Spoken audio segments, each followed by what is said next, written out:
On the night of their wedding, her husband received orders to go to war. For 3 long years, Gu Ruqing devoted herself to serving her mother-in-law, even sacrificing her own dowry to maintain the family's dignity. Little did she expect that upon her husband's triumphant return, his first act would be to marry a recently widowed childhood friend as a secondary wife, compelling her to personally enter the palace to request permission. She resolutely refused, believing her husband would abandon his intentions. However, he harbored resentment instead. He attributed the tragic death of his first love to her family. In the end, her father and brothers were falsely accused of treason, her mother suffered indignities that led to her demise in a chaotic alley, and she herself was brutally beaten and discarded like refuse on a snowy night. When she opened her eyes again, she found herself back on the day her scoundrel of a husband intended to wed his secondary wife. Chapter 1 Death. Gu Ruqing was tormented to death. In the capital, during the 12th month, the cold wind pierced to the bone. Xiao Jingzhi ordered her clothes to be stripped away and tossed onto the snow-covered stone path. Chilled water poured over her head repeatedly. The icy liquid entered Gu Ruqing's nostrils, causing her to cough uncontrollably. Before her stood Xiao Jingzhi, arms crossed behind his back, a smile on his lips, yet his eyes were tinged with red. Gu Ruqing, how does it feel to be humiliated? He taunted. New moon died on a winter's day like this. How much pain and despair must she have felt? Gu Ruqing could not muster a response. Her body was frozen stiff, she curled up as much as possible, the excruciating pain fracturing her heart further. To avenge his first love, Xiao Jingzhi had bided his time, using the support of her maternal family, the Pingyang Marquis, to become the youngest duke in the realm. Yet the first act upon ascending to power was to cast her aside, defaming her reputation, and then subjecting her to relentless torment within the estate. He meticulously plotted to ensnare her father and brothers, framing her family as traitors. So the daughter of the Pingyang Marquis possesses such a venomous heart? With a corrupt father, what noble daughter could emerge? In a single night, the winds of misfortune swept through the city, and the reputation of the Pingyang Marquis plummeted. Her father and several brothers were publicly executed. Her mother, unable to bear the blow, succumbed to madness, only to be violated and meet a tragic end in an alley. For a woman like you, 1,000 cuts would be a fitting fate. Xiao Jingzhi waved his hand, commanding servants to bind her to a stone pillar. With glinting blades, they sliced away at her flesh. Gu Ruqing seethed with hatred. 3 years prior, it was Xiao Jingzhi who knelt before her, earnestly vowing never to take a concubine, declaring her his one and only. In that moment, she believed herself the happiest woman in the capital. Little did she know, the man she had entrusted her heart to was a venomous serpent, who not only destroyed her, but also brought ruin to her family. Consumed by endless resentment and bitterness, Gu Ruqing gradually fell silent. Qing'er, New Moon is pregnant with my child, I must marry her. The scene before her, and the familiar voice echoed so vividly. Gu Ruqing felt dazed. Had she been reborn? I am speaking to you. Do you hear me? I understand it may be hard to accept, but as the main wife, you should be magnanimous. Seeing her lost in thought, the man spoke again, his tone tinged with irritation. Regaining her composure, Gu Ruqing straightened slightly, her hands folded on her lap, her expression inscrutable. Mutual affection? Gu Ruqing's lips curled in derision. Does the general still recall the vows you made on the day you departed for war 3 years ago? That day was their wedding night, when Xiao Jingzhi, donned in armor, lifted her bridal veil and swore, in this life, I, Xiao Jingzhi, shall love only Gu Ruqing and never take a concubine. Yet, less than 3 years later, he claimed to have found love with another, which was utterly absurd. Xiao Jingzhi's expression faltered, and he averted his gaze, unable to maintain his composure. Of course, I haven't forgotten, but times have changed now. She is a widow, with nowhere to turn, no one to rely on. I cannot abandon her. Gu Ruqing smiled mockingly, cold light flickering in her eyes. So, it seems the general intends to divorce me and take her as his wife. Chapter 2. If you wish to marry, go to the palace yourself to request permission. Xiao Jingzhi frowned. You are my wife, I could never do such a thing. I wish for New Moon to enter as a secondary wife, to stand alongside you as equals. If that is the case, what else did the general say? To marry her, then, Gu Ruqing replied, her tone sharp. Xiao Jingzhi's face lit up with surprise. So you agree? Splendid. I knew you would be understanding. However, since our marriage was granted by the emperor, should you wish to marry New Moon, you must personally seek the emperor's permission for our union. At that moment, Huana, who had just entered, overheard Xiao Jingzhi's words and indignantly interjected, General. Our young lady has toiled since her entry into this household, serving her mother-in-law and managing the household, barely sleeping 3 hours a night. You want her to go to the palace to request a wife for you? How can you be so ungrateful for the sacrifices she has made? Though Xiao Jingzhi felt guilty, being scolded by a mere maid filled him with rage, and he retorted, "Does a servant like you have any right to speak? Seize her and silence her." 2 tall guards strode in, ready to drag Huanu away. "I dare you!" Gu Ruqing's cold voice rang out, commanding authority despite its softness, causing the guards to hesitate. "Qinger, this maid is far too insolent," Xiao Jingzhi said, displeased. Gu Ruqing's gaze turned icy. "Huaner is my personal maid. No one in the general's residence has the right to reprimand her but me. The general may wish to marry whomever he pleases, but no woman can request permission to take a secondary wife on behalf of her husband. If you wish to marry, you must go request permission yourself." Xiao Jingzhi was thoroughly enraged. "Gu Ruqing, do not be ungrateful. Do not think that without you, I cannot marry New Moon. I can easily use my military merits to seek the emperor's permission." "Then go ahead, General. I wish to see if you are willing to squander your military achievements on this matter." "You," he ground out between clenched teeth, "I never realized you were so hard-hearted. I will certainly marry New Moon, you cannot stop me." With that, Xiao Jingzhi shot her a cold glare and stormed out. Gu Ruqing remained seated, watching his departing figure, her heart growing ever colder, the irony of the situation sharpening. Fine rain fell like threads, slanting down and intertwining in the wind. The sky was overcast, mirroring Gu Ruqing's current mood. "Miss, Huana quietly wiped her tears beside her. The master is being too cruel. I feel heartbroken for you. Let us go inform the Marquis and ask him to stand up for you." On the night of their wedding, her husband received orders to depart for battle. For 3 long years, Gu Ruqing devoted herself to serving her mother-in-law, sacrificing even her own dowry on several occasions to uphold the family's honor. Little did she expect that upon his triumphant return, her husband would take as a secondary wife the recently widowed Qing Mei and compel Gu Ruqing to personally enter the palace to seek imperial approval. She resolutely refused, believing that he had relinquished his desire, unaware that resentment brewed within him. He held her entire family accountable for the tragic death of his beloved first love.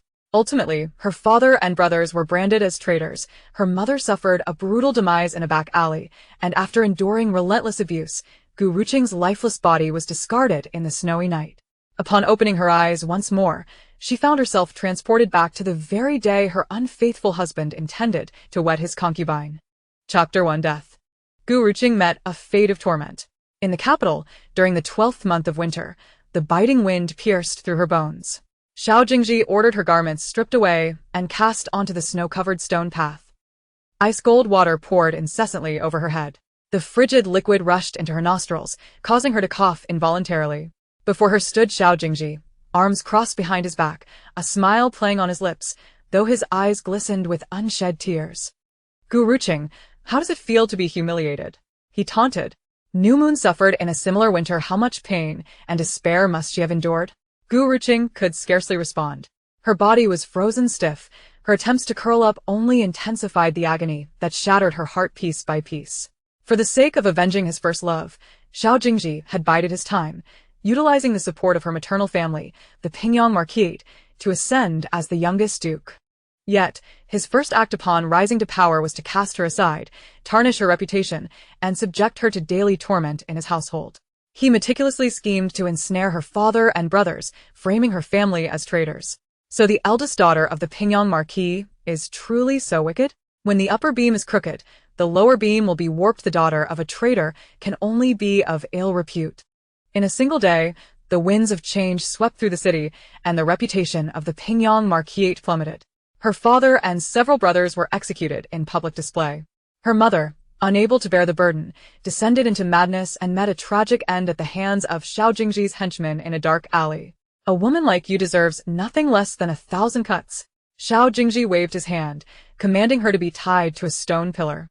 Blades glinted with cold light, slicing away at her flesh. Gu Ruqing was filled with rage. 3 years prior, it was Xiao Jingzhi who knelt before her, earnest in his vows. He declared that he would never take a concubine, that she alone was sufficient. In that moment, she believed herself the happiest woman in the capital. Little did she know, the man she trusted with her heart was a venomous snake, one who not only destroyed her but brought ruin upon her entire family. With her heart filled with hatred and unwillingness, Gu Ruqing gradually fell silent. Qing'er, New Moon is carrying my child, I must marry her. The scene before her, along with the familiar voice, rang with startling clarity. Gu Ruqing felt dazed. Had she been reborn? I am speaking to you, do you hear me? I know this is difficult for you to accept, but as the mistress, you should be magnanimous. Noticing her trance, the man spoke again, irritation lacing his tone. Regaining her composure, Gu Ruqing straightened slightly, hands folded in her lap, her expression inscrutable. Mutual affection? Gu Ruqing could not suppress her sarcasm. Do you still remember the vow you made on the day you left for battle 3 years ago? That day was their wedding night. As he donned his armor, he lifted her bridal veil and swore, in this life, I, Xiao Jingzhi, will love only Gu Ruqing and will never take a concubine.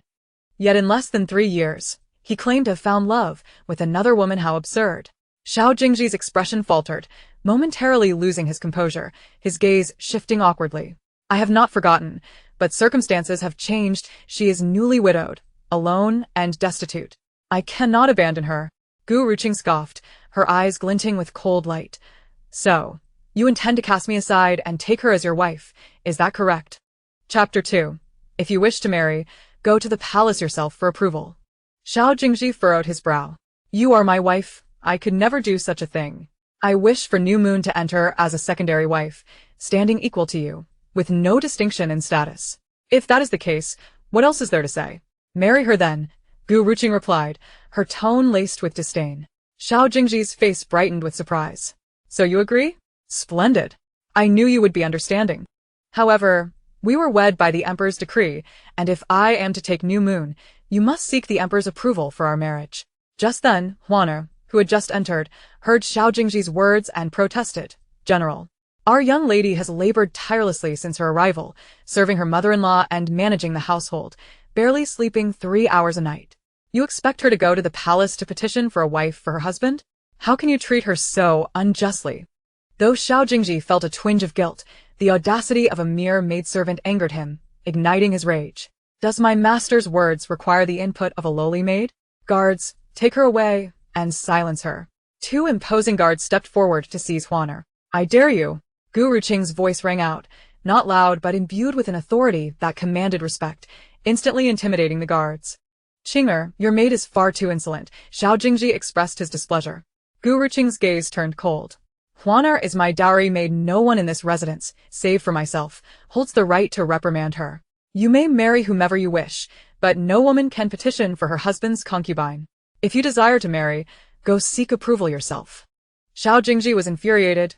Gu Ruqing, do not be ungrateful. Do not think that without you, I cannot marry New Moon. If necessary, I shall use my military achievements to petition the Emperor for marriage.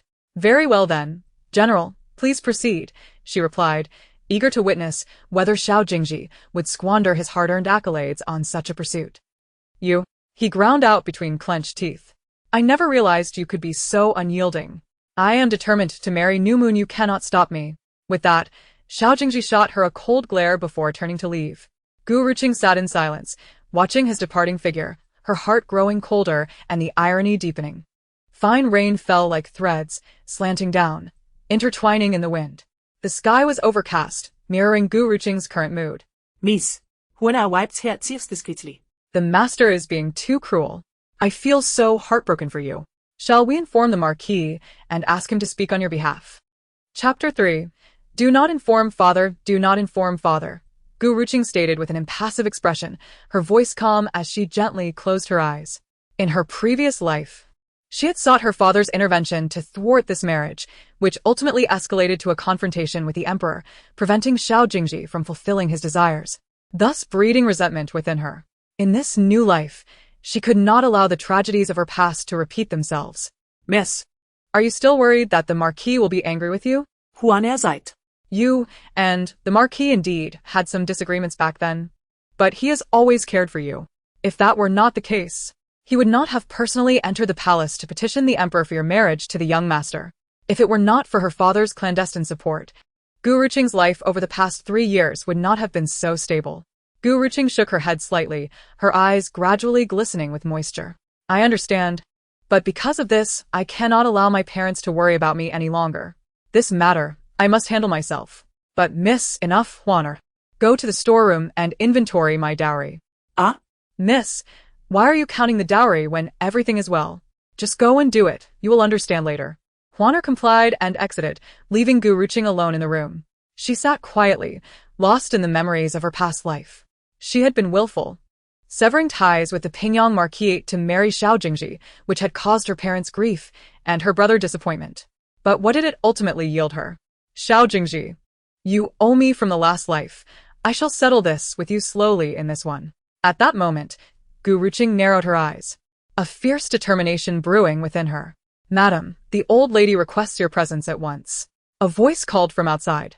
Huaner, who had been hurriedly counting dowries in the storeroom, rushed back in. Miss, you should not go.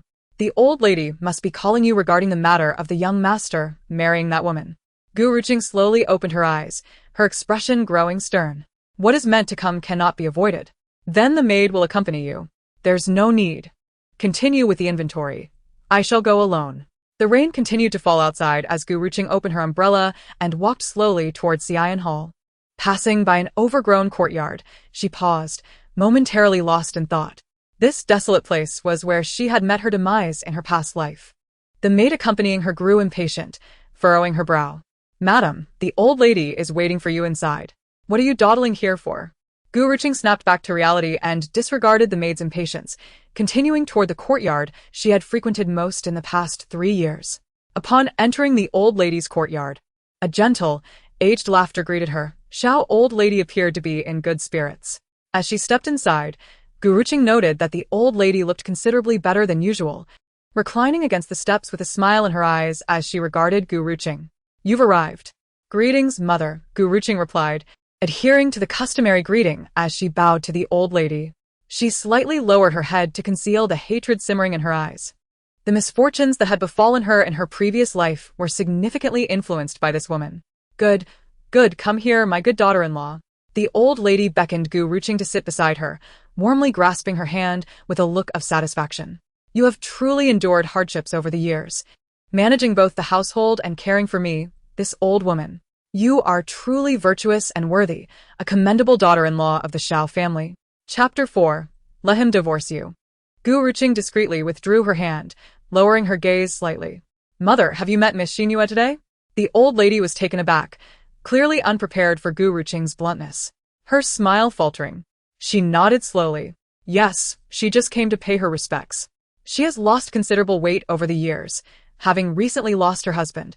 She looks quite haggard. Alone in the world, and now with child, it must be hard for her. Gu Ruqing raised her eyes to the old lady. So, does mother also agree to the general marrying Miss Xinhua? The old lady hesitated, her smile turning awkward. What can I do if I disagree? Jiji has made up his mind.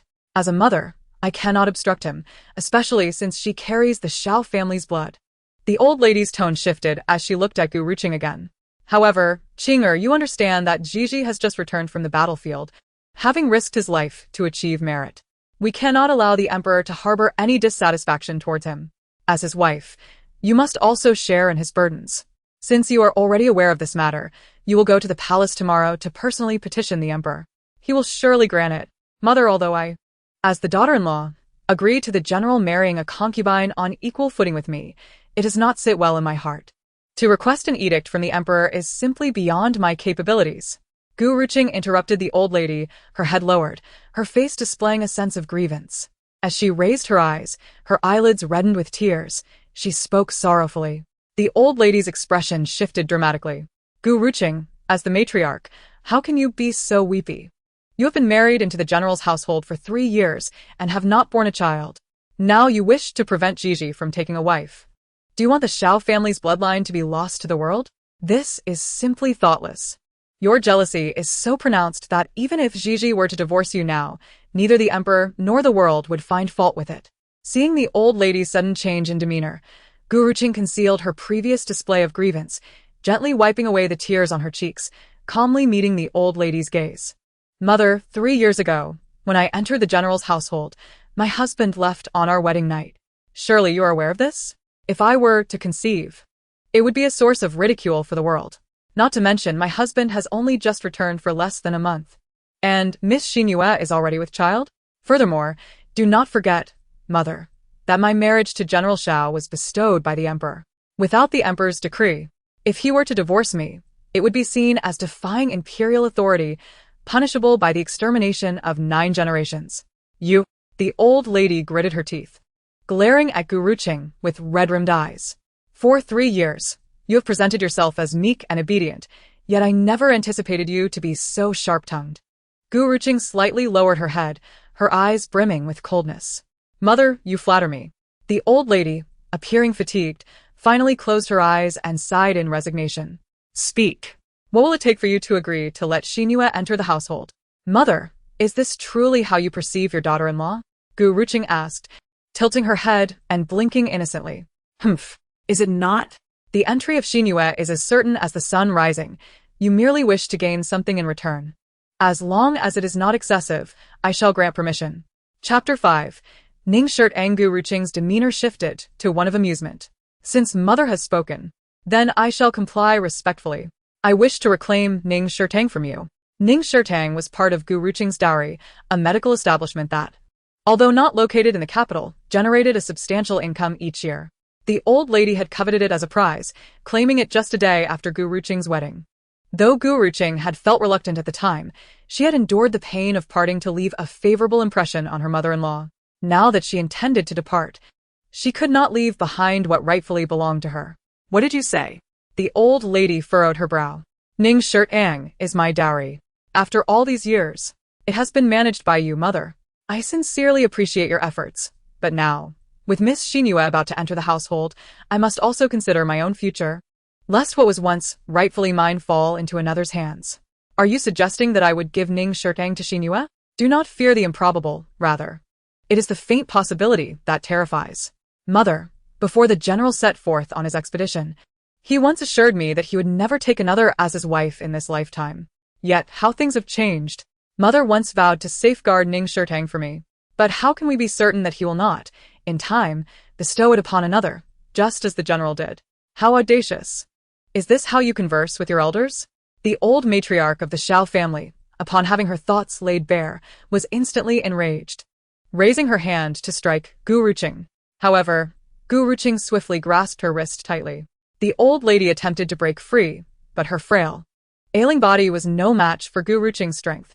How can a daughter-in-law speak to her mother-in-law in such a manner? Respect for one's elders must be met with wisdom and understanding to earn reciprocal respect. This is outrageous. I see you are truly inciting rebellion. You venomous woman. Release me at once. Gu Ruqing maintained a calm demeanor, showing no intention of letting go. I advise mother to temper her anger, for excessive joy may lead to sorrow, and anger can only harm your health. What do you wish for? The old matriarch narrowed her eyes, speaking through gritted teeth. I have already stated my desire. Return Ning Shirtang to me, and I shall comply with your wishes. Taking a deep breath, the old lady, after her fury subsided, pondered briefly before responding through clenched teeth. Very well, as you wish. Provided you personally enter the palace to request permission, I shall grant you Ning Shirtang. Mother has misspoken. It is not a gift but a return. Furthermore, you must first return the shops of Ning Shirtang to me before I shall enter the palace. The order cannot be reversed.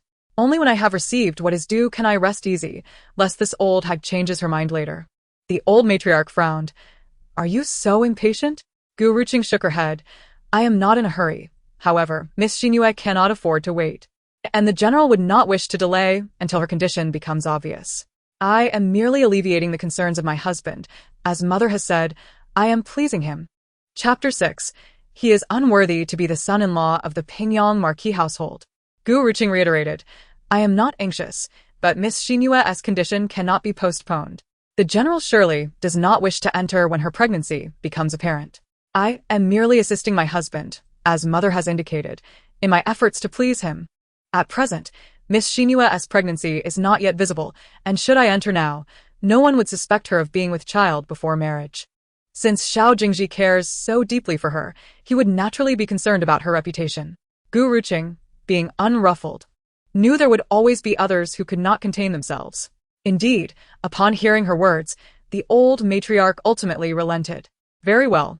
The old matriarch replied in a deep voice, then, with great reverence, retrieved the deed to Ning Shirtang from beneath her pillow. caressing it as if it were a treasure before reluctantly handing it over to Gu Ruqing. I have returned Ning Shirtang to you, and I hope you will keep your word. Should you dare to change your mind midway, I have my ways to deal with you. Upon seeing the deed, a smile graced Gu Ruqing's face. She held the deed, caressing it gently before carefully tucking it into her bosom. Rest assured, mother, I shall indeed honor my word. As for how I will do so, that will depend on my mood. Leaving the old matriarch's chamber with the deed in hand, Gu Ruqing felt an overwhelming sense of assurance. In this life, she had finally reclaimed what was rightfully hers. Upon returning to the courtyard, Huaner had completed the inventory of the dowry and stood at the entrance, anxiously scanning the surroundings. Upon seeing her mistress return safely, Huaner felt a wave of relief wash over her. She hurriedly ran to Gu Ruqing's side. Miss, you have finally returned. I was so worried. Gu Ruqing, in good spirits, smiled gently. Why worry for me? They cannot harm me. Yet I still worry, sigh. I once thought the son-in-law was a good man. But it appears all men are the same. None of them are worth a dime. Huaner exclaimed with disdain. That is not the case. Gu Ruqing chuckled helplessly. Huaner, puzzled, asked, Did I say something wrong, miss? All men are alike. They can take multiple wives, while you must endure in silence. Even going to the palace yourself to request permission for your husband to marry another. That is a tremendous humiliation for you. The Marquis was indeed correct. The son-in-law is no good. I did not mean that. Rather, I meant that you should no longer refer to him as son-in-law. There is no marital bond between us. He cannot be considered a son-in-law of the Pingyang Marquis household. What of my dowry? Huaner handed the dowry list to Gu Ruqing. Miss, it has all been accounted for. Over the years, you have contributed significantly to the general's household, but the property deeds and land still remain intact, with some silver stored in the bank. Very well. Gu Ruqing nodded, glancing over her dowry list. Being the daughter of the Pingyang Marquis, her dowry was indeed substantial. Her parents and brothers had secretly sent her plenty, fearing she might suffer in her marital home. When she first married in, the general's household was already in dire straits. Although Xiao Jingzhi was a general, his meager military salary made it difficult to sustain the household. Furthermore, over the past 3 years, the old matriarch had been bedridden, and Gu Ruqing had spent quite a bit on medicine and treatment for her. In her past life, Gu Ruqing had believed she could exchange sincerity for sincerity, dedicating herself to the general's household, only to find it all in vain. Collecting her dowry, aside from the property deeds, all other valuables would be sold and the proceeds saved for future departure. Depart? Miss, where are you planning to go? Chapter 7. Who said I was doing this for them? Gu Ruqing smiled, offering no reply, and continued. Additionally, cease all support to the Xiao family, organize the accounts, and then deliver them to the old matriarch. In her previous life, she had toiled endlessly, only to end up making a wedding dress for Xinxinhua. In this life, she would be a carefree manager, enjoying her own peace. Huaner nodded. Yes, that is indeed how it should be. Over the years, miss, you have used your dowry to cover many losses of the general's household. Since they have shown no gratitude, we need not feel any guilt. Seeing her maid protect her so fiercely warmed Gu Ruqing's heart. In her past life, she had been trapped in a desolate courtyard, with only Huaner by her side. And in the end, she was beaten to death by Xiao Jingzhi while trying to protect her. The following morning, Gu Ruqing set out with Huaner, boarding a carriage bound for the palace. The distance from the general's household to the palace was considerable, and it was not until nearly noon that they finally arrived at the palace gates. The noonday sun blazed fiercely, and Gu Ruqing and Huaner stood before the palace like statues, motionless. They waited for a full half-hour, yet no one came to summon them into the palace. By this time, Gu Ruqing was drenched in sweat, her blue attire soaked through, and beads of perspiration trickled down her forehead, falling steadily to the ground. Huaner, observing her distress, expressed concern. Miss, His Majesty is preoccupied with state affairs and likely has no time to see you. You hardly ate last night and had little for breakfast this morning. Can your body withstand this? Shall I fetch you some snacks to tide you over? Gu Ruqing shook her head slightly. I am not hungry. Miss, even if you are petitioning for the general and that woman to be wed, you must take care of yourself. Do not let your emotions dictate your well-being. It is not worth starving yourself for those two. Gu Ruqing's expression remained calm as she slightly parted her delicate lips. Who says I am doing this for them? If the young lady is not doing it for them, then for what purpose? Gu Ruqing's lips curled into a faint smile, choosing not to respond further, yet a glimmer of light flickered in her eyes. Seeing Gu Ruqing's silence, Huaner, assuming her sadness had overwhelmed her, let out a helpless sigh. To be regarded as the young lady of their household by the matriarch, she must be the most esteemed in the capital. In the palace, Eunuch Pei had already reported 3 times, "Your Majesty, Madame Xiao is still waiting at the palace gates." Meanwhile, the emperor was intently focused on the chessboard before him, contemplating his next move. Opposite him sat a man clad in a dark brocade robe, his features as striking as jade, with eyes reminiscent of the stars on a cold night. His high, straight nose conveyed an air of nobility, and his cold, aloof visage exuded an alluring charm. As he gazed, his eyes held a faint cold light, a piercing clarity intertwined with a profound depth, seemingly observing the chessboard while also peering into its depths. Chapter 8. It is said that General Xiao is to be married again. Observing the man's eyes, one could discern a subtle coldness, a clarity tinged with depth, as if he were contemplating the chessboard while penetrating its very essence. The emperor set down his piece and sighed lightly. "I have heard that after returning to the capital, Xiao Jingzhi is to marry again?" Eunuch Pei paused momentarily. "Yes.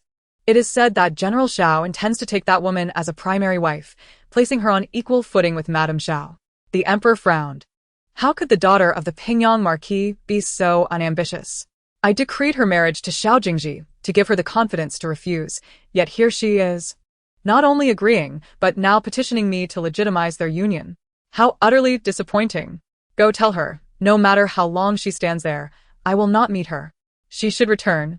Your Majesty, the Imperial Guards have already persuaded her, but Madame Xiao refuses to leave. She has been standing there for over an hour, and it seems she will not budge until she sees you. Does she dare to threaten me? Such a failure. It is no wonder she is being toyed with by the Xiao family."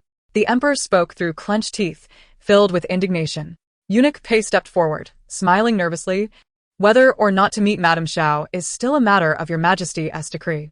Even if she stands there until death, it is of no concern to you." Upon hearing this, the emperor felt a twinge of discomfort. This stubborn girl truly makes it difficult for me.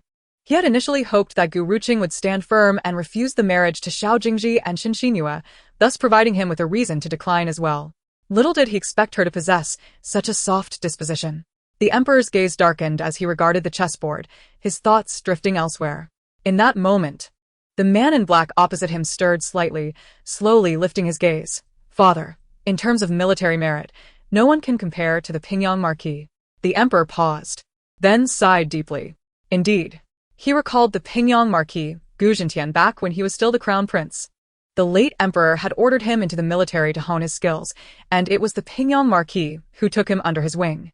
At that time, Gu Ruqing was merely a 5 or 6-year-old child, her porcelain-like skin adorned with a hint of baby fat, looking utterly adorable. The emperor had even taken a liking to Gu Ruqing, treating her as his own daughter. Who would have thought that she would grow up to be so short-sighted, severing her ties with the Pingyang Marquis to marry into the Xiao family? Alas, the path she walks is her own. Whatever she desires, I shall grant her, as long as she does not regret her choices. Gu Ruqing entered the imperial study, kneeling with her head bowed. She failed to notice that, aside from the emperor, a cold and stern man in a brocade robe was also present. "This humble daughter greets your Majesty." The emperor, seated upon the dragon throne and recalling the Pingyang Marquis and the little girl who once followed him, felt a surge of affection. "Rise and speak." Gu Ruqing, with her hands clasped, remained kneeling, bowing her head. "Your Majesty, today I seek an audience to request 2 imperial favors. I implore you to grant them." The emperor furrowed his brow, pausing before responding. "Speak." "I humbly request your Majesty to decree the marriage of General Xiao to Miss Xin Xinhua." The emperor frowned. What was inevitable had finally arrived. He had long been aware of Gu Ruqing's intentions for entering the palace. Yet hearing her state it aloud stirred an uneasy feeling within him. Chapter 9. This humble daughter petitions for a divorce. The cold, stern man standing nearby lowered his gaze, lost in thought. The emperor sighed helplessly. "Gu Ruqing, do you understand your transgressions?" Gu Ruqing was taken aback, hastily lowering her head. "This humble daughter is aware of her transgressions." "You are aware of your transgressions? If you truly understood, you would not appear before me. Your demeanor clearly suggests otherwise." The humble daughter trembled in fear. Back when I and the Pingyang Marquis tried to stop you, you insisted on marrying that Xiao Jingzhi. I decreed your marriage to him, granting you immense power, yet now you are submissive to his every whim, without regard for your father. At the mention of her father, Gu Ruqing felt a pang of heartache. Indeed, her father and the emperor had both tried desperately to prevent her from marrying. Likely having discerned Xiao Jingzhi's true nature long before, she could only blame her own short-sightedness at that time. Seeing Gu Ruqing's silence, the emperor, though furious, still felt a twinge of compassion. Very well, the path is yours to choose. I respect your decision. I shall fulfill your request. A decree will be issued soon to formalize the marriage. Thank you, your majesty, for your grace. Gu Ruqing once more knelt, her hands clasped as she bowed her head. The emperor, feeling a headache coming on from the situation Gu Ruqing had created, wearily rubbed his temples. I have already granted my approval. If there is nothing else, you may leave. I do not wish to see you now. However, Gu Ruqing did not rise. Your majesty, I would also like to request your approval for a second favor. The emperor paused in surprise. Speak. Gu Ruqing took a deep breath, as if steeling herself. Her gaze resolute. I humbly request your majesty to permit me to divorce my husband. Divorce. As soon as Gu Ruqing's words fell, the hall erupted in an uproar. The eunuchs and palace maids exchanged incredulous glances. The cold man who had remained silent until now also paused, slowly turning his gaze towards the kneeling Gu Ruqing. Gu Ruqing, do you know what you are saying? Divorce. How audacious of her. Initially thought to be soft and weak, she proved otherwise. The daughters of the Pingyang Marquis could not be so timid or cowardly. Gu Ruqing lowered her head slightly, tears brimming in her eyes. The first favor I requested was for the general and Miss Xinhua. The second is for myself. I understand that my marriage to General Xiao was conferred by your majesty, and without a decree, I cannot act independently. Hence, I implore your majesty to grant my request. The emperor's expression was complex. Qing'e, I know that this matter has caused you distress. If you do not wish for it, I am willing to retract the decree I just issued. However, do you understand what you will face if you divorce? In all of Dongling City, divorces are numerous, yet separations are rare. Divorce is virtually unheard of. The emperor did not find it inappropriate. As the legitimate daughter of the Pingyang Marquis, she was entitled to such pride. However, after the divorce, Gu Ruqing would become a divorced woman, subject to the judgment of others, and it would be exceedingly difficult for her to remarry. After all, no man would willingly marry a divorced woman. The lady understood this well. Gu Ruqing suppressed her tears and forced a smile. Yet that smile bore a hint of irony. The teachings of sages and gentlemen extol the beauty of humanity, yet regrettably, she was a woman, not a gentleman. Nevertheless, as General Xiao and Miss Xinhua were mutually enamored, she was willing to facilitate their union. However, if it were merely about herself, it would be one thing. But as the daughter of the Pingyang Marquis, she could not allow her family to be shamed on her account. Chapter 10. The Pingyang Marquis must not suffer shame. Qing'e, I know you have suffered, but do you realize that if I grant this, it may be difficult for you to remarry in the future? Are you truly willing to live a life of solitude, without anyone to rely on? In response, she proclaimed, Your Majesty, after this incident, I am willing to sever all ties to love and never again tread the mortal realm. Foolishness. Can you truly utter such words? Do you understand the consequences of not marrying? I do, yet I am indifferent. Henceforth, I wish to live freely, and without encumbrance. I know you harbor feelings for Xiao Jingzhi. Can you truly let go? Your Majesty, I do not seek a life of eternal companionship, but I desire that my husband holds me in his heart. Alas, General Xiao's heart is already filled with Miss Xinhua. On the day of their wedding, General Xiao dispatched troops to battle. Though she considered herself Mrs. Xiao, there was no true marital bond between them. In these 3 years, she had come to terms with the brevity of life.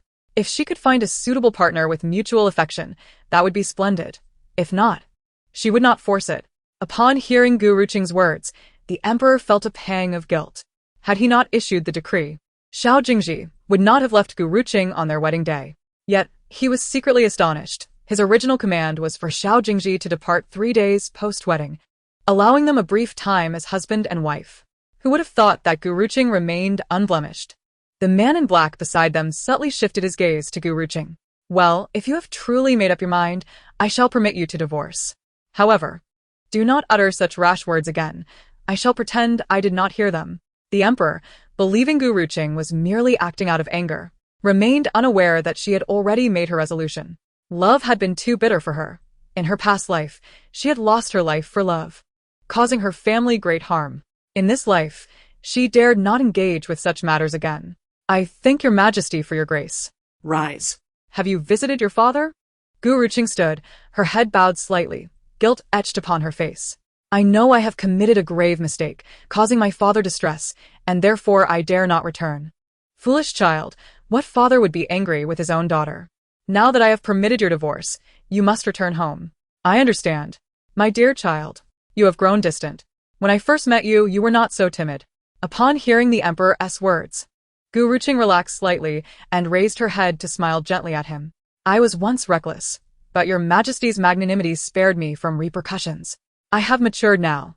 As the son of heaven, I must not act rashly before you. Do not think I am unaware of your thoughts.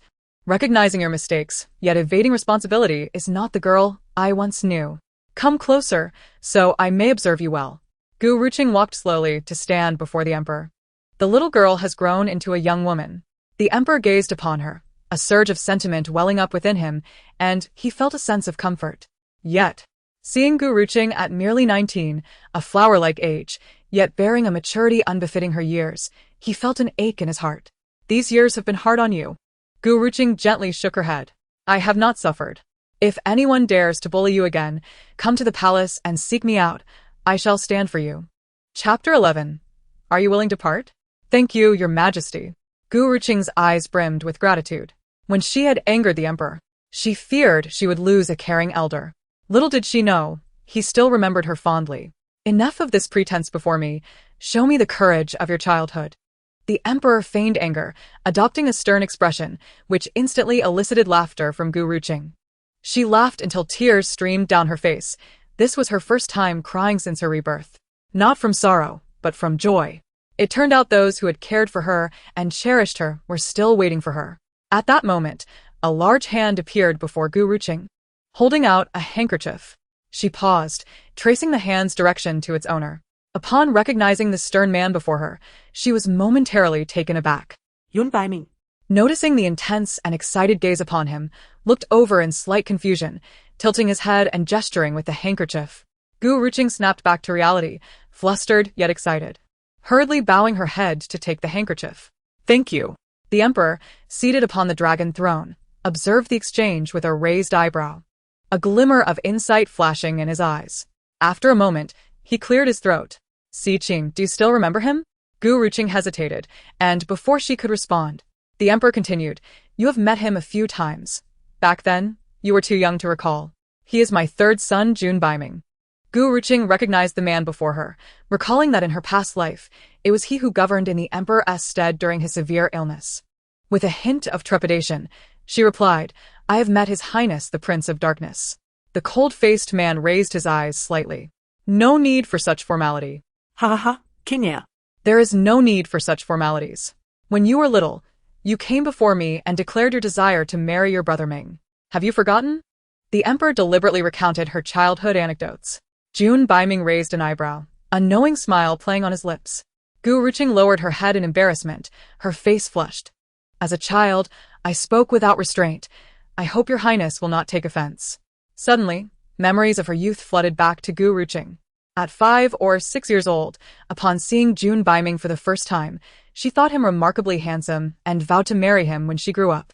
But soon after, he left to lead troops into battle, and they had not seen each other for 9 years.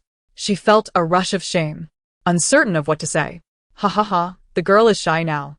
All right, that was merely a childhood incident. Your brother Ming will not mind. Yun Baiming stepped closer, slightly bowing. Indeed, I do not mind. A rare smile graced his lips. Qinger, you may return for now, and inform Xiao Baiming that on the day of his wedding, I shall send a decree to the general's residence. Let him prepare. The emperor's smile faded, and a glint of coldness flickered in his eyes. Those who dared to treat Gu Ruqing poorly would undoubtedly receive a fitting wedding gift from him. Yes, I take my leave. Gu Ruqing departed, leaving only the emperor and the Prince of Darkness in the study. The emperor watched her retreating figure, and the smile on his face vanished, replaced by a faint sigh. Chapter 12. Jun Baiming is indeed a pitiable child. I truly cannot discern whether this decree serves to aid her or to bring her harm. The king pondered for a moment before stepping forward. Father, the most prudent course of action now is to issue a decree to arrange a marriage for the legitimate daughter of the Pingyang Marquis house, thereby quelling the gossip of others. A marriage decree? The emperor blinked, contemplated for a moment, and nodded. Indeed, that is a commendable strategy. However, upon further reflection, he sighed. Yet, at present, she is still the wife of Xiao Jingzhi. Even if she were to divorce, it is unlikely that any honorable gentleman would wish to marry a woman who has been previously wed. Moreover, even if there were a gentleman willing to overlook such matters, Qing'er may not consent. Gu Ruqing has endured too much suffering in these past 3 years. The emperor genuinely wishes for her future to be devoid of misfortune. If he cannot secure her a suitable husband, then bestowing a marriage decree would merely serve to harm her once more. Father, the marriage decree is merely a temporary measure. If Miss Gu is unwilling, you can annul the engagement once the matter has passed. Fool. Do you think my decree can simply be made and undone at will? The emperor's face darkened as he admonished. Yet soon after, he altered his demeanor. You present a valid argument. A royal decree is merely a matter of my word. However, whom do you think in the capital would be a suitable match for this marriage? Jun Baiming spoke. Return to father. Xiao Jingzhi has just achieved a great victory and is currently quite arrogant. Furthermore, he holds the daughter of the Pingyang Marquis house in contempt. If he is not admonished, he will likely grow overly ambitious, which could lead to future calamity. The chosen groom must not be of a lower status than Xiao Jingzhi. Hearing Jun Baiming's reasoning, The emperor felt it was indeed sensible. After a moment of contemplation, he spoke. In that case, it seems only my sons would be suitable. The emperor cast a glance at Jun Baiming. So tell me, among you and your brothers, who would be the most appropriate? The eldest and second brothers already have their consorts, and the daughter of the Pingyang Marquis cannot be a secondary wife. As for my fourth and fifth brothers, the fifth is still quite young, 2 years younger than Miss Gu, while the fourth is known for his frivolity and capricious thoughts. He is unlikely to agree. The emperor raised an eyebrow. I have 5 sons, and 4 are unsuitable. Does that mean you are the only viable option? Jun Baiming hastily knelt. I am willing to request the hand of Miss Gu as my legitimate wife. The emperor immediately smiled, raising his hand to signal. Well then, you shall wait here for me. Father, you jest. I am but a humble son. Enough, I have never seen you so earnest regarding any matter before. Why do you wish to marry Gu Ruqing? Jun Baiming paused. I hold great respect for the old general of the Pingyang Marquis, and I cannot bear to see his daughter suffer such indignities. Xiao Jingzhi is not a benevolent man. Should Miss Gu request a divorce, it will undoubtedly enrage him, and she may suffer unwarranted misfortune. Enough of this rhetoric. I ask you plainly. Do you truly not mind that girl has been married before? I do not mind. My own reputation is hardly pristine. Jun Baiming replied. At the age of 16, he had seen battle, and his enemies trembled at his name, spreading tales of his ruthlessness, resulting in the people of Dongling both revering and fearing him. Chapter 13. Whom do you deem suitable for the marriage? The young women of the capital naturally keep their distance from him. You are too indifferent to your own reputation. You are my son. Do you think I do not know you? You are clearly a hero of the warring states, deserving of the admiration of the populace. Yet you act as though nothing matters, helping others without seeking recognition, and inviting so much criticism without defending your honor. Rumors cease with the wise. I need not justify myself to anyone. Upon hearing this, the emperor nodded slightly, a flicker of appreciation crossing his eyes. Very well, in that case, I shall issue a decree to marry you to Gu Ruqing. As for Qing'er, you should communicate your intentions to her beforehand, so she is aware of your feelings and is not startled when I decree the marriage. Father, it would be best to keep this from Miss Gu for now. Why? Miss Gu has just declared that she will never engage in matters of the heart again, likely due to deep emotional wounds. If I were to inform her now, she may struggle to accept your goodwill. Ah, such lofty rhetoric. You fear that should I inform her, she might implore me to retract my decree. Be honest with me. Do you harbor feelings for Qing'er beyond your respect for the Pingyang Marquis, wishing to spare his daughter from harm? Having resolved her internal conflict, Gu Ruqing left the palace, her steps imbued with purpose. Huaner, astonished, exclaimed, Miss, has His Majesty granted you a divorce? In all of Dongling, you alone dare to do so. Gu Ruqing smiled faintly. Is that so? Then I shall set this precedent. Why must only men be allowed to divorce? Xiao Jingzhi's disloyalty warrants my action. Certainly. I wonder, however, how General Xiao will react to this news. Huaner, do you think what I am doing is right? Huaner paused. Of course, miss. Whatever you do is right. It is General Xiao who has betrayed his vows. Do you find anything inappropriate in your actions? Gu Ruqing halted, gazing into the distance, shaking her head slowly. I do not know, but from this day forth, I desire only to live in accordance with my own heart. That night, the Emperor was in the Imperial Study handling documents when eunuch Pei hurried in. Your Majesty, the Empress Dowager has sent someone to summon you. The Emperor looked up. The Empress Dowager knows? Eunuch Pei's expression faltered. Yes, several palace maids were discussing it privately, and unfortunately, the Empress Dowager overheard. The Emperor sighed. It seemed the Empress Dowager had learned of the matter and was eager to see him, fearing Qing'er might be wronged. Let us go. It has been a while since I last visited Mother. In Yongshou Palace, the peonies were in full bloom, vibrant and resplendent, shimmering under the moonlight. The Empress Dowager sat regally in the main hall, clad in a deep blue outer robe, her hair adorned with a simple white jade hairpin, her face etched with concern. Your son pays his respects to Mother. The Emperor entered, bowing respectfully. Everyone else, leave us. The Empress Dowager's aged voice commanded, and the eunuchs and palace maids withdrew, leaving only the Emperor and the Empress Dowager. Please take a seat. Yes, Mother. I heard that General Xiao intends to marry another woman as his primary wife? The Emperor nodded. Indeed. The Empress Dowager furrowed her brow. Did Qing'e enter the palace today? Chapter 14 In this lifetime, I wish only to live by my own heart. The Emperor continued to nod. Yes. You can only say yes? Can't you share anything further with me? Seeing the Empress Dowager's dissatisfaction, the Emperor helplessly spread his hands. When Mother inquires, I must naturally respond truthfully. Very well. Allow me to ask, did Qing'er come to the palace to seek a marriage decree for that couple? Yes. The Empress Dowager's face darkened with anger. And you agreed? Yes. Foolish. Your Majesty, issuing such a marriage decree is truly unwise. This would surely betray the heart of the Pingyang Marquis. Do not forget, when you were still the Crown Prince, the Pingyang Marquis was the first to stand by your side as a supporter. Without him, your life would have been in jeopardy. How can you treat his daughter in such a manner? The Empress Dowager's voice grew increasingly stern, her aged face radiating authority. Although Dongling does not have explicit laws prohibiting ministers from taking concubines, the situation is quite different for Qing'er. On the day of their grand wedding, Xiao Jingzhi departed for battle, and he has been away for 3 long years. Now that he has returned, the primary wife has yet to conceive, and he intends to take a legitimate wife. How can such a thing be justified? Moreover, it has come to my attention that the woman is already with child, indicating that she is not to be underestimated. In the end, it is Qing'er who will suffer. It seems that since His Majesty has issued the decree for this marriage, it cannot be retracted. Thus, I will convey my imperial edict, bestowing the title of princess upon Qing'er so that they may recognize she has her own support. Even if he marries a legitimate wife, that girl must not be wronged. Upon witnessing this, the Emperor quickly knelt before me, expressing his remorse. Mother, it is my fault that you were saddened. However, the matter of the marriage decree was Qing'er's own decision. Foolish girl, she has always been naive. When she married Xiao Jingzhi, I had warned her that he was not a worthy man, but she did not heed my words. Now she has committed such a foolish act. It truly vexes me. Why did she not come to visit me upon entering the palace? Is she afraid that I would reprimand her?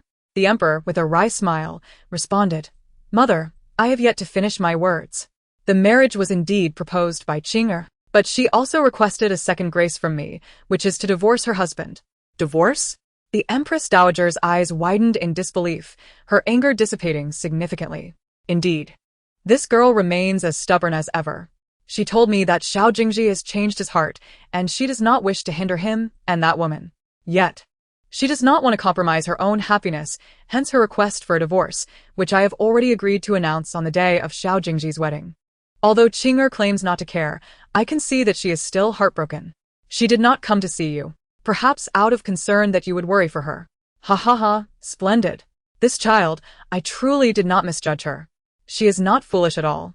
She knows precisely what she desires. There are plenty of good men in this world. Such a man is not worth Qing'er's time. Yes.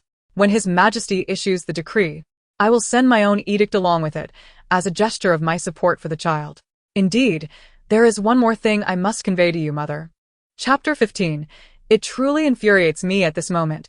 The shadows in the Empress Dowager's heart had dissipated, her face alight with joy as she smiled and said, "Your Majesty, please continue."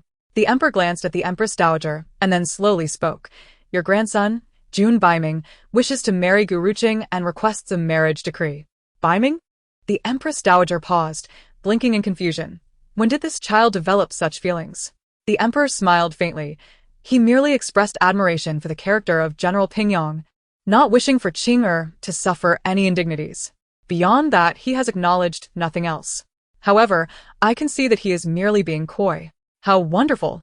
I never expected to witness in my lifetime Baiming willingly take a bride. In fact, even the Empress Dowager believed that Gu Ruqing and Jun Baiming were quite well matched. Had it not been for that unfortunate incident, she might have intended to grant marriage between the two herself. If that is the case, it can be considered a double blessing. Has Qing'er agreed? Baiming said that the girl is currently quite hurt by the affair with Xiao Jingzhi, and it is not the right time to discuss it with her. Once I issue the decree, it will be arranged for them to marry in 2 years. During this time, do you doubt your grandson's ability to win Qing'er over? Ha ha ha, splendid. You have anticipated everything, and I am at ease. We shall proceed as you suggest. Additionally, Your Majesty should remind General Xiao not to forget his roots now that he has gained power. If it were not for General Pingyang, he would not have achieved his current standing. Xiao Jingzhi was merely a minor deputy before. It is doubtful he could have attained such success on his own. This victory may well have more than a little embellishment. Yes, I shall remember that. Gu Ruqing, accompanied by Huana, emerged from the palace, strolling leisurely through the streets. The capital of Dongling is her most familiar place. However, as she sets foot on this land once more, Gu Ruqing feels as though she has returned after an eternity. Every brick and tile here is identical to those from her previous life, yet Gu Ruqing is no longer the person she once was. Upon returning to the general's residence, she coincidentally encounters Xiao Jingzhi and Shen Xinhua. The two stand side by side, their fingers interlaced tightly. At this moment, Shen Xinhua appears quite frail, as if a gust of wind could sweep her away. Perhaps all men are drawn to delicate women like her, who seem so fragile. She lowers her gaze to hide the emotions in her eyes. Suddenly, Shen Xinua's expression shifts to one of anxiety, instinctively retreating behind Xiao Jingzhi. He instinctively tightens his grip on her hand, pulling her closer. "Xinhua, do not fear, I am here." With her eyes glistening, Shen Xinhua looks up at Xiao Jingzhi, resembling a startled bird. Such a sight could easily disarm Xiao Jingzhi, and even Gu Ruqing is impressed by her acting skills. Gu Ruqing, maintaining a neutral expression, intends to pass by the couple. "Gu Ruqing, where have you been at this late hour?" Xiao Jingzhi's voice rings out once more. In the past, Gu Ruqing had thought it was the most enchanting voice she had ever heard, akin to a celestial melody. Yet now, it sends shivers down her spine. Chapter 16. When did this child develop feelings? Gu Ruqing turned her head slightly, a faint smile gracing her lips. "As the general wishes, I shall enter the palace to request a decree for you and Miss Xinhua." Upon hearing this, a look of delight filled Xiao Jingzhi's face, and he glanced down at Shen Xinhua in his arms before cheerfully stating, "I knew Qing'er would be understanding. Fear not, the general's residence will still be under your authority. Although Xinhua will stand at your side, she is inexperienced in these matters and is currently with child. I do not wish for her to endure undue hardship." Having spent a considerable time in the general's residence, Qing'er should assist Xinhua in establishing herself among the ladies of the capital. Gu Ruqing raised her eyes lightly. "General, unfortunately, I have already sent all the accounts of the general's residence to the matron's courtyard." Xiao Jingzhi frowned, a flicker of anger crossing his eyes. "What do you mean by this?" Being entrusted to manage the affairs of the household is a significant privilege, one that ordinary wives would dream of obtaining. Yet you do not seem to appreciate it. Indeed, I do not covet it. From now on, whoever wishes to manage this household may do so. As for me, Gu Ruqing, I can no longer be involved. Her gaze shifted toward Shen Xinhua, who resembled a quail nestled in Xiao Jingzhi's embrace, a smirk curling at the corners of her mouth. "I have yet to offer my congratulations to the general and Miss Xinhua. I extend my early best wishes to the two of you. May you be forever united and enjoy a harmonious union for 100 years. Xiao Jingzhi's expression softened, and he drew Shen Xinhua closer. "You are quite perceptive. In a few days, the wife of General Beiho will host a flower-viewing banquet in the capital. You must have received an invitation. So take Xinyue along to present her to the other ladies. Gu Ruqing slowly raised her eyes. Her dark orbs calmly fixed upon the pair before her. Are you not concerned that I might take action against Xinyue at the banquet, causing her to lose her child? Xiao Jingzhi's countenance shifted immediately. As the head of the household, you would never resort to such actions.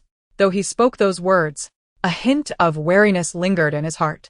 Enough. If you are unwilling to take Xinyue with you, I shall request my mother to care for her instead. That would be quite agreeable. However, my mother has not received an invitation from the madam of the Zhanbei Marquis. You are still able to procure an invitation for her, are you not? Gu Ruqing raised an eyebrow slightly. What do you take me for, General? What standing do I have before the madam of the Zhanbei Marquis? Xiao Jingzhi's expression darkened. You are the legitimate daughter of the Pingyang Marquis, and the madam of the Zhanbei Marquis will surely grant you that much respect. Gu Ruqing shook her head gently. Have you forgotten, General? I have severed all ties with the Pingyang Marquis household. You. Xiao Jingzhi gritted his teeth, his eyes ablaze. Do not be angry, General. Since my sister is unwilling, it is best we do not force the issue. Though I long to attend the flower banquet, I cannot bear to trouble you over it. Therefore, I shall refrain from going. At this moment, Xinyue stepped forward, her pitiful expression, combined with her thoughtful demeanor towards Xiao Jingzhi, instantly ignited his protective instincts. Chapter 17. With me here, do not fear Xinyue, since you have married me. I shall not allow you to suffer any grievances. Even without her, I can obtain an invitation to the flower banquet. You shall accompany your mother. It will be good for you to meet more people. After saying this, Xiao Jingzhi cast a challenging glare at Gu Ruqing. He was a renowned general with military achievements, and he could not believe that he could not secure a mere invitation. Really, General? You are truly remarkable. Xinyue exclaimed with delight, gazing up at Xiao Jingzhi with admiration. Xiao Jingzhi reveled in this praise, affectionately ruffling Xinyue's hair, a mischievous smile gracing his lips. Now you recognize my prowess? Xinyue blushed and lowered her head in embarrassment, pouting. General, you are so mischievous. The madam is still here. Gu Ruqing observed the two before her, their affectionate exchange filling her with a sense of revulsion. Her eyes turned cold, yet her face wore a smile. Then I wish the general success. With that, she turned and left with Huaner. Nearby, a handsome figure clad in dark robes watched the scene unfold. His gaze softened as he beheld the frail silhouette, a flicker of concern crossing his eyes. She was too thin. She must be nourished in the future. Is the general's residence so impoverished? Jun Baiming's eyes remained fixed on Gu Ruqing's delicate form as he murmured softly, behind him, and she approached, following his master's gaze. Seeing his lord lost in thought over another's wife shocked him. Surely, their master would not be smitten with Xiao Jingzhi's wife. To covet another spouse? This was unbecoming of a gentleman. And Qi's heart raced as he implored, while it is true that Madame Xiao appears somewhat frail, with the general returned, he will surely not neglect her. Jun Baiming's gentleness vanished instantly. From now on, do not refer to her as Madame Xiao. His cold tone confirmed Qi's suspicions. Then what should she be called? Qi asked, sweat beading on his brow. The enchanting man pondered for a moment, his lips curling into a slight smile as he replied, naturally, she should be addressed as Miss Gu. Qi felt disheartened. It seemed their master had completely succumbed. Just as Qi contemplated how to dissuade his master from pursuing another's wife, Jun Baiming strode away. Master, where are you going? Qi called after him. Without pausing, Jun Baiming replied, to meet my betrothed. It was over. Their master had truly lost his mind. Gu Ruqing walked far away, her body relaxing slightly, fatigue washing over her, a hint of weariness gracing her features. Huaner, who had been by her side, had witnessed the interaction between the couple. Unable to contain her tears, she sobbed quietly, fearing that Gu Ruqing would be hurt upon hearing her. Gu Ruqing turned to Huaner and sighed, I am not crying. Why do you? Miss, the general and that woman are too much. Does she truly disregard you so? Gu Ruqing smirked slightly. We are leaving now. Why concern ourselves with their opinions? Chapter 18. Is the general not afraid that I will cause her to lose her child?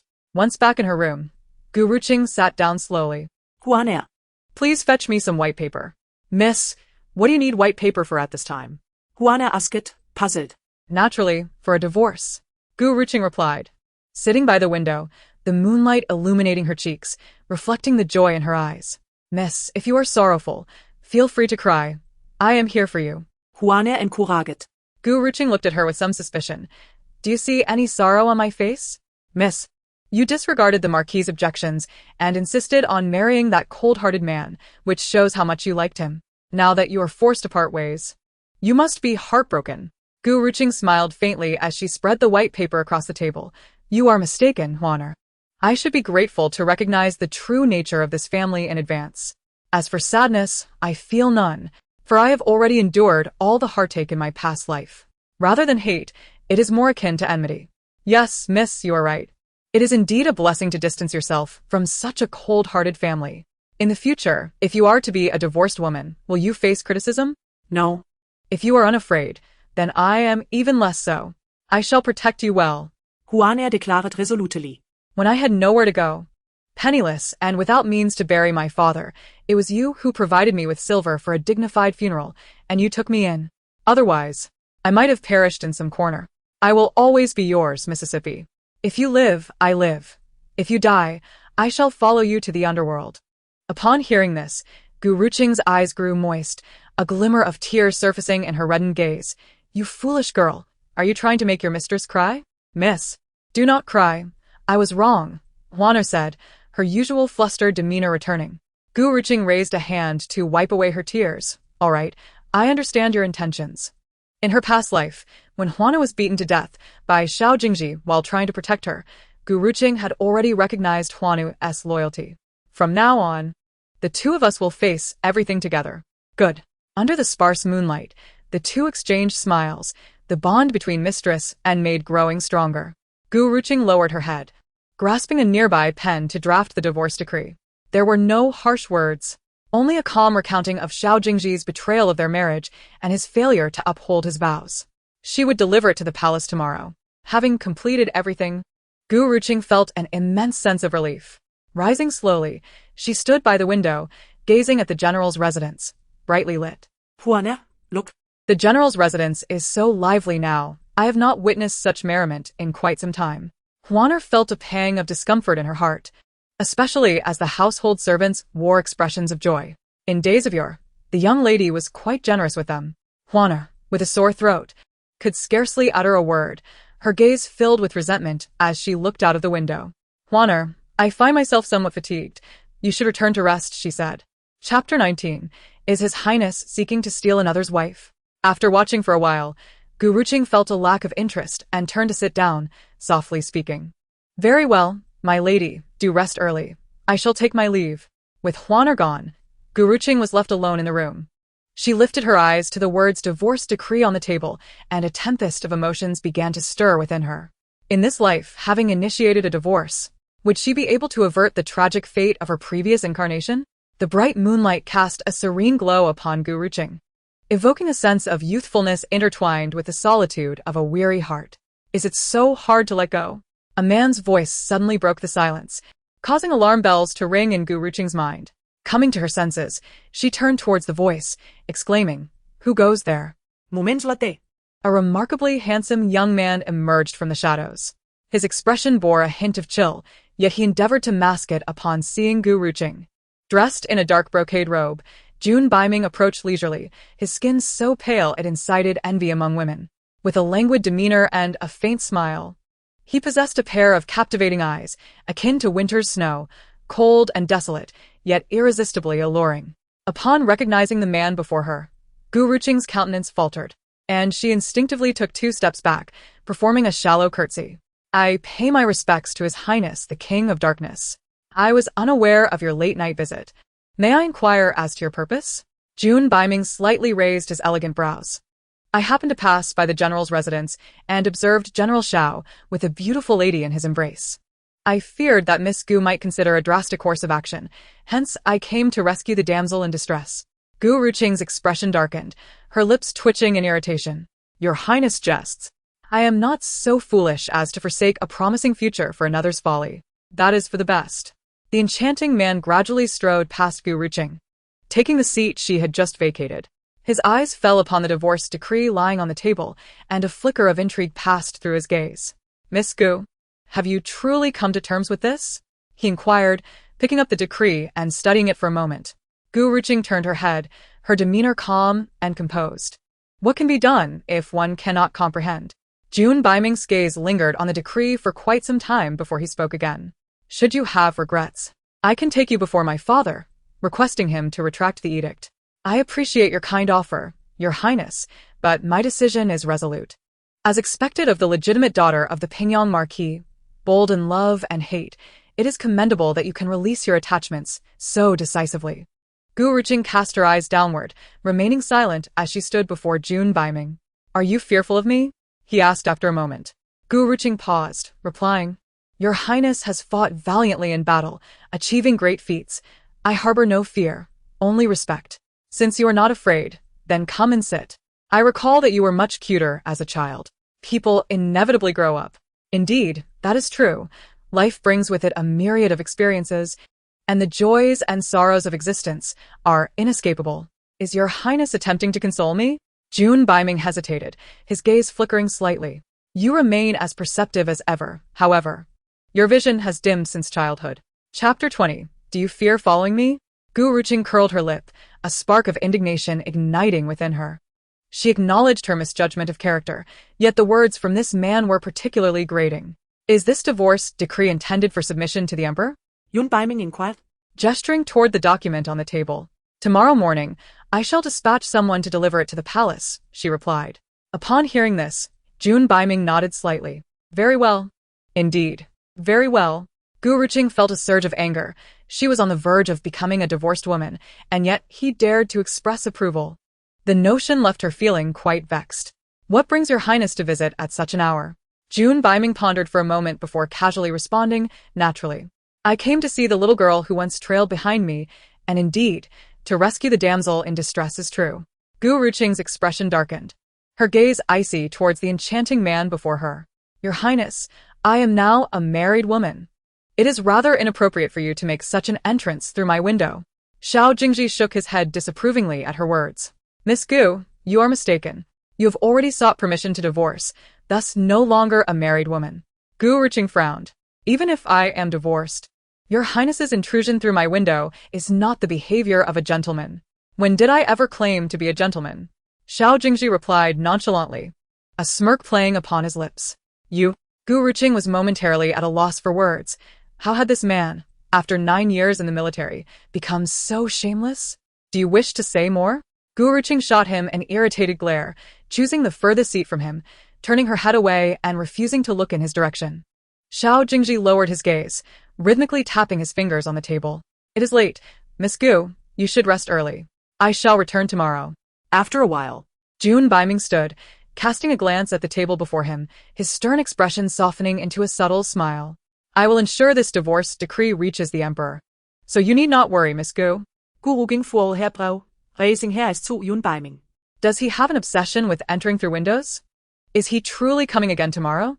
However, before she could voice her thoughts, Jun Baiming had already departed, taking with him the divorce decree she had just penned. Gu Ruqing's expression was far from pleasant. She pondered the true intent behind Jun Baiming's visit that night. In her previous life, he had been away at war for 9 years, and upon his return, she had already been wed, never having had any contact with him until her death. Rising, she secured the doors and windows, fearing that Jun Baiming might return, locking them tightly.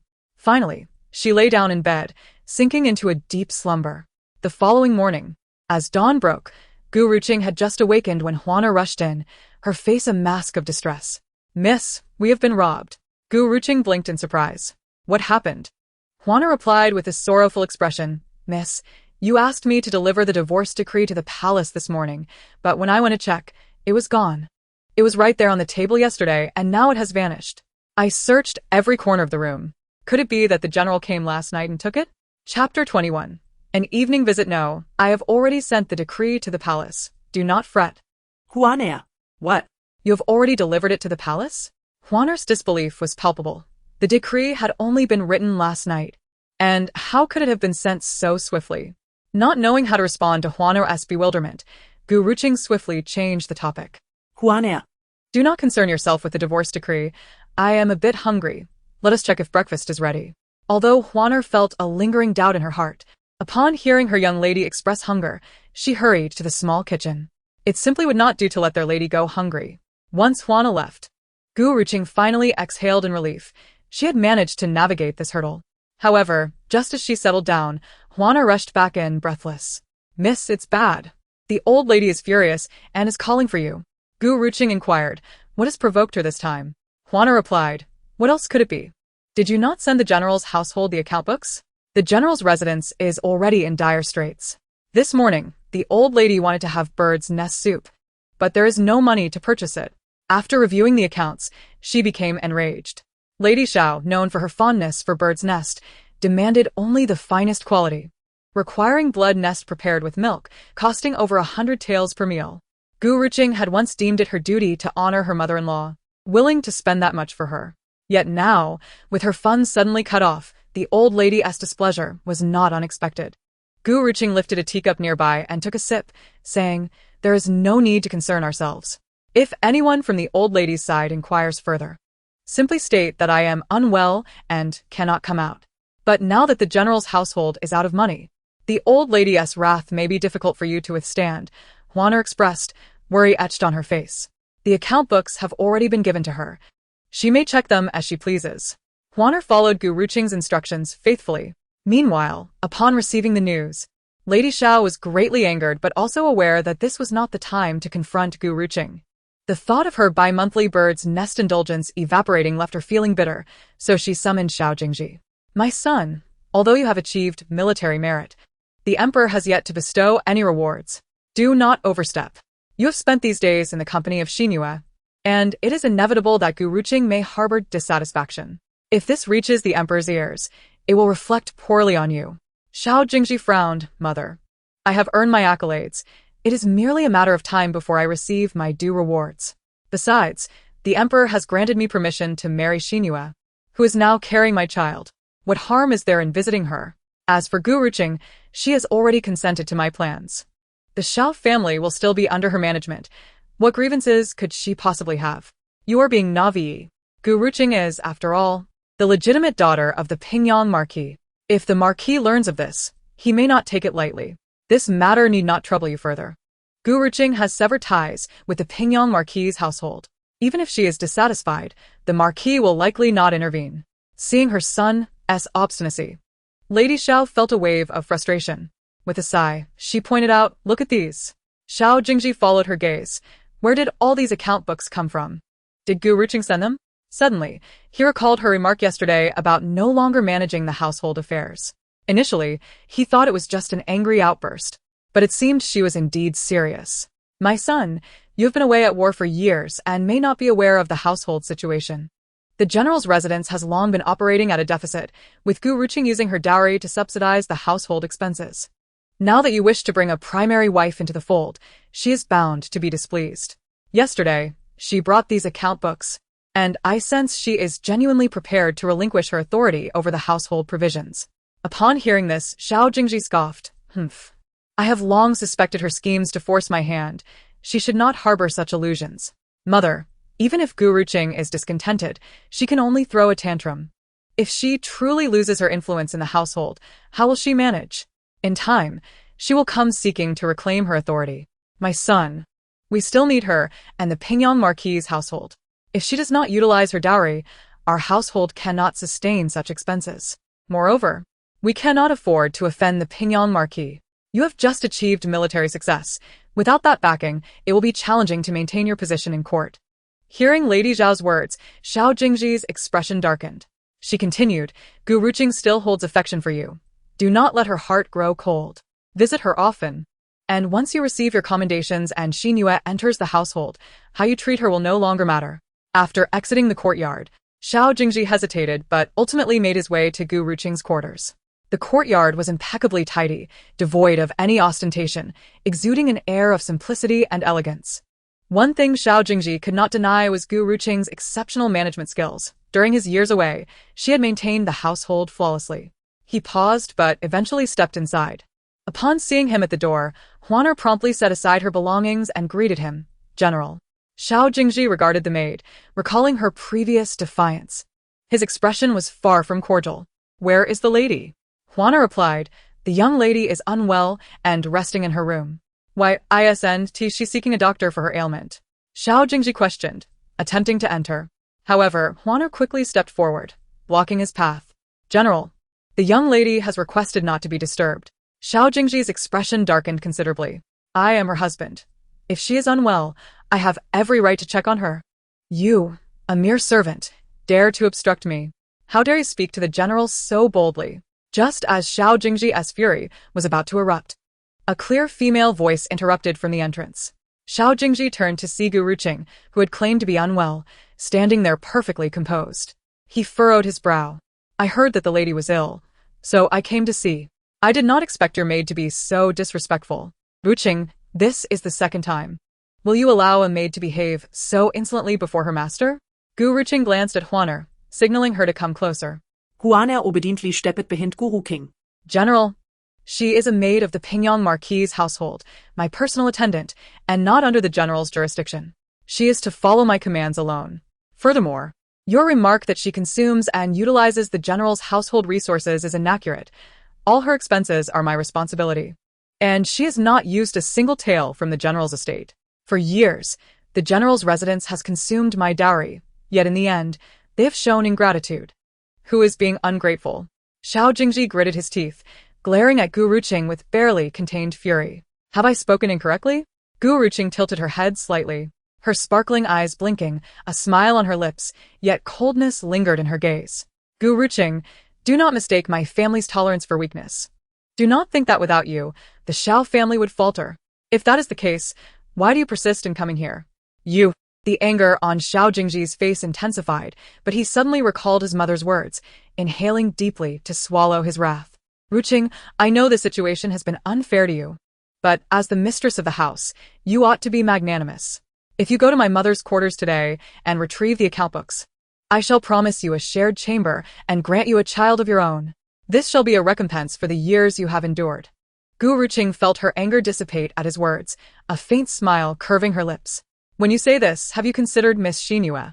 Xiao Jingzhi frowned, his demeanor suddenly uneasy. I will not let Xinhua know. Do not speak carelessly. How convenient that you would keep it from her. Do you not remember that I am the mistress of the general's residence? Now. Whether or not to share a bed depends on the whims of a concubine yet to enter the door. And Xiao Jingzhi, what makes you think I desire to bear your child? Gu Ruqing's lips curled in a mocking smile. I am the legitimate daughter of the Pingyang Marquis, born into unrivaled nobility. Marrying you was an elevation for the Xiao family, yet that does not grant you the right to belittle me. Gu Ruqing, you are utterly ungrateful. Aside from calling me ungrateful, can you articulate anything else? Gu Ruqing raised her hand to her ear, tired of hearing the term ungrateful repeated so often. Chapter 24. The one you most wish to avoid you. Xiao Jingzhi gritted his teeth, rage illuminating his eyes. Just as he was about to erupt, a commotion arose nearby. A servant hurriedly approached from the direction of the main gate. The Dark Prince has arrived, General. Xiao Jingzhi frowned, turning to inquire, where is His Highness now? Reporting to the General, His Highness has reached the entrance of our General's residence. How dare you not inform me sooner? Xiao Jingzhi's expression darkened with fury. The servant's face mirrored his unease. General, the Dark Prince arrived unexpectedly. I rushed to inform you upon seeing him. Xiao Jingzhi took a deep breath, striving to quell his anger. He turned to Gu Ruqing. I know you are still upset, but as the mistress, you should not be so petty. My mother is concerned about this matter. If you were sensible, you would go to her courtyard and retrieve the account books, so that you may manage the household properly. Gu Ruqing's expression hardened. General, I have made it clear before. Whoever wishes to manage this household may do so. I shall no longer involve myself. How unfortunate that I have arrived at such an inopportune time. Just as Xiao Jingzhi was about to explode, a melodious voice rang out from nearby. Everyone turned to see a figure clad in luxurious brocade, wearing a robe adorned with a four-clawed dragon motif, reserved for royalty. With sharp brows and striking features, he radiated an aura of authority under the sunlight. Gu Ruqing recognized him instantly. It was Jun Baiming, the Dark Prince, who had entered her window the previous night and promised to return today. She felt a moment of panic, quickly diverting her gaze. Jun Baiming noticed her reaction, a subtle smile gracing his lips. I am remiss. I did not realize His Highness had graced us with his presence. Forgive my oversight, Xiao Jingzhi said, his expression shifting dramatically as he stepped forward to bow nervously. He had not anticipated the Dark Prince's swift arrival, nor that he would coincidentally appear at the back courtyard, at the entrance to Gu Ruqing's chambers. Indeed, you are remiss. Jun Baiming's cold snort echoed, sending a shiver down Xiao Jingzhi's spine, cold sweat breaking out on his brow. The Dark Prince, the third son of the emperor, was renowned for his military prowess, respected and feared by all in Dongling, from high officials to common folk. Xiao Jingzhi had seldom encountered Jun Baiming before. Initially, his rank had barred him from such meetings, and later, Jun Baiming had been away at war for 3 years. He had once thought of Jun Baiming as merely a boastful lord riding on his military achievements, but today, he felt an unprecedented sense of intimidation. Under pressure, Xiao Jingzhi dared not lift his head, biting back his words. I humbly accept your judgment. I arrived at the general's residence only to find no one to welcome me. The sole gatekeeper, upon seeing my carriage, turned and fled. What? Has General Xiao, now that he has achieved victory, become so dismissive of me? Chapter 25. Marrying you was an elevation for the Xiao family. Jun Baiming's voice was soft yet commanding, and his piercing gaze struck fear into Xiao Jingzhi, causing him to kneel abruptly. It is my failure to manage the household. I had a minor dispute with my wife and failed to greet your highness promptly. I am truly at fault. Xiao Jingzhi spoke with great trepidation, catching a glimpse of Gu Ruqing nearby, who appeared dazed at the sight of the Dark Prince, igniting his irritation further.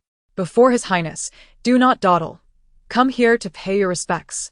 Gu Ruqing, uninterested in his ire, slowly walked out from the courtyard. Jun Baiming's gaze fell upon her. She was but 18 or 19 years old, yet bore an air of maturity that belied her age. Far removed from the lively girl who had once trailed behind him. Today, she wore a light purple long dress, a style that had been in vogue 3 years prior. Her hair was simply styled with a single hairpin, and her unadorned face exuded a natural elegance. This serene and unpretentious demeanor was a rarity in the bustling capital. Gu Ruqing approached, casting a calm glance at Jun Baiming, her lips slightly parting. I have met His Highness the Dark Prince. As she spoke, she prepared to bow, but was halted by his melodious voice. No need for excessive formalities. With his words, Gu Ruqing did not feign formality, standing quietly in place. She raised her eyes, her deep, tranquil gaze meeting Jun Baiming's, which was filled with unspoken meaning, a faint smile gracing his lips. It has been years since we last met. I noticed you appeared quite slender upon your return to the palace yesterday. Has the general's residence treated you poorly? Xiao Jingzhi immediately tensed. Your Highness, rest assured. Ruqing is the mistress of my household. No one would dare mistreat her. Boldly, Your Highness is conversing with Miss Gu. Who dares to act like a mad dog in such a place? As soon as Xiao Jingzhi's words fell, and she, who stood behind Jun Baiming, swiftly stepped forward and delivered a resounding slap to Xiao Jingzhi's face, leaving him momentarily dazed. Jun Baiming let out a mocking laugh. Casting a playful glance at Xiao Jingzhi before turning to Anqi, you have overstepped as well. General Xiao has just achieved great merit and is a hero of Dongling. How can you discipline him here, as if he were a mere pup at home? Quickly apologize to General Xiao. The pup referred to a dog named Xiao Lang, which Jun Baiming had discovered injured and near death on the road and had taken in. Anqi immediately retracted his earlier bravado and turned to Xiao Jingzhi. General Xiao, please forgive my rudeness. Xiao Jingzhi covered his wounded face with one hand while forcing a smile with the other. It's nothing. However, he was seething with anger inside. The force of Anqi's slap had left him feeling as if his jaw had been dislocated. Chapter 26. The king of the underworld arrives yet. Anqi's mere apology was cursory, and he even implied that the king of the underworld was akin to a dog. Xiao Jingzhi felt he had no right to be angry. Jun Baiming cast a casual glance before shifting his attention to Gu Ruqing, a hint of unnoticeable amusement flickering in his eyes, as if silently inquiring, Are you satisfied? Gu Ruqing struggled to suppress a laugh, mindful of the many witnesses surrounding them. Lady Gu, I recall that you grew up under the care of the esteemed general of the Pingyang Marquisate. From a young age, you exhibited both intelligence and grace, earning the favor of the Empress Dowager. Even now, despite being married, no one should dare to bully you. If you ever feel wronged, do not hesitate to inform me. I shall ensure they face dire consequences. The final 4 words from Jun Baiming dissipated all of Xiao Jingzhi's anger, leaving him with an overwhelming sense of dread and exhaustion. He had clearly underestimated the extent to which the king of the underworld would protect Gu Ruqing. Had he known this earlier, he would have treated her with far greater respect. He glanced at Gu Ruqing, his eyes pleading, devoid of the arrogance he had previously displayed. Fearful that she might speak ill of him to the king, Gu Ruqing raised her chin slightly, gazing at the man she once loved, who now appeared weak and fearful, a cold smile gracing her lips. In truth, she had long been disappointed in Xiao Jingzhi, but witnessing his dog-like plea made her question her past judgment, regretting why she had been so blind as to fall for a man of such cowardice. Had Xiao Jingzhi displayed a bit more fortitude, she would not have looked down upon him so. "Thank you, your highness. I have not been wronged here.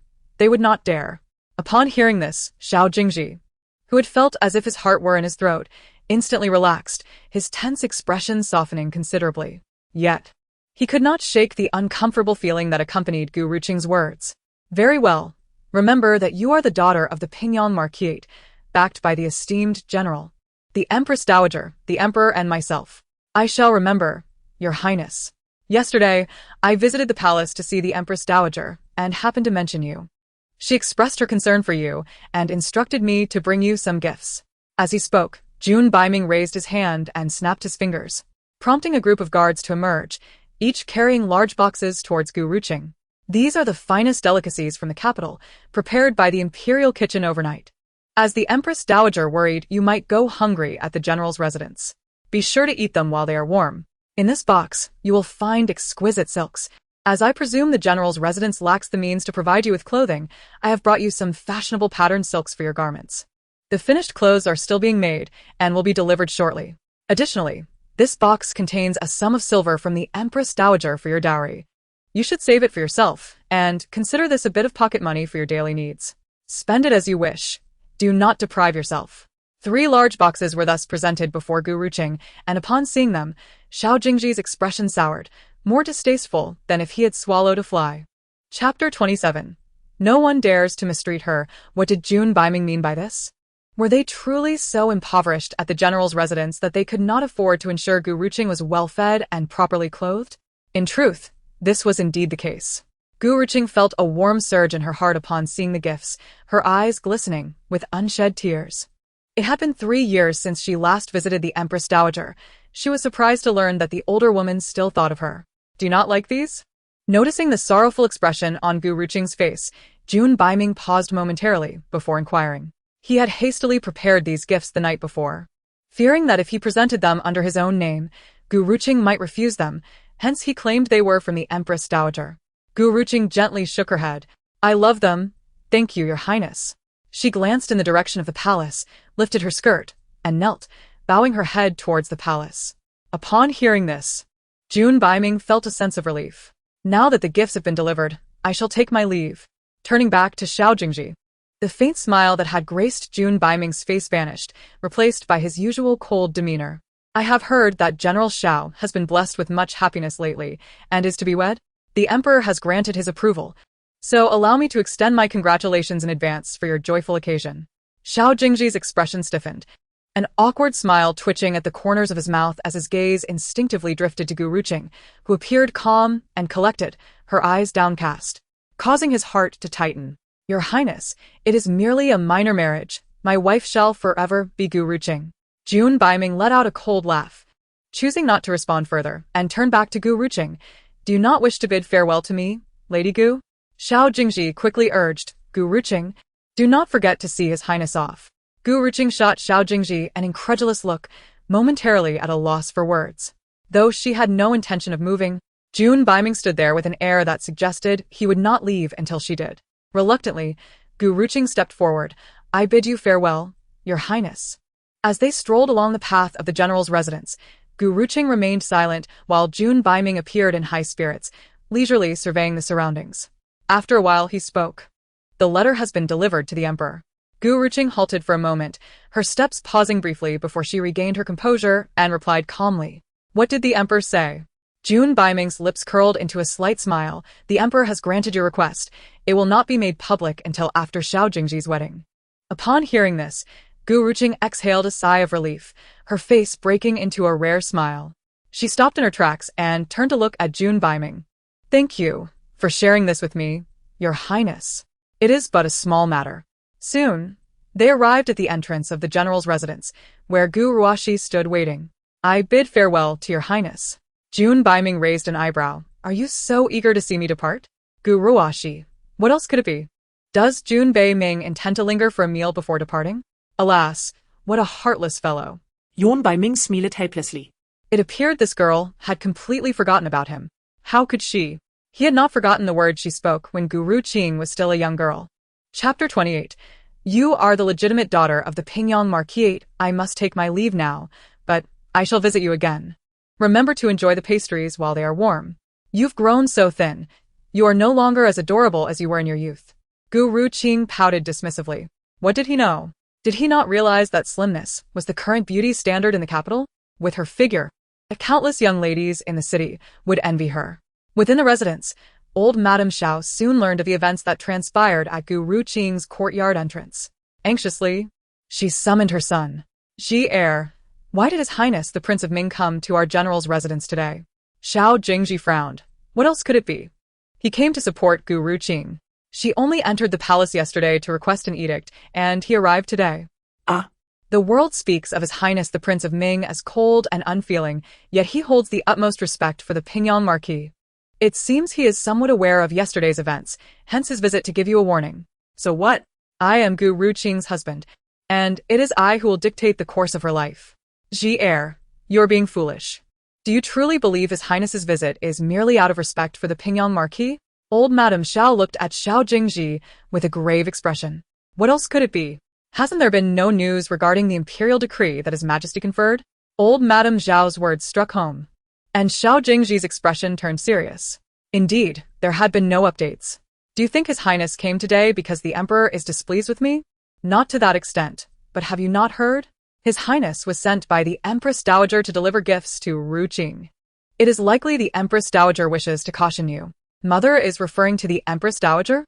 Upon hearing his mother's words, Xiao Jingzhi immediately recognized the gravity of the situation, and his expression soured. Ruqing has often entered the palace since childhood, and is favored by the Empress Dowager.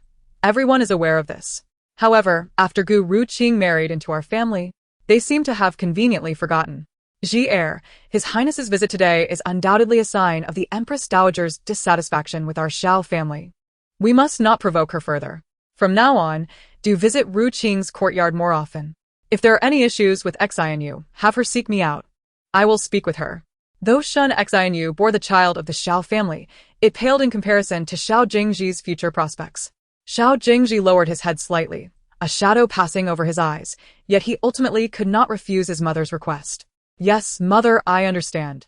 However, I will explain things to Xianyu. She is currently less than 3 months along, and this is a sensitive time. She must not be disturbed. That afternoon, Xiao Jingzhi arrived at Gu Ruqing's courtyard. In stark contrast to his previous indifference, he now displayed an exuberance that made Gu Ruqing feel as if she had returned to 3 years prior. Ruqing, on our wedding night, I led my troops into battle. You have worked hard over the years to manage this household so well. Gu Ruqing's expression remained calm as she regarded Xiao Jingzhi, who wore a facade of smiles. She found it deeply ironic. Chapter 29. Is Ruqing not going to see off His Highness? In her past life, while the Prince of Ming did not visit the General's residence, her father had exerted pressure on Xiao Jingzhi within the court. Upon his return, it seemed he, much like today, sought to please her.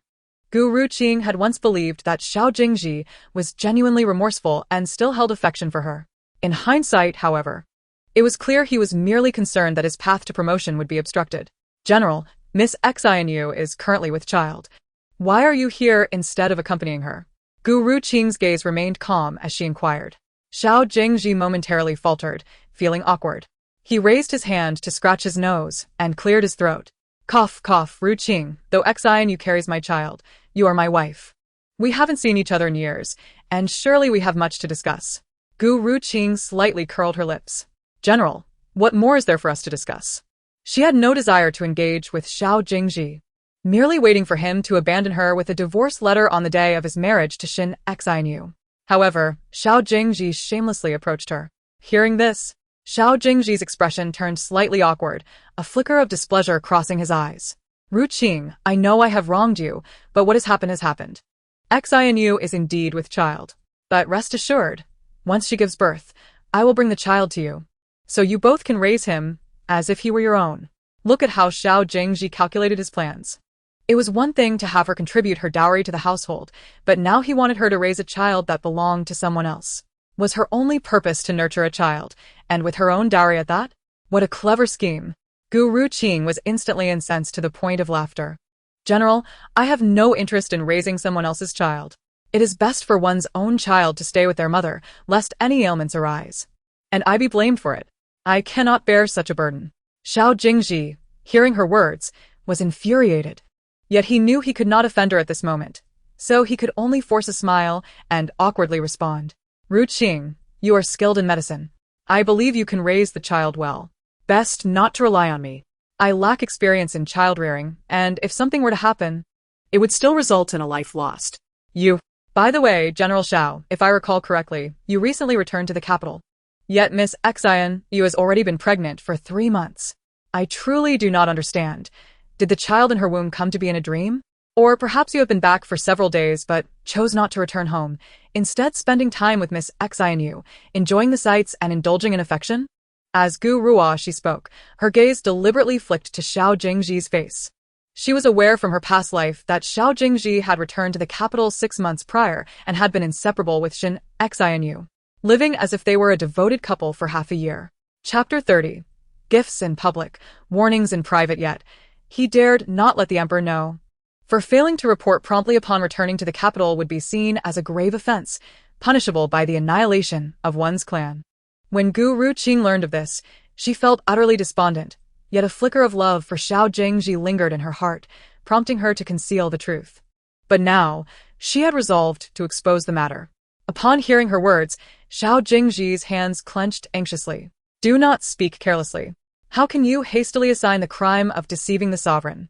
It was during my travels that I chanced upon the grief-stricken Xinhua, who was contemplating ending her life. Concerned for her well-being, I kept her close. The child was an unexpected consequence. After an evening of revelry with my fellow soldiers, I mistook Xinhua for you, leading to that unfortunate incident. However, General, when I was with Miss Xinhua recently, she did not express herself in such a manner. At that time, Xiao Jingzhi was boasting about how remarkable he was in the company of Xinhua, was he not? Xiao Jingzhi frowned. Ruqing. The words I spoke before were merely to provoke you. I acknowledge my fault. Pray tell, what must I do for you to forgive me and release your anger? Ruqing blinked, a faint smile gracing her lips, her gaze fixed intently upon Xiao Jingzhi. Do you truly wish for me to calm my ire, General? Indeed. If Ruqing can be appeased, I shall comply with any request. Very well, then I ask that you dismiss Xinhua and annul your engagement with her. And I shall find peace. That is impossible. Xiao Jingzhi rejected vehemently, his brow furrowed, discontent evident in his eyes. Ruqing, can you not find it in your heart to accept her existence? I promise that once she has given birth, I shall no longer visit her. As long as she has a place in the general's residence, cannot you be more magnanimous for my sake? Magnanimous? Ruqing scoffed softly. Throughout, everyone has urged me to be generous, but why should I be? Is Xinhua truly magnanimous? Perhaps you should inquire of her if she is willing to forsake marrying you for your future advancement. I am willing, came a soft voice from the entrance. Unmistakably, that of Xinhua. She approached with a delicate demeanor, her pale face appearing frail, swaying slightly as though she might collapse, invoking sympathy. Xiao Jingzhi, alarmed, stepped forward to steady her. Did I not instruct you to rest indoors? Why have you come out? Xinhua turned slightly towards him, brushing away his supportive hand. General, I overheard your conversation with the lady. You asked if I would renounce marrying you for your sake. I am willing, as long as it ensures your success in life. If that is the case, it honors the friendship we have shared since childhood. With that, she turned to Ruqing. Madam, should I depart? May you and the general reconcile past grievances. I would willingly leave for distant lands, never to see the general again. Xinhua, how can you utter such words?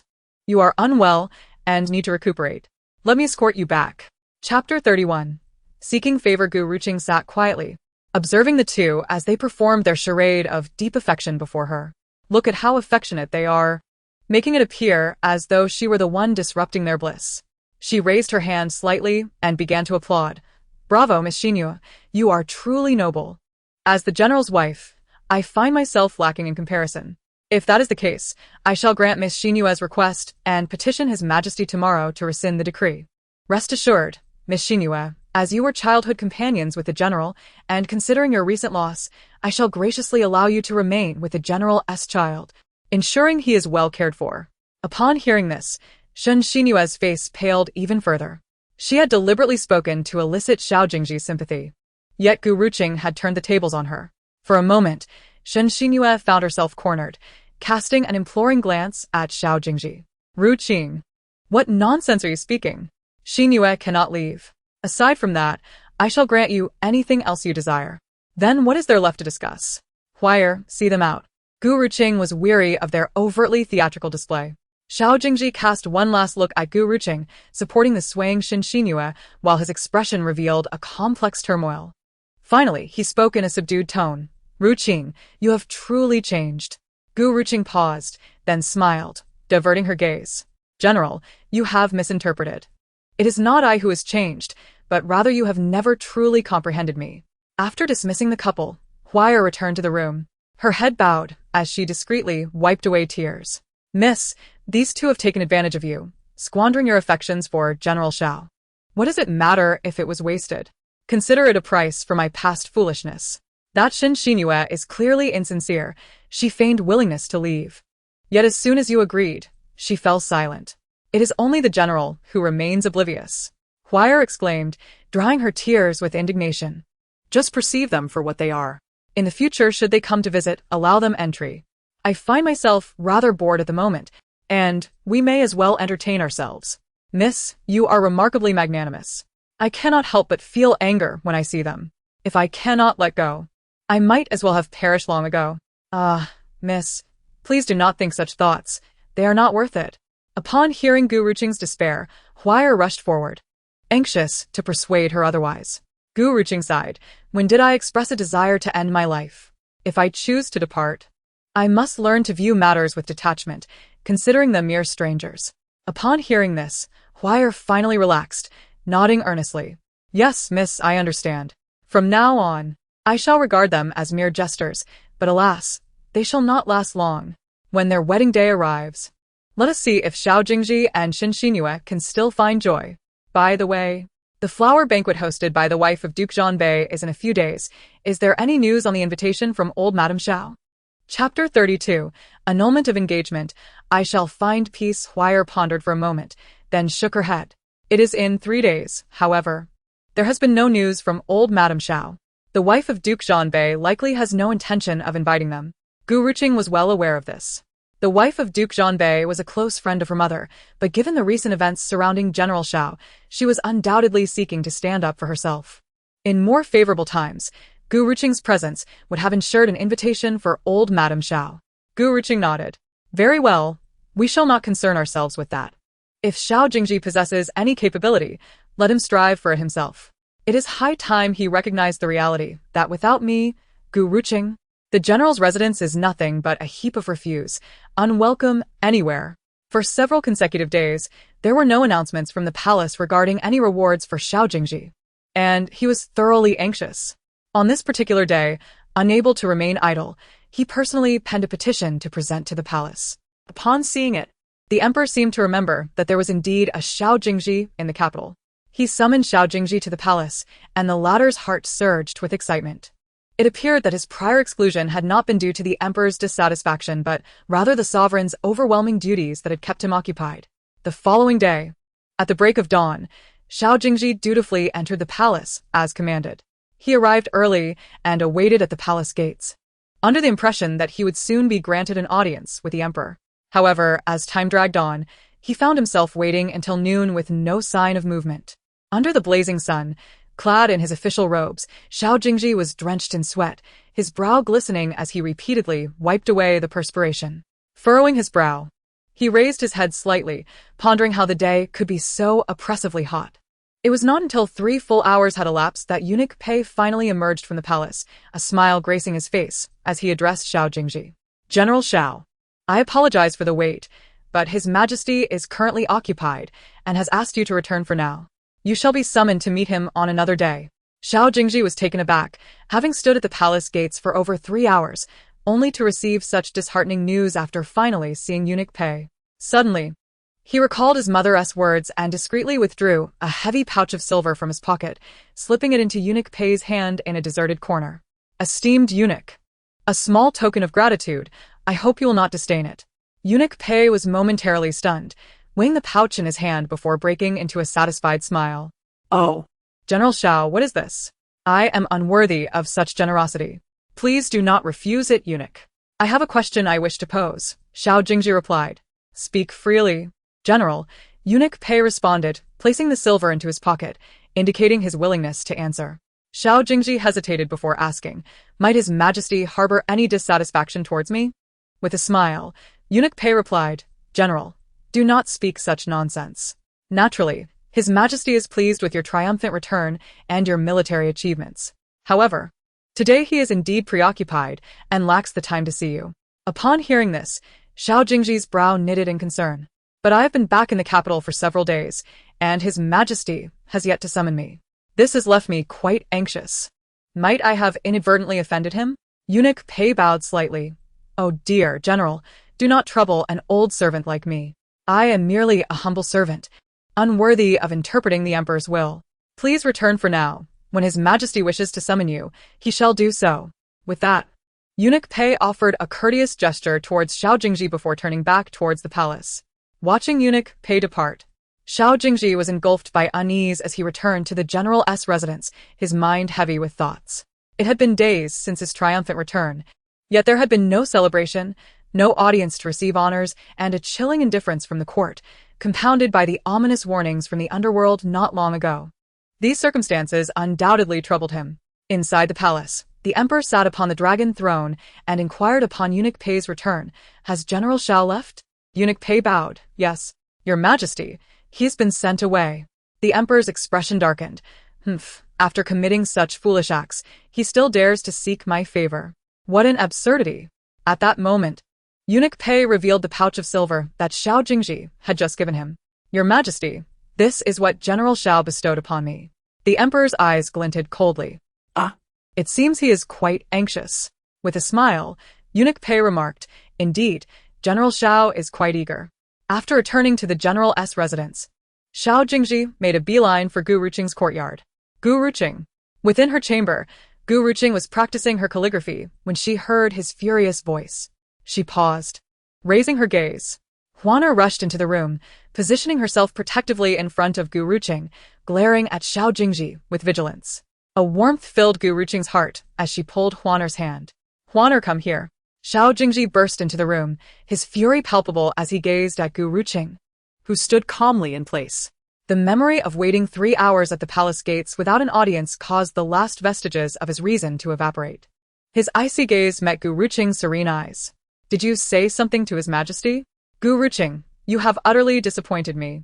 Gu Ruqing paused before responding calmly. I did not. Did not. Xiao Jingzhi's face twisted in sarcasm, followed by a derisive snort. Since you are capable of such actions, are you too afraid to admit it? If it weren't for you, why would His Majesty refuse to see me? As Gu Ruqing regarded the enraged man before her, she felt a profound sense of irony. This was the man she had chosen in her past life. A man who, when his desires were unmet, could transform into a venomous serpent, poised to strike. Just yesterday, he had sought her favor with utmost charm, yet today, he exhibited a complete lack of understanding. Seeing that Gu Ruqing remained silent, Xiao Jingzhi assumed she was cowed into submission, further fueling his anger. Speak. What did you say before His Majesty? Gu Ruqing raised her gaze slightly. If His Majesty is unwilling to see you, General, you should reflect on your own actions instead of questioning me. I merely went to the palace to seek His Majesty's decree regarding your marriage to Xin Xinhua. His Majesty has consented, and the decree will be issued on the day of your wedding. Xiao Jingzhi looked at Gu Ruqing, disbelief etched on his face. Noticing no sign of panic on hers, he felt a slight easing of his tension, though his tone remained frosty. Did you truly only say that? What I said is of no concern to you. You only need to know that His Majesty has approved of your marriage, she replied, concealing the myriad of other things she had said. While it is best that you did not mention anything else, I must still remind you, Ruqing, do not entertain any frivolous thoughts. Even though you are the daughter of the Pingyang Marquis, you are now my wife, and your actions should prioritize the honor and interests of our family. I hope you can abide by this in the future and refrain from any childish whims. My mother has already expressed her discontent with you, and should things escalate, I will not show you mercy. Gu Ruqing raised an eyebrow, a delicate smile gracing her lips. And what do you plan to do if you cannot show me mercy? General? Humph. Should you continue to stir trouble, I shall use all my military accolades to divorce you. Divorce me? Gu Ruqing found his words to be an absurd jest, a smile illuminating her face with no trace of anger or fear, only an audacious confidence. Let us see if the general is truly willing to sacrifice his military honors to rid himself of me. As Gu Ruqing's smile faded, a glacial resolve settled in her eyes. Huaner, see our guest out. Huaner promptly stepped forward, her expression mirroring Gu Ruqing's icy demeanor. General, please take your leave. Xiao Jingzhi regarded the pair, letting out a cold scoff before storming out in anger. Gu Ruqing, disinterested, returned to her calligraphy practice, while Huaner stormed into the room. Her cheeks flushed with indignation. Miss, I cannot stand it. This General Xiao is utterly unreasonable, blaming everything on you. Why does he not reflect on his own shortcomings? It is unjust. Huaner exclaimed angrily. Gu Ruqing, however, simply smiled faintly, seemingly unconcerned. Unjust? Anger seldom resolves any issues. It is far more prudent to contemplate the matters that will unfold after departing from the general's residence, for joy will naturally ensue. Humph. It is fortunate that the young lady sought the emperor's decree to annul her marriage. Otherwise, I would have been suffocated by frustration during this period. The young lady used to manage the household with such kindness towards the servants, yet how did they repay her? Once the account books were sent to the old matron, all expenditures from their courtyard ceased. They were deprived even of food and fruit. Had it not been summer, they might have faced the bitter cold without coal, which would surely lead to starvation for the young lady. They, however, deceitfully claimed that the household was financially strained and that frugality was paramount. Is this truly their notion of frugality? Gu Ruqing gently lowered her gaze, stating, there is no need to be irate with them. When I relinquished the management of the household, I had already lost my influence in their eyes, and they naturally sought to curry favor with the new master. Gu Ruqing smiled faintly. Since they refuse to provide us with sustenance, we shall not perish. We can simply use our own silver to procure what we need. Upon hearing this, Huanu's anger gradually dissipated. Indeed, the young lady's dowry is substantial, and with the Empress Dowager bestowing upon her a chest of silver, it seems the young lady is wealthier than this general's residence. I shall go buy some provisions. I guarantee they will surpass what the general's household can offer. How infuriating! Chapter 35. General Xiao was indeed anxious. Hearing Huanu's words, Gu Ruqing lifted her head and gazed towards the distant palace. Yes, once this matter is resolved, it is time to visit the Empress Dowager. Early the next morning, Huaner set out with silver notes, returning with an abundance of goods. The servants of the general's residence were astonished, for they believed the lady was no longer favored. How could she acquire so many items? The servants, observing the shifting winds of the household, tended to align themselves with the prevailing side, yet few were aware of the underlying truths. You may not know, but recently, the underworld lord sent many gifts to the lady on behalf of the Empress Dowager, who claims the lady has lost her influence. She has the Empress Dowager as her backing and is the legitimate daughter of the Pingyang Marquis. Such noble status cannot be compared to that of the general's childhood sweetheart. Therefore, we must not neglect the lady. Her matters are of utmost importance. We should promptly deliver the salary and provisions to her. The lady's wealth surpasses that of the general's residence. She likely looks down upon our meager offerings. The servants began to chatter amongst themselves. Xiao Jingzhi stood in the shadows, listening to the discussions, his expression darkening considerably. The general's residence has been living in financial straits, and he had not seen meat on the dining table for several days. Meanwhile, Gu Ruqing feasted daily on an abundance of delicacies and had plenty of fine silks. Even his new moon still wore the garments he had purchased for her before his return to the capital.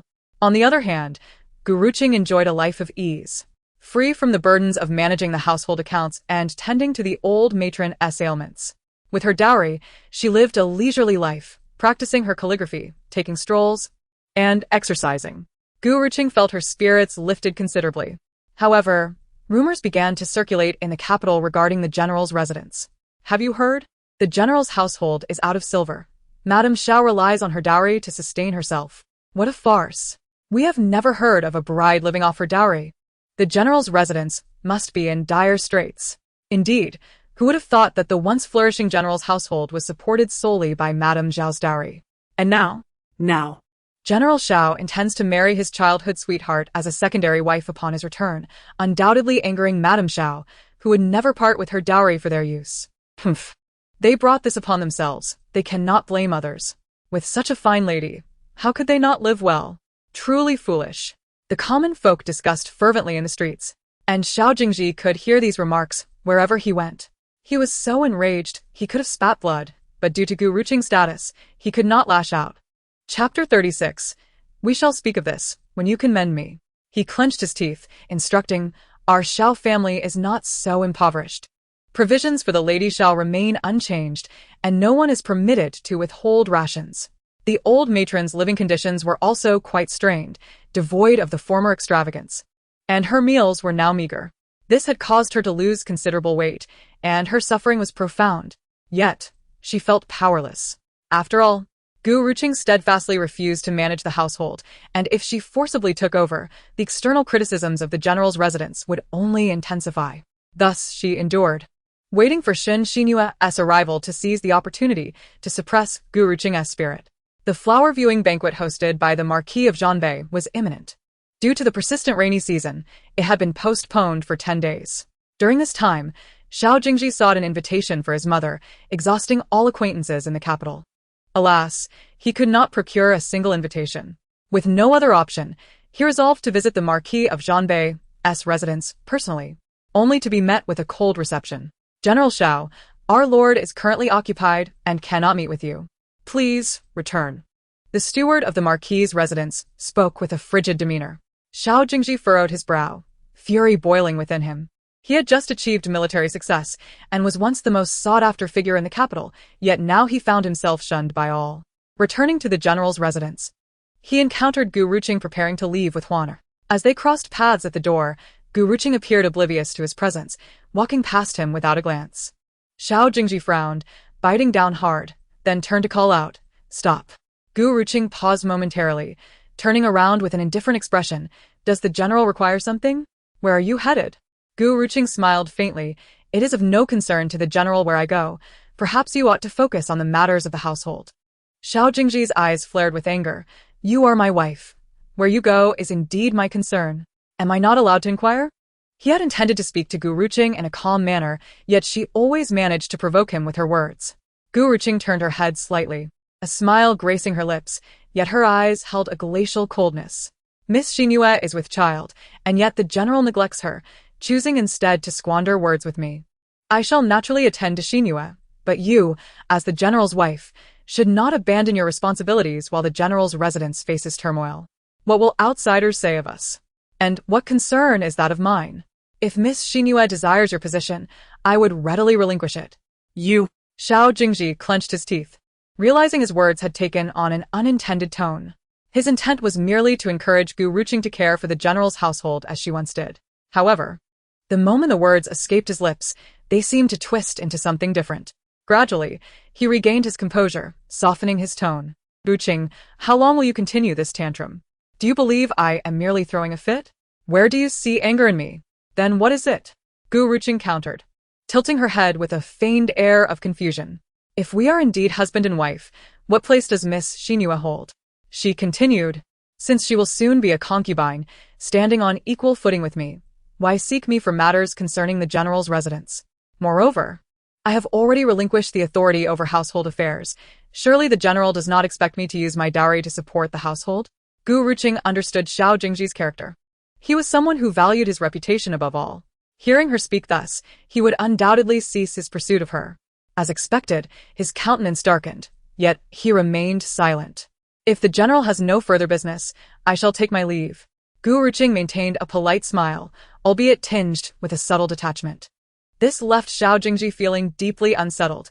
The Gu Ruqing of yore was not at all like this.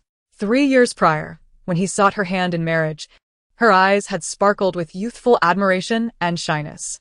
Yet now, All he could find in her gaze was indifference and a distance he could not decipher.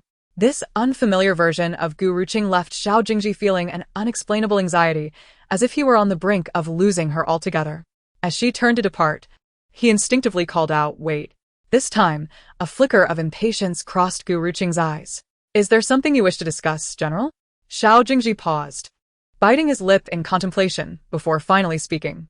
"Ruqing, could you procure an invitation for my mother? I know these days have been difficult for you. Rest assured, I will make amends. We are husband and wife, and spouses should not harbor grievances. Let us return to the way things were." He believed his words would touch her heart, yet what she replied struck him like a thunderbolt. "General, what is done cannot be undone. Do you not understand?" The thought of returning to the past sent shivers down Gu Ruqing's spine. Would she truly subject herself to Xiao Jingzhi's whims once more? Absurd. She was neither masochistic nor foolish.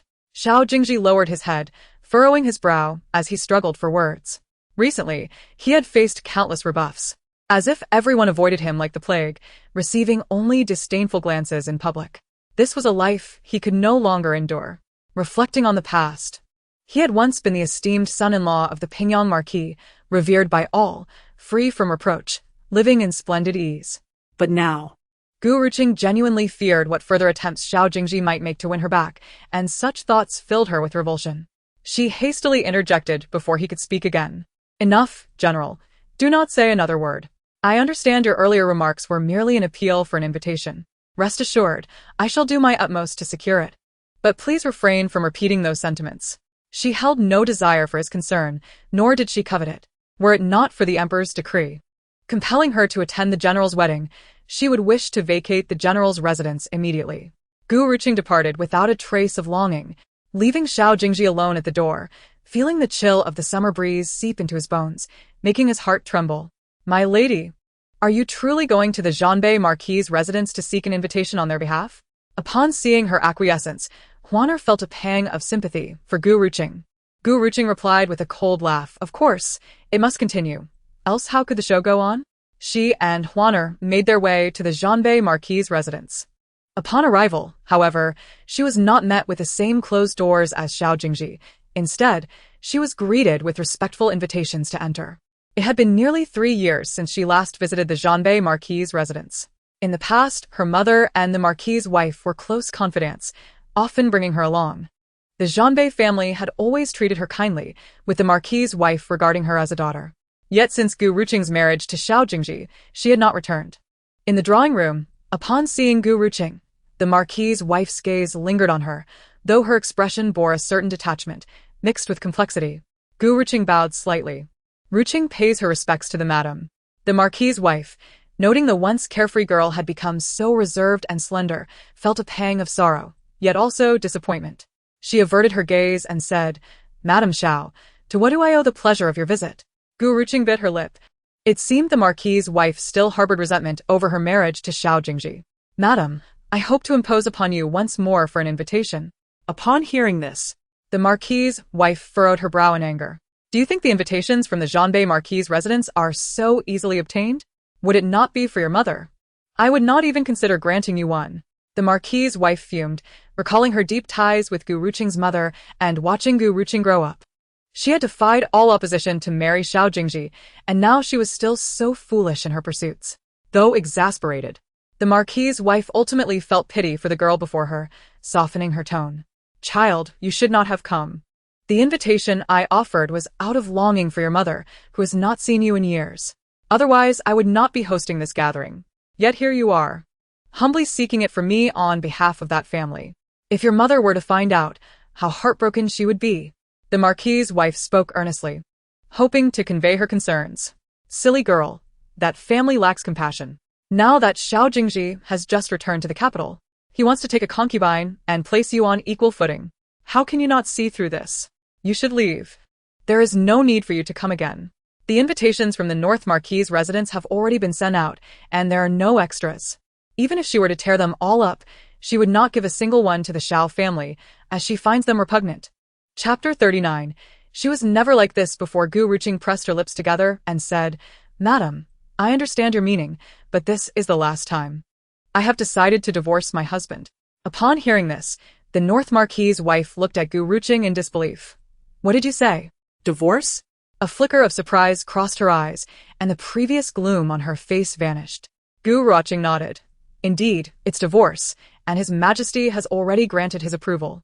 The imperial decree will be issued shortly. Good child. This is the determination a daughter of the Pingyang Marquis family should have. But does your father and mother know about this decision? The North Marquis's wife asked, her concern evident. Gu Ruqing lowered her head slightly. I have not returned home yet. My parents and elder brother are unaware of this matter. It was not that she did not want to inform her parents, but she truly did not know how to broach the subject. She had fought desperately for this marriage, yet now she was about to cause a scandal that would tarnish the Pingyang Marquis's reputation. Silly child, how could you not tell your parents about such a significant matter? Do you think they would oppose it? They would be delighted, wouldn't they? Haven't you been back at all? The North Marquis's wife looked at Gu Ruqing with great concern, wondering what this girl had endured over the years. Gu Ruqing indicated with a nod. I want to wait for this matter to settle down before returning to apologize to my parents and elder brother. You are too strong-willed. However, being able to leave that den of wolves is a good thing. The North Marquis's residence has never coveted wealth and status. Even if Xiao Jingzhi has military achievements, it does not mean he can just walk into the North Marquis's residence. Had it not been for you, I would not have even bothered with that family. The North Marquis's wife, who had seen countless people, recognized that family was greedy, and only the former Gu Ruqing was so naive. Gu Ruqing choked back her emotions and said, I understand. Good child, come sit closer. Noticing the moisture in Gu Ruqing's eyes, the North Marquis's wife immediately felt her heart soften, her own eyes reddening. Gu Ruqing obediently walked over and sat beside her. The North Marquis's wife took Gu Ruqing's hand affectionately and gently patted it. You have truly suffered over the years. Since you have chosen to leave, why do you still want to obtain an invitation from that family? Gu Ruqing took out a handkerchief to dry her tears. Now that I've severed my ties with Xiao Jingzhi, they are still unaware of my intention to divorce. The North Marquis's wife suddenly understood and nodded. I see. Do not worry, we have plenty of invitations. After you return, take one with you. Rest assured, when that old woman brings her little foot over, I shall help you vent this grievance. Gu Ruqing smiled faintly. Thank you, madam.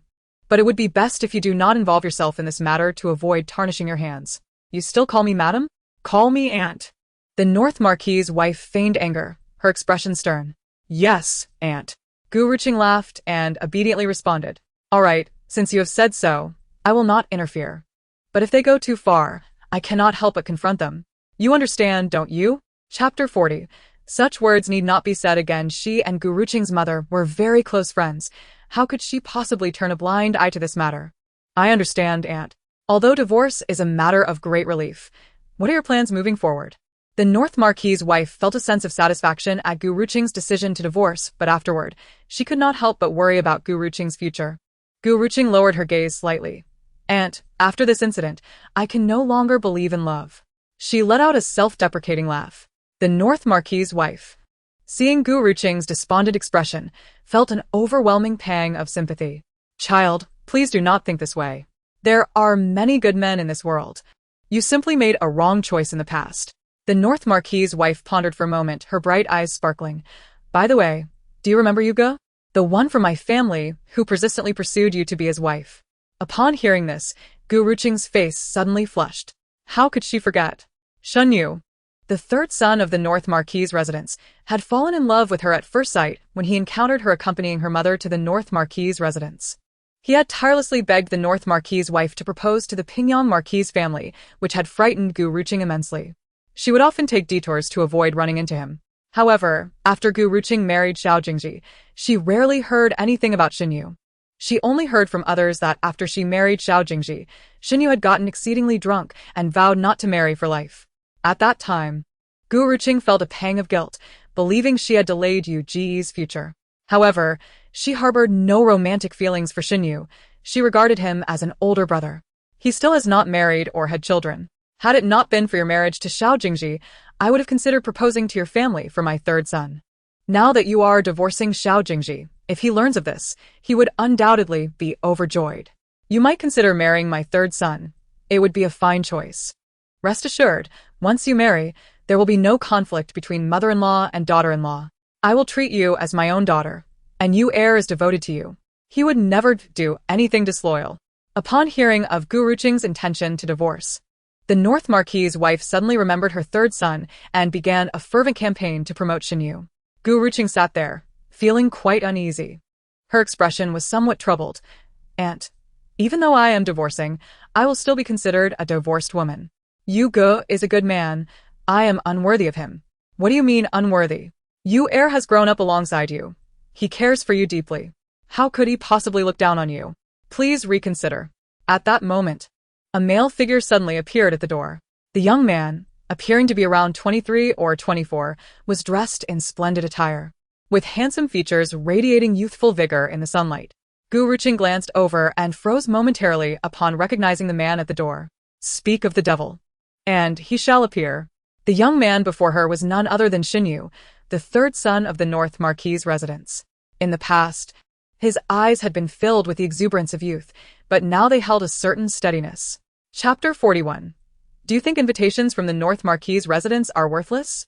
Gu Ruqing hurriedly stood and greeted Xinyu. "Ruqing pays her respects to Yu Ge." Upon hearing that Gu Ruqing had come to the North Marquis's residence, Xinyu rushed over. When he saw the young girl before him, a complex expression flickered in his eyes. "After many years apart, Ruqing seems to have grown distant with me." Gu Ruqing slightly lowered her head, remaining silent. At that moment, Madame Zhanbei spoke up. "What brings you here?" Xinyu, regaining his composure, bowed to his mother. "Mother, I heard that Ruqing has come, so I thought I would come to see her." Although Xinyu addressed Madame Zhanbei, his gaze remained fixated on Gu Ruqing. Noticing this, Madame Zhanbei chuckled. "You're still the same as when you were a child. Upon seeing Ruqing, your eyes linger on her alone. Be careful not to frighten her." Xinyu hurriedly lowered his head, a hint of apology on his face. "I'm sorry, Ruqing. It has been many years since we last met. I was impolite." Gu Ruqing gently shook her head. "It's all right, brother Yu." She then turned to Madame Zhanbei.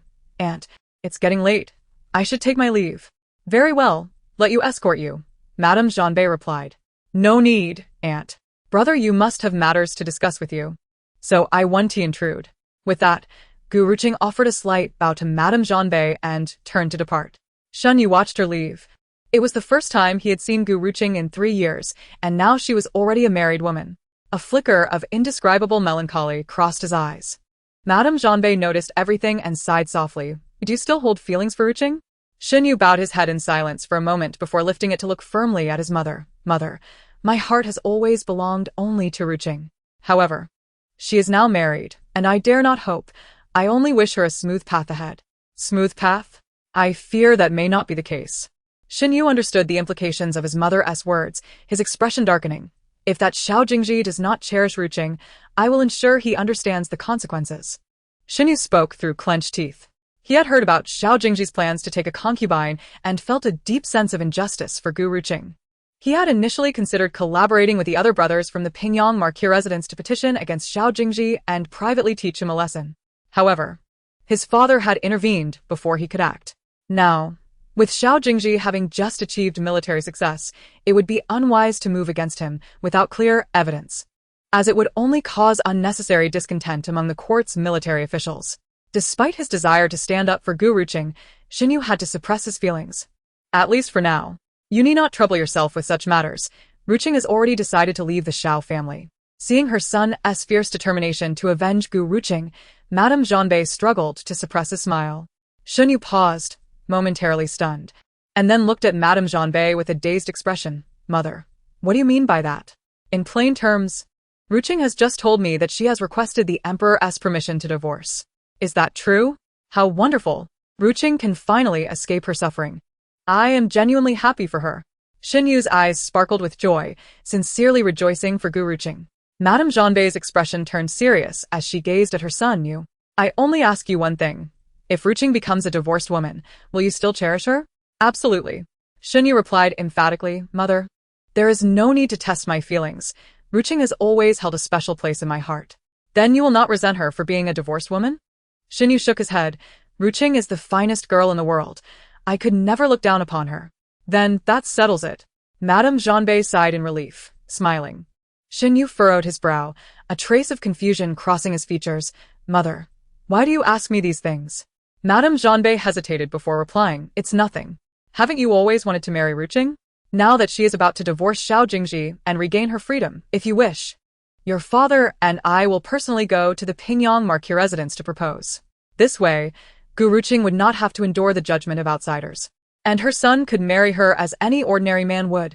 More importantly, Madame Zhanbei truly held affection for Gu Ruqing. Xinyu looked at Madame Zhanbei in disbelief. Mother, are you serious? Would I deceive you? But first, you must ensure that Ruqing has feelings for you. After all, a fruit that is forced to ripen is never sweet. And we cannot take advantage of her vulnerability. If she is unwilling, no matter how much we say, it would be in vain. Today, Madame Zhanbei saw the look on Gu Ruqing's face. It seemed she had been deeply hurt by Xiao Jingzhi.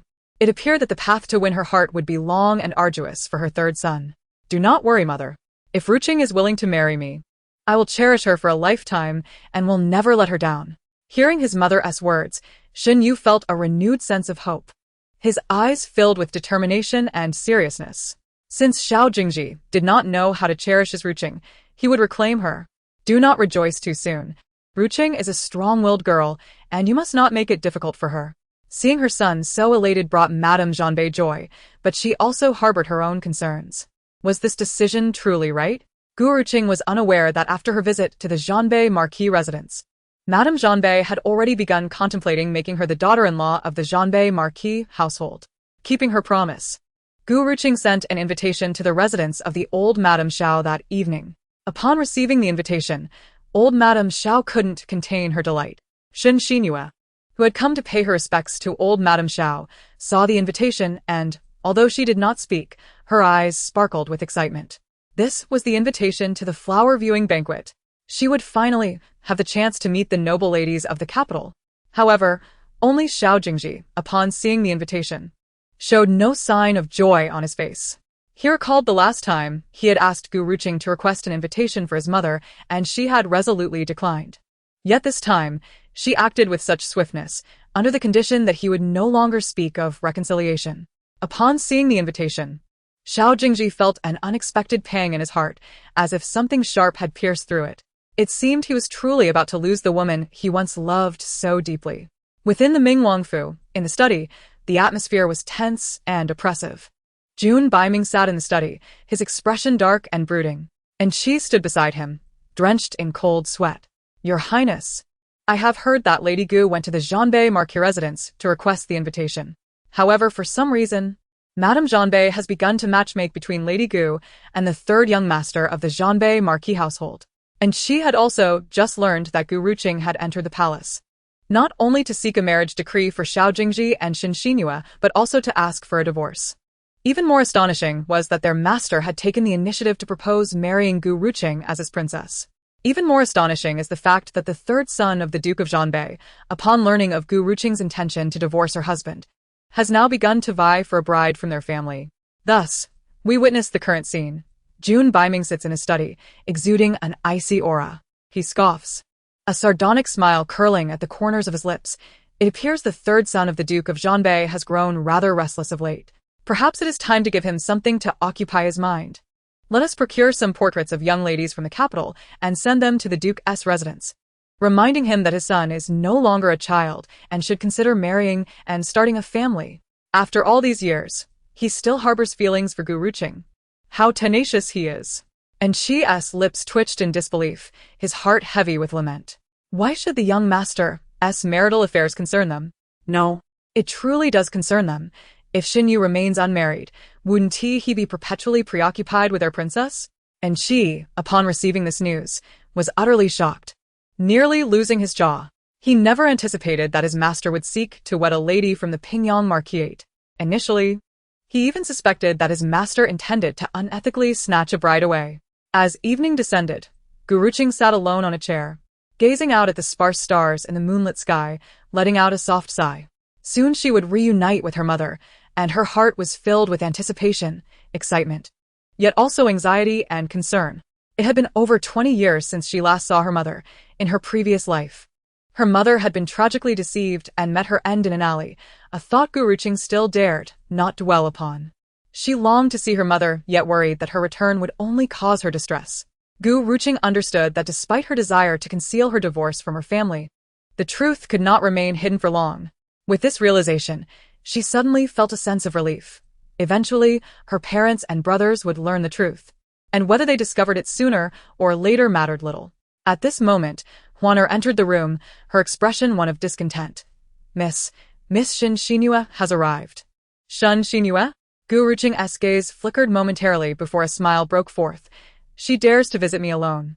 Huan is påkeken, miss. If you do not wish to see her, I can send her away at once. No need. Since she has come, I shall receive her. Let her enter. I am curious to see what scheme Shen Xinhua has in store. Gu Ruqing collected her thoughts and sat composedly in her chair. Huan perplexed. Could not comprehend why her mistress would want to see such a troublesome person. Before long, the sound of footsteps approached, drawing nearer. Sister. Xinhua has come to pay her respects. Shen Xinhua entered, followed by a throng of maids and servants, filling Gu Ruqing's room to capacity. It appeared that Xiao Jingzhi and the old lady were concerned for Shen Xinua's safety and had arranged for attendants to accompany her. Huana had to squeeze her way to Gu Ruqing's side. Shen Xinhua approached Gu Ruqing, a smile gracing her face. I heard that you visited the Duke of Zhanbei's residence to personally deliver an invitation. Xinhua is immensely grateful and has come to express my thanks. Gu Ruqing cast a glance at her. Shen Xinhua was adorned in a water blue dress. Her hair adorned with simple yet elegant ornaments, her features delicate, and her figure slender. It was evident that her slight bulge hinted at pregnancy, presenting her like a fragile white lotus, evoking pity. Gu Ruqing withdrew her gaze, calmly sipping her tea. It seems I am the only daughter of the Pingyang Marquis. I do not recall having a sister. Therefore, it seems inappropriate for Miss Xinhua to address me as sister. Henceforth, please refer to me as madam. The term sister from Shen Xinhua filled her with disgust.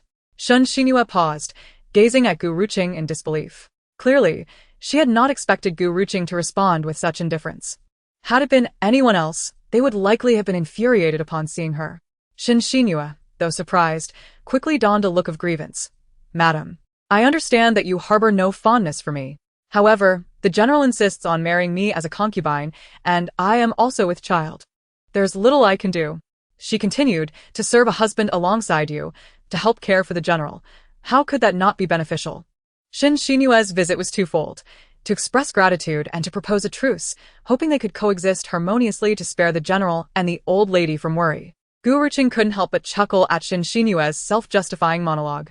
Miss Xinhua, having just lost your husband, you are already seeking another, and even expect a child. As far as I know, your husband passed away merely 3 months ago. Are you so eager to find a new partner? I now suspect that the child you carry may not be the general's, but rather a desperate attempt to secure a new patron. Furthermore, the general marrying you as a concubine does not elevate your status to that of the general's wife. Are you perhaps coveting my current position? Your ambition seems rather excessive. Gu Ruqing's tone was laced with mockery. The maids and servants present were mostly from the old lady's household, and she deliberately chose to speak thus to gauge the depth of Xiao Jingzhi's trust in Shen Xinhua. Upon hearing her words, several maids lifted their heads, casting peculiar glances at Shen Xinhua. Shen Xinua's eyes visibly widened with alarm, her face flushed with anger. What do you mean by that? I have grown up with the general. How could I possibly betray him? Shen Xinua's marriage had lasted less than a year, and the general was well aware of her unfortunate circumstances, having what a sickly husband who could not fulfill his duties. Until marrying the general, she had remained untouched. If the madam doubts this, she could always inquire with him. Are you trying to humiliate me, madam? Gu Ruqing raised an eyebrow nonchalantly. Immediately yes. Your reaction seems a bit excessive. One might think you harbor a guilty conscience. Shen Xinhua was rendered speechless, her face burning with indignation. After a moment, tears began to spill down her cheeks, and she lowered her head, looking woeful. Madam, can you truly not tolerate me? The child I carry is undoubtedly from the general's house. You need not use this as a means to sow discord between us. If you wish to dismiss me, I shall leave without causing you any further distress. Gu Ruqing, what are you doing? Who gave you the authority to drive Shen Xinhua away? A man's furious voice suddenly boomed from the doorway. Gu Ruqing turned to see Xiao Jingzhi hastening towards Shen Xinhua, enveloping her in a protective embrace. I told you not to come here. What is there to discuss with her? Shen Xinhua lowered her head slightly, tears streaming down her cheeks. All she desired was to foster a good relationship with the lady and alleviate the general's burdens. Yet the lady had cruelly remarked that the child in Xinyue's womb was not of the general's bloodline. Xinyue felt an overwhelming sense of grievance. Xiao Jingzhi furrowed his brows, casting an angry glance at Gu Ruqing. Gu Ruqing, am I not aware whether the child in Xinyue's belly is mine? I understand your disdain for her, but you should not bully her with slander here. Bully her? General, you should observe the scene in this room. An unwed concubine surrounded by a retinue of maidservants and matrons, far exceeding those in my own quarters, has filled this space. Do you truly believe I could intimidate her here? Furthermore, does Xinyue dare to swear before you that the child in her womb is indeed your blood? In that moment, Gu Ruqing shifted the focus back to Xinyue. With a pale expression and a resolute bite of her lip, Xinyue asserted, "Of course I dare." Very well. Then, let the young lady swear an oath. If the child in her womb is not of the general's blood, may she suffer a wretched fate. Struck by 5 thunders and condemned to the 18 layers of hell. Chapter 46. She dared to visit me alone. The people of Dongling are the most superstitious, reluctant to swear oaths, for they believe such vows will come to pass. As soon as these words were spoken, Xinyue's complexion turned ashen, her body swayed unsteadily. Fortunately, Xiao Jingzhi was there to support her. Otherwise, Gu Ruqing feared Xinyue might faint and use it to her advantage. Xiao Jingzhi's expression darkened suddenly. Gu Ruqing, what do you mean by this? Why must you be so malicious as to compel Xinyue to swear? General, as the matriarch of the general's household, it is my duty to clarify matters of bloodline. Otherwise, in the future, if any random person claims they are carrying the general's bloodline, would I not be guilty of a grave offense? Gu Ruqing spoke with an air of indifference, noting how easily she had frightened Xinyue with a mere request for an oath, leading her to suspect there was indeed something amiss with the child. General, please do not take offense at the lady. Xinyue is willing to swear if it would dispel the lady's doubts about her. Xiao Jingzhi looked at Xinyue with delight, knowing she was not the kind of woman to shy away. He then turned to Gu Ruqing, a smug expression on his face, as if to say, no matter how many tricks you employ, the child in Xinyue's womb is undoubtedly mine. Seeing this, Gu Ruqing could not help but smirk coldly. A woman understands another woman best. Upon witnessing Xinyue's hesitation, she sensed Xinyue's inner turmoil. Young lady, you truly possess great courage. Now, please swear in front of me and the general. Xinyue remained pale, summoning her courage as she nervously raised her hand, revealing 3 fingers. I hereby swear before heaven. If the child in my womb is not of the general's bloodline, may I suffer a wretched fate, struck by thunder. Before she could finish her oath, a sudden clap of thunder erupted from the sky, followed by a torrential downpour that left Xinyue trembling, her legs weakening. Even with Xiao Jingzhi's support, she felt herself losing control and sinking. Xiao Jingzhi could no longer concern himself with the oath, seeing Xinyue about to faint. He swiftly wrapped his arms around her. He glared fiercely at Gu Ruqing. Is this what you wanted? Xinyue has fainted. Are you satisfied now? With that, Xiao Jingzhi stormed out, cradling Xinyue in his arms. A throng of maidservants followed, leaving the room in an abrupt silence reminiscent of days past. Gu Ruqing let out a long sigh, relishing the fresh air. Huaner, she said with satisfaction, that young lady Xinyue is quite timid. A mere clap of thunder frightened her into such a state. How amusing. Gu Ruqing's gaze turned distant, a slight smile playing on her lips. That is the mark of her guilty conscience. Huaner blinked in confusion. Miss, do you mean to say the child in her belly truly is not the general's? Chapter 47. Not of the general's bloodline. Gu Ruqing shook her head. I do not know. In my previous life, that child had not yet been born when Xinyue was abducted, leading to a tragic end for both mother and child. However, observing Xinyue's reaction now, it is possible the truth surrounding her child is far more complex than it appears. Nonetheless, Gu Ruqing was on the verge of departing and had no intention of assisting Xiao Jingzhi in uncovering any truths. The unexpected revelation she encountered that day was purely serendipitous. She had initially aimed to provoke Xinyue, only to stumble upon such astonishing insights. That evening, the general's residence was ablaze with lights, not in celebration, but because Xinyue had experienced a miscarriage. Gu Ruqing heard the news and smiled faintly. How could she dare to swear when she is so easily frightened? Looking out at the heavy rain, she smirked slightly. This downpour is quite fortuitous. Perhaps even heaven could not bear to witness it. As Gu Ruqing returned to her thoughts, intending to retire for a restful night, she suddenly halted in her tracks. Calmly, she addressed, "Your Highness, do you have a penchant for climbing through windows?" At her words, Jun Biming emerged from the shadows. He lowered his gaze to Gu Ruqing, a faint smile gracing his stern features, before leisurely applauding. "What a splendid performance I witnessed here. Miss Gu, I am still savoring it." With a frown, Gu Ruqing realized he had been in her chamber all along. "Does your Highness have nothing better to do than invade my privacy? One might think you harbor some peculiar inclinations." Ha! "I only wish to climb through your window. Does that qualify as peculiar?" Jun Biming replied with a hearty laugh. Just then, a voice erupted from outside. "Gu Ruqing, come out. Xinhua has been frightened into a miscarriage. And you dare hide in your room?" Outside, Xiao Jingzhi, unable to contain his fury, stormed towards the door, voicing his anger. Inside, Gu Ruqing instinctively glanced at Jun Biming. "You must leave quickly. Be wary of him discovering your presence." Jun Biming raised an eyebrow. "Are you so concerned he might see me?" Gu Ruqing frowned. "Your Highness, I assume you do not wish to earn the title of a lecherous scoundrel?" "Indeed, I care not," Jun Biming replied brazenly, unafraid of gossip or rumors. As Xiao Jingzhi prepared to force his way in, Gu Ruqing grew anxious. "You may not care, but I do value my reputation. Now go." As she spoke, she hurried to extinguish the candlelight, plunging the room into darkness. Outside, Xiao Jingzhi, witnessing the sudden darkness after the room had been brightly lit, sneered. "Gu Ruqing, are you capable of acting but not of facing the consequences? Even if you wish to evade me, I will not let you go today."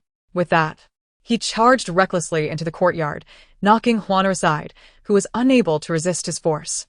Gu Ruqing turned in irritation, finding Jun Biming still lingering. "Why have you not left yet? It is now too late to leave. You should hide in the inner room and avoid being discovered by him." Jun Biming raised an eyebrow, asking, "Why should I hide?" Chapter 48. Thunder Strikes You. Gu Ruqing hastily approached Jun Biming and forcefully pushed him toward the inner room. Time was running out. Xiao Jingzhi was about to enter. Gu Ruqing, disregarding the boundaries between genders, continued to shove Jun Biming. Suddenly, a loud crash echoed from behind. Gu Ruqing's heart sank. It was over. Xiao Jingzhi would surely find out. Just as she began to panic, a strong hand seized her wrist, and in the next instant, the man gently pulled her into his embrace, concealing them both in the shadows just before Xiao Jingzhi burst through the door. When Gu Ruqing realized what had happened, she found herself pressed closely against Jun Biming. His tall figure loomed over her, and the dimness of the room obscured his features. Yet she could feel the overwhelming aura he exuded. Instinctively wanting to break free, she was startled as the man leaned closer, whispering in her ear. "If Miss Gu continues to move recklessly, I cannot guarantee that General Xiao will not discover us." Indeed, hearing this made Gu Ruqing hesitate to move at all. She could only glare at Jun Biming with indignation, thinking that if they were discovered, it would be due to this man. Inside the room, Xiao Jingzhi stormed in angrily, only to find it empty. He paused for a moment, then his face ignited with fury. "Gu Ruqing, where are you? You can bully Xinhua but cannot face me?" No matter how Xiao Jingzhi raged, the silence of the room remained unbroken. At that moment, Huana, who had just gotten up from the floor, hurried in, worried for her mistress's safety. She intended to protect Gu Ruqing but found no trace of her in the room. Huana stood there, bewildered. Where could her mistress be? She had just been here moments ago. Seeing Huaner, Xiao Jingzhi's face darkened as he demanded, "Where is Gu Ruqing? Where has she hidden? Is she too ashamed to see me?" Huaner, regaining her composure, took a deep breath and feigned calmness as she replied, "General, our young lady has already retired for the night. Perhaps we could discuss this tomorrow?" "Humph, she sleeps soundly, yet I create such a ruckus, and she remains undisturbed. The room was still lit when I entered. How could she be asleep now? Clearly, she has something to hide." With that, Xiao Jingzhi prepared to stride toward the inner room. Huaner desperately blocked his path, exclaiming, "General, our young lady truly has gone to sleep. Get out of the way." Xiao Jingzhi, being a man, easily pushed her aside, causing Huaner to stumble to the ground. From the shadows, Gu Ruqing watched the unfolding scene, her brow furrowing in concern. Just as she was about to step out, Jun Biming restrained her, asking, "Are you truly going to go out now? Otherwise, are we to stand here and watch him bully me?" Jun Biming sighed. He wouldn't do anything to that girl. Chapter 49. A Disturbance in Pregnancy. Even in his fury, Xiao Jingzhi dared not overstep his bounds, for Gu Ruqing was the legitimate daughter of the Pingyang Marquis. He had come merely to intimidate her. At this moment, he was nearing the inner room, and their situation required utmost caution. Yun Baiming remained silent, suddenly pulling Gu Ruqing closer. Until their bodies were entirely pressed together. Gu Ruqing's eyes widened in alarm, her expression a mixture of wariness and anger as she bit her lip. This scoundrel.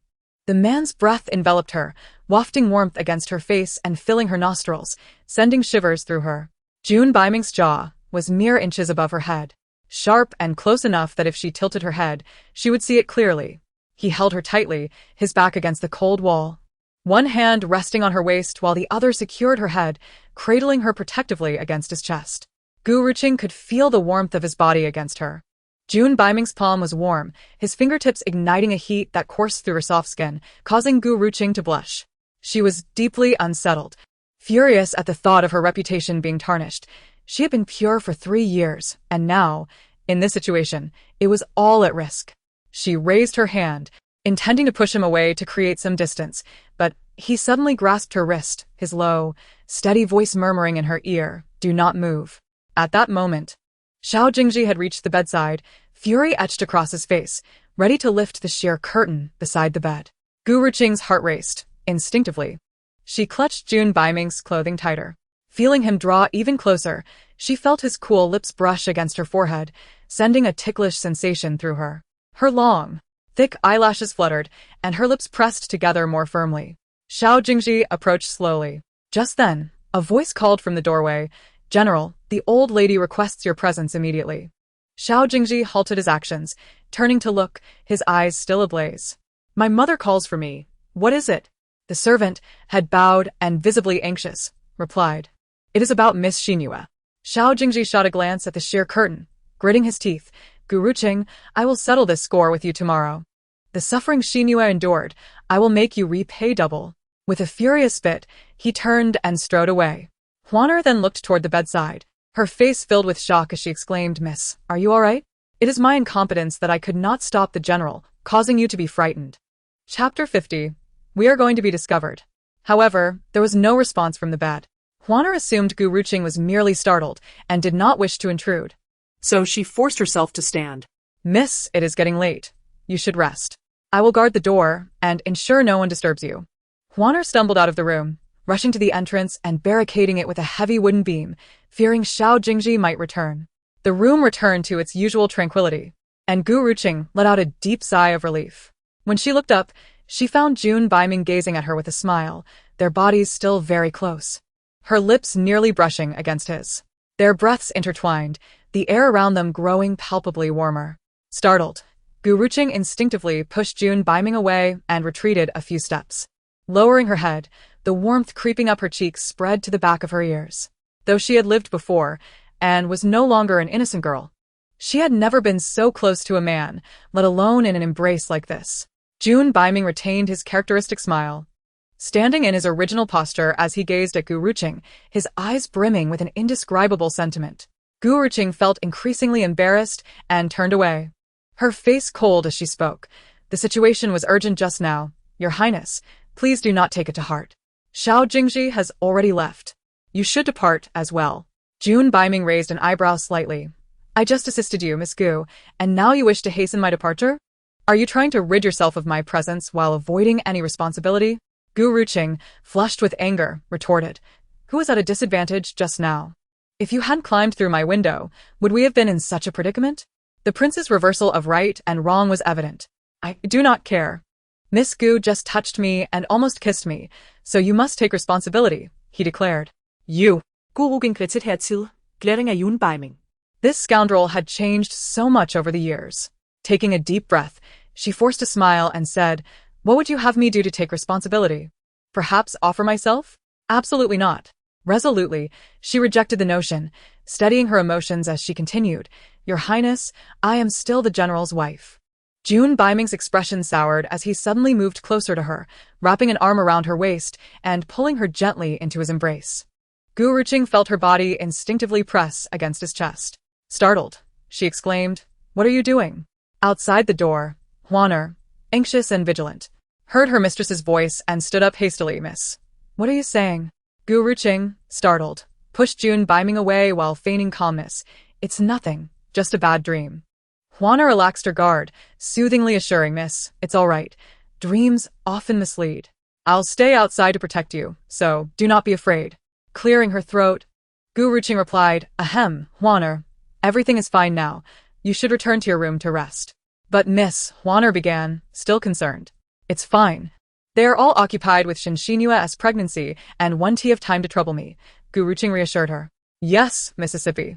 Once Juana's footsteps faded, Gu Ruqing sighed in relief, raising her bright eyes to gaze at June Biming. Your Highness, what exactly do you intend?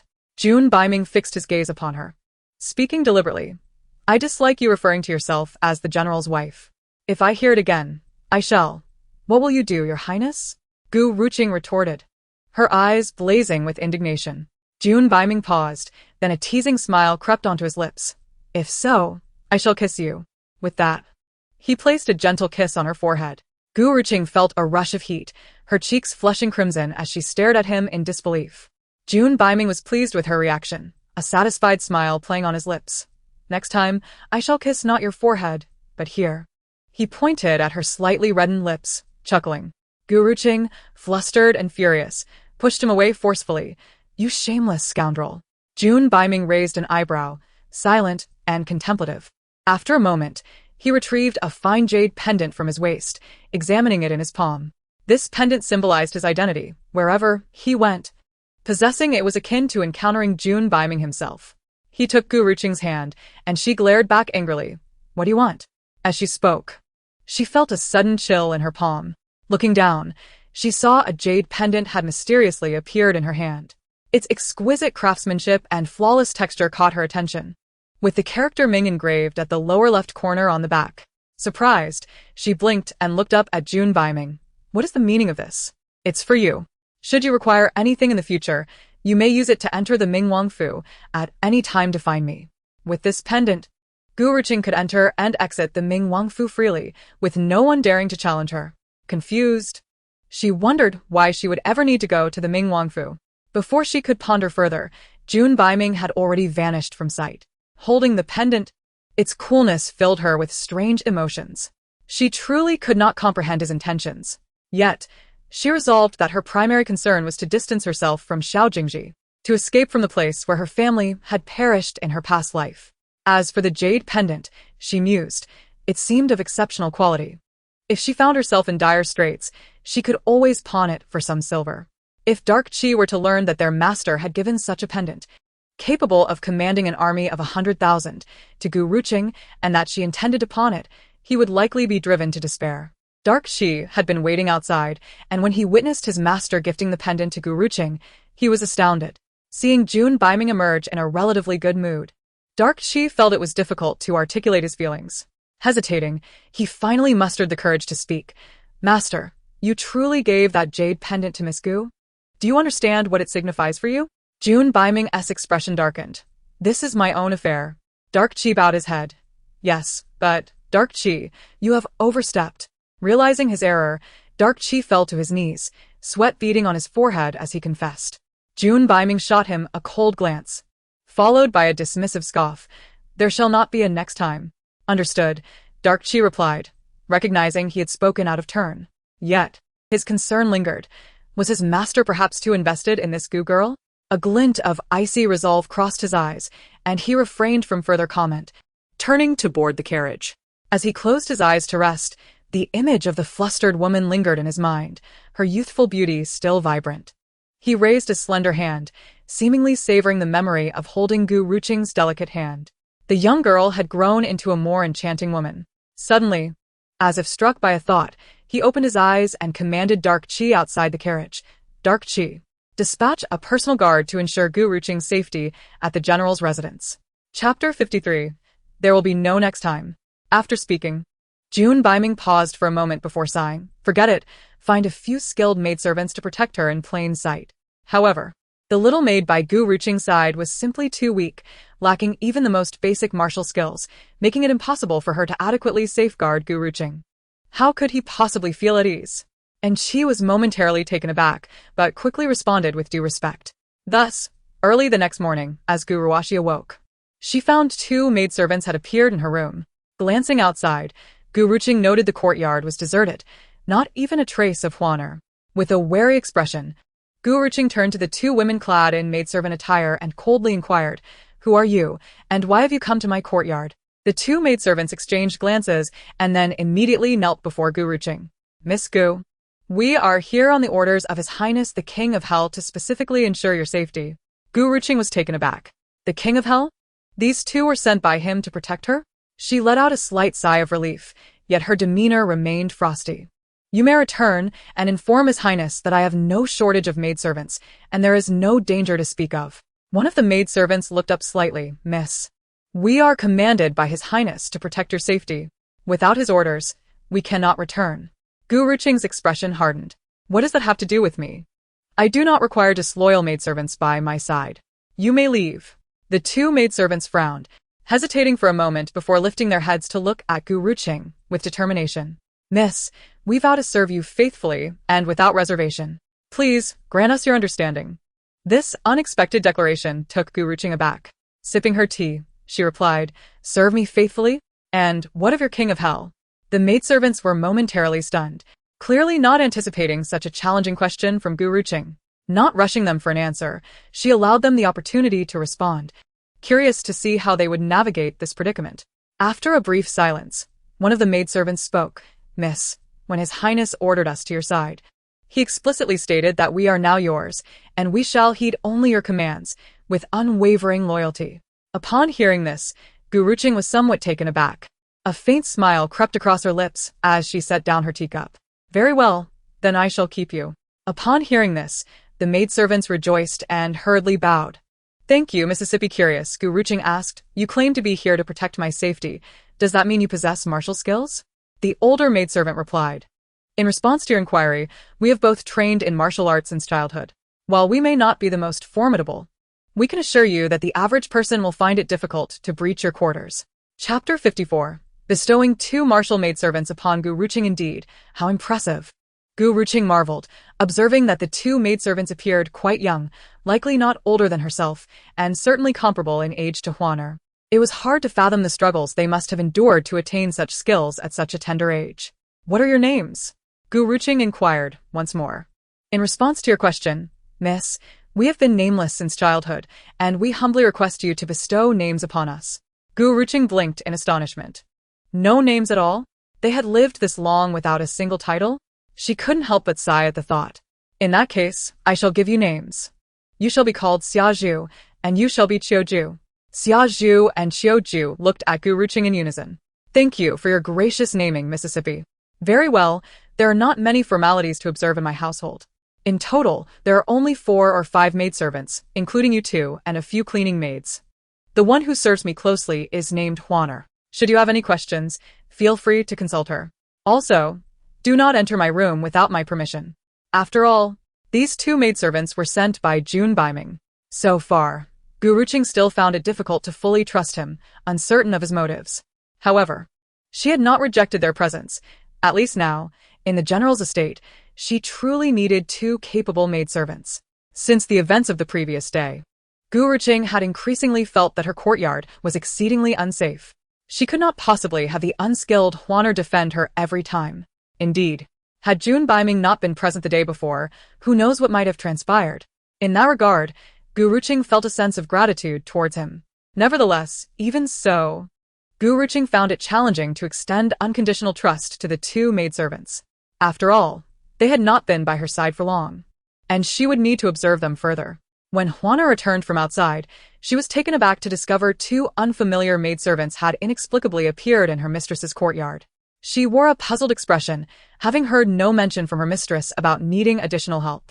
In response, Gu Ruqing stated, "Huaner, these 2 maidservants are ones I accepted some days ago. They will serve alongside you from now on." Huaner merely nodded in acknowledgement, assuring Gu Ruqing that she would assist the newcomers. Observing Xiao, Huaner noted her composed demeanor, coupled with an air of intimidating prowess. In contrast, Xiao, the youngest of the trio, had lively, expressive eyes, appearing much more approachable. Both Xiao Zhu and Xiao Zhu possessed agreeable dispositions, aside from Xiao Zhu's somewhat aloof nature. Xiao Zhu was practically a little songbird. Since the arrival of these two maidservants, Gu Ruqing's quarters had grown considerably more vibrant. Chapter 55. Xiao Zhu and Xiao Zhu. The relationship between Huanu, Xiao Zhu, and Xiao Zhu deepened, and the courtyard frequently echoed with laughter and joy shared among them. The flower viewing banquet at the Zhanbei Marquis' residence was soon to commence. On this day, Gu Ruqing rose early to prepare herself, feeling a mixture of excitement and anxiety. For she would soon be reunited with her mother. "Miss, the last time I saw the Empress Dowager, she sent over a beautiful red gown. Why not wear that to the flower viewing banquet hosted by the Marquis' wife?" Gu Ruqing gently shook her head, playfully poking Huaner on the forehead. "That is the Marquis' wife's banquet. Why would I dress so ostentatiously? Besides, being overly conspicuous can easily lead to trouble. It is best to remain low-key." Gu Ruqing had no intention of placing herself in the midst of controversy. Although today was destined to be anything but peaceful, she believed it prudent to avoid unnecessary complications. Huaner, feeling somewhat awkward, scratched the back of her head. "I am but a foolish servant." Gu Ruqing ultimately chose a flowing aquamarine gown, which accentuated her fair complexion. A delicate white jade pearl adorned her hair, and her earlobes were graced with ruby-studded earrings. Two slender jingling bracelets adorned her wrist. The overall effect was one of understated elegance, of vibrant beauty that was not overly ostentatious. The three maidservants in the room gazed at Gu Ruqing in awe. "Xiao, the little songbird," immediately exclaimed, "Miss, you are simply breathtaking. To say you are country-toppling and city-toppling would not be an exaggeration." Upon hearing this, Gu Ruqing smiled gently, raising her hand to lightly caress her cheek. In her previous life, she had toiled for the Xiao residence, and by the tender age of 30, her face was already lined with wrinkles, making her appear far older than her contemporaries. In this life, she chose to be a carefree and untroubled mistress, vowing never to allow herself to become as wretched as she had been before. A gentle flush of color graced Gu Ruqing's cheeks. "Miss, the time is nearly upon us. We should set off," Huana remarked after glancing at the clock. Gu Ruqing slowly rose, casting a glance at Xiao Zhu and Xiao Zhu. "Xiao Zhu, accompany me." "Xiao Zhu, if you dislike the commotion, remain here at the general's residence." Both Xiao Zhu and Xiao Zhu nodded in agreement. Thus, Huaner and Xiao Zhu supported Gu Ruoxi on either side as they made their way toward the door. Two carriages awaited outside, one for Gu Ruqing and the other for the Xiao matriarch. Just as Gu Ruqing reached the entrance, she noticed Shen Xingyue cautiously assisting the Xiao matriarch toward the door. From a distance, the sound of their lively conversation could be heard. "What splendid weather we have today. The scenery is exquisite," Shen Xingyue remarked, standing attentively beside the matriarch. "You look beautiful today as well, dear matriarch," she added, bringing a radiant smile to the elder's face. "Ha ha ha, Xingyue always know how to make me happy. I am but an old woman now. How could I compare to your youthful beauty?" Shen Xingyue blushed at the compliment. "Thank you for your kind words, matriarch. Xingyue, your health is improving. So be sure to stay close to me at the Zhanbei Marquis' residence. We don't want any undue stress on the child," the matriarch instructed. "Yes, I will heed your advice," Shen Xingyue replied, lowering her gaze to conceal a flicker of emotion in her eyes. "We are almost at the door. There's no need to refer to me as matriarch anymore. You may call me mother." "Yes, mother." Shen Xingyue lifted her head, a look of surprise lighting up her face as she sweetly addressed the Xiao matriarch. Gu Ruoxi observed the two of them, harmonizing so effortlessly, and it was easy to mistake them for a mother and daughter. In contrast, Gu Ruqing stood there, feeling somewhat superfluous. Upon entering, the Xiao matriarch and Shen Xingyue naturally noticed Gu Ruqing standing at the door. Their smiles faded slightly. The matriarch's expression darkened as she shot a cold glance at Gu Ruqing, huffing in discontent. She remained angry over Gu Ruqing's recent maneuvering to reclaim Ning Shirtang, coupled with numerous disappointments that Gu Ruqing had caused her. The matriarch even feared for her unborn grandchild due to Gu Ruqing's actions, which left her with little patience for the latter. Shen Xinyue's smile also faltered momentarily. She stepped forward and slightly bowed to Gu Ruqing. "Greetings, madam." Gu Ruqing's demeanor was cool and somewhat languid. "Is it true, Miss Xinyue, that your health has improved so swiftly?" Shen Xinyue's expression stiffened. "Thanks to the matriarch's blessings and the concern of both the general and mother, I am now well. That is good to hear, but Miss Xinhua, your last episode truly startled me. I thought you would be struck by lightning. How fortunate you are to have survived such a scare, Gu Ruqing remarked, her tone almost playful. Xinhua's complexion turned pale at the words. The matriarch approached slowly, her displeasure evident as she directed her gaze at Gu Ruqing. Ruqing, what are you saying? Do not frighten Xinhua again. If anything were to happen to the child she carries, I will be the first to hold you accountable. Gu Ruqing responded with a cold smile. Mother, how can you say such things? When Miss Xinhua came to seek me out, I did not instigate the encounter. Therefore, she brought this upon herself, and I cannot be blamed. Gu Ruqing was resolute in her stance. She would not initiate conflict, but if provoked, she would retaliate fiercely. The matriarch was momentarily at a loss for words, her face flushed with indignation. You have become such a shrew. Have you no shame in your current state? Do you still think you deserve to be the mistress of the general's residence? Whether I am worthy of that title is not for you to decide, mother. If you are dissatisfied with me, you may approach the palace and request an edict from His Majesty to dismiss me. You think I wouldn't dare? Mother would surely dare. In this world, what is there that you would not confront? It would be best if you understood your position. This time, when we visit the Zhanbei Marquis' residence, I will be taking Xinhua with me. It is her first time attending such a gathering, and I cannot bear to leave her behind. You may go alone. With that, the Xiao matriarch affectionately took Xinhua's hand and guided her toward her carriage. As Xinhua was led away, she cast a triumphant smile back at Gu Ruqing. The matriarch's carriage departed first, leaving Gu Ruoxi, Huaner, and Xiaoju behind. Huaner, Filled with indignation, exclaimed, what is there to be so proud about? Without you, miss. The matriarch and that Xinhua would not even be worthy of attending this flower appreciation banquet. Observing the matriarch's treatment of Xinhua, one might mistakenly believe that Xinhua was the true mistress of the general's residence. Upon hearing this, Xiaoju instinctively tugged at Huaner's sleeve, a hint of helplessness crossing her features. How could this girl dare to speak so freely in front of her mistress?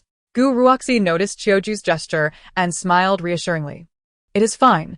There is no need for such restraint in my presence. Speak your mind.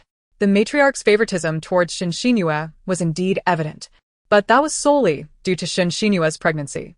Gu Ruqing felt no jealousy. If Xinhua were not with child, she would hold no significance in the matriarch's eyes. I simply cannot abide that Xinhua.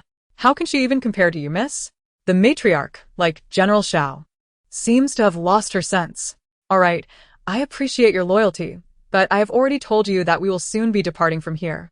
There is no need to dwell on the people or matters here.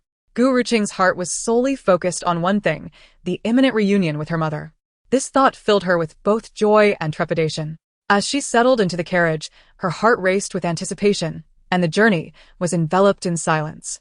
Xiaoju and Huaner are both the optimistic and cheerful type, chattering away beside each other.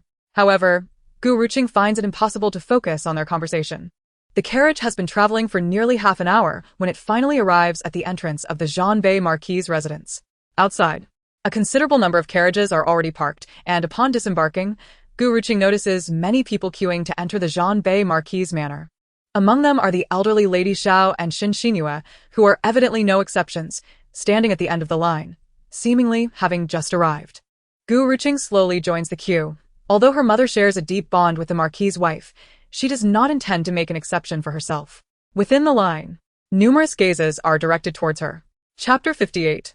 Soon to reunite with mother. Among the onlookers are gossiping women who cannot restrain their chatter. Look, isn't that the wife of General Xiao, who has just returned in triumph? The elderly Lady Xiao is in front. Who is that beside her? Why are they queuing separately? You are unaware. I heard that after General Xiao's return, a joyous occasion is near, and he is about to take a concubine. It is said that this wife will share equal status with her. Ah, how unfortunate for her. Just as her husband returns, he is already planning to marry another woman as a concubine. What standing will she have in the general's residence? Exactly. Look at that girl beside the elderly Lady Xiao. She seems to be the intended concubine. With Lady Xiao valuing her so highly, it is certain that the current wife will hold no position in the future. The crowd is abuzz with discussions, some expressing pity for Gu Ruqing, while others deem her deserving of such treatment, suggesting she cannot even retain her husband as heart. Gu Ruqing remains unperturbed, standing calmly as if she is oblivious to the gossip. Meanwhile, Shen Xinyue, hearing the disparaging remarks about Gu Ruqing, keeps her head down, reveling in her triumph. The more voices that criticize Gu Ruqing, the more she wishes to witness her downfall amidst the city's elite. Elderly Lady Xiao tightly grips Shen Xinyue's hand, not letting go for a moment. She glances at Gu Ruqing and scoffs, thinking, I had expected more of you. Yet here you are, waiting in line like everyone else to enter the Zhanbei Marquis' residence. Hearing her words, the crowd becomes even more convinced of Lady Xiao's dissatisfaction with Gu Ruqing. After all, General Xiao has recently achieved military success and is destined to become a favored figure at court. As a result, the crowd begins to shift allegiances, casting glances of derision towards Gu Ruqing. I thought it was someone of significance, but it turns out to be the legitimate daughter of the Pingyang Marquis' house. Were you not quite the spectacle before? What has happened now that you are so downtrodden in your marital home? Where is your maternal family? Surely they should be defending you? Oh, of course, given that Lady Xiao is envious, the Pingyang Marquis' wife likely lacks the dignity to come to your aid. Among the crowd are those who speak with sharp tongues, often the favored concubines of high-ranking officials, who now flaunt their newfound status. Gu Ruqing, however, pays them no mind. Aware that she is on the territory of the Zhanbei Marquis and refrains from causing a scene, lest she disrupt the Marquis' banquet. Yet, unbeknownst to her, her indifference is interpreted as cowardice, and the taunts only escalate. Hey, I am speaking to you. Why do you ignore me? Do you truly believe that your noble status grants you the right to disregard me? You wretched girl, how dare you show such disdain? Chapter 59, Whose woman speaks so vulgar? The woman stands there, brimming with indignation, pointing a finger at Gu Ruqing as she unleashes a torrent of curses. Onlookers turn their attention to the spectacle unfolding. Elderly Lady Xiao and Shen Xinyue stand not far off, relishing the drama. Finally, someone sees through Gu Ruqing's pretensions.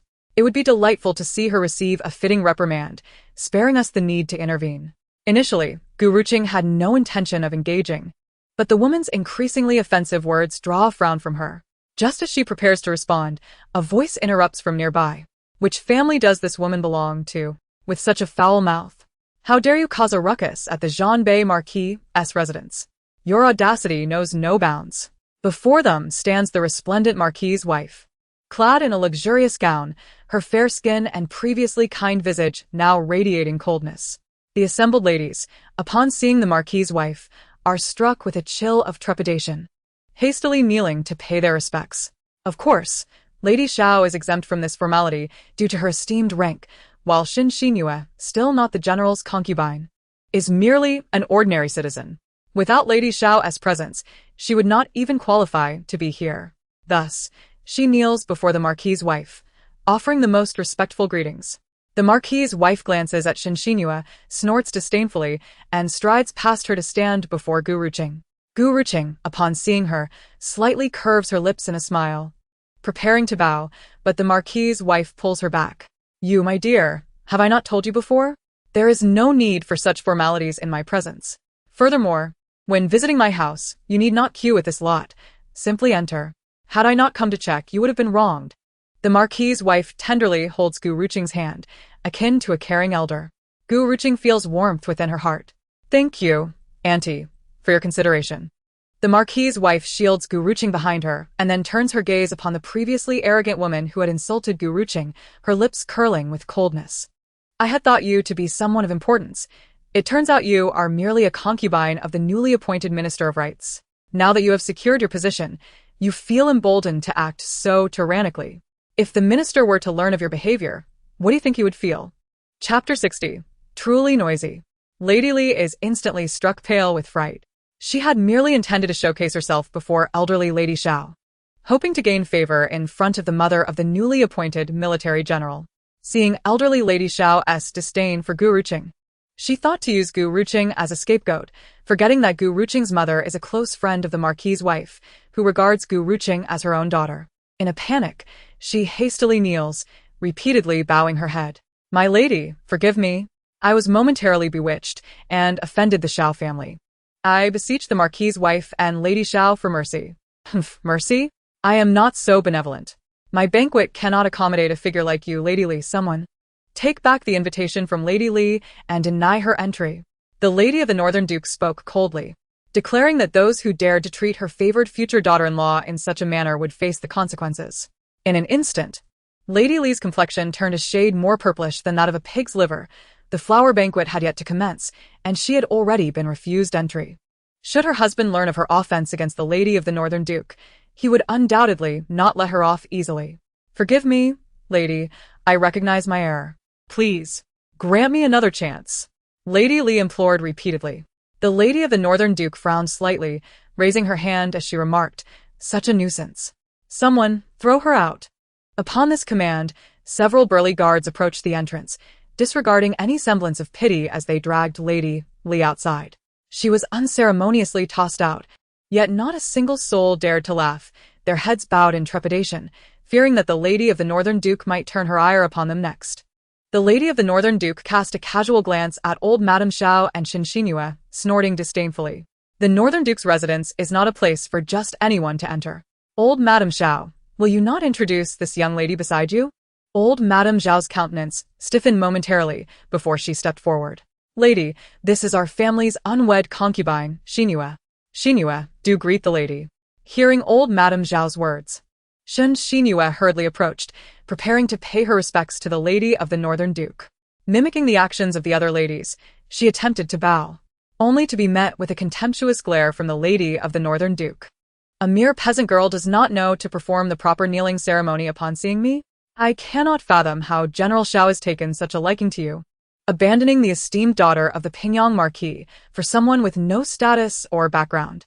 Xinxinua's face paled, and she lowered her head, her expression filled with trepidation. Old Madame Xiao, distressed, quickly pulled her behind her. "Lady, what is the meaning of this?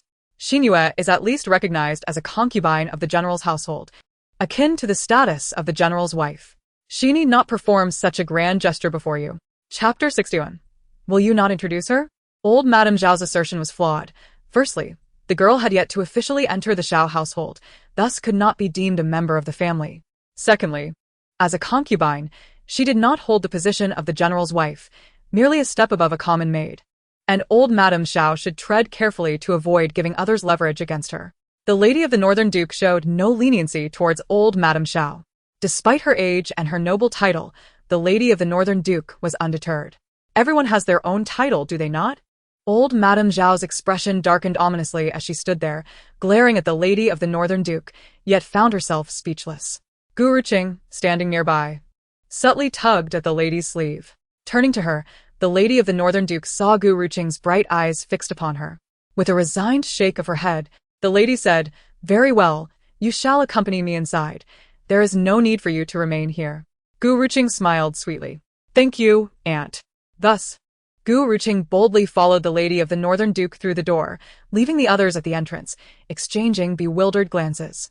As the two entered, the lady of the Northern Duke strode ahead with purpose, Gu Ruqing dutifully trailing behind. The lady, visibly agitated, turned back. "When did you become so meek? Just standing there while others bully you? After all these years in the general's household, have you learned to endure in silence? If I had not intervened, would you have let them mistreat you? Would you not retort when they insult you? Even if you possess such a good temperament, it would be better directed at your own parents and brothers." The lady of the Northern Duke was incensed at the thought of the indignity her daughter faced at the entrance. Thankfully, the Pingyang Marquis's wife had been calmed and was waiting inside.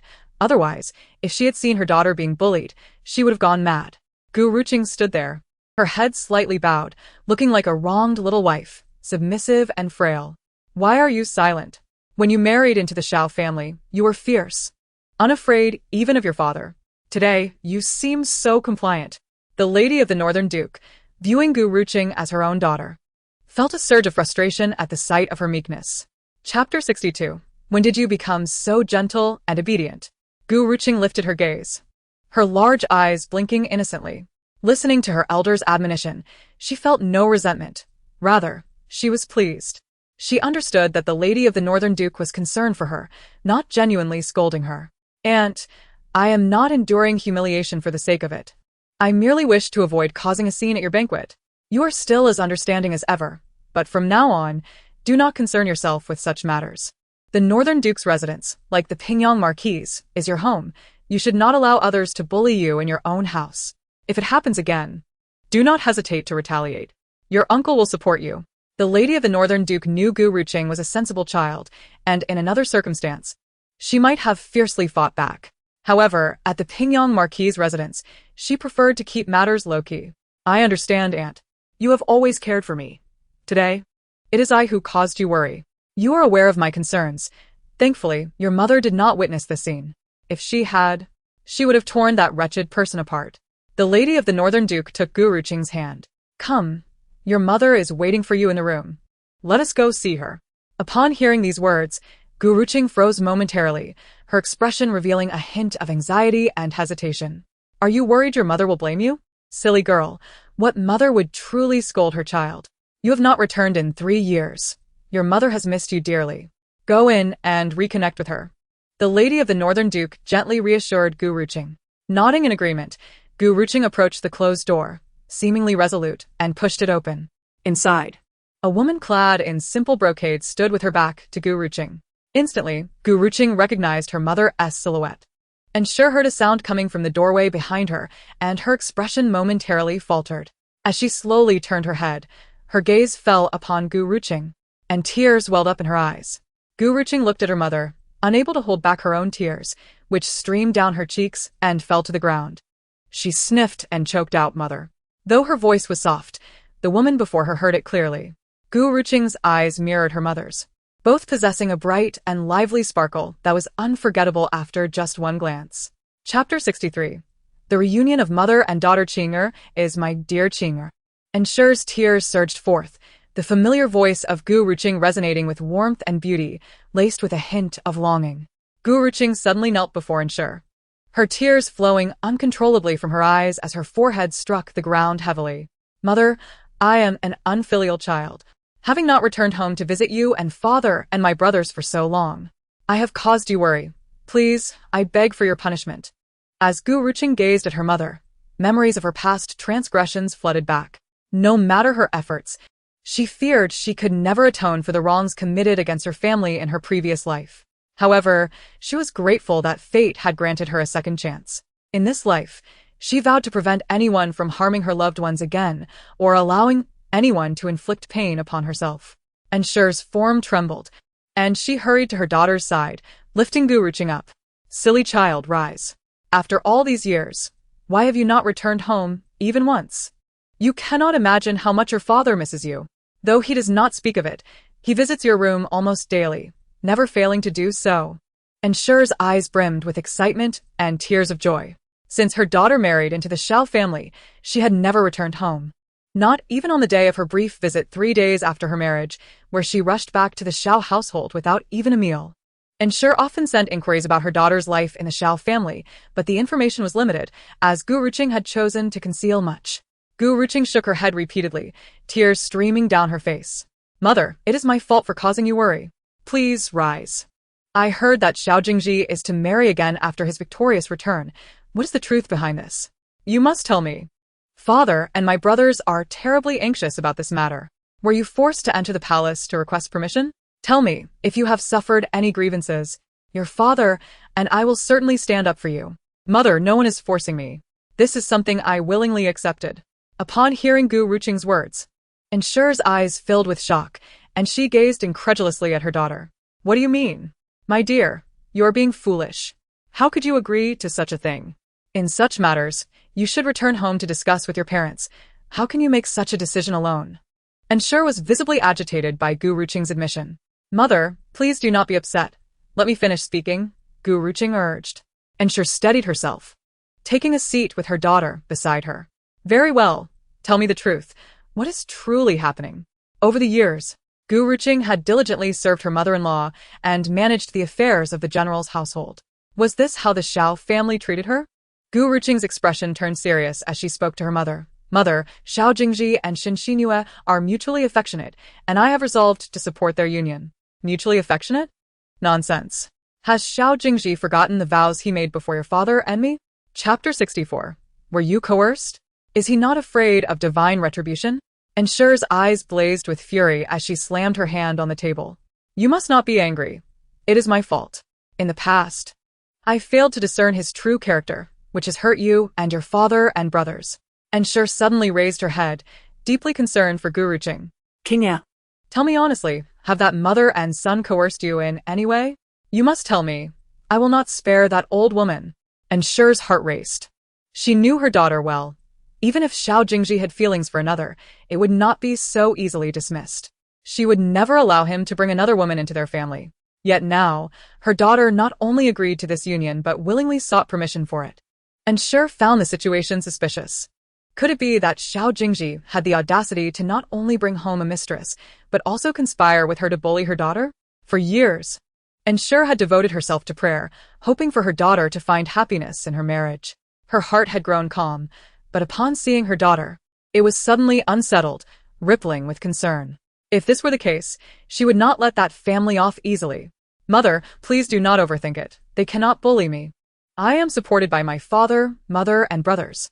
Recently, I had a dream that made me realize many things. I believe that many matters in this world cannot be forced. Since Xiao Jingzhi loves Xinxinhua, I will let him have her. In front of her mother, Gu Ruqing ultimately could not bring herself to reveal the entire truth, not wanting to burden her mother with excessive worry. She did not disclose that she had already died once. Silly child, what do you mean by giving in? Our Pingyang Marquis family has never allowed men to take concubines, and Xiao Jingzhi dares to marry another wife. He does not regard us at all. Do not worry, mother. I have already entered the palace to seek permission for a divorce, and the emperor has agreed. I will soon be able to return home. Gu Ruqing's gaze was resolute, her eyes shimmering with determination. Once the emperor's decree is issued, I will have no further ties to that family. Upon hearing her daughter's words, and Shi was filled with astonishment. She gazed at Gu Ruqing in disbelief. Qinger, is what you say true? The emperor truly agreed to your divorce? A divorce is unheard of in the capital. You would be the first. Indeed, mother, it is true. Do not worry. I will be home before long. Wonderful. Once I return, I will share this good news with your father and brothers. They will surely be overjoyed for you. And Shi spoke, her eyes glistening with tears. Her daughter had finally seen through the malice of that family. Though Gu Ruqing had endured much hardship over the past 3 years in the Xiao household. Chapter 65. My son merely married a concubine and was filled with concern, yet she felt a sense of relief that Gu Ruqing had managed to find her way back. All right, mother, Aunt is still waiting for us outside. The flower appreciation banquet is about to commence. Let us proceed. Gu Ruqing sought to divert her mother's attention from the sorrowful topic, rising to speak, and glanced towards the door, nodding in agreement. It is thanks to your aunt that we are able to meet today. We had no desire to visit the Xiao residence, and since you have not returned to see us, we owe much to your aunt over the years, and was deeply grateful to the wife of the Northern Marquis. Over time, she had formed a sisterly bond with her, who had treated her sincerely. This alone filled Anne with immense gratitude. As they exited the room, and tightly grasped her daughter's hand, reluctant to let go. Gu Ruqing was equally moved. It had been nearly 2 decades since she last saw her mother. And with her father, mother, and brothers all safe, her heart brimmed with joy. At that moment, the wife of the Northern Marquis was seated in the main hall, engaged in cheerful conversation with the other ladies. The old Madame Xiao had just entered with Xinxinhua, guiding her to a seat and introducing her to the nearby ladies. In the capital, news of any significant event in a prominent household spreads quickly. The news of Xiao Jingzhi's intention to take a concubine had already reached the ears of many. Nevertheless, the consensus among them remained unspoken. As Madame Xiao introduced Xinxinhua, the ladies offered their compliments. Oh, General Xiao is indeed fortunate. Miss Xinxinhua is as beautiful as a celestial being, gentle and graceful. Not at all inferior to the general's wife. Her complexion is exceptionally well maintained. Xinxinhua basked in the praises, her vanity thoroughly gratified, and her confidence visibly heightened. Meanwhile, the wife of the Northern Marquis observed coldly, sipping her tea, ignoring the two. Had it not been for Gu Ruqing's interjection, she would have already expelled the pair from her sight, finding their presence distasteful. The ladies began to whisper among themselves. If I recall correctly, the general's wife is the legitimate daughter of the Pingyang Marquis family. I wonder what General Xiao is thinking, forsaking a noble lady to dote on a mere peasant girl. I've heard that in doing so, he has offended the Pingyang Marquis family. None of their sons have ever taken concubines. Even the emperor has acknowledged them as a model family in the capital. But Xiao Jingzhi, as a son-in-law, has chosen to marry a concubine. I wonder how smooth his path will be. Though elderly, Madame Zhao's hearing was sharp, and she caught wind of the gossip, her expression darkening. Humph. Which powerful man in this capital does not have multiple wives? Besides, my son has merely taken a concubine. Chapter 66. Xiao Jingzhi is not worthy 3 wives and 4 concubines? Xiao Jingzhi is hardly worthy of such. As Gu Ruqing and An entered, they overheard Madame Xiao holding Xin Xinyue's hand, addressing the crowd. Anne's fury ignited. She stepped forward, voice raised in admonishment. The old Madame Zhao's countenance shifted as she turned towards the source of the sound, her aged features twisting in displeasure. What do you mean by that, Pingyang Marquis' wife? I am nearly 20 years your senior. Is this how you speak to me? And, pulling Gu Ruqing along, looked down at Madame Xiao and Xin Xinyue. Madame Xiao, you are advanced in years, and I respect you enough to address you as such, but do not presume to wield your age as a weapon. We are of the same generation. Your attempts to invoke age are rather unbecoming. Madame Xiao, having had a son later in life, was nearly 50 or 60, while the other ladies present were all in their 30s or 40s. Initially, both the Pingyang Marquis and I were vehemently opposed to the union between my daughter and Xiao Jingzhi. It was you and your son who persistently sought this marriage. What did Xiao Jingzhi once vow? That he would never take a wife or a concubine. Was that promise merely empty words? And you, Madame Xiao, once claimed you would cherish and protect my daughter as if she were your own. After all these years of toil for you, have you grown too old to see? Gu Ruqing initially intended to aid her mother, fearing for Anne's well-being, but was restrained by the watchful wife of the Northern Marquis, who leaned in to whisper. Do not worry, your mother will not be at a disadvantage. The Pingyang Marquis' wife has never lost an argument. This was a lesson Gu Ruqing felt she ought to learn well from her mother. You envious old woman. Who in the world does not know that only the Pingyang Marquis has no concubines? It is evident your jealousy is well-deserved. How dare you meddle in the affairs of our children? If I were in your position, I would be too ashamed to show my face. Madame Zhao's remarks were increasingly inappropriate. Not only the Pingyang Marquis, but my husband also has no concubines. Moreover, the Pingyang couple is praised even by the emperor as a model for the capital. Do you dare to contradict the emperor's words? At this moment, the wife of the Northern Marquis stepped forward, feeling compelled to support her friend in this quarrel. Upon hearing her words, Madame Zhao's expression shifted drastically. Do not speak falsely. Madam, when have I ever opposed the emperor? Such a grave accusation is too much for me to bear. If you cannot bear it, then be silent. And what is the name of that girl beside you? The wife of the Northern Marquis raised her hand to her forehead, feigning deep thought regarding Xin Xinyue's name. Gu Ruqing, feeling warmth in her heart as her mother and aunt stood united, gently reminded, Xin Xinyue, the wife of the Northern Marquis, seemed to have an epiphany. She shares the same surname Shen as my husband. What a stroke of bad luck. Chapter 67. Incredulity and smiled lightly. You need not feel unfortunate. The wife of the Northern Marquis has certainly not produced such an undisciplined daughter.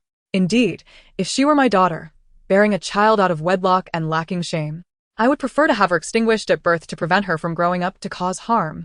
The wife of the Northern Marquis and launched a relentless attack. Not only at Madame Xiao, but also at Xin Xinyue. Seated before Madame Xiao, Xin Xinyue felt utterly humiliated and wished to leave at once. She deeply regretted attending the flower appreciation banquet in the first place. Originally, she believed that through this flower appreciation banquet, she could forge connections with some of the noble ladies of the capital. However, to her dismay, the wives of the Marquis of Zhanbei and the Marquis of Pingyang, in a mocking duet, nearly trampled upon Xin Xinyue's dignity. Lady Zhao's expression darkened with fury.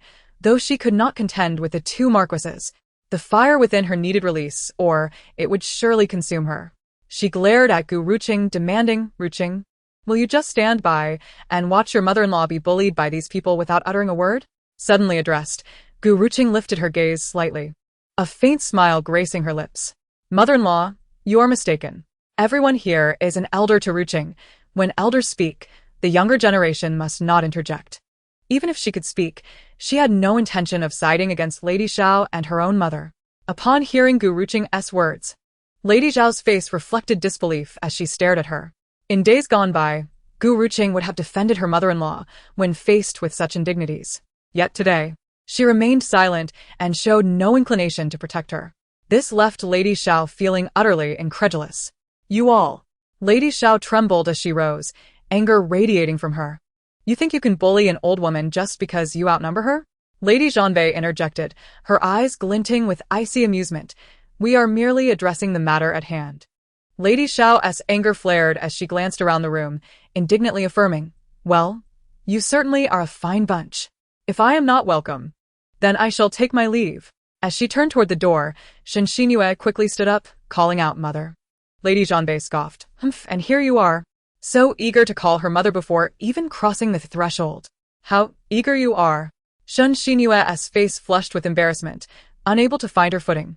Perhaps she had never encountered such a scene before, leaving her utterly at a loss, standing there helplessly. Though anger simmered within, Lady Xiao ultimately regained her composure. She turned to Shen Xinyue, placing her frail hand on Shen Xinyue's. Stay here with Ruqing. Take care of yourself. Lady Xiao cast a meaningful glance at Shen Xinyue, recognizing that such an occasion would be beneficial for her to engage with others. Chapter 68.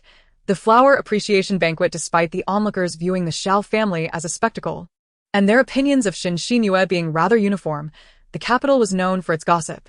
A mere whisper could spread like wildfire.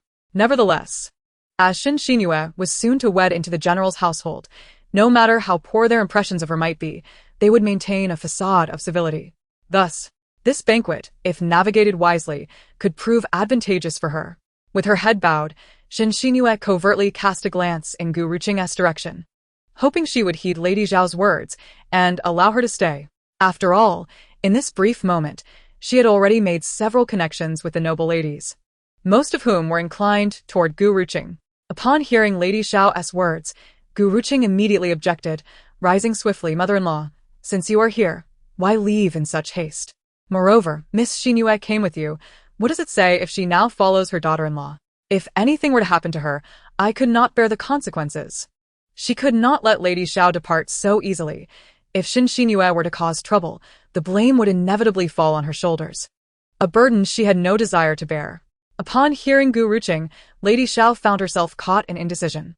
Lady Zhanbei, noticing the tension, also rose slightly. Lady Xiao, since you are here, why rush to leave? The Flower Appreciation Banquet has only just begun. Your departure might lead others to think I am an inadequate hostess. Others chimed in, persuading her. Indeed, Lady Xiao, please stay. Shen Xinyue's gaze turned to Lady Xiao. Truthfully, she too hoped her mother-in-law would remain, for she could not bear the thought of trailing behind Gu Ruqing without dignity. After a moment's hesitation, Lady Xiao sighed, glancing at Shen Xinyue. Well, today is the banquet hosted by Lady Zhanbei. I do not wish to dampen the spirits of the occasion. This statement signified her willingness to stay. Upon hearing this, Gu Ruqing breathed a sigh of relief. With Lady Xiao remaining, she felt reassured. Otherwise, she genuinely feared that the ensuing drama would somehow reflect poorly on her. As the commotion subsided, the Flower Appreciation Banquet resumed. Lady Zhanbei led the assembly of ladies into her cherished garden, proudly showcasing her lovingly nurtured blossoms. As they strolled, she introduced her flowers, each blooming in vibrant splendor, akin to enchanting maidens dancing in the breeze, peonies and chrysanthemums vying for attention in a display of beauty. Lady Zhanbei delighted in sharing her beloved blossoms, while Lady Xiao, still affected by the earlier turmoil, maintained her composure, following the group as they admired the flowers. Gu Ruqing remained close to her mother, while Ensure clung tightly to her daughter's hand, fearful of losing sight of her again. Chapter 69.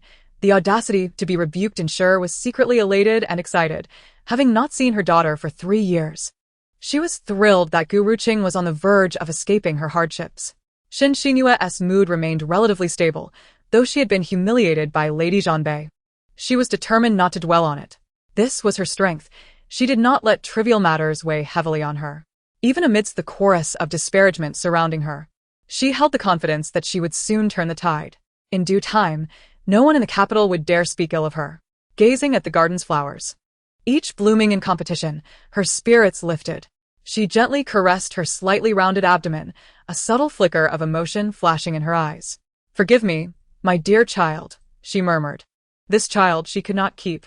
During her last visit to Gu Ruqing's chamber, she sensed that Gu Ruqing had already suspected something. Thus, she could not afford any recklessness at this moment. Children could always be born again, but this particular child had arrived at an inopportune time.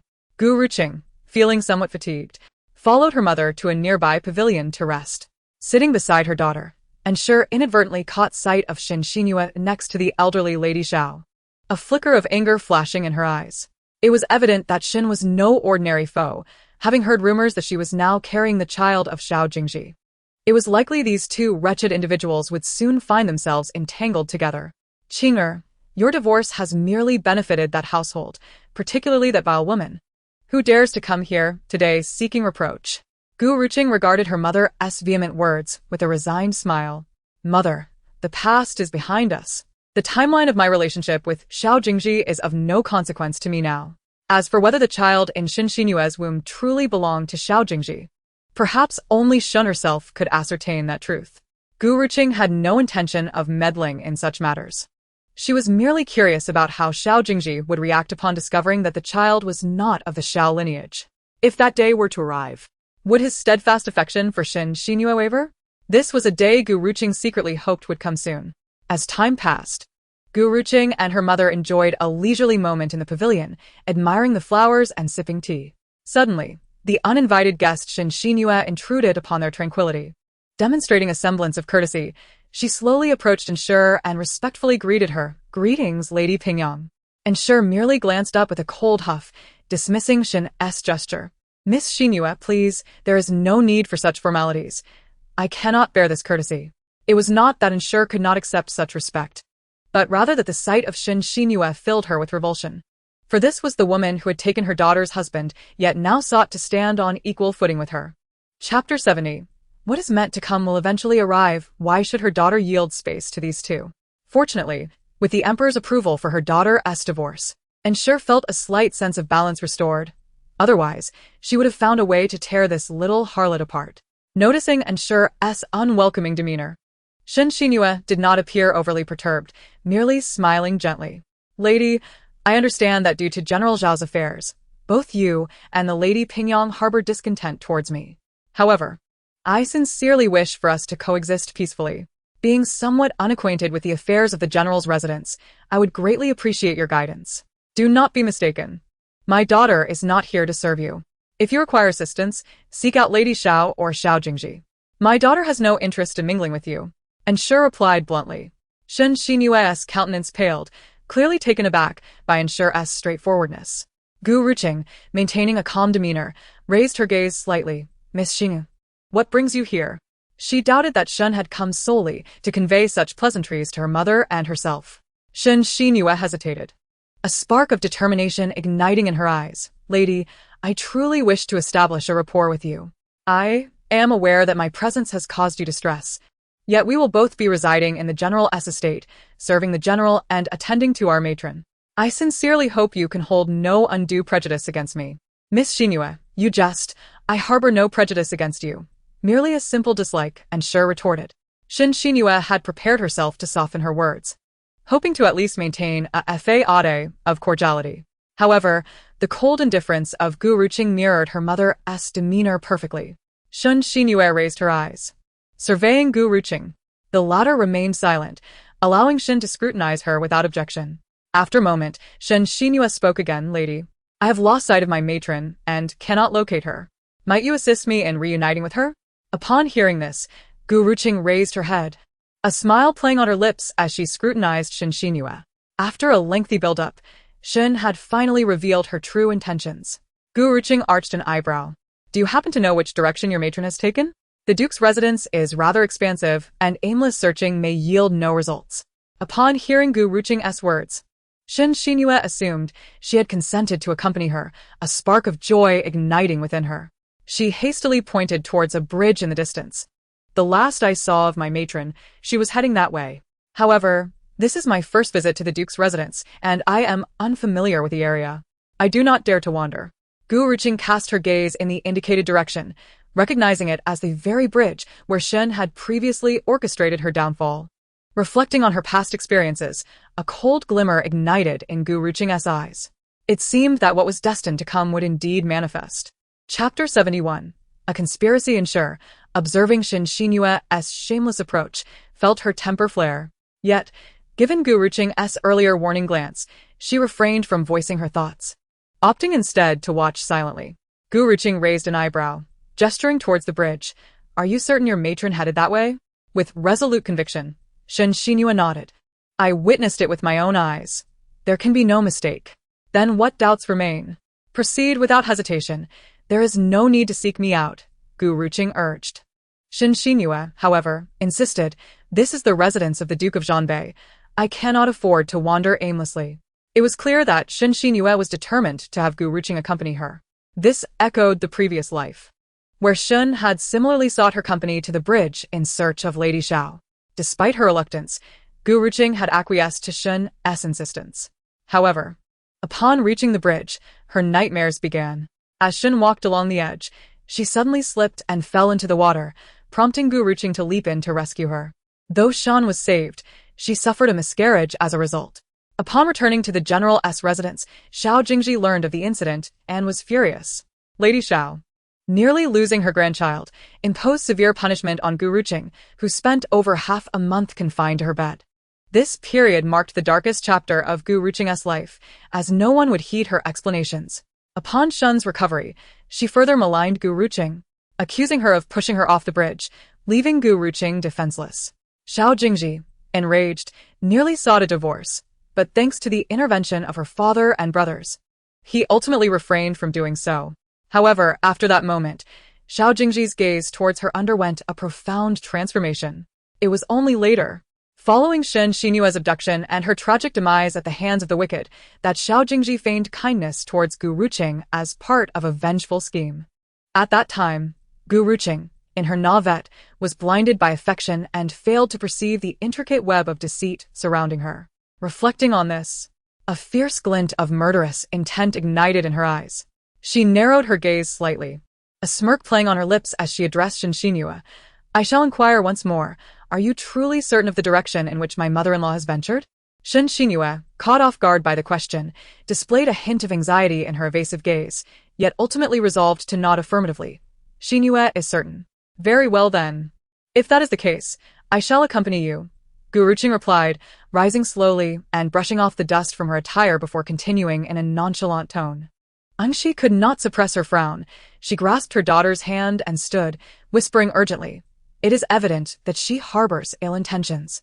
Why do you still agree to her proposal?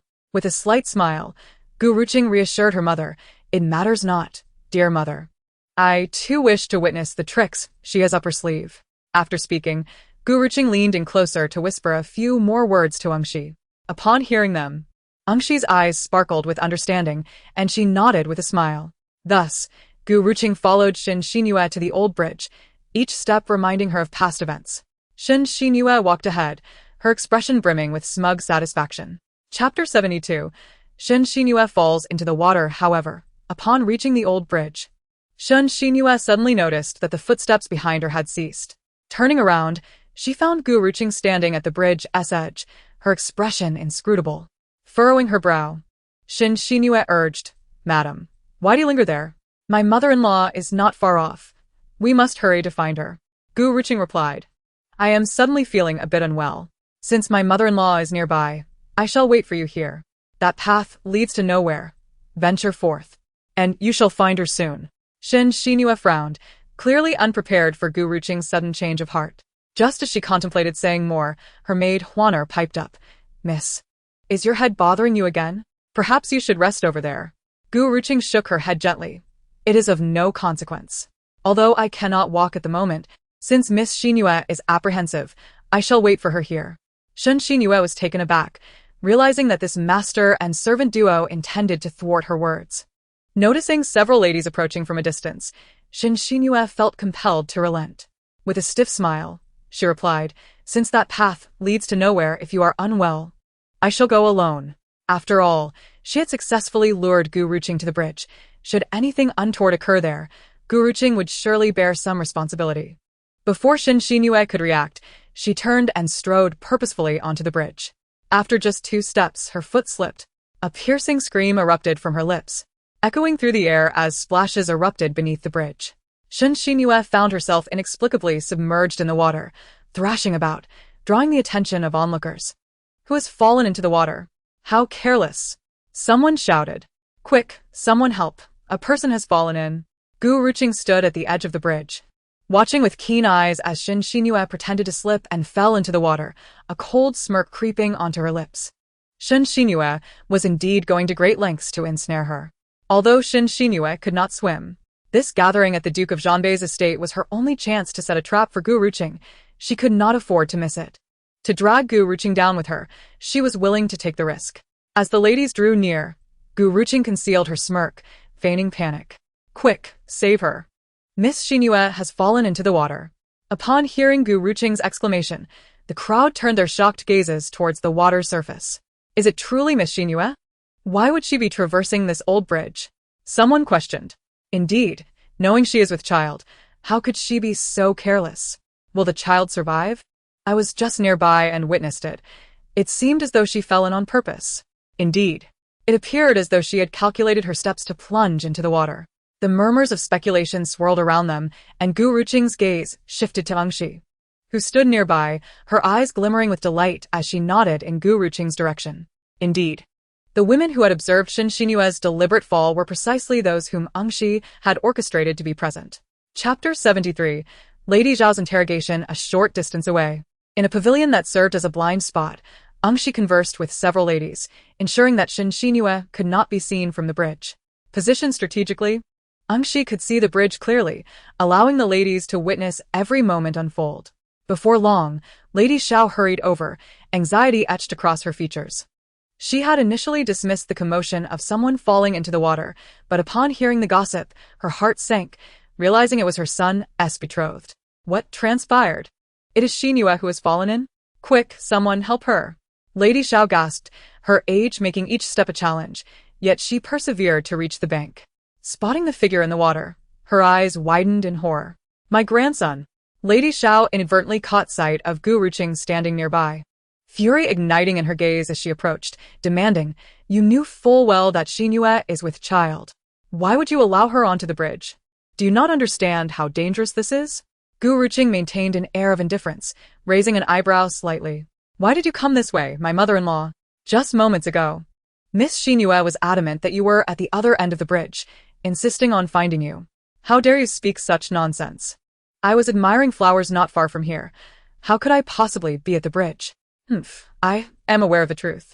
You are envious of Xinyu bearing the Xiao family's child. You have concocted this scheme to cause her harm. Haven to you? My mother-in-law. One can indulge in slanderous accusations, but truth must not be sacrificed. Miss Xinyu was resolute that you were there, beckoning me to accompany her. The other ladies present can attest to this. As Gu Ruqing spoke, several ladies stepped forward in agreement. Indeed, I was nearby and heard it clearly, and the Duchess of Pingyang was also in the pavilion. At this moment, Angxi interjected, lifting her chin defiantly to meet Lady Zhao's gaze. Lady Xiao, do you imply that my daughter would remember a peasant girl she has never met, or are you trying to unjustly place the blame upon her? Have you even inquired whether the Duke of Pingyang's household has given their consent? You. Madame Xiao glared at Gu Ruqing and the Yin family with gritted teeth, questioning their collusion in tormenting Xianyu. However, her accusation was unfounded. All present had witnessed the events unfold. It was Xianyu who insisted on crossing the bridge and even urged Madame Xiao to accompany her. When Madame Xiao suddenly felt unwell, she proposed to wait at the bridgehead, only to see Xianyu deliberately plunge into the water upon reaching the top. Who could be blamed for such recklessness? Indeed, it was a blatant act of framing, and the malice of this woman was astonishing. Knowing she was with child, she still sought to implicate others. Even a tiger would not harm its own cubs. Her wickedness was truly appalling. In an instant, Xianyu's notorious reputation spread like wildfire among the aristocracy. Meanwhile, Xianyu struggled in the water, blissfully unaware of the unfolding drama above the bridge. Despite her fears, she secretly relished the thought that she had finally ensnared Gu Ruqing. Madame Xiao was consumed with rage. Do you not owe me an explanation? She demanded of Gu Ruqing. A subtle smile played at the corners of Gu Ruqing's mouth. This was precisely the outcome she desired. In her previous life, both she and Xianyu had stood on the bridge, while the onlookers remained distant, oblivious to the true events that transpired. There had been no opportunity to find witnesses. However, this time, having foreseen the scheme, Gu Ruqing had summoned her mother to bring most of the guests attending the flower banquet at the Duke of Zhanbei's residence to the vicinity of the bridge. Now, As Xianyu plunged into the water once more, many could ascertain the truth of the matter. Turning to Madame Xiao, Gu Ruqing spoke softly, "Mother-in-law, at this moment, it is less important to ponder whose fault it is. Xianyu has been submerged for a considerable time. If she remains in the water any longer, both mother and child may face dire consequences. You are well aware that Xianyu has been in the water for so long, yet you do not go to her aid," Madame Xiao accused. Gu Ruqing blinked her innocent eyes, her lashes fluttering. "Mother-in-law has wronged your daughter-in-law. The moment Xianyu fell into the water, I called for help. I am speaking of you. Why do you not jump in to save her?" "Because I cannot swim. Mother-in-law, even if I were to jump in, it would be futile." Madame Xiao had intended to scold further, but Gu Ruqing's words left her without a retort. At that moment, an also stepped forward, saying, "Madame Xiao, how amusing it is to suggest that my daughter should leap in to save a common girl. truly, how dare you?" Indeed, Ruqing is the legitimate daughter of the Duke of Pingyang, while Xianyu is hardly deserving of comparison. What right does she have to demand Ruqing's intervention? Lady Zhanbei, too, raised her voice, declaring, "Madame Xiao, do you not owe me an explanation? Xianyu encountered danger on your premises. You hold some responsibility." "How absurd. Xianyu's legs are her own. Did I force her to cross the bridge? I was not nearby, and from what I gather, it seems she intentionally jumped into the water. I now have reason to suspect this is a scheme by your Xiao family to frame the Duke of Zhanbei's household. Why would we want to harm you? Who knows? Perhaps Xianyu is aware that her child cannot be saved, and she seeks someone to take the blame." Ugh. Such a vile woman. I find it utterly revolting. Indeed, if she is truly as malicious as you say, there is no need to save her. Let her drown.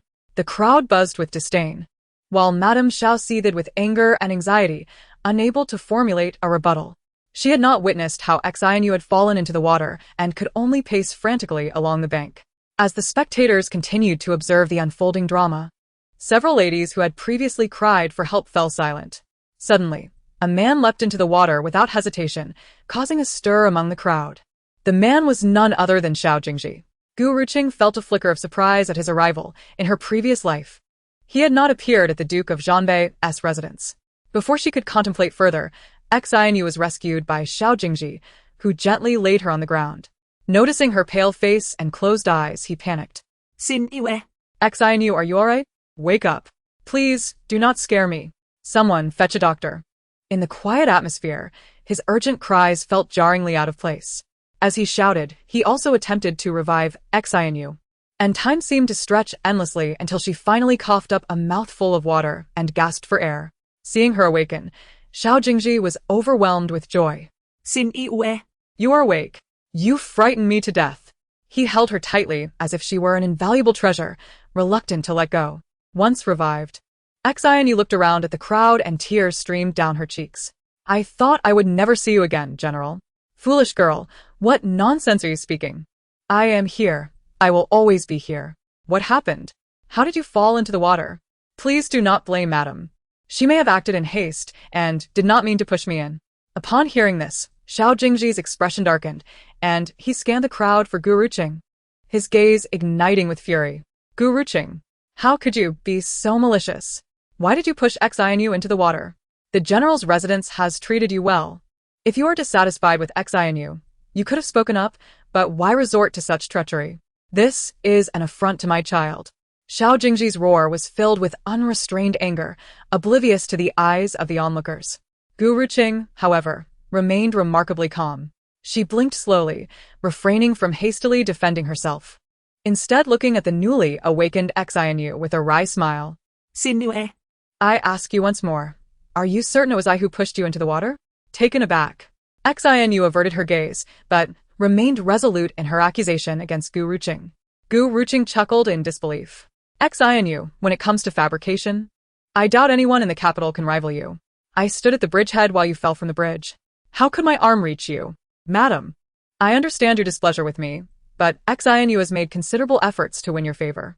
Your grievances against me are inconsequential, yet you must not harm my child, who has yet to be born. Gu Ruqing, what further justification do you have? You were right beside Xianyu at the time. If you did not push her into the water, who else could it be?" Could it be that she fell in by herself? Xiao Jingzhi interjected. You may think whatever you wish, General, but I refuse to take the blame for anyone. The truth of this matter is not solely for Shen Xianyu to dictate. Chapter 76. General, my stomach hurts. Many ladies witnessed Shen Xianyu fall into the water, not just me. I request the esteemed ladies present to bear witness. Gu Ruqing slightly inclined her head towards the ladies behind her. Several quickly stepped forward. Indeed, General, I was not far from the bridge and saw everything clearly. Madame Xiao did not even step onto the bridge and was at a distance from Miss Xianyu. She clearly fell in by her own misstep. Having no connection to Madame Xiao, I saw it too. I was behind that pavilion, speaking with the Marchioness of Pingyang. I clearly witnessed the events on the bridge, and they absolutely have nothing to do with Madame Xiao.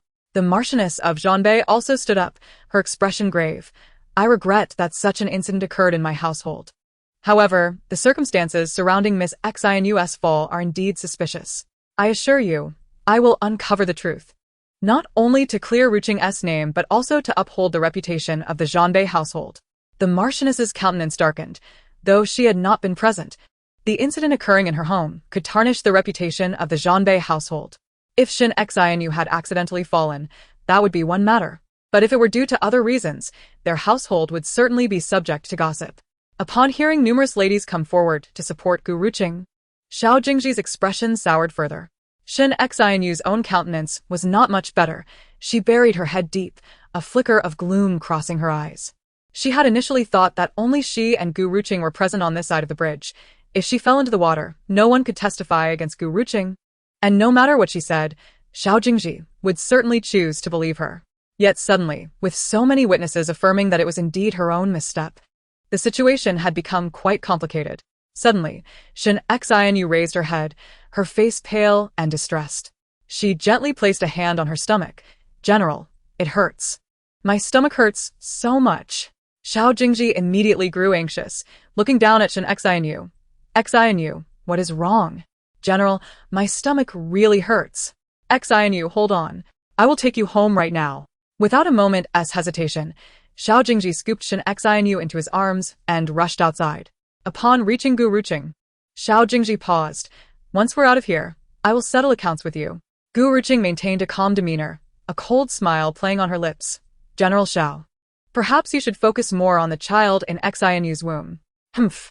Xiao Jingzhi snorted, his frustration palpable as he carried Shen Xianyu away. The old matriarch Xiao, anxious about her unborn grandson, followed her son out of the Zhanbei household with the assistance of the servants. In the courtyard, calm returned, and Sure approached, worry etched on her face. Qing'er, are you alright? That family is simply too overbearing. Xiao Jingzhi still wants to find trouble with you. What a fantasy. I will surely recount everything that transpired at the Zhanbei household to your father and brother when we return. We will stand up for you. Gu Ruqing's lips curled slightly, warmth glimmering in her eyes. Chapter 77. Return home with mother. Don't worry, mother. They cannot harm me. And Sure still felt uneasy. How about you come home with me today? I see how Xiao Jingzhi is acting. He could do anything. I am truly worried for you. Mother, I cannot return home just yet. If I do, it would only solidify the notion that I am still entangled with Shen Xianyu. Even if we are in the right, it would turn to naught. But there is no need for you to worry. I have 2 skilled maidservants to protect me. Even if Xiao Jingzhi wishes to act against me, he cannot harm me. That is good, but 2 maidservants may not suffice. When we return, I will speak to your father about sending more people to you. You cannot return home for now, but you must have someone to ensure your safety. And Sure insisted. Do not refuse this. We have capable guards in our household, and I will send them to you tonight. Hearing her mother's words, Gu Ruqing felt resigned but knew she could not refuse her mother's good intentions, so she smiled and agreed. The Marchioness of Zhanbei also approached, her expression one of regret. Qing'er, I am truly sorry. Despite my precautions, I did not expect Shen Xianyu to act against you. Rest assured, the Zhanbei household will provide you with an explanation. Gu Ruqing smiled faintly and shook her head. Aunt, it is I who should apologize to you. Your flower viewing banquet was disrupted by the Xiao family. I owe you an apology. You speak nonsense. How could I be angry with you? Even if I were, all blame would rest upon the Xiao family. The Marchioness sighed, her eyes dark with concern. That Shen Xianyu had better have fallen in by accident. If she intended to harm you, then she must not blame me for settling the score. Qing'er, are you alright? At that moment, a man's voice suddenly rang out from a distance.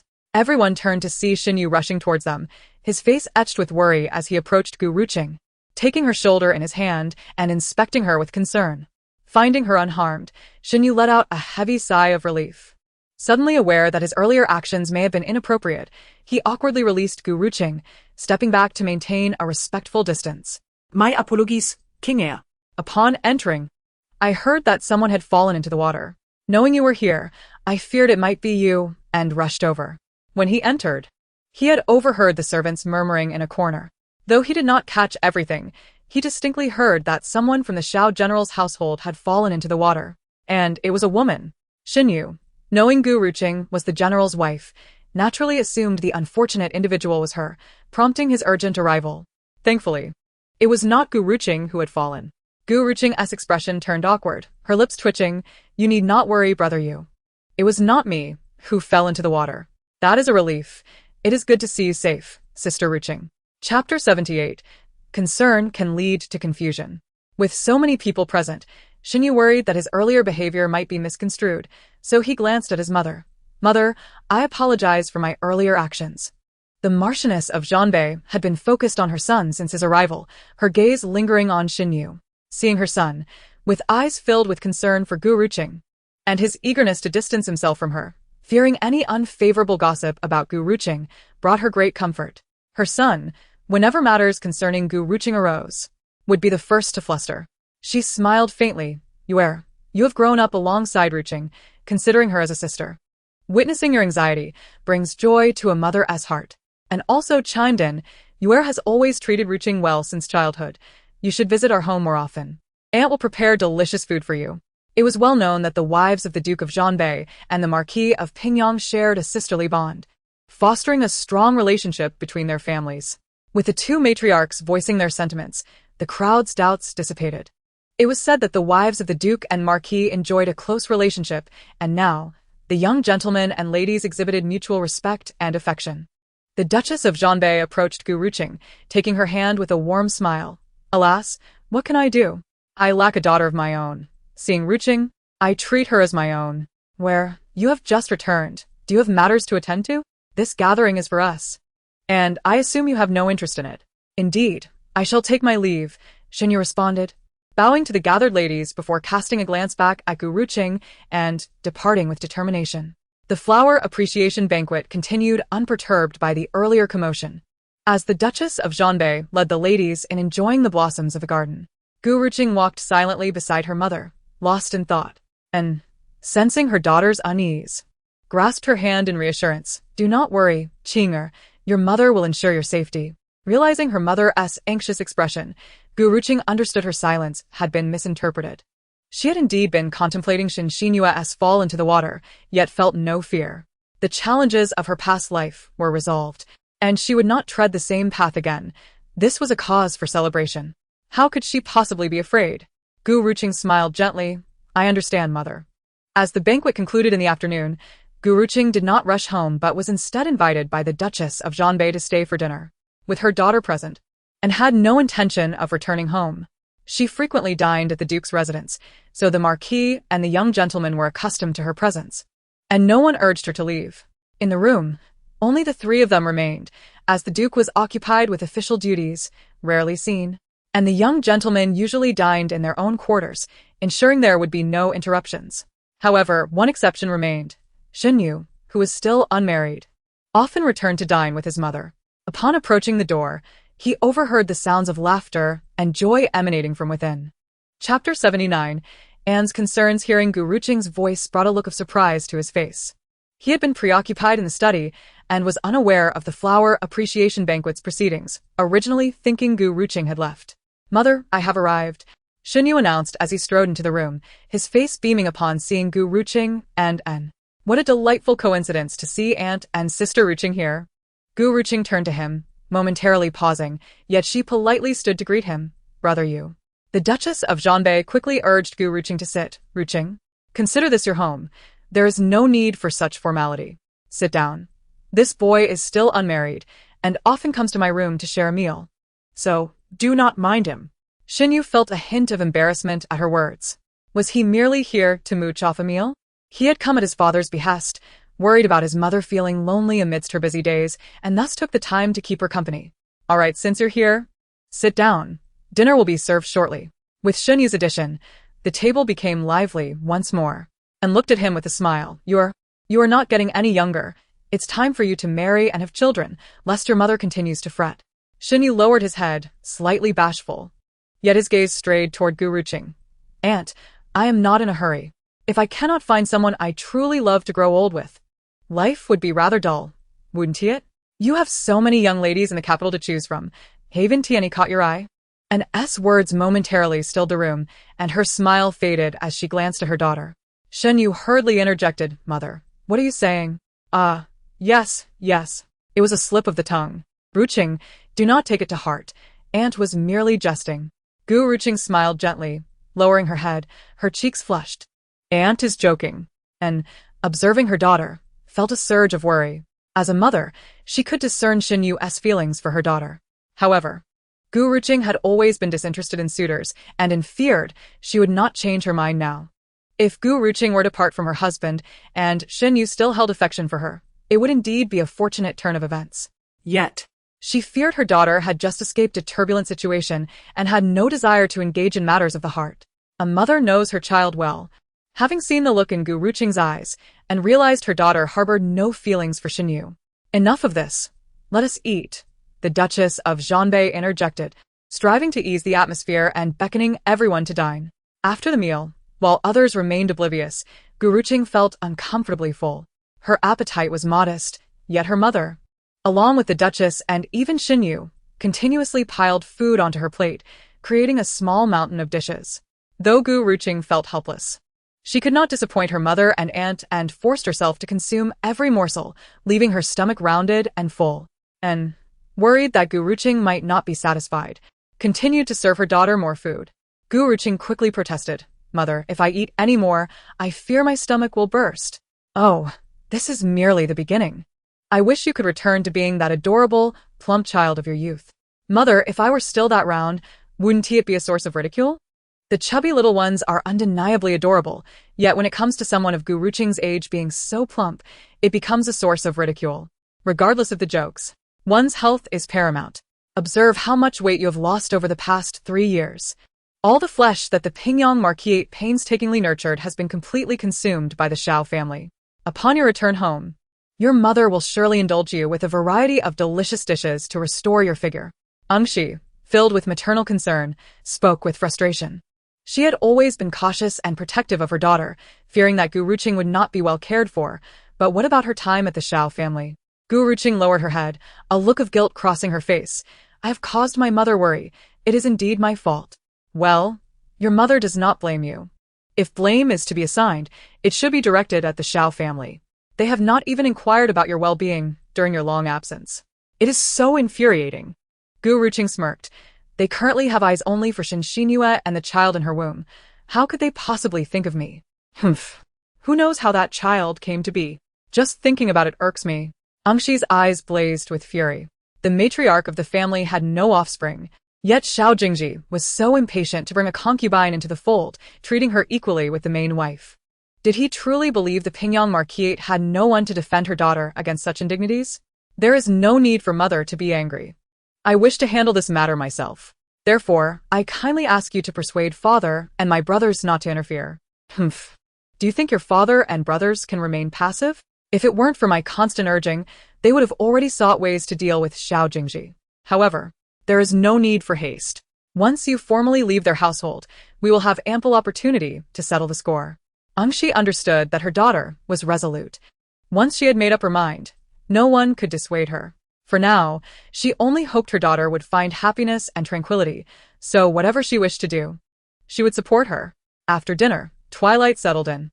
Gu Ruqing reluctantly bid farewell to her mother. Xinyu took it upon himself to escort Gu Ruqing outside, and the two walked in silence. Xinyu was extremely anxious, wanting to say something, but found himself tongue-tied in Gu Ruqing's presence. Gu Ruqing, too, felt no urge to speak, her head bowed as she contemplated how to face the Xiao family upon her return. Upon reaching the entrance of the Zhanbei Marquis, Gu Ruqing finally snapped back to reality and turned to Xinyu. Thank you for seeing me off, brother Yu. Please stay here. Chapter 81. Who says I must go there? Xinyu clasped his hands nervously, glancing up at Gu Ruqing. Sister Ruqing, if you suffer any grievances at the Xiao family, you must tell me. I will always stand by your side. Gu Ruqing paused, then smiled.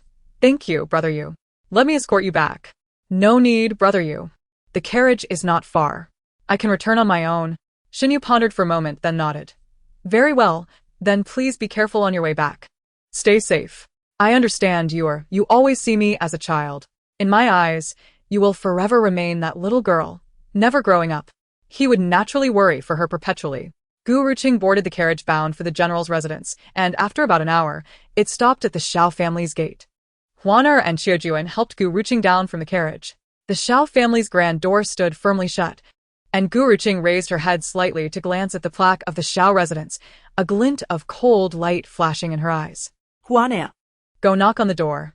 Huaner complied, approaching and rapping on the door. Shortly after, a servant opened it, glancing at Gu Ruqing with a hint of impatience. Madam, it's quite late for a return. We thought you would not be coming back and would stay at the Zhanbei Marquise. Presumptuous. How dare you speak to the madam like that? You dare to be so rude in front of her. Huaner, instantly furious, rebuked him. The servant wore a look of disdain. Madam, forgive me, I spoke out of turn.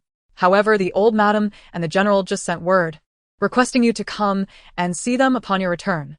With a gleeful malice, the servant continued. The news of Xinyue's pregnancy had already spread throughout the residence. The general and the old madam were in a furious uproar and would not easily let Gu Ruqing, the matriarch, off the hook. Those of their station were adept at shifting allegiances, and given the current favor toward Xinyu, they knew which side to support. Gu Ruqing's face hardened, a flicker of fatigue crossing her eyes. The thought of confronting the Xiao family upon her return was indeed draining. I understand. Gu Ruqing led her two maids into the general's residence. Xiao Jingzhi, worried, said, Miss, I see the situation does not bode well for you. I shall fetch Xiao Jingzhi to protect and comfort you. Gu Ruqing paused her steps and turned. There is no need. But you are going to the old madam's courtyard. I truly cannot rest easy. Who says I am going there? Miss, what do you mean? Xiao Jingzhi and Huaner exchanged surprised glances. We shall return to our own courtyard. It is quite late. If they are not tired, I still require rest. Surely, they will not let this matter rest easily. If they wish to create a scene, let them. I will gladly oblige. However, if the old madam and Xiao Jingzhi expect me to come to them, I shall not acquiesce. I, Gu Ruqing, am not someone to be summoned at will. The old madam and Xiao Jingzhi waited in their chamber for a long time, without sight of Gu Ruqing. Xiao Jingzhi frowned and called for a servant. Has Gu Ruqing not yet returned? The servant reported truthfully, reporting to the general and old madam. The madam has indeed returned. But she said she was too tired today and has gone to her own room. Chapter 82. Life will be dull without the child. Presumptuous. Who gave her the audacity to ignore my summons? Does she truly not regard me? The old madam's face was aflame with fury as she scolded. Xiao Jingzhi's lips curled into a cold smirk, a glint of malice flickering in his eyes. Humph, perhaps she is afraid. In front of so many, she dares to challenge Xinyu and her unborn child. She must not wish to live. She better pray that Xinyu and her child are safe. Otherwise, I will make her pay with her life. The old madam furrowed her brow. If she dares to harm my grandchild, she shall not expect mercy from me. Bring the family law. Since she lacks the courage to meet me, I shall go find her myself. With that, Xiao Jingzhi and the old madam, along with a throng of followers, hurried towards Gu Ruqing's courtyard. Inside the room, Miss, you have had a long day. I will fetch water for you to wash up, and then you should rest early. Gu Ruqing, seated in a chair, wore a resigned smile. Rest is hardly easy. The people of the Xiao family are likely to arrive shortly. Ah? Miss, do you truly think they will come? Gu Ruqing did not respond. Yet the coldness in her expression seemed to confirm something. By the way, how is Xinyu doing? Huaner, unable to ponder further, quickly replied, I just went to inquire. The courtyard of Xinyu is now filled with doctors, all attending to her pregnancy. Currently, the child remains in her womb. Why do you concern yourself with this matter? Miss, it would be best if the child were not to survive. Gu Ruqing let out a cold laugh. It seems that child is indeed quite resilient. Naturally. I must express some concern. In truth, I hope the child within Xinxinhua grows even stronger and is born safely. Only then will there be a spectacle to witness when Xiao Jingzhi discovers that the child is not his. Since you care so much, I shall go and inquire again first thing tomorrow, Huana said. Just then, a voice filled with rage and authority echoed from outside the courtyard. It was unmistakably the voice of the old Madame Xiao. Huana hurriedly glanced out the window and saw that the entrance to their young lady's courtyard was crowded with people. The servants held lanterns, while at the center stood old Madame Xiao and Xiao Jingzhi, their faces etched with anger. Huana furrowed her brows, a flicker of concern in her eyes. Miss, you were right. They have indeed come. Gu Ruqing smirked, her dark eyes emanating a chilling indifference and resilience. With a slight curl of her lips, she said, Since they have arrived, let us welcome them properly. Gu Ruqing rose and walked towards the door. Huana opened it, revealing the throng blocking the entrance. Gu Ruqing stepped forward. Mother, General, what brings you here, neglecting Xinxinua's condition? How can you still mention Xinhua? If it were not for you, would she be suffering this torment? Xiao Jingzhi's voice was cold, his expression darkening. Look at you. You no longer resemble the mistress of the general's residence. If anything happens to Xinhua, you will be the first to face my wrath. Gu Ruqing regarded the imposing figure of Xiao Jingzhi before her. Clad in a deep blue brocade robe, his skin tanned from years of warfare added a rugged masculinity to his presence. Gu Ruqing averted her gaze, nonchalantly replying, General, were you not present at the time? With so many witnesses, it is evident that Xinxinhua chose to cross that bridge herself and fell into the water. What does that have to do with me? Humph. Do not speak so recklessly. Xinhua has confided everything in me. She indeed went to seek her mother, but why did you abandon her midway? If you had been there, would she have fallen into the water? Gu Ruqing found this accusation utterly absurd. General, I believe I made it clear that I would not assist in overseeing Xinxinhua at the flower banquet. Moreover, you were the one who implored me to secure an invitation for you. Knowing she was with child, why did you not take greater care? Why did you not ensure that your mother-in-law looked after her more closely? Now that something has happened to the child, you act like rabid dogs, barking at me. Upon hearing this, old Madame Zhao's eyes flickered with a hint of ambiguity. Oh, so now you lay the blame at my feet? Xinhua is destined to marry into this family. Cannot you, as the general's wife, take better care of her? It seems to me that you are doing this on purpose, wishing for her to lose the child, so you can revel in it. Revel? What do you mean by that, mother? Gu Ruqing's exquisitely beautiful face bore a hint of mockery. The only reason I could enter this door was because I personally sought the emperor's decree. If I truly harbored intentions to harm her, why would I agree to such a thing? Who knows what malicious thoughts lurk in your heart? Gu Ruqing stepped forward, her slender figure exuding the regal aura of a noble lady, like an unattainable peak. Her striking dark eyes locked onto Xiao Jingzhi's, enunciating each word, General. I have already made it clear that I would not be involved with Xinxinhua at the flower banquet. Had she not insisted on my company to seek out her mother, I would not have spoken to her at all. If she has suffered a miscarriage, it is her own doing. She cannot blame others. You are utterly audacious. You have grown so accustomed to a life of ease that you seek confrontation. Xiao Jingzhi's eyes blazed with fury as he stepped forward, raising his hand to deliver a severe reprimand to Gu Ruqing. At that critical moment, both Xia Zhu and Qiu Ju stepped forward, shielding Gu Ruqing. Xia Zhu grasped Xiao Jingzhi's wrist tightly, while Qiu Ju carefully positioned herself behind Gu Ruqing. Xiao Jingzhi attempted to break free, but Xia Zhu's grip was too strong, turning his wrist red. In pain, he tried to shake her off, but she remained steadfast. Surprised, Xiao Jingzhi had not anticipated that Gu Ruqing would have such formidable handmaids, which only fueled his anger. Gu Ruqing, do you wish to rebel? Command your servants to get out of my way. Xia Zhu cast a cold glance and replied icily, I advise the general to speak with caution, lest disaster befall you. You, what are you? A mere servant dares to speak to me like that? Release me at once. General, you have already threatened our young lady. To ensure her safety, I cannot let go. Enough is enough. Gu Ruqing, it seems you truly wish to defy authority. Bring forth the family laws. I shall teach this insolent girl a lesson today. With that, old Madame Xiao commanded, and soon a group of servants entered the courtyard carrying the family laws. Xia Zhu and Qiu Ju exchanged wary glances, positioning themselves protectively around Gu Ruqing, while Huana stood with concern in front of her. The three handmaids surrounded Gu Ruqing, filling her heart with warmth. Seeing this, Xiao Jingzhi's eyes narrowed dangerously. Gu Ruqing, you had best be wise. Order these maidservants to clear away and apologize to your mother. Then admit your intentions to harm Xinyue, or else I shall not be able to protect you from the family laws. When has the general ever protected me? If you wish to invoke family law against me, you had best consider whether you have the capability to do so, Gu Ruqing replied, her tone resolute. Xiao Ju, allow no one to enter my courtyard. Whoever dares to intrude shall face dire consequences.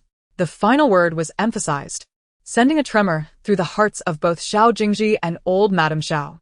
They had not anticipated that Gu Ruqing, who appeared so docile, could be so fearsome when provoked. Xiao and Xiao Ju complied, one remaining at Gu Ruqing's side while the other, Xiao Ju, drew a weapon from her waist, blocking the entrance. Even old Madame Xiao found herself halted, the blade aimed at her brow, as if to say that any further encroachment would be met with swift aggression. Xiao Jingzhi, witnessing this, felt a surge of fear. He attempted to step forward to protect his mother, but his wrist remained firmly held by Xiao Ju. With fury blazing in his eyes, he glared at Gu Ruqing. What do you intend to do? Do you dare to harm my mother? Gu Ruqing blinked innocently, General Xiao. I had no intention of harming my mother-in-law. I acted solely to ensure my safety. She threatened to use family law against me. What fault is that of mine? Xiao Jingzhi furrowed his brow, observing his mother's pale face, evidently terrified by Qiao Jiao. He gritted his teeth and relented, Ruqing. I shall overlook your past grievances for the moment. Command them to withdraw, and let us discuss matters amicably. I have nothing to discuss with you, Xiao Jingzhi. From now on, you shall not set foot in my courtyard. Are you not afraid that I might come tomorrow with people to demolish your courtyard? The presence of merely two skilled maidens emboldened Gu Ruqing so. Had she forgotten her own formidable bodyguards, who were simply absent today? Otherwise, Xiao Jingzhi would not have faced such humiliation. Gu Ruqing tilted her head slightly, her eyes brimming with impatience. Then the general may certainly try. At that moment, a servant rushed in, panic-stricken, to report to the elderly Madame Xiao and Xiao Jingzhi. Madam, General, a squad of guards has appeared outside, sent by the Marquis of Pingyang to ensure the safety of the lady. Preposterous. What danger could the lady encounter in the general's residence? Do not let them enter. Xiao Jingzhi coldly reprimanded, realizing that Gu Ruqing had recently acquired two skilled maidens by her side. If he allowed that squad of guards in now, it would only serve to further empower Gu Ruqing in the future. The servant trembled and spoke again. General, we cannot stop them. They have already breached the entrance and are heading toward the ladies' courtyard. I hurried to inform you before they arrived. Upon hearing this, Xiao Jingzhi was instantly enraged. But before he could voice his frustration, a synchronized sound of footsteps drew everyone's attention. 8 individuals marched in 2 orderly lines, a formidable sight to behold. These were the elite guards of the Marquis of Pingyang, known as the Jingwei Squad, renowned for their exceptional martial prowess. Clad in black armor and equipped with swords that blended seamlessly into the night. Their very presence was enough to instill fear. Gu Ruqing's expression shifted as she recognized them. Having grown up in the Marquis of Pingyang's household, she was well acquainted with these 8 individuals who were originally granted to her father as personal protectors. To her astonishment, her father had now dispatched them to her side. Xiao Jingzhi's expression turned to one of shock. Had they merely been ordinary guards, he could have easily dismissed them. But these 8 were not individuals he could simply send away. Seeing this, Xiao Ju released Xiao Jingzhi's wrist, and he, regaining his freedom, hurried to the entrance with a stiff smile. It is the Jingwei Squad. It appears my father-in-law is quite concerned for Qingyo's safety. However, there is no need for such worry. She has been well guarded within the general's residence. The leader of the Jingwei Squad, Wei Yi, replied coldly, General, you jest. The Marquis, concerned for his daughter, specifically sent us to protect the young lady. Earlier, we were impeded by your servants in our haste to safeguard her. And we apologize for the disturbance. How could I possibly blame you? It is a comfort to have you here to ensure Qingyo's safety, Xiao Jingzhi responded, his expression increasingly stiffening as he realized the gravity of the situation. What crime has our young lady committed that the family law has been summoned? Wei Yi inhuited, His gaze sweeping over the gathering in the courtyard. Xiao Jingzhi and Madame Xiao fell silent, unsure of how to respond. They were acutely aware of the Jingwei Squad status as not only the Marquis of Pingyang's guards, but also directly affiliated with the Imperial Palace. They were not individuals Xiao Jingzhi could afford to offend. Madame Xiao, overwhelmed by fear, suddenly fainted, blood spilling from her mouth. Xiao Jingzhi rushed forward.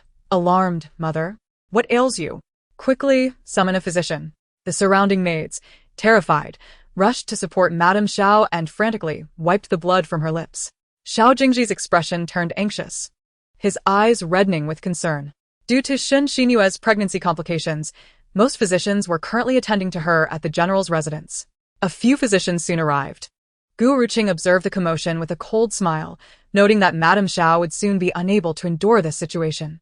In recent days, she had ceased administering Madame Xiao's medication. 3 years ago, had it not been for Gu Ruqing's diligent care, Madame Xiao might not have survived long enough for Xiao Jingzhi to return. Upon his return, consumed by the pursuit of marrying a primary wife, Madame Xiao had felt immense joy, believing she would soon have a grandchild, which masked her waning health. In truth, Madame Xiao's condition had deteriorated significantly over the years, sustained only by medication that Gu Ruqing had prescribed, which could not be abruptly halted. Yet, after Xiao Jingzhi's return, Gu Ruqing had not visited Madame Xiao's courtyard, neglecting her health, leading to the current predicament. Xiao Jingzhi knew that with the Jingwei squad beside Gu Ruqing, he could do nothing to challenge her today. He shot a resentful glare at Gu Ruqing before carrying his mother away, accompanied by numerous maids. Gu Ruqing's courtyard soon fell silent. At that moment, the Jingwei squad approached and knelt before Gu Ruqing, expressing their regret. "We have arrived late. The young lady has suffered." Wei Yi bowed his head, his eyes filled with guilt and sorrow. Gu Ruqing smiled faintly. "Uncle Wei, what are you saying? I have not suffered much at all. In fact, it was their timely arrival that spared me from the harm inflicted by Xiao Jingzhi and the old madam." This guard team was quite familiar with Gu Ruqing. During her childhood at the Pingyang Marquis' residence, she often played with the members of the Jingwei team. Back then, Gu Ruqing was the beloved pet of the Marquis' household, adored and cherished by everyone, including these 8 sturdy men. Upon seeing her, they would deliberately temper their fierce demeanor, transforming into gentle uncles for fear of frightening her. Xia Zhu and Qiu Zhu had naturally heard of the Jingwei team's reputation and began to scrutinize them quietly from behind Gu Ruqing. Chapter 87. Is the child safe? The members of the Jingwei team were seasoned warriors, adept at perceiving their surroundings. In that moment, Wei Yi noticed Xia Zhu and Qiu Zhu's observations. He shifted his gaze to meet theirs, his eyes sharp, as if appraising them. Just then, Huana stepped forward and interrupted their silent exchange. "Miss, how did the old madam suddenly faint? I was startled to see her spitting blood earlier. Perhaps it was due to being frightened by Uncle Wei and his men." Gu Ruqing replied with a slight smile. In truth, Gu Ruqing had prepared medicine for the old madam for nearly half a year, but after her rebirth, she had withdrawn those remedies. The old madam, unaware of this, thought her health had improved and no longer summoned Gu Ruqing for treatment, a topic Gu Ruqing would not bring up. At that moment, in the old madam's courtyard, "Oh no, the old madam's blood spitting has worsened," said Gui Mama, who had been attending to the old madam. She watched in alarm as the old madam lay on the bed, continuously coughing up blood. Xiao Jingzhi rushed to the bedside, his eyes wide as he looked at the doctor. "Doctor, what is wrong with my mother?" After examining the old madam, the doctor's expression turned grave. "General, the old madam's coughing up blood is a chronic affliction. I am powerless to help." "What?" Xiao Jingzhi felt a surge of panic. If anything were to happen to his mother now, would his marriage to Xianyou be delayed? According to Dongling law, one must mourn for 3 years in the event of a death in the family, during which time no celebrations could be held. "Mother, you must hold on. You haven't even seen Xianyou enter the door yet. You must endure until you see your son wed," Xiao Jingzhi said anxiously. At his words, the old madam coughed violently, her eyes widening as she fixed her gaze on him. Gui Mama hurriedly wiped away the blood with a handkerchief. Xiao Jingzhi felt a pang of guilt upon seeing his mother in such a state. His first thought was not for her safety, but rather his own impending marriage to Shen Xianyou. It dawned on him how inappropriate his earlier words had been. The old madam lay there, blood still trickling from her mouth, sighing as her gaze became unfocused. "Do not worry. I will hold on. I wish to see my first grandchild born." Gui Mama gently patted the old madam's chest. "Old madam, you must persevere." The old madam held her breath, tears brimming in her eyes. "Quickly, go fetch Ruqing." Xiao Jingzhi paused at this, his expression puzzled as he turned to Gui Mama. Why does mother want to summon Gu Ruqing? Gue Mama, raising her head anxiously, replied, General, you may not be aware, but for all these years, the old madam's illness has been cared for by the lady. Recently, she believed her health had improved and did not call for her. Upon hearing this, Xiao Jingzhi furrowed his brow tightly, and without further thought, he exclaimed, Then hurry and summon the lady. He then turned to the doctor behind him. How is Xianu? Is the child safe? Chapter 88. Summon Gu Ruqing. The doctor, upon hearing Xiao Jingzhi's question, quickly responded, General, Miss Xianu has merely experienced some stress with the pregnancy. There is no serious issue. I have prescribed medicine to support the pregnancy, but she must take care and avoid movement for a month, after which the situation should stabilize. Xiao Jingzhi sighed in relief. That is good. Doctor, you must ensure the safety of the child. Nothing must happen to the mother. Rest assured, General. I will do my utmost. Gu Ruqing had finally found some peace, but soon, a servant rushed over in haste. However, entering Gu Ruqing's courtyard was no easy task. 8 members of the Jingwei team stood guard at the entrance, creating an atmosphere that would intimidate even Xiao Jingzhi himself should he attempt to enter. Wei Yi's eyes turned cold upon seeing the servant, and he spoke with a chill. What is it? The servant, sweating profusely, bowed slightly, feeling anxious. Thinking of the old madam's condition, he steeled himself to speak. Sir, the old madam is gravely ill and wishes to summon the lady. Wei Yi raised his head defiantly. Return and inform General Xiao that the old madam is ill. He should summon a doctor, not our young lady. Is he expecting her to nurse her back to health? How absurd. Does he not wish to marry a concubine? Why summon her for such a task? Our young lady will not serve in that capacity. The servant, panicking, replied, Sir, you do not understand. For years, the old madam's illness has been attended to by the lady. Only she knows the old madam's current condition. Please allow me to enter and inform her. Wei Yi cast a cold glance, taking a moment before addressing Wei Er and Wei San. You two stay at the door and ensure that no one enters this courtyard without the young lady's command. With that, Wei Yi turned and walked back into the courtyard. Miss, the old madam is gravely ill. Xiao Jingzhi must be trying to shift the responsibility onto you. You absolutely must not go. Gu Ruqing remained calm. She had anticipated someone would come looking for her. She smiled slightly. If I do not go, she may not hold on until Xiao Jingzhi marries Shen Xianu. Is that not splendid? Once the old madam passes, Xiao Jingzhi will be unable to hold any celebrations for 3 years, preventing Shen Xianu from entering this household. Who knows what will happen in 3 years? At that moment, Wei Yi was unaware that their young lady had already resolutely decided to leave the general's residence. Hence, he continued to advise against it. Hearing Wei Yi's words, Xia Zhu and Xiao Ju grew anxious. Before they could voice their concerns, Huaner spoke urgently. Master Wei, you may not know, but the young lady has decided to divorce, and the emperor has already granted permission. On the day Xiao Jingzhi marries, an edict will be issued. If the old madam were to pass now, the young lady would have no way to leave the general's residence. What? Young lady, you? Wei Yi looked at Gu Ruqing in disbelief, shock written across his face. Inform those outside that I will be going shortly, Gu Ruqing stated as she entered the inner chamber, opening a cabinet to reveal a medicine box inside. The medicine box had accompanied her in the general's residence for 3 long years, during which she had diligently carried it every day to tend to the ailing Lady Xiao, undeterred by rain or shine. Chapter 89. Can't you speak properly? Now, upon seeing that very medicine box again, Gu Ruqing felt a tumult of emotions within her heart. Alas, this would be the final time. It was not for the Xiao family, but rather for her own desire to leave the general's residence smoothly. Gu Ruqing, with the medicine box strapped to her back, hastened toward Lady Xiao's courtyard. The Jingwei guards, anxious about Gu Ruqing going alone, trailed closely behind her. Xia Zhu and Xiao Ju were sent by the King of Hell to protect Gu Ruqing, and naturally, they remained steadfastly by her side. Huania. Gu Ruqing's maid accompanying her dowry insisted on staying close to her mistress. Consequently, by the time Gu Ruqing arrived at Lady Xiao's courtyard, a long procession had followed her. Xiao Jingzhi had been anxiously waiting outside his mother's quarters. Upon seeing Gu Ruqing's arrival, he was about to reprimand her for her sluggishness. But upon noticing the Jingwei guards behind her, he swallowed his words. He stepped forward, hesitating slightly before speaking. Have you been the one caring for my mother's illness all this time? Gu Ruqing's expression remained indifferent. General Xiao.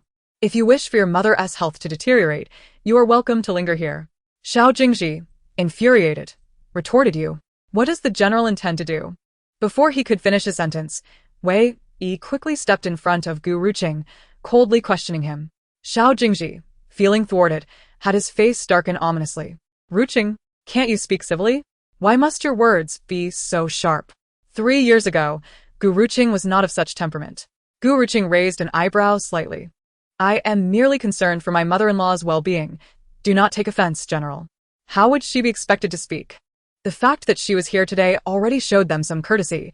Had it not been for her urgency to escape this den of tigers, she would not have come at all. Gu Ruqing turned to address the guards. You remain outside, and do not allow anyone to enter.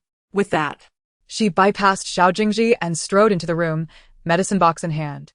Inside the room were only Lady Xiao and the ever-attentive Granny Goei. Upon seeing Gu Ruqing, Granny Goei's eyes brightened with delight. Madam, you have finally arrived. Quickly, see what is wrong with the old lady. Why is she suddenly vomiting blood again? Gu Ruqing shot her a cold glance. Are you questioning me?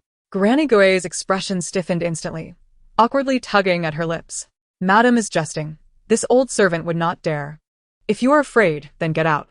Granny Goei was promptly dismissed by Gu Ruqing, and she could only swallow her anger, not daring to show any signs of discontent in front of Gu Ruqing. Outside, Xiao Jingzhi had been anxiously waiting. Upon seeing Granny Goei emerge, his expression shifted. Granny Goei, why are you out here? Granny Goei looked at Xiao Jingzhi, her demeanor suddenly one of grievance. General, I initially intended to assist the madam inside, but she not only disregarded my help but ordered me to leave. Being of lowly status, what could I say? I could only comply.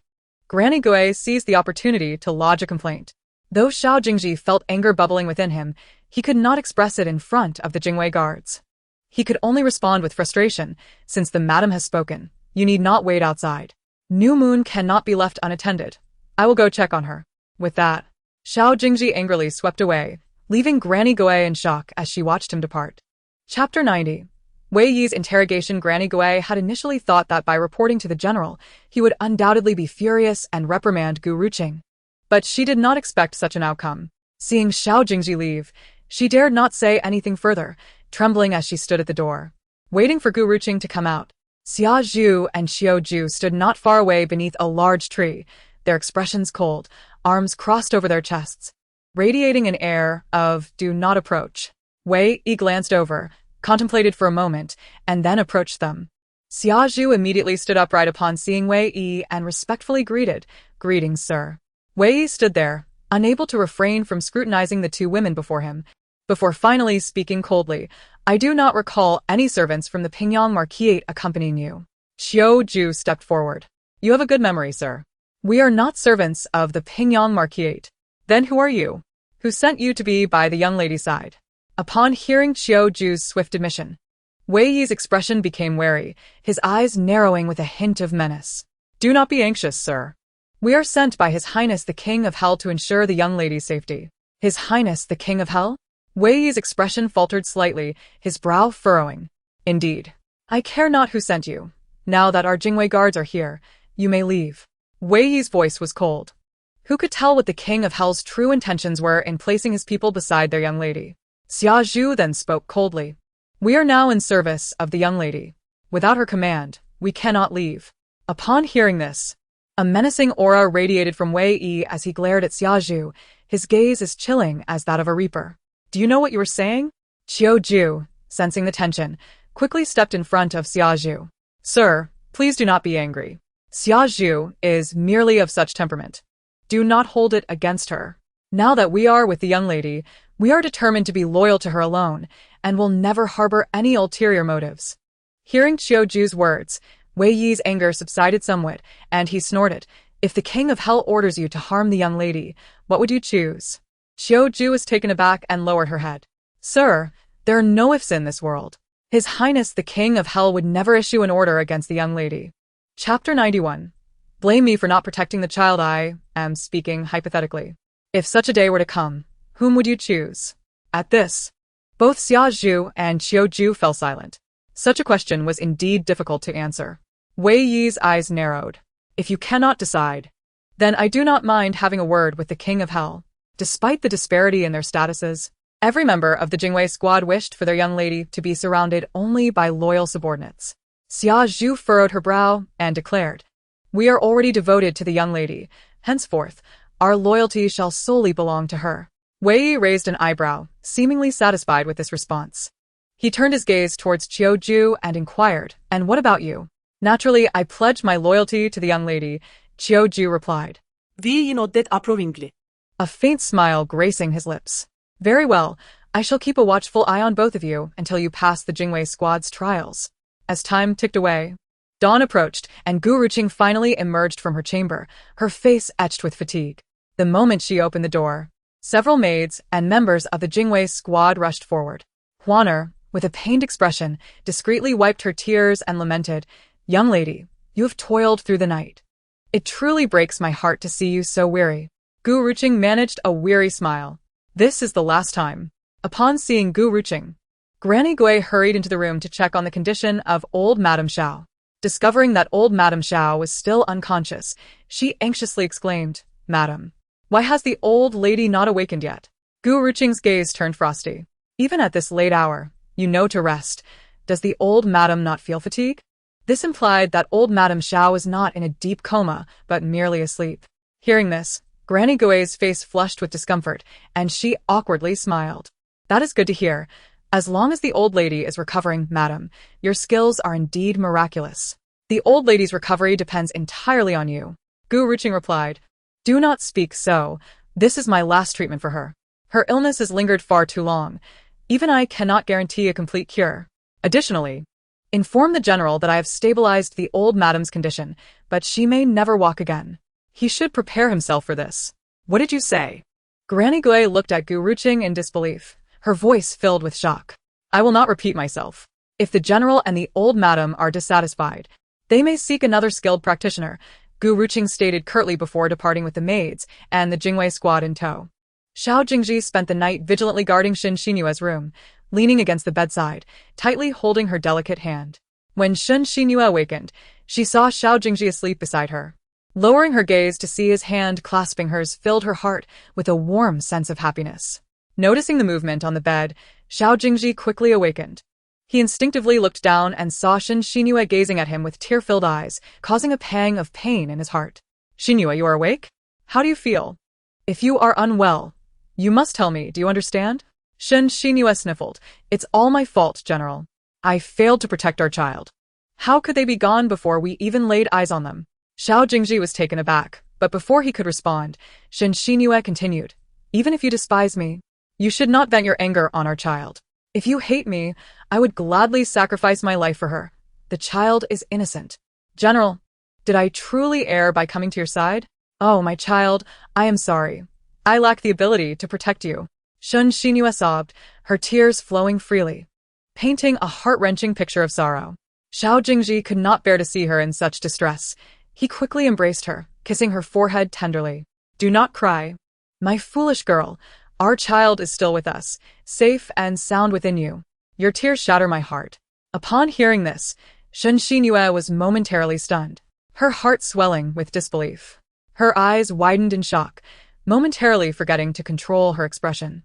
Xiao Jingzhi affectionately brushed his fingers across her nose. "What is this? Are you so overjoyed that you cannot speak?" Shen Xinyue managed a stiff smile, nodding in affirmation. Yes, it is wonderful that the child is still with us. I am truly overjoyed. This child is remarkably resilient." "I believe so as well. They must be a strong and understanding child. Once they arrive, I will cherish them and strive to be a good father." Shen Xinyue suppressed her emotions and smiled at Xiao Jingzhi. "You will undoubtedly be a wonderful father, General. I believe in you. Not only that, I will be a good husband. From this day forward, your family will be my everything." Just as Xiao Jingzhi and Shen Xinyue shared tender moments in the room, a hurried footsteps echoed from the entrance. "General, are you in there? The old madam has awakened and wishes to see you immediately." The voice belonged to Granny Gui, her face etched with urgency, slightly breathless, clearly having rushed from old Madame Zhao's quarters. Xiao Jingzhi paused, a glimmer of hope lighting up his eyes. "Xinyue, you should rest well. Yesterday, upon learning of your incident, my mother fell ill. I must go see her now, and will return to accompany you later. Seeing this, Shen Xinyu quickly nodded in agreement, her expression thoughtful. Please go tend to the old madam. She fell ill for my sake. I feel truly guilty. Once I am feeling better, I will accompany you to visit her. You are indeed the most sensible, Xinyu. Remain here and focus on nurturing our child. A smooth delivery will surely bring joy to my mother, and her happiness will hasten her recovery. Hearing Xiao Jingzhi mention the child, Shen Xinyue's face paled, and she forced herself to maintain composure. It was only after he departed that her expression darkened. Gradually sitting up, she gazed at her slightly rounded belly, her face marred with worry. She had initially thought that falling into the water would mean the end of the child. She had hoped to pin the blame for the child's loss on Gu Ruqing, achieving two objectives with one act. However, the child remained safe within her, complicating matters immensely. As Xiao Jingzhi walked alongside Granny Gui, he inquired about old Madame Zhao's condition. Granny Gui appeared troubled, eventually responding, in answer to the general, the old madam has awakened, and her complexion has improved significantly. Upon hearing these words, Xiao Jingzhi's face immediately brightened, his eyes brimming with excitement, and his heart felt an immense relief. Splendid. I knew mother would be fine. With this, there would be no complications regarding his betrothal to Xinyu. However, Gui Mama hesitated to speak, her anxiety palpable, yet she lacked the courage to voice her concerns. Xiao Jingzhi furrowed his brow, halting in his steps, and turned to Gui Mama. What is it? Gui Mama hesitated, her gaze shifting uneasily. General, you should see the old lady yourself. I truly dare not say more. Xiao Jingzhi interjected. What exactly is going on? Seeing the mama's reluctance to provide clarity, he grew anxious and hurried towards his mother's quarters. Inside the room, Madame Xiao slightly opened her eyes, the surroundings becoming clearer, but as she attempted to speak, she realized she had no control over her mouth. She tried to move her body, but found herself utterly immobilized. What is happening? Why can't I move? Unable to articulate her distress, she could only emit sharp cries. Just as Xiao Jingzhi reached the door, he heard his mother's anguished screams and rushed inside, only to be struck dumb by the sight of Madame Xiao. Her mouth was askew, drooling uncontrollably, and though she struggled to speak, only the movement of her lips was visible. Upon seeing her son enter, Madame Xiao felt a surge of hope, her eyes, wide and desperate, fixated on him. Xiao Jingzhi, in disbelief, turned to Gui Mama. What on earth has happened to my mother? Gui Mama knelt, her head bowed, unable to meet his gaze. In response to the general, the old lady is no longer coughing blood. When the lady departed, she mentioned that Madame Zhao's life was preserved, but she cannot move or speak. Unable to control her bodily functions, she can only move her eyes. Upon hearing this, both Xiao Jingzhi and Madame Xiao sank into profound despair. How did his mother come to be in this state? Suddenly, Madame Zhao's expression grew fierce as she mumbled, Gu Guqing. Xiao Jingzhi frowned and stepped closer, but as he beheld his mother's condition, he could not suppress a flicker of revulsion. Mother, what are you saying? Gu Guqing. It must be Gu Guqing who has done this to me. She struggled to call out Gu Guqing's name, yet her words came out incoherent. It took Xiao Jingzhi considerable effort to decipher what his mother intended to convey. Mother? You mean Gu Guqing? Madame Xiao stiffly nodded. Understanding her meaning, Xiao Jingzhi's eyes ignited with fury. That wretched woman. As if nearly causing Xinyu to miscarry wasn't enough. Now she has harmed my mother. She must pay for this. With gritted teeth, Xiao Jingzhi stormed out of the room. He could no longer endure the scene within. Perhaps it was due to Madame Zhao's inability to control her body, but even in the room, he could detect a foul odor that made him nauseous. Nevertheless, as his mother lay there, he could not express his disgust and swiftly departed. Upon exiting, he felt the air outside was instantly refreshing. Taking a deep breath, he thought of how his mother had been reduced to this state because of Gu Guqing, and his anger surged anew. He stormed towards Gu Guqing's courtyard. In the courtyard, Gu Guqing was leisurely swinging on a swing. Upon seeing her delicate figure, Xiao Jingzhi felt momentarily dazed, as if he had never truly regarded her before. General, what brings you here? Wei Yi's voice snapped Xiao Jingzhi back to reality. He had little desire to admire the beauty of the courtyard and, regaining his composure, spoke sternly. I have come to see the lady. As her husband, do I not have the right to visit her? Wei Yi raised an eyebrow. As the master of the general's residence, you may go wherever you please, but in this courtyard, without the lady's command, you cannot enter. On what grounds? Simply because the lady does not wish to see you. You dare to be so audacious in my home? Do you not fear I will report you to His Majesty? If the general wishes to report, I have no authority to object. However, I must insist. Even if you report me, you cannot step foot into the courtyard. In terms of resolve, Xiao Jingzhi's determination was no match for the seasoned Wei. Even a random member of the elite guard could surpass him easily. Filled with resentment, Xiao Jingzhi knew he could do nothing against them. Taking a deep breath, he asserted, "Then I shall speak with Gu Guqing from outside the courtyard. Surely that is permissible?" Wei raised an eyebrow. "The general may proceed. As long as you do not enter the courtyard and do not harm the lady, we shall not interfere." Inside the courtyard, Gu Guqing had already heard Xiao Jingzhi's calls. She chose to ignore him, not wishing to engage in conversation. However, it seemed that Xiao Jingzhi would not relent until he had seen her.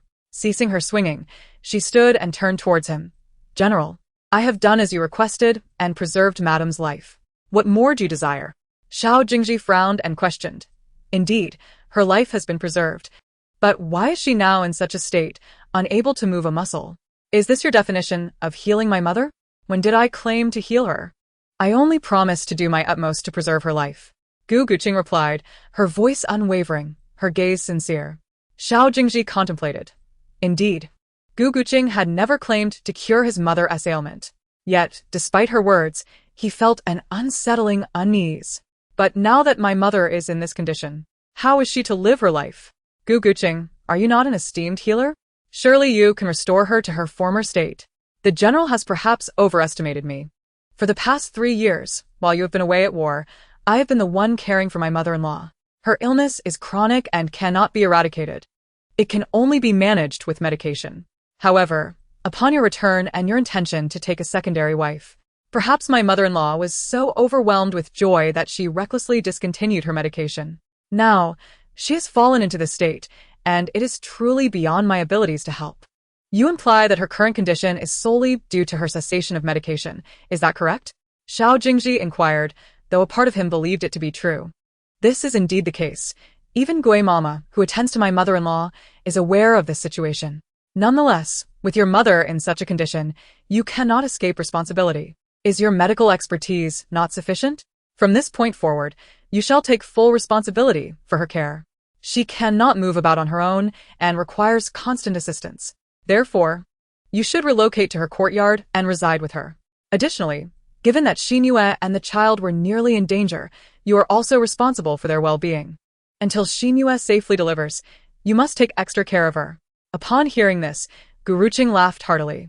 She had encountered shameless individuals before, but never had she seen someone as audacious as Xiao Jingzhi, with one side of his face lacking shame, while the other exuded arrogance. General, since I have already stated that I am powerless to assist with my mother-in-law's illness, the Dongling does not lack for servants or physicians. You could easily summon someone to tend to her and Miss Xinyue. If the general's household truly lacks the funds to hire help and doctors, I could show some goodwill and cover the expenses for hiring help for my mother-in-law. You have truly lost all sense of propriety. Caring for my mother-in-law is your duty as a daughter-in-law. How dare you evade responsibility?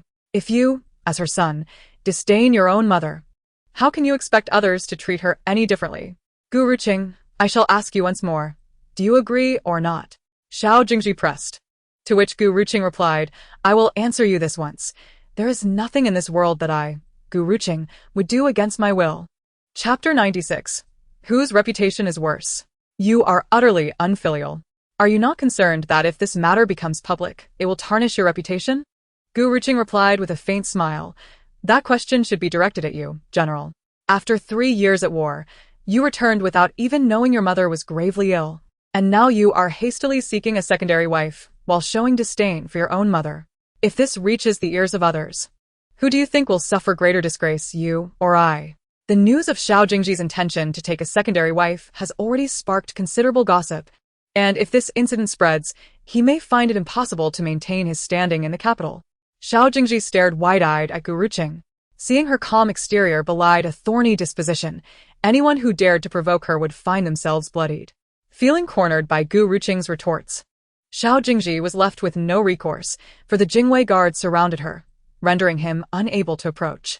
He departed in disgrace. Gu Ruqing watched as Xiao Jingzhi's figure receded, taking a seat on the swing, a smile gracing her lips. By tomorrow, the entire capital would be aware of the old matriarch's relapsed illness. It remained uncertain whether Xiao Jingzhi cared more for his mother or for Shen Xinhua. To put it precisely, he must choose between his reputation and Shen Xinhua. This was indeed a difficult choice, but Gu Ruqing believed that Xiao Jingzhi would not disappoint her. "How is my mother?" Xiao Jingzhi asked darkly as he walked along the path, addressing a servant beside him. The servant, appearing anxious, replied, "Report to the general." The old matriarch's emotions are quite unstable at the moment. Gui Mama is attending to her. Xiao Jingzhi's face displayed evident fatigue as he raised a hand to rub his temples. "Ensure Gui Mama takes good care of my mother. There are many matters to address within the household, and the steward should be more vigilant. I must also begin preparations for my marriage to Xinhua." Xiao Jingzhi contemplated that once Shen Xinua's health improved, they should hasten the wedding to avoid any unforeseen complications. Given his mother's current state, he surmised that time was of the essence. He and Xinhua must wed before any tragedy befell her. The general's household commenced preparations for the wedding of the general and Shen Xinhua in the afternoon. However, difficulties quickly arose in the arrangements. The challenge lay in the formal proposal. The steward informed Xiao Jingzhi that due to the old matriarch's severe condition, she could not be moved, necessitating that he discuss the matter with her by her bedside. The old matriarch, with her slurred speech and disheveled appearance, was hardly in a position to make decisions. And with no capable person to take charge, Xiao Jingzhi reluctantly summoned Gu Ruqing. Gu Ruqing was well aware of Xiao Jingzhi's intentions regarding the old matriarch, but she was also curious to see how far their audacity extended. The Jingwei guards and 3 maids, however, were incensed by the family's behavior, openly expressing their disdain for such shamelessness. The guards felt a deep sympathy for their young mistress, pondering what kind of life she had endured over the past 3 years. In less than 2 days since their arrival, they were nearly driven to exasperation by the family's lack of propriety. Wei Yi privately resolved to report everything that transpired during this period to the Marquis upon their return. Chapter 97. Xinhua cannot endure this stench. As Gu Ruqing entered the old matriarch's chamber, the foul odor hit her immediately. She paused, wrinkling her brow, and placed a handkerchief over her nose. Inside, apart from the old matriarch, only Xiao Jingzhi and Gui Mama were present. Clearly, both had also noticed the repugnant smell. As Gu Mama's nose twitched in response. Lying in bed, the old matriarch felt the oppressive heat beneath her, making her acutely aware of her predicament. Embarrassed, she wished to dismiss everyone from the room, but her inability to articulate her thoughts rendered her powerless, her words coming out as incoherent murmurs. Xiao Jingzhi, disregarding all decorum, pinched his nose and commanded, "What are you all standing around for? Quickly fetch someone to clean this up.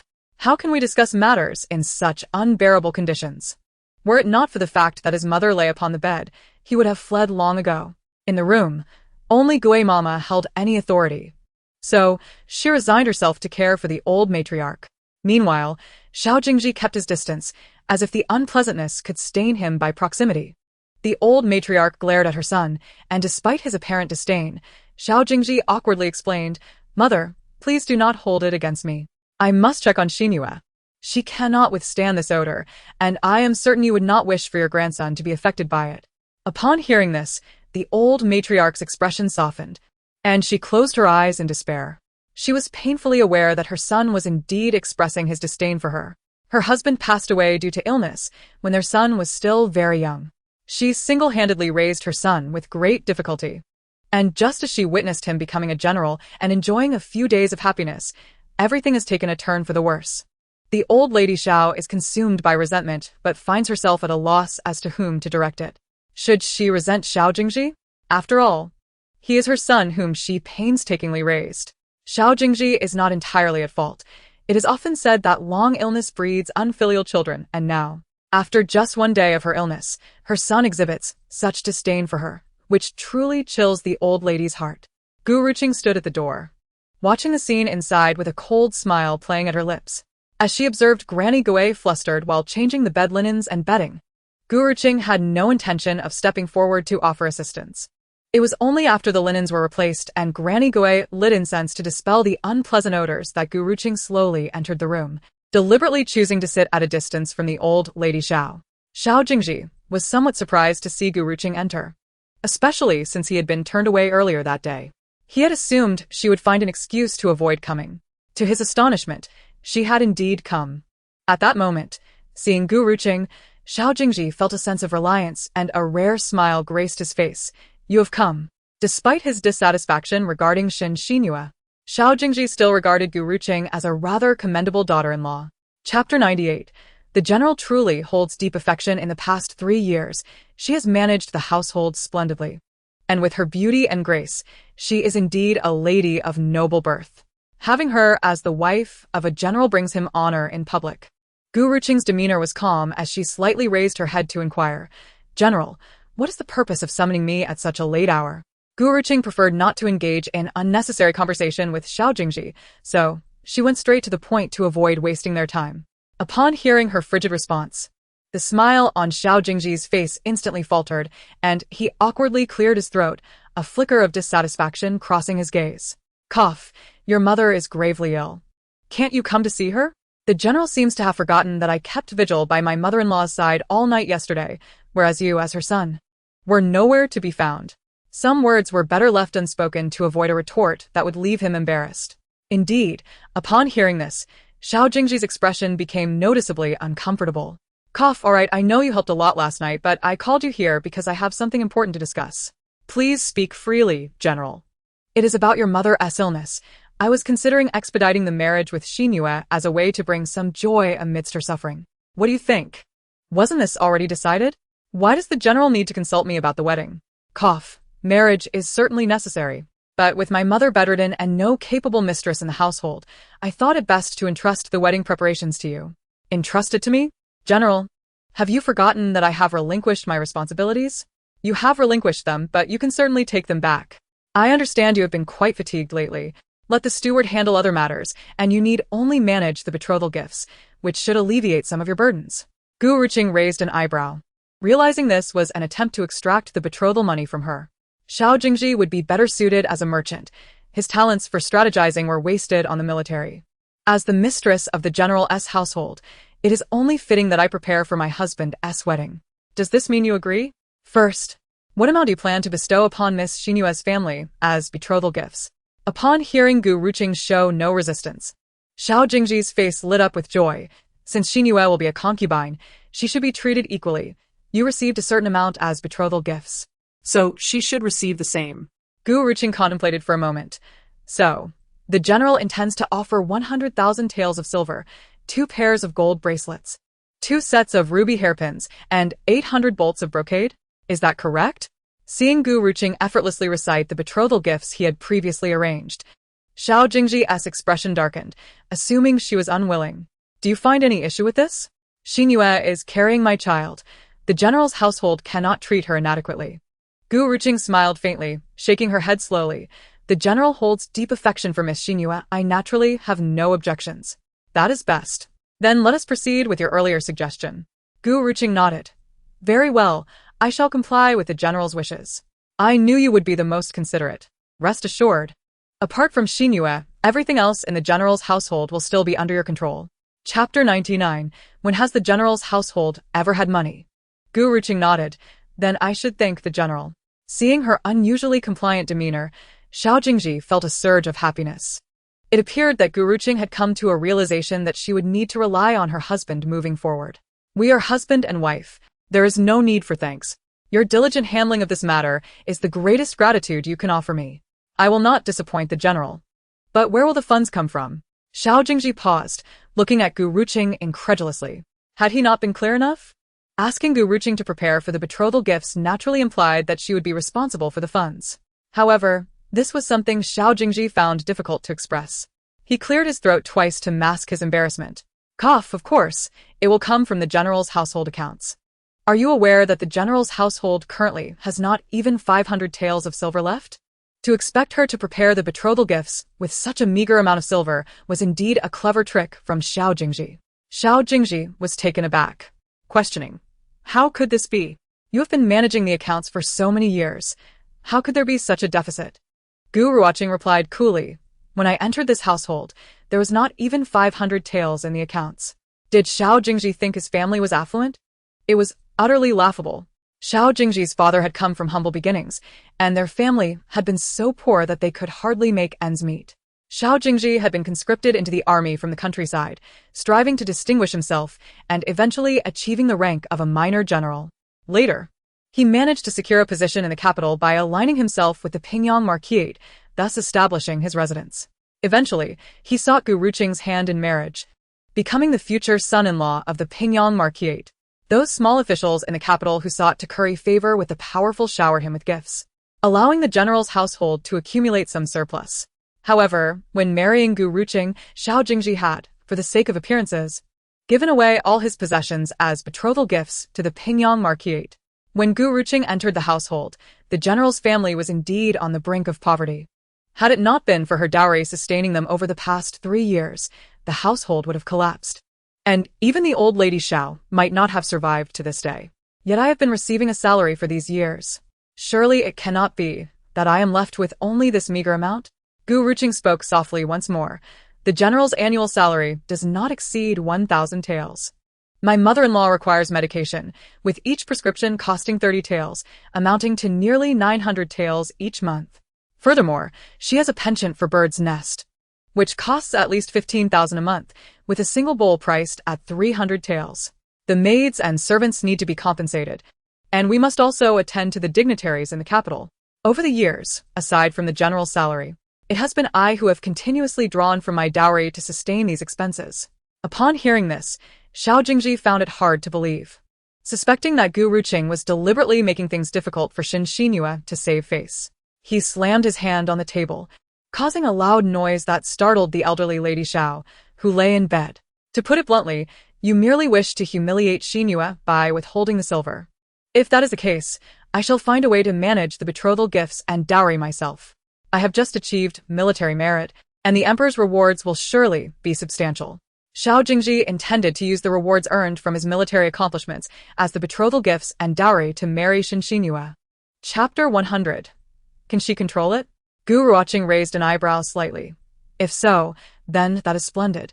I shall await the emperor's rewards to prepare for Miss Xinhua's betrothal. Hearing this, Xiao Jingzhi's expression was far from pleasant. During his last visit to the palace, the emperor had not seen him, and thereafter, it seemed as though he had been forgotten.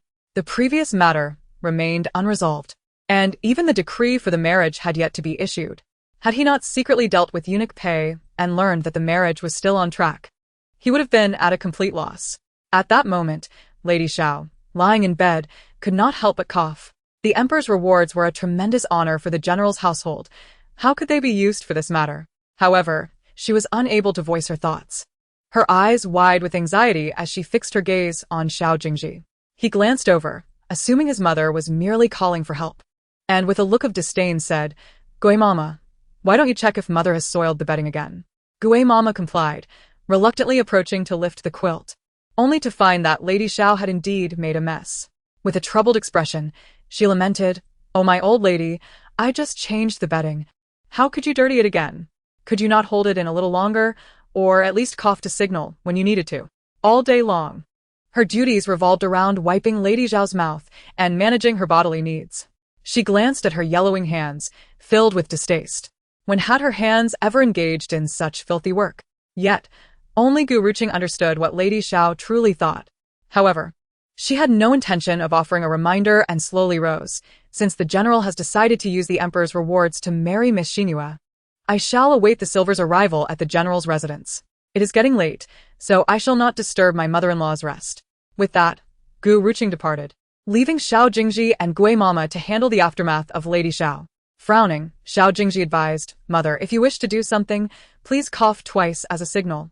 Rather than soiling the bedding, we do not have an abundance of bedding to spare." Gui Mama nodded in agreement, finding his words reasonable. Lady Xiao, however, rolled her eyes in frustration. Could she control such matters? Besides, she had already coughed to signal, yet Xiao Jingzhi had chosen not to heed her. Preparations for the wedding had been ongoing for several days, yet the palace had yet to send any rewards to the general's residence. As the wedding day approached, Xiao Jingzhi grew increasingly anxious. Meanwhile, Gu Ruqing enjoyed a carefree existence, spending her days dining out with a few maidservants, savoring tea, and practicing calligraphy in her courtyard. Living a life of leisure. However, on this day, an unexpected guest arrived at her courtyard. Xiao Jingzhi had come again, but once more, the Jingwei guards blocked his entry. Gu Ruqing recognized that his visit at this hour was for a specific purpose. If the general has something to say, please do so here. I must be on my way shortly and cannot invite you in. Xiao Jingzhi glanced at the Jingwei guards and hesitated, unsure of how to begin. Ruqing, I have something important to discuss with you. May we talk privately? Chapter 101. Then I shall wait, the general. I have already stated that it is inconvenient to invite you in. Speak freely, there is no need to avoid others.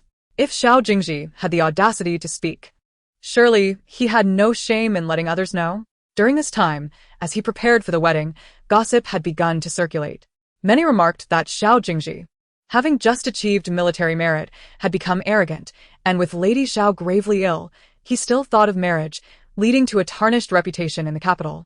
Yet it appeared that in the end, Xiao Jingzhi had chosen Xinxinhua over his own pride. Gu Ruqing felt no surprise at this development. Xiao Jingzhi's expression darkened. Ruqing, what I wish to discuss is a private matter. It cannot be overheard by outsiders. Are there outsiders here? Uncle Wei and the others have watched me grow up. They are considered my elders.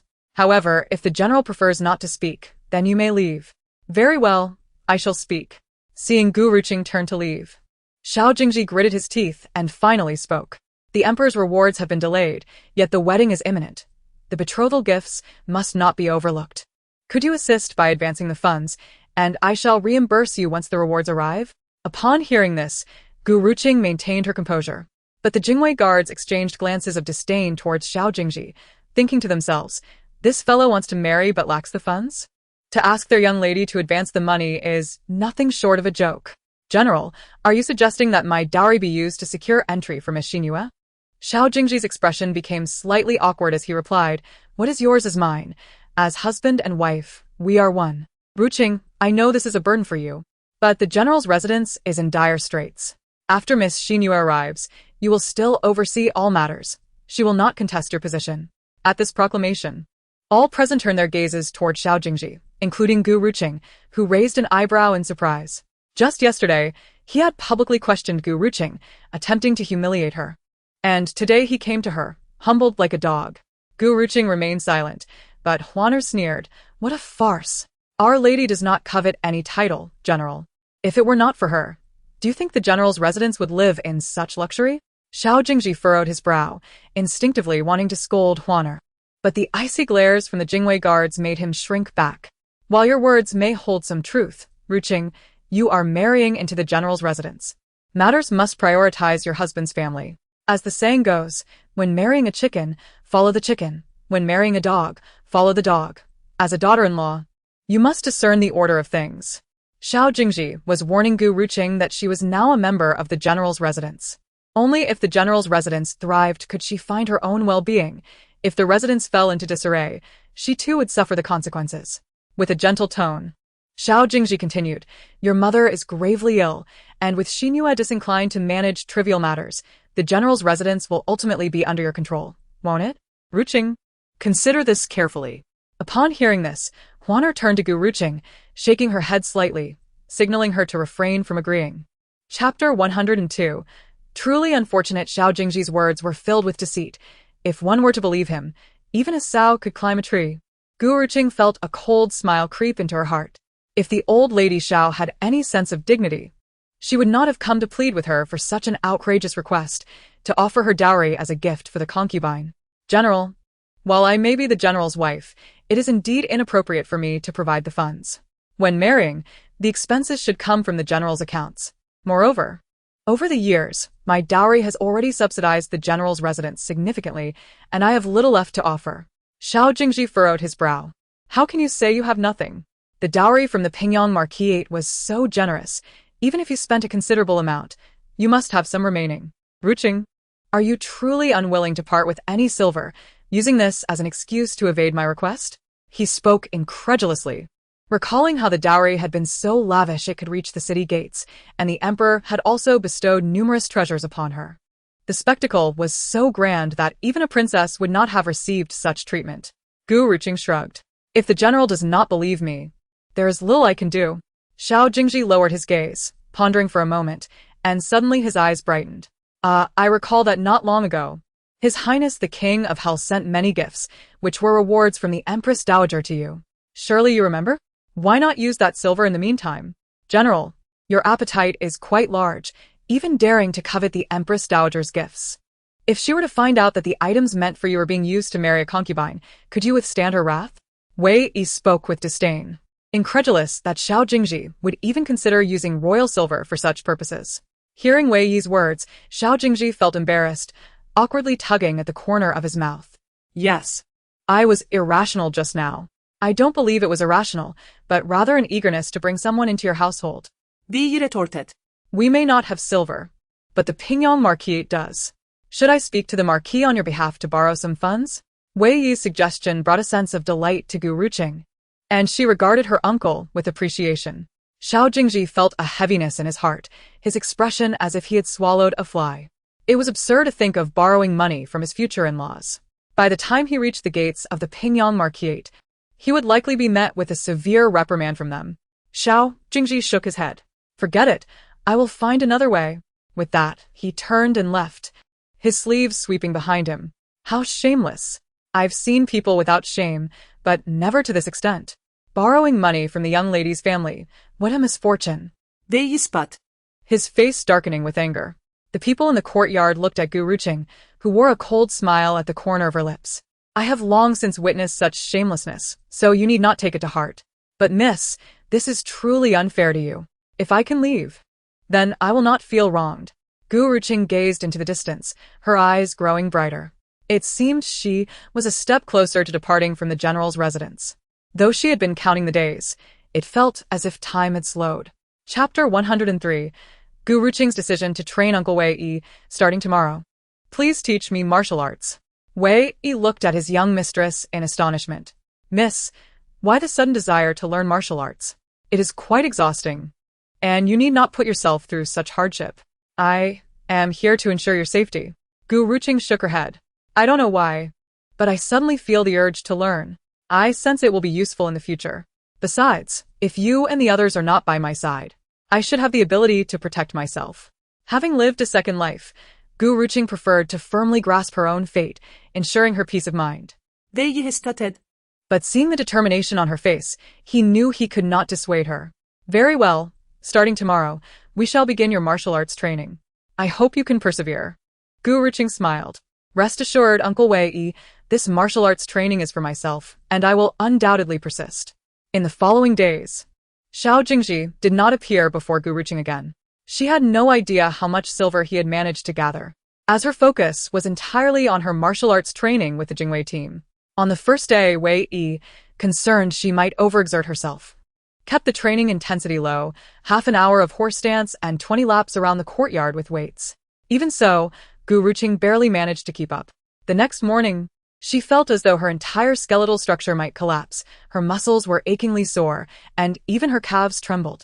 Wei Yi and the others expected her to complain and give up. To their surprise, she returned, despite her pain, ready to train again.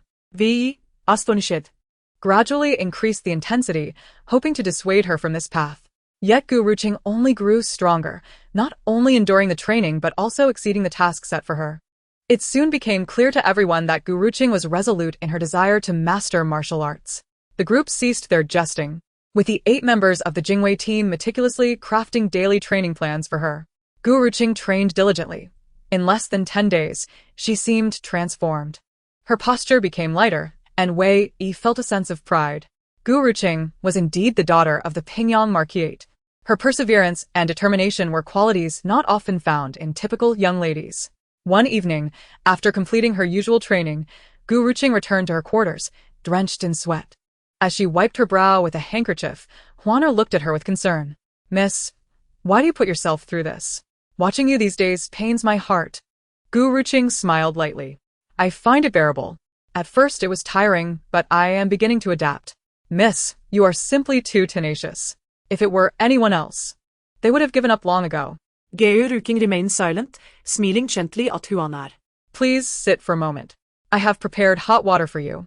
Rest a while before bathing and resting. Tomorrow morning, who knows what new trials Lord Wei Yi will devise for you. Chapter 104. Do you think they can stop me? It is indeed quite remarkable that Lord Wei, fully aware of the lady's gender, would impose such a rigorous training regimen. Upon returning to the Marquis's residence, I shall undoubtedly report this matter to both the Marquis and the Madam. Huaner mumbled as she left the door, leaving Gu Ruqing in a state of exasperation. She understood that Huaner genuinely cared for her, yet the pursuit of martial arts was a decision she had made for herself, and she was resolute in her commitment. Not merely for her own sake, but also to cultivate the ability to protect her loved ones in the future. After resting for a while, noticing that evening had set in, Gu Ruqing contemplated taking a bath and retiring early. However, just as she stood, an unsettling sensation washed over her, prompting her to heighten her vigilance. "Who goes there?" she inquired, her countenance reflecting her wariness. It seemed that Lord Wei's training had indeed borne some fruit. After a moment, a man's voice emerged from the shadows, and Jun Baiming stepped forth, a smile gracing his lips, his eyes shimmering with a hint of mischief. Gu Ruqing furrowed her brow. It was Jun Baiming. This fellow had not shown himself since the last time he nearly got caught by Xiao Jingzhi when he clandestinely entered her chamber. Unexpectedly, he had returned after half a month. It appeared that the Prince of Darkness had not yet shed his habit of scaling walls. "Your Highness seems to have taken quite a liking to my company," Gu Ruqing remarked coolly. Jun Baiming raised an eyebrow. "I have been preoccupied these days and had no time to visit you. Today, however, I find myself with a moment's leisure, so I thought I would check in on you. I never imagined you would develop such an interest in martial arts."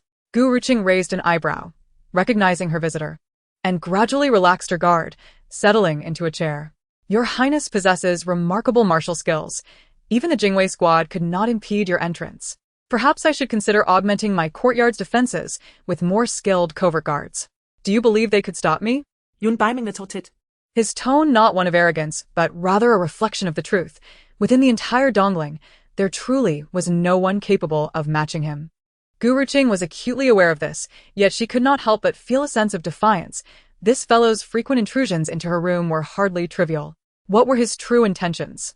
Moreover, she had two little traitors from Jun Baiming's side residing in her room. Fortunately, she was soon to return to the Pingyang Marquis's residence, where the guards were far superior to those here. Once home, it would not be so easy for Jun Baiming to intrude again. "Pray tell, Your Highness, what brings you here?" Gu Ruqing inquired. Jun Baiming replied nonchalantly, "Nothing of consequence. Can I not visit the little girl for my memories?" "From my recollection, Your Highness is not one to waste time idly," she retorted. "Indeed, I am quite occupied," he said with a soft smile. "I have heard you wish to practice martial arts, but the members of the Jingwei squad are rather rough around the edges. Their combat style is ill-suited for you. If you are inclined, I can arrange for a martial arts master to instruct you in techniques more appropriate for your needs." Gu Ruqing rolled her eyes. "Your Highness seems to be well informed about my affairs. It appears there is a mole among my entourage." Without needing to ponder, she knew precisely who it was. Jun Baiming raised an eyebrow. "I do not know much, but I prefer to learn directly from you. Then what is the purpose of sending Xiao and Xiao to my side?" Chapter 105. Unyielding Xiao Qiu. "Indeed, lovely names," Gu Ruqing remarked darkly. Fixing her gaze upon Jun Baiming. "Very well, I shall confess. I sent them to ensure your safety, with no ulterior motives." "Then I must extend my gratitude to Your Highness," he replied with a smile. Should Ruqing truly wish to repay, I would not refuse. Gu Ruqing rolled her eyes again. "I have yet to finish my statement. As I am currently protected by the Jingwei squad, kindly take Xiao and Qiu with you today. I do not wish to harbor individuals with divided loyalties. Once they have come to your side, they are already yours. What does it mean for this prince to take them away?" Jun Baiming countered. "Your Highness, please do not speak thus. Although they are presently with me, they remain in your service, conveying information to you. I do not desire such individuals near me," Gu Ruqing asserted. Jun Baiming blinked, then slowly shook his head. "They do not serve me. These two girls are now yours. If you do not wish to keep them, feel free to deal with them as you see fit. But they will not be taken by me. I can dispose of them as I please?" Jun Baiming raised an eyebrow. "Of course. What if I were to eliminate them?" "Do as you please, as long as it brings you joy." Gu Ruqing rolled her eyes once more. "Your Highness is indeed as the rumors depict." "Oh, how so?" "Cold, callous, and heartless," she replied. Jun Baiming paused, then burst into hearty laughter. "Haha, I shall take that as a compliment. Your Highness is welcome to interpret it as you wish. as long as it pleases you. June Biming felt a sense of resignation. This girl was just as she had always been, unwilling to concede even a little. Very well, you appear weary today. I shall not intrude upon your rest. However, you must give serious consideration to the matter of a martial arts master. The techniques employed by Wei Yi are truly unsuitable for you. For a young lady like me, such rigorous training is excessively challenging, yielding little in terms of results. It requires long-term dedication, often taking 3 to 5 years, or even a decade, before one can genuinely master the art of self-defense. There is no need for your highness to fret, she asserted. June Biming smiled gently. Do not overexert yourself. Have you not realized that practicing under such conditions is quite exhausting? Continuing down this path will only lead to injury without achieving the desired outcome. Before Gu Ruqing could respond, June Biming continued, there is no rush. Soon you will return to the Pingyang Marquis' residence. At that time, I shall come to find you, and you may answer me then. Upon hearing this, Gu Ruqing's expression shifted to one of surprise. June Biming not only seemed aware of her circumstances, but was also well informed about matters regarding the general's residence. In recent days, she had focused solely on martial arts, paying little attention to happenings involving Xiao Jingzhi, and it appeared that she was less informed than he was. There is no need to look at me so. Most people outside are already aware. General Xiao is on the verge of a happy occasion, set to marry his betrothed in 10 days. 10 days? Gu Ruqing remained silent, her thoughts drifting elsewhere as a glimmer of hope sparkled in her eyes. It seemed that brighter days were on the horizon. When Gu Ruqing regained her composure, she found that June Biming had vanished without a trace. With a soft sigh, she settled back into her chair, her eyes now filled with a cold resolve. Chapter 106. Unwilling to tolerate traitors. Xiao Jingzhi, enter. Gu Ruqing called out coldly, having abruptly changed her mind about resting. The 2 maids standing guard outside hurriedly opened the door and stepped inside. Miss, what troubles you? They asked, startled by Gu Ruqing's demeanor. To their eyes, Gu Ruqing was not a harsh mistress. On the contrary, she was known for her amiable nature towards her subordinates. However, today, the severity and coldness etched on Gu Ruqing's face was something they had never witnessed before. Gu Ruqing slowly raised her gaze and spoke in a tone that was both indifferent and calm. I mentioned when you first arrived that if you cannot demonstrate absolute loyalty, then there is no need for you to remain. You may leave and return to the Ming Wangfu. Thud. The 2 maidservants turned pale, immediately dropping to their knees. Miss, do you no longer want us? We will not leave. Wherever you go, we shall follow. I cannot keep treacherous maidservants. In truth, Gu Ruqing had treated them fairly well, providing them with better sustenance and garments than ordinary maidservants. Yet, despite this, the 2 had ultimately failed to choose unwavering loyalty. Their expressions shifted, and they quickly understood why Gu Ruqing had summoned them at this moment. Miss, we acknowledge our mistakes. Recognize your mistakes? What error have you committed? We should not have admitted His Highness, the Ming Wang, without permission, Qiao Jingzhi murmured, her voice dwindling to a whisper. Since you are aware, then my dismissal of you is not unjust. Xiao Jingzhi shook her head vigorously, her gaze resolute. Miss, regardless of the circumstances, we will not leave.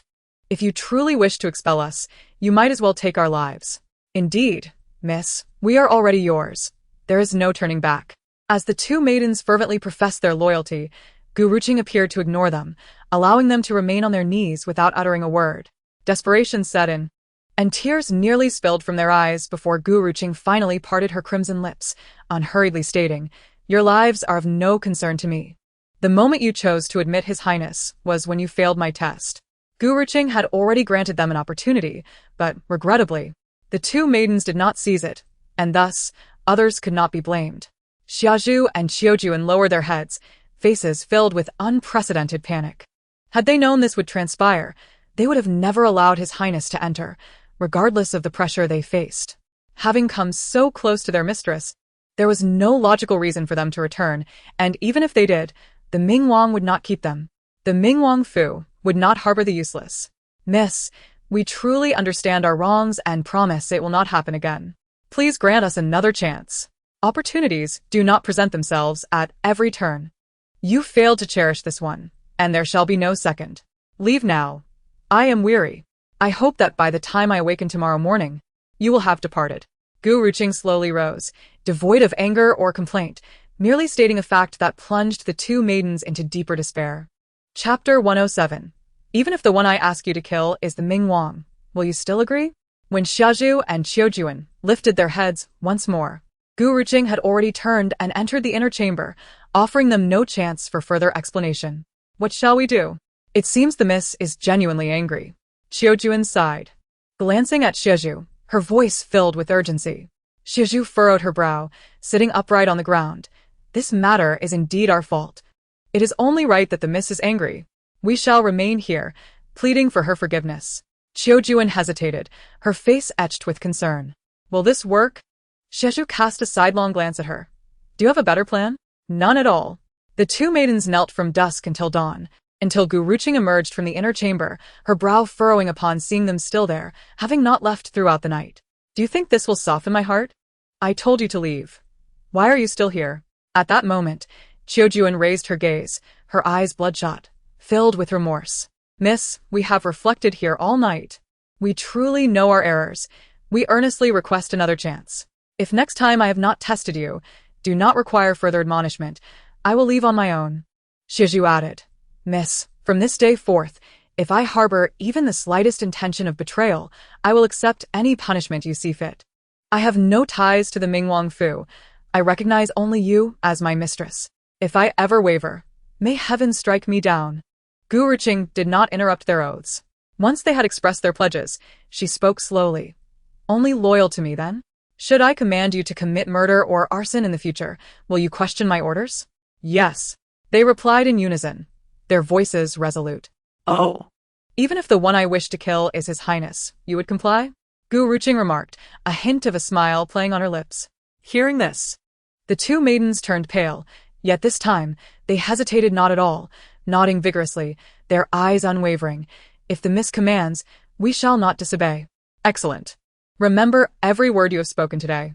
If one day I discover that you dare to betray me again, I will not spare you, and will ensure you understand the consequences of treachery.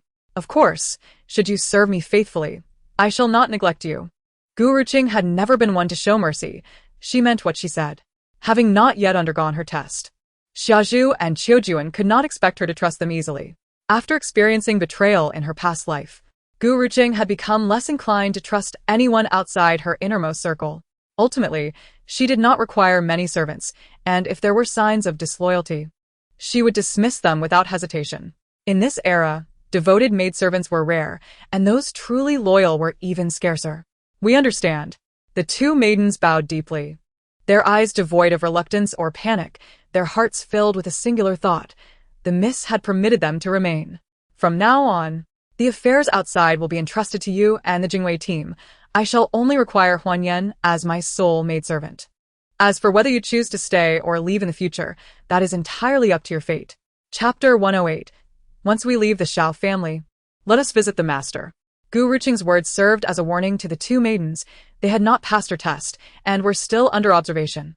Should they err once more during this period, they would not be permitted to stay. She also reminded them that regardless of who sent them, they must adhere to her rules, and all would be judged by their abilities. Gu Ruqing acknowledged her own coldness, yet what of it? If those around her could not instill a sense of security, what purpose did they serve?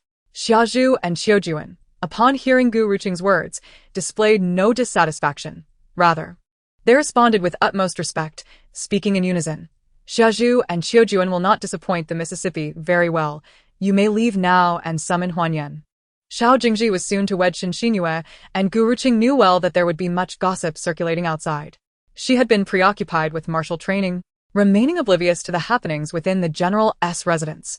Without Huanyan, she knew nothing of the events outside. Thus, the people around her were crucial. Huanyan served as her eyes. Yes. The two maidens respectfully withdrew, showing no sign of displeasure, exiting with deference. Huanyan promptly appeared in her chamber. Huaner just observed Xiaozhu and Qiujuan limping out of the young lady's room, seemingly punished, which instantly filled her heart with confusion. Miss, Huaner respectfully addressed.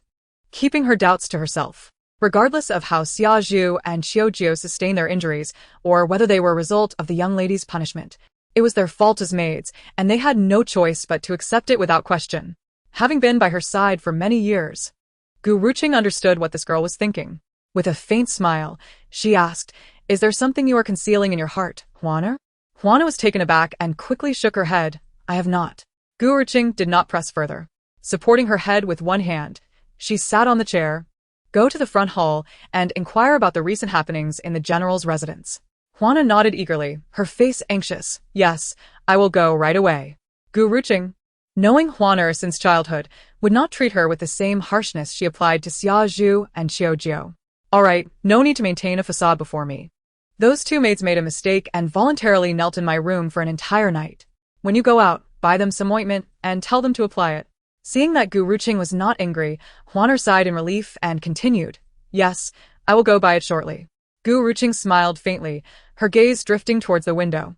"Soon, we will be able to leave the Xiao family. Once we return, let us visit Master in Xishan." The Master, whom Gu Ruqing referred to, was the one who taught her medicine since childhood, revered by the world as the divine physician Bai. Upon their first meeting, her master remarked on her exceptional talent and desired to take her as his disciple. Therefore, Gu Ruqing spent nearly 3 years in the Valley of the Divine Physician in Xishan, mastering all that the Divine Physician Bai had to teach. Her master often sighed with admiration, calling her a reincarnated prodigy. However, later, when Gu Ruqing defied her master's wishes and insisted on marrying Xiao Jingzhi, her master, in a fit of anger, expelled her from his tutelage. Chapter 109.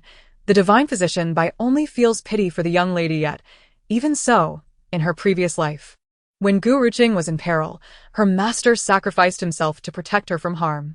Juana beamt, wonderful. The Divine Physician Bai has always doted on the young lady. Everyone in the Valley of the Divine Physician treats her as a treasure. Although the Divine Physician is still upset with you, I am not worried, for in the past, whenever you made a mistake, as long as you looked at him with those tear-filled eyes, he would inevitably relent. Without exception. I suppose Master will not easily forgive me, especially since I did not heed his advice back then. Gu Ruqing spoke softly. Juana, however, had tears in her eyes. The Divine Physician would never truly blame you. He only feels sorrow for the suffering you endure in the general's residence. Gu Ruqing sighed faintly. Indeed, apart from my parents and brother, Master is the one who wishes to see me thrive the most. He once fervently advised me against marrying and bearing children, insisting that such a fate is not for women. I, Gu Ruqing, should never rely on any man to live. Yet at that time she did not listen. She did not listen at all. Juana sniffled. Yes, young lady, if you visit the Divine Physician, he would surely be delighted. The people in the general's residence are blind to your virtues, but there are many who recognize your worth. Certainly not a mere Shinxinue could compare. Hearing this, Gu Ruqing chuckled. In your heart, I possess no flaws at all. Do I? Of course, the young lady is full of merits. Juana proudly declared. Their young lady was no ordinary woman. Only the Xiao family failed to see that. Recently, Xiao Jingzhi had scoured his acquaintances for loans, yet after more than 10 days, he had only managed to gather a little over 30,000 taels, far from the 100,000 taels he had promised Shinxinue as a bridal gift. However, there was no choice, as Xiao Jingzhi had exhausted all potential lenders. His friends in the capital were few, and those he did know only befriended him due to the favor of the Pingyang Marquis. Now that he had abandoned the Marquis's legitimate daughter to marry a lowly farmer's daughter, they dared not associate with him. Understanding this, Xiao Jingzhi felt the weight of his predicament when his former friends made excuses to avoid him.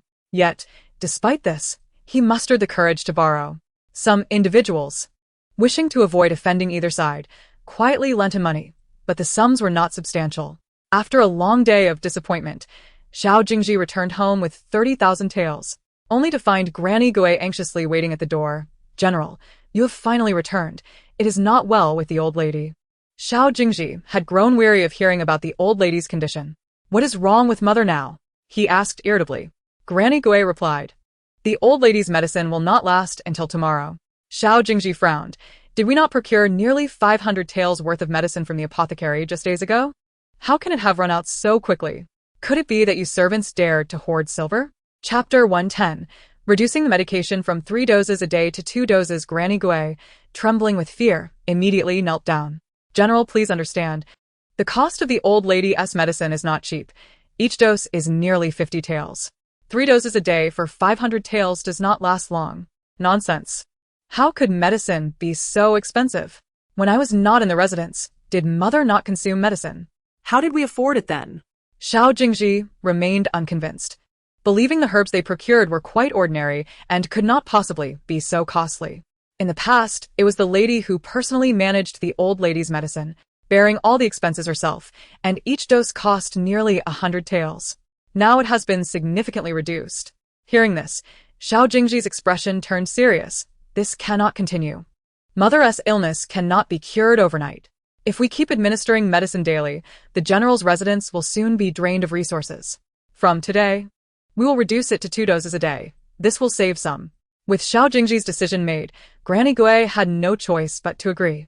Thus, Xiao Jingzhi reluctantly took 500 taels from the 30,000 he had just borrowed and handed it to Granny Gui. Watching the remaining silver notes dwindle below 30,000, he sighed in resignation. Truly, a wealthy man finds life easier, while a poor man struggles immensely. Weighing his options, he realized he could not go to Ruqing and hesitated before ultimately turning to Xinxinhua. Xinhua, I owe you an apology. The court's rewards have yet to arrive, and currently, the general's residence lacks sufficient funds. The 100,000 taels I promised you may not be attainable. Xiao Jingzhi spoke with a face full of guilt, reflecting on his return when he had been unaware of the difficulties faced by the general's residence. He had confidently promised Xinxinhua that whatever Ruqing possessed, she too would not lack. Yet now, Xiao Jingzhi comprehended the arduousness of acquiring wealth. Xinxinhua paused, a flash of discontent flickering in her eyes. However, to maintain her considerate image before Xiao Jingzhi, she graciously responded, General, there is no need for apologies. My marriage to you is not because of your status as a general, nor is it for the wealth of the general's residence. What I admire is you as a person. Even without riches, I would willingly marry you. Initially filled with trepidation, worrying that Xinxinhua might be displeased, Xiao Jingzhi felt a cloud lift from his heart upon hearing her words. Nevertheless, guilt surged within him. Xinhua, I owe you for this. I have broken my promise. Once the imperial rewards arrive, I shall give you all the silver, as though it were the betrothal gift. Upon hearing this, Xinxinua's eyes sparkled with hope. General, is that truly your intent? You would give me the rewards from the emperor? Of course, he replied affectionately, playfully tapping her nose. Xinxinua's generosity afforded Xiao Jingzhi a moment of relief and solidified in his heart that she was indeed the most understanding woman in the world. He felt fortunate to have married Xinxinhua in this lifetime. Chapter 111. Is the general's residence merely a hollow shell? Thank you, General. But there is something that troubles my heart, Xinxinhua began. For nearly 3 years, the lady of the house has managed the household. Yet I sense that our finances are rather depleted. Xinxinhua did not doubt the lady's capabilities, but found it peculiar that the general's residence could not possibly be in deficit for 3 years. Upon hearing this, Xiao Jingzhi's smile faded considerably. You are unaware, Xinhua. My mother has required ongoing medication for years, and the medicines she used were quite expensive. Coupled with the numerous social obligations and daily expenses, Ruqing has been supplementing the household with her dowry. Xinxinua's countenance stiffened. The lady has been using her dowry to support the household? So, the general's residence is now merely a shell? It was no wonder that Ruqing was so desperate to relinquish her control over the household. It was a hot potato that no one could handle well. Indeed. That is the case. But fear not, as I have recently been promoted, and my salary has increased significantly. I can easily provide for our family, and ensure you do not suffer alongside me. However, Xinxinhua felt a mix of emotions upon hearing this. She had not anticipated that such a prominent general like Xiao Jingzhi would find his home so financially strained. During their time in the countryside, his family had been the poorest, and she had hoped that his rise to generalship would bring improvement. Yet, from Xinxinua's perspective, nothing had changed. She found herself uncertain about her decision to marry Xiao Jingzhi. However, upon reflection, he was a general now and life must surely be better than that of common folk. If they were a bit poor, so be it. At least she would hold the title of general's wife, which would bring her some honor. As the day of Xiao Jingzhi's wedding approached, the imperial decree of marriage and rewards had yet to arrive. Although anxious, he found himself powerless. He wished to inquire with Ruqing but was deterred by the guards stationed at her door, making it difficult for him to even catch a glimpse. Finally, the day of the wedding arrived. Ruqing had risen early, filled with excitement, having counted the days leading up to this moment. When Huaner entered the room, noticing the candles lit, she curiously asked, Miss, Why are you awake so early? You could have slept a little longer. Gu Ruqing smiled. I simply cannot sleep any longer. It is better to prepare ahead of time. Have all the items been packed? Rest assured, Mississippi. Everything in our courtyard has been packed. Not even a flower pot has been left behind. Huaner proudly declared, lifting her little head. That is good. Now we just await the imperial decree, and we shall be on our way. Meanwhile, the general's residence was bustling with activity. Everyone, except the bedridden old Madame Xiao, was busy preparing for the wedding. The residence was adorned with festive decorations, creating a lively atmosphere. Shen Xinyue entered the residence as a primary wife. Although she was still technically a concubine, Xiao Jingzhi refused to diminish her status and insisted on treating her as a legitimate wife during the wedding ceremony.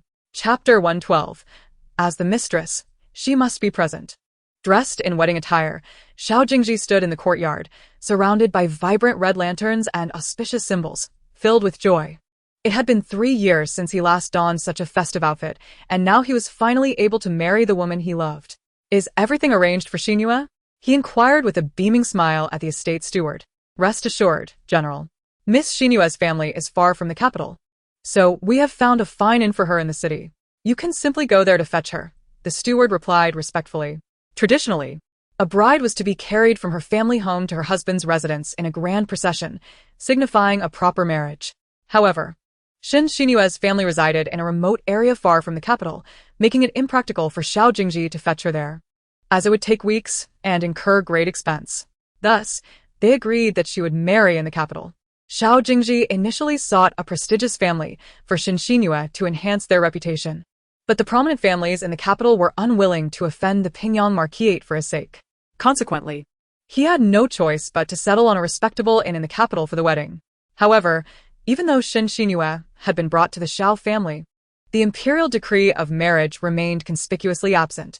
Without the decree, Xiao Jingzhi and Shen Xinyue could not proceed with their vows, while officials invited to the wedding banquet began to arrive at the general's residence. As the auspicious hour for the ceremony approached, the couple's absence prompted murmurs among the guests. Xiao Jingzhi frowned, his expression darkening as he stood at the door. Where is Gu Ruqing? Where is that woman?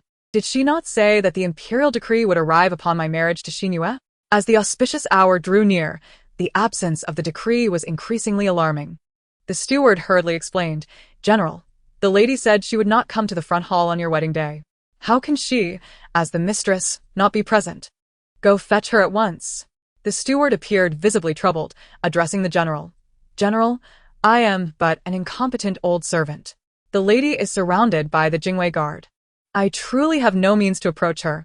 Beside him, the bride, Shen Xinyue, adorned in her wedding attire and wearing a red veil, gently tugged at Xiao Jingzhi's sleeve. General, the auspicious hour is fast approaching. Perhaps we should prepare for the ceremony? Xiao Jingzhi furrowed his brow, contemplating before slowly shaking his head. Xinyue, I apologize, but we cannot proceed with the wedding yet. Without the imperial decree, it would be tantamount to deceiving the emperor.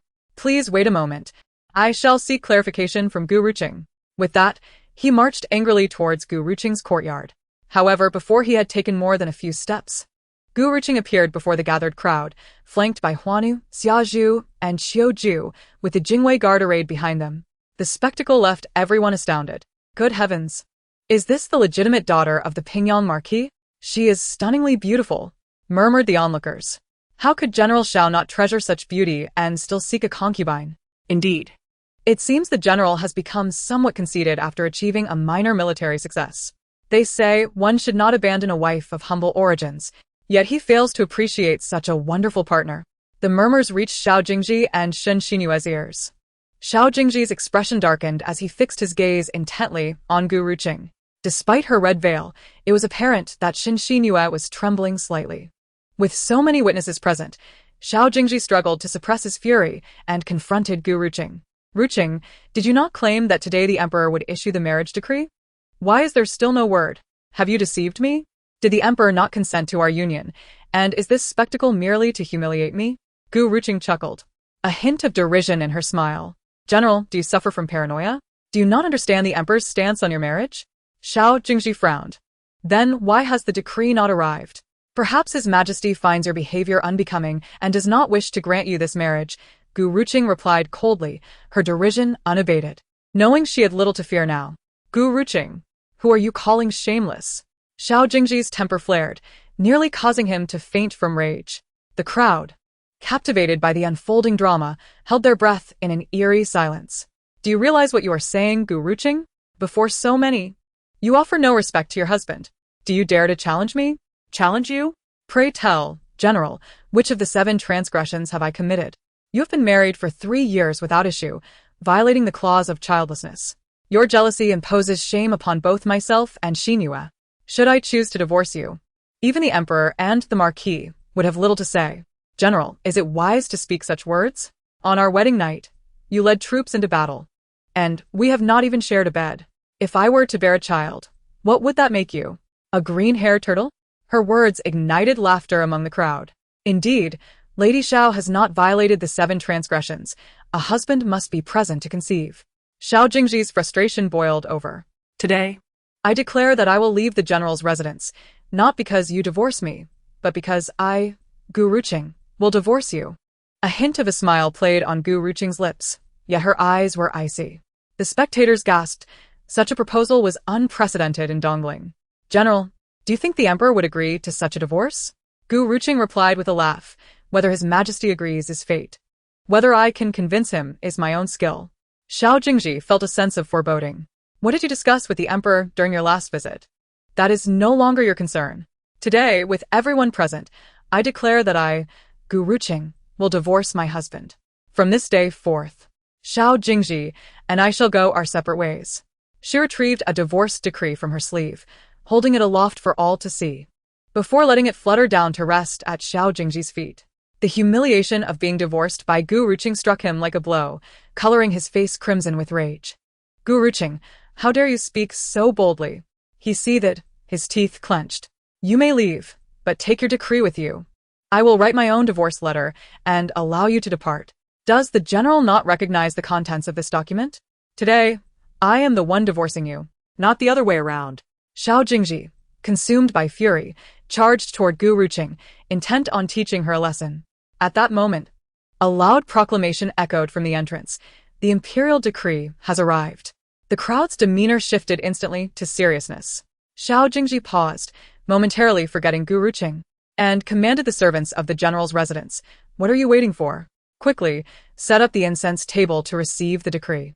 As the servants hastily arranged the table, a procession entered, led by the emperor's trusted eunuch, Pei Gonggong, accompanied by several imperial guards. Xiao Jingzhi, still clad in his wedding attire, knelt alongside Xinhua, exclaiming, I. Xiao Jingzhi humbly received the decree. His heart swelled with joy.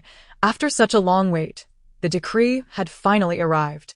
Pei Gonggong, noticing Xiao Jingzhi on his knees, paused momentarily before smiling. General Xiao, what is this? Xiao Jingzhi, taken aback, replied, I am here to receive the decree. But the decree is not for you. It is for Miss Gu. Suddenly, Xiao Jingzhi felt awkward, rising with a sense of indignation. He had assumed the emperor was bestowing a marriage decree upon him, or perhaps rewarding him for his service. Standing there, he glanced at Gu Ruqing, and his expression transformed into one of mockery. Pei Gonggong, your timing is impeccable. I was just about to enter the palace to meet the emperor. Today is my day of celebration, and yet Miss Gu creates such a scene, uttering blasphemous words. Therefore, I have decided to request the emperor's permission to divorce her. Upon hearing these words, Eunuch Pei's gaze dimmed slightly. He glanced at Xinhua before turning his attention to Xiao Jingzhi. Does the general mean to divorce his wife? Xiao Jingzhi replied in a deep voice, indeed. Gu Ruqing has borne no children in 3 years, which constitutes a breach of the 7 reasons for divorce. There is no need for the general to suffer the disgrace of initiating a divorce. His Majesty will render the final judgment. Chapter 115. The only princess with a fief in Dongling. Having said this, Eunuch Pei raised the imperial edict high. Gu Ruqing, receive the edict. Upon hearing Eunuch Pei's voice, Gu Ruqing let out a heavy sigh of relief and promptly knelt. This humble daughter receives the edict. Eunuch Pei unfurled the edict and proclaimed, by the will of heaven, the emperor declares, I have heard of the sufferings endured by Gu Ruqing, daughter of the Pingyang Marquis, in the Xiao household, and my heart is deeply pained.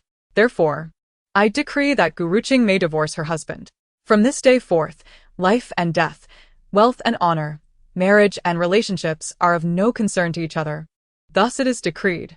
Upon the issuance of the edict, Gu Ruqing was overwhelmed with emotion, tears welling in her eyes. At last, she had liberated herself from this den of wolves. This humble daughter thanks His Majesty. In stark contrast, the members of the Xiao family, upon hearing this decree, wore expressions that were hard to describe, particularly Xiao Jingzhi, whose face darkened to a murderous extent. How could His Majesty permit Gu Ruqing to divorce her husband? Historically, it had never been heard that a wife successfully divorced her husband. Now, the Xiao family, had become the only family cast aside by a woman, and they would be unable to hold their heads high in the capital henceforth. Next, Eunuch Pei produced another edict. By the Empress Dowager's command, Gu Ruqing received the edict. Gasps of astonishment filled the air.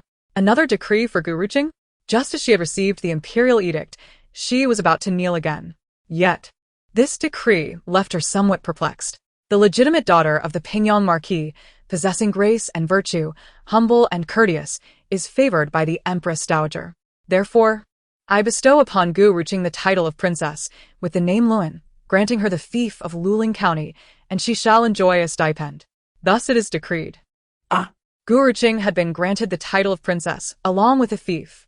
The guests present exchanged incredulous glances at Gu Ruqing. Even the most dedicated military officers found it difficult to obtain land unless they ascended to the rank of duke, a feat unlikely to be achieved in a lifetime. Yet Gu Ruqing was the first princess in the history of Dongling to receive a fief. Furthermore, the emperor's decree stated that when Xiao Jingzhi sought to marry the daughter of the Pingyang Marquis, he had promised never to take a concubine. But now he had betrayed that vow and sought to marry another. This was indeed disgraceful. I acknowledge his military accomplishments, and in light of that, I impose neither reward nor punishment, and thus permit the marriage between the two. Thus it is decreed. Upon hearing this, Xiao Jingzhi's face turned ashen, despair enveloping him. So, Gu Ruqing's public declaration of divorce had been meticulously planned. The military achievements he had fought for were now being used against him. Overcome with emotion, Xiao Jingzhi found himself unable to bear the weight of the moment, and as darkness closed in, he collapsed backward, fortunately caught by Xin Xinhua before he could humiliate himself further. The difference between initiating a divorce and being divorced was vast. Now, on the day he was to wed Xin Xinhua, he had faced such humiliation from Gu Ruqing, losing all his military honor in the process. Truly a case of losing both the wife and the soldiers. The warm summer sun bathed Gu Ruqing's upright back, enhancing her already fair complexion. Supported by his servants, Xiao Jingzhi wore a fierce expression. Gu Ruqing, you have humiliated me today. I shall repay this insult.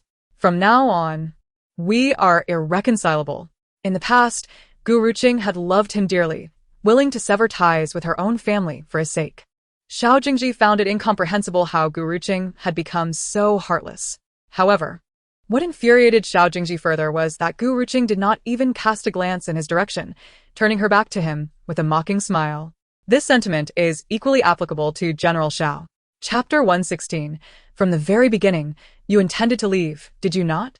Hearing Gu Ruqing's words, Xiao Jingzhi's previously furious expression suddenly turned complex. Gu Ruqing, did you have everything planned from the moment you entered the palace to request the edict? Indeed. why? You are the legitimate wife. I promised you would manage everything in the general's residence. Why can you not accept that and must leave? Is there nothing here that you cherish? Treasure? Gu Ruqing laughed. What is there for me to cherish here? The moment you brought Xin Xinhua into this household, the bond between us was irrevocably severed. Xiao Jingzhi, 3 years ago, I truly had feelings for you, but that affection has long since eroded. You are now worthless to me, and we shall have no further connections. What remains is only a bitter enmity. Xiao Jingzhi inhaled deeply, his gaze darkening.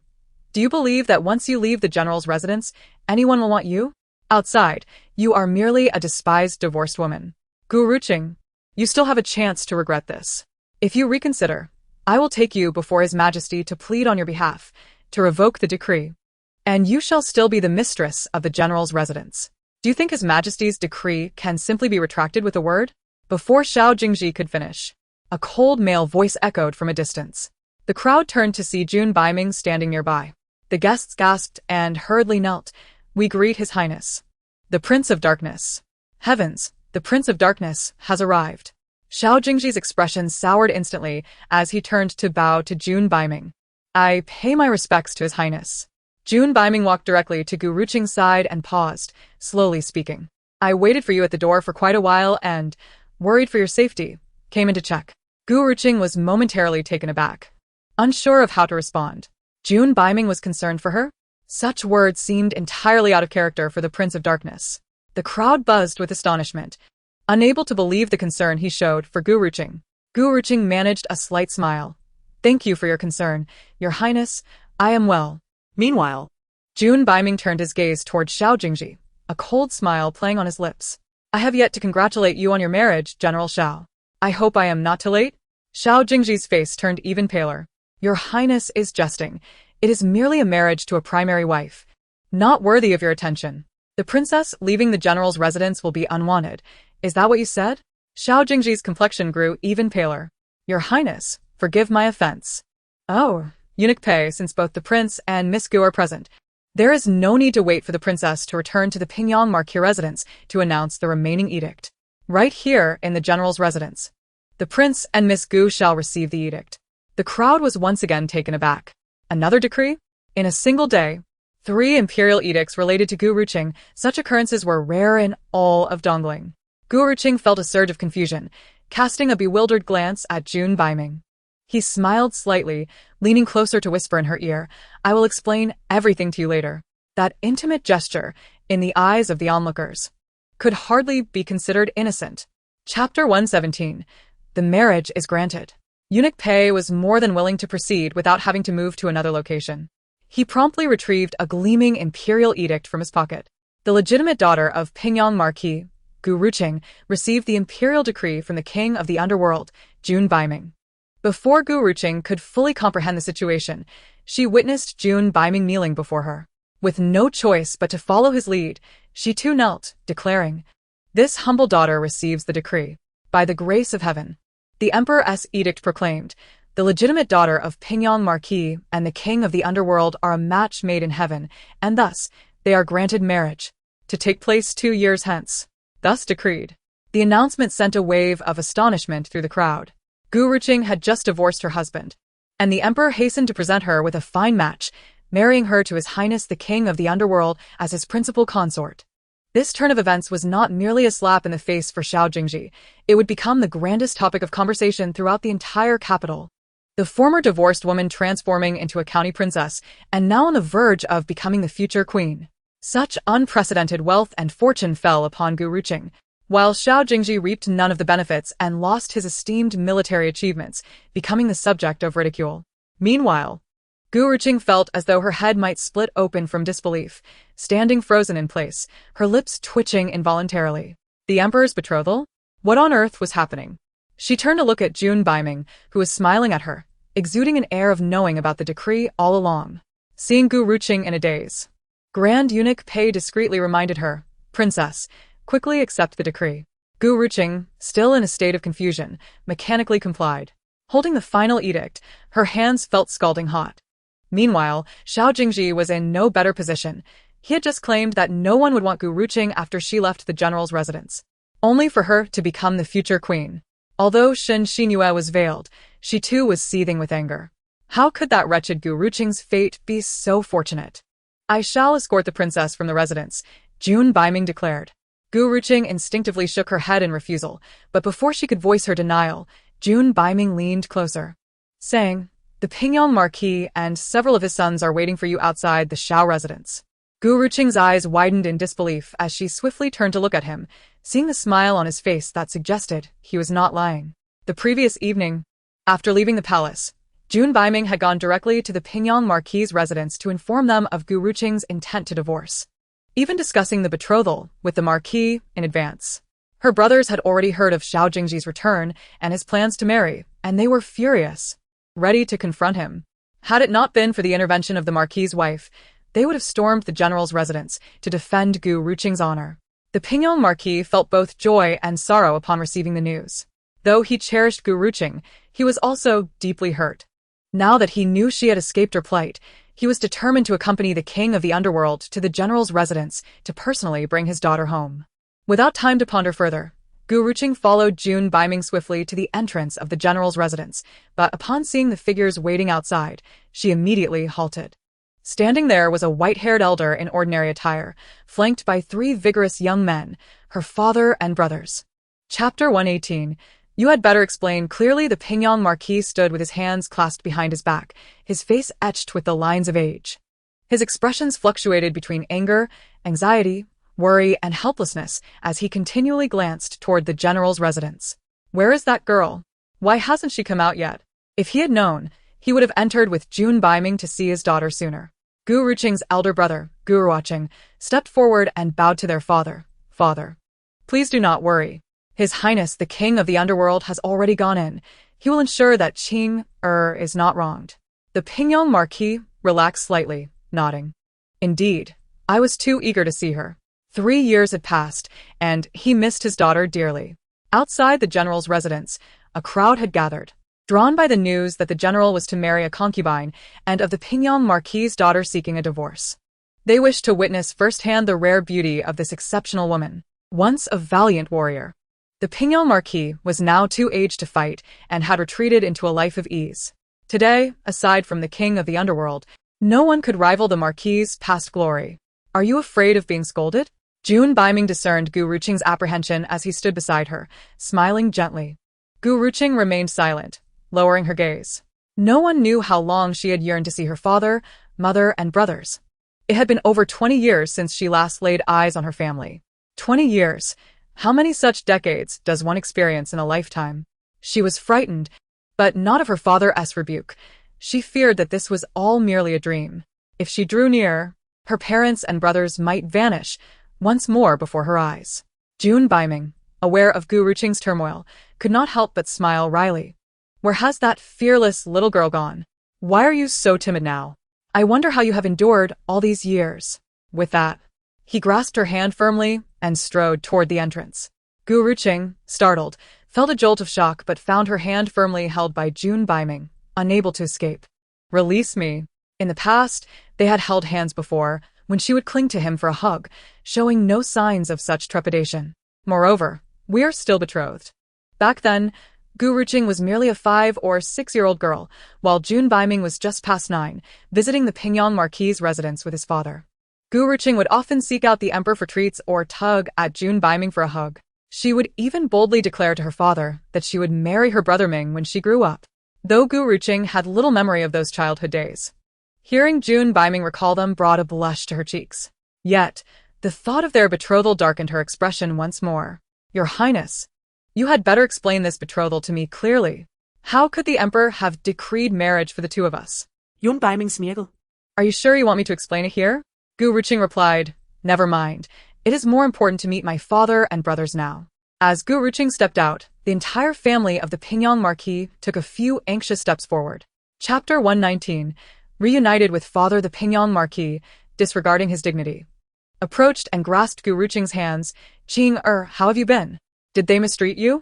As they reached the entrance, Jun Biming released her hand, leaving her grasped tightly by her father, his voice trembling with concern. Remembering the day 3 years prior, when she had severed ties with him, Gu Ruqing could not hold back her tears. She knelt before her father. Father, I have been unfilial. I did not heed your teachings and now cause you and mother and my brothers to worry for me. I truly deserve punishment. The Pingyang Marquis felt a pang in his heart, and her brothers looked on with pained expressions. You have recognized your mistakes. You are still my good daughter. Come. Let us return home. The aged voice of Duke Pingyang quivered with a hint of emotion as he personally assisted Gu Ruqing to her feet, carefully scrutinizing his daughter from head to toe. His elder brother stepped forward, gazing intently at his sister, assuring her that returning home would bring everything back to normal. Indeed. Ruqing, leaving this loathsome place was for the best. In the days to come, your second brother shall avenge you. Your room has been preserved for you all this time. Whenever mother missed you, she would go there. The room is still tended to daily by a maid. Upon your return, your third brother will protect you. One by one, Gu Ruqing's brothers approached, their faces etched with compassion for their dear sister, who had suffered due to her ill-fated association with that family. Turning to her brothers, Gu Ruqing wept tears of joy, overwhelmed with happiness. How wonderful it was that in this life, her father and brothers had not fallen victim to treachery. And her mother had not been humiliated to death. They were all alive and well. Eldest brother, second brother, third brother, I was wrong. Please punish me as you see fit. The eldest brother, unable to bear her sorrow, his eyes tinged with red, replied, You must learn to be discerning in your choices. Even if you make a mistake, it is not the end. You can always come home, and I will care for you. Gu Ruqing nodded through her tears. Thank you. Eldest brother. Is the general's residence so destitute that they allowed my sister to become so emaciated? The third brother exclaimed indignantly. That scoundrel Xiao Jingzhi. Fear not, sister. I shall exact revenge on him soon. The second brother's face was aflame with anger, vowing to beat the villain senseless for hurting his sister. Enough. We will discuss this when we return home. I find this place repulsive, Duke Pingyong said, wiping away tears from his eyes. Casting a glance at the plaque of the Xiao general's residence, a flicker of murderous intent flashing in his gaze. Initially, he had been compelled to agree to his daughter's marriage to the Xiao family, granting Xiao Jingzhi a chance. Since he failed to cherish his daughter, then the position of general could just as easily be held by another. Jun Baiming stood calmly nearby, observing the reunion of the father and siblings, a smile gracing his lips. Duke Pingyong approached him, slowly bowing in gratitude. I thank your highness for ensuring my daughter's safety today. I shall certainly bring her to express my thanks in due course. Jun Baiming promptly assisted Duke Pingyong. There is no need for such formalities, General. The Emperor is well aware of your sacrifices for Dongling and will not allow Miss Gu to suffer injustice. With tears shimmering in his eyes, Duke Pingyong nodded. Yes. The Emperor's kindness is something I shall never forget. Perhaps you should return home to reunite with your wife, General. She must be anxiously awaiting your return. I have matters to attend to, and must take my leave. Once Miss Gu is settled, I shall visit you. He needed to hurry back and prepare for the proposal. Jun Baiming offered a slight bow to Duke Pingyong, for in his heart, he held great esteem for the venerable general. I shall await your visit, your highness. Duke Pingyong refrained from further inquiries, initially wanting to discuss the emperor's decree regarding marriage, but he held his tongue, respecting the current circumstances. As Jun Baiming departed, he cast one last lingering glance at Gu Ruqing. Sensing his gaze, Gu Ruqing turned to see Jun Baiming wearing a faint smile, his lips moving silently as if whispering something to her. Momentarily taken aback, Gu Ruqing returned to her senses, only to find Jun Baiming had already entered his carriage and was gradually disappearing from view. Following Gu Ruqing's instructions, Huaner busily transported all the dowry items, transforming the Xiao general's residence into an empty shell. Observing the sweat on Huaner's brow, Gu Ruqing couldn't help but laugh. Look at you, dear girl, so exhausted. Come. Take a moment to rest. Huaner, beaming with joy, lifted her head. Miss, I am not tired. I am filled with energy, and I am happy. Let us finish quickly and leave this place, so you are not troubled by it. Just then, Duke Pingyong returned and, overhearing Huaner, couldn't help but smile. Casting an approving glance at her, Huaner speaks wisely. Not a single piece of the dowry shall remain in the Duke's residence. Indeed, let us assist. The brothers, invigorated by their father's words, were eager to help. After all, the Duke's household was not lacking in wealth, yet they would not leave anything behind for the dogs. Meanwhile, Xiao Jingzhi had fainted from rage. What should have been a joyous occasion had turned into a farce. With such upheaval, the guests found it awkward to remain and hastily sought excuses to depart. The general's residence quickly grew desolate, leaving only remnants of the extravagant red lanterns. Standing silently in her wedding attire, Shen Xingyue could only lower her head, afraid to speak. The events had unfolded due to her actions, and she feared that if she spoke now, Xiao Jingzhi would unleash his fury upon her. Shen Xingyue, disheartened, bowed her head. Having once believed she had secured a general for herself, imagining a prosperous future, only to find the matriarch of this family to be so domineering that she had cast her husband aside. Moreover, with the emperor and empress dowager backing her, jealousy consumed Shen Xingyue. Why was it that she, a mere low-born peasant girl, had to endure while Gu Ruqing received endless affection and adoration? She was determined to carve out her own place in the city, no matter her humble beginnings. Taking a deep breath, Shen Xingyue hesitated but gradually approached. Kneeling before Xiao Jingzhi, General, every fault lies with me. I should not have accompanied you back. I cannot bear to see things become so dire between you and your wife. Please allow me to return to the countryside. You will surely win her back, and I vow to raise our child well, so they may grow up to serve the nation as you do. As she sobbed, wiping her tears pitifully. Her demeanor evoked sympathy from all, even from women who witnessed it. Xiao Jingzhi, shaken from his fury, realized how frightened he must have made Xinxinhua. He quickly rose to support her. Foolish girl, what are you saying? I have exerted so much effort because I wish to marry you. We are already wed. You are now the only general's wife. Do not worry. Focus on nurturing our child. I shall protect you from any harm. Xinxinhua shook her head, but General, the entire city believes that you and your wife have grown distant because of me. I cannot remain here. It is said that she is no longer my wife. That wretched woman does not deserve the title. Xinhua, I know this time will be a hardship for you, but our future is long. Do not let the words of others deter you, all right? From now on, you are all I desire. Xiao Jingzhi held Xinxinhua tightly in his embrace, the previous anger and gloom dissipating significantly. Thankfully, Xinhua remained by his side. All of this was worth it. Xinxinua's tear-filled eyes shimmered slightly before she firmly nodded. Since you hold me in such high regard, I shall remain steadfast and dutiful, serving both you and our family well. That is the essence of a good wife. Xiao Jingzhi tenderly kissed Xinxinua's forehead, then lowered his head to gently caress her slightly protruding abdomen. Xinhua, in this life, you are the only woman for me. I promise, I will never take another concubine. My aim is to make you the happiest woman in the entire capital. His eyes brimmed with sincerity as he earnestly made this vow. However, he seemed to have forgotten that he had uttered similar words 3 years prior. At the Pingyang Marquise, the family was finally reunited in a harmonious atmosphere. Gu Ruqing, upon seeing her mother, was overwhelmed with tears that seemed endless. In her previous life, her mother had been schemed against by Xinxinhua, leading to her tragic demise. Today, witnessing her mother standing before her, safe and sound, filled Gu Ruqing's heart with immense gratitude. She felt blessed by the heavens for the chance to make different choices this time around. In this life, she resolved to distance herself from scoundrels and protect her beloved family members. The Marquise Pingyang, seeing her daughter after 3 years, could not hold back her tears. My dear child, you are back. Thank goodness. You have suffered all these years, she choked out. Gu Ruqing smiled and shook her head. Mother, all that is in the past. I have come to see things clearly. It is not too late. Indeed, it is not too late. As long as your father, mother, and brothers are here, we will certainly look after you, the Marquis Pingyang added, stepping forward. Madam, the girl has returned. What are you crying for?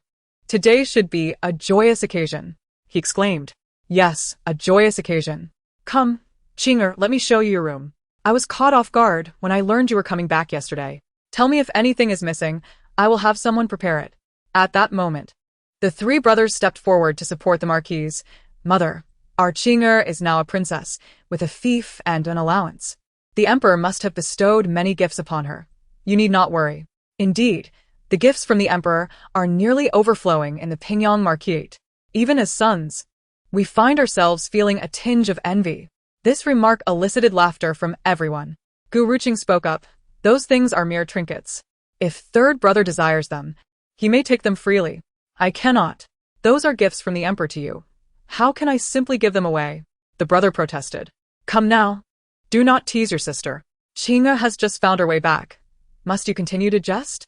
You all ought to be ashamed. The Marquis feigned anger. The Marquise Pingyang smiled and remarked, My dear daughter, even as a princess, you will always be my child. As a mother, how can I not worry? You brothers must protect your sister and not let anyone bully her. Otherwise, I shall not spare you. The 3 brothers sighed in unison. Alas, what are we? In this family, we are the ones who dote on our sister, unlike the rest of the world that favor sons. This statement sparked another round of laughter. The eldest brother, always perceptive, asked the question that lingered in everyone's minds. By the way, sister, I heard that the emperor has arranged a marriage between you and Prince Ming. What is the truth of this matter? Gu Ruqing paused, slowly shook her head, and smiled helplessly. Eldest brother, do not feign ignorance. Even I am unaware of what happened. I was inexplicably betrothed, but I suspect it will not be long before June Baiming comes to find me. Then I shall inquire about it. The Marquis's expression grew serious. Qinger, you must not hide anything from us. Father, I truly have not concealed anything. The Marquis eyed her skeptically.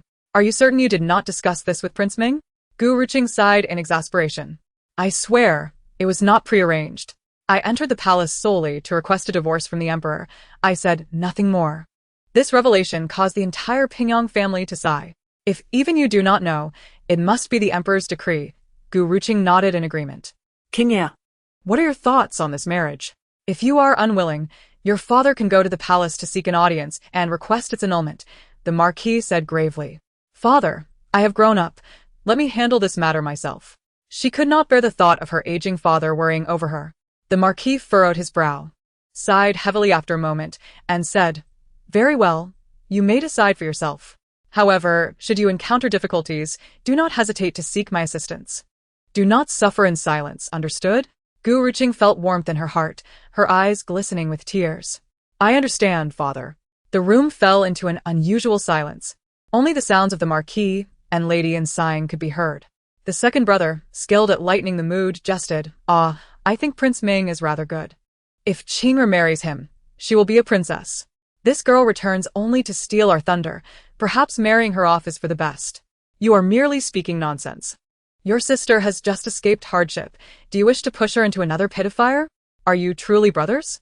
The Marquis frowned, having grown wary after recent events. He could not bear to see his daughter suffer any more. Let Qing'er decide for herself. If she does not wish it, no one can force her. Indeed. It is a joyous occasion that she has just distanced herself from the Xiao family. Indeed, it infuriates me. That Xiao Jingzhi is utterly unworthy. How could he not appreciate my sister, preferring instead some peasant girl? His judgment is utterly blind.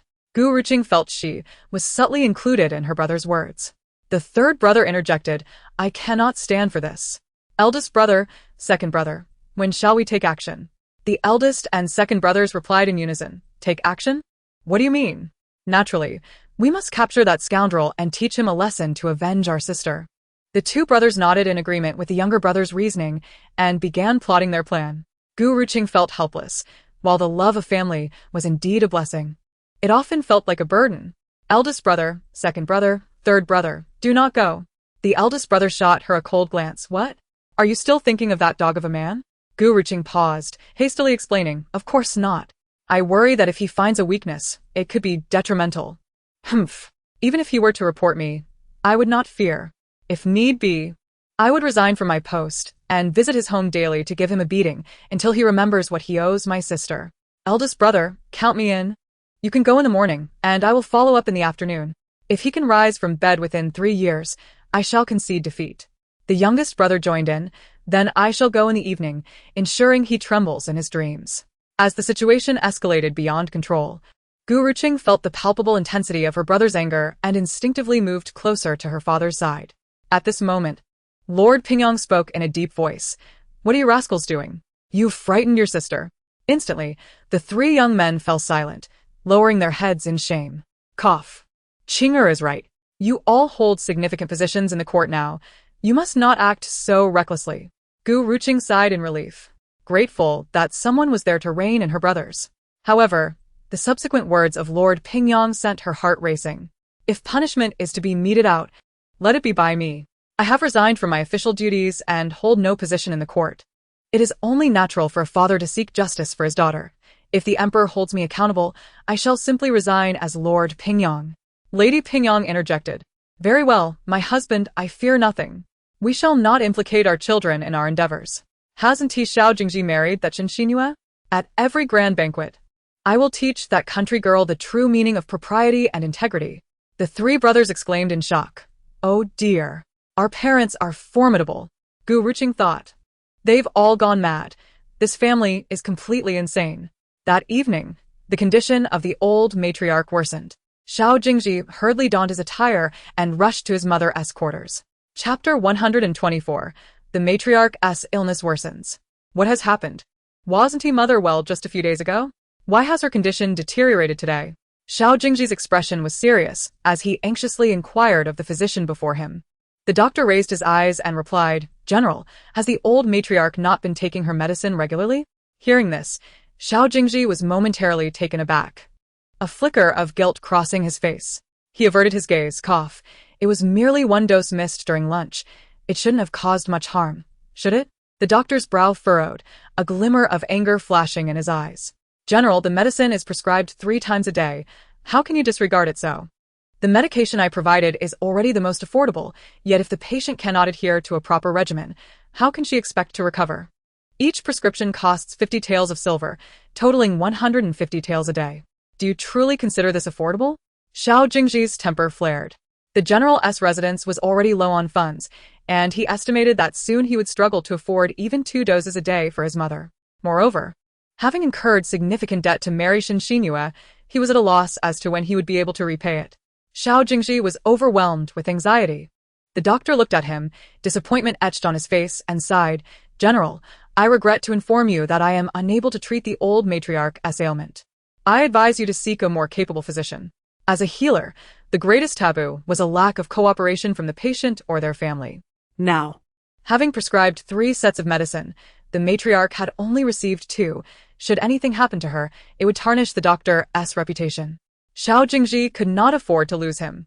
With that, the doctor began to tidy his medicine box, preparing to leave.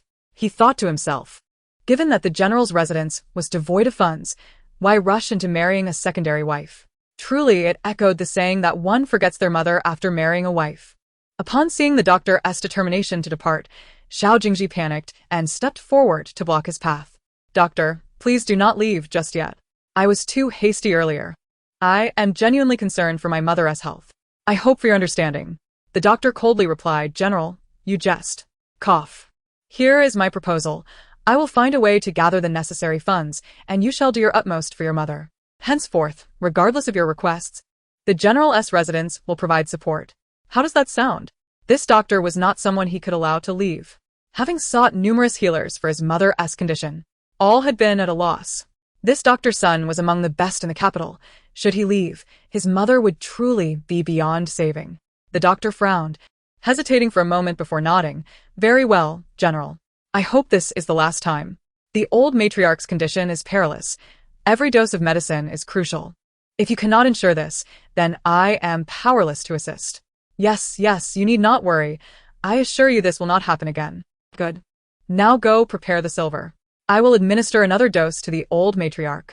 Having secured Dr. Sun's cooperation, Xiao Jingzhi finally breathed a sigh of relief as he left the old matriarch's quarters. As he walked, a heavy gloom enveloped him. 150 taels a day, totaling 1,500 over 10 days. He had no idea when his mother's illness would come to an end. Chapter 125. My dowry is not abundant. If this continued, wouldn't it be an endless pit? Yet, lying in bed was his own mother. No matter the circumstances, Xiao Jingzhi could not bear to watch her succumb to illness. Late that night, he returned to his room. Xinxinhua had already drifted into slumber. Xiao Jingzhi sat beside the bed, quietly observing the sleeping form of Xinxinhua, without uttering a word. Sensing someone nearby, Xinxinhua stirred and awoke, her eyes widening upon seeing Xiao Jingzhi at her side. She quickly sat up and could not help but ask, "When did you return, General? How is the situation with my mother-in-law?"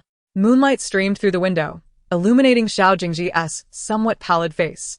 He pressed his lips together and slowly lowered his head. "Mother's condition is quite poor. Her illness has worsened." How could this happen? Observing Xiao Jingzhi's distress, Xinxinhua appeared equally pained. "General, do not fret. Regardless of how my mother-in-law fares, we shall face it together." Xiao Jingzhi raised his head, gazing intently at her. "Xinhua, do you truly mean that? You will stand by me through this, yes?" Xinxinhua, taken aback, instinctively nodded. "Of course, we are now husband and wife, united as one. We must face it together." Xiao Jingzhi took a deep breath. "Xinhua, the General's residence is truly out of funds at present, but tomorrow we will be unable to provide for mother's medicine. Would you be willing to part with a portion of your dowry to cover her expenses for the time being?" Xinxinua's brow furrowed instantly. "General, are you suggesting that I use my dowry for my mother-in-law's treatment? Is there truly no silver left in the family?" Her dowry was already meager. They hailed from the countryside, and her family had an inept younger brother to support. All their parents' efforts were invested in him.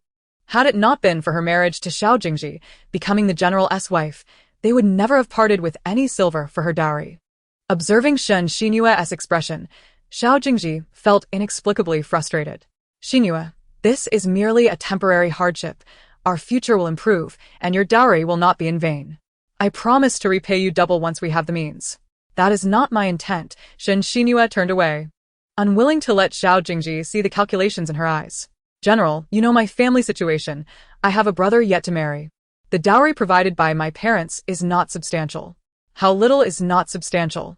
Regardless of the amount, it can be put to use in emergencies. Xinhua, the general's residence will not go hungry. You and the child will not suffer, Xiao Jingzhi stated. Shen Xinhua turned and said, General, the child has yet to be born, and once it arrives, there will be a significant amount of expenses. If my dowry is touched, and should any misfortune befall you in the future, we may find ourselves without a single coin. Xiao Jingzhi looked at Shen Xinhua, steadfast in his refusal to use the dowry to procure medicine for his mother, and a chill swept through his heart.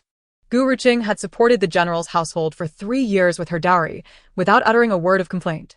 Yet now, he merely sought to borrow a small portion of Shen Xinhua's dowry, promising to replenish a double in the future, and was met with such reluctance. Chapter 126. Disappointment. Worried that Xiao Jingzhi might be angered, Shen Xinhua quickly interjected, Of course, General. Since I have married into the general's household, I am yours entirely. If my mother-in-law truly needs silver for her medical needs, I shall promptly assess my dowry. After a moment's hesitation, she added, However, General, it stands to reason that since Gu Ruqing has left the general's household, she should not take her dowry with her. Now that she has returned to the Pingyang Marquis' residence, it seems inappropriate for her to leave without any of it. Xiao Jingzhi stared at her, taken aback. But she has already supported the general's household with her dowry for 3 years. That dowry was rightfully hers, and I had no intention of leveraging it against her. I know you are kind-hearted, General, but my mother-in-law's illness is urgent. Moreover, historically, no woman has ever acted in such an unseemly manner as to cast aside her husband, thus causing the general to lose face. Surely, Gu Ruqing must offer some form of compensation. Noticing Xiao Jingzhi's silence, his furrowed brow revealing his inner turmoil, Shen Xinhua understood it was best not to press further. Her demeanor softened as she leaned against the general's embrace, calling out sweetly, Husband. She wrapped her arms around his, her eyes reflecting a hint of grievance.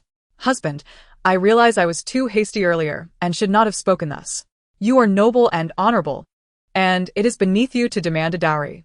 Please do not be angry, will you? In previous times, the mere utterance of husband from Shen Xinhua would have enchanted Xiao Jingzhi, but now his thoughts were consumed by another woman. He perhaps had never truly understood Gu Ruqing. Her gentle demeanor was accompanied by an undercurrent of strength and resilience, contrasting sharply with Shen Xinhua's delicate softness.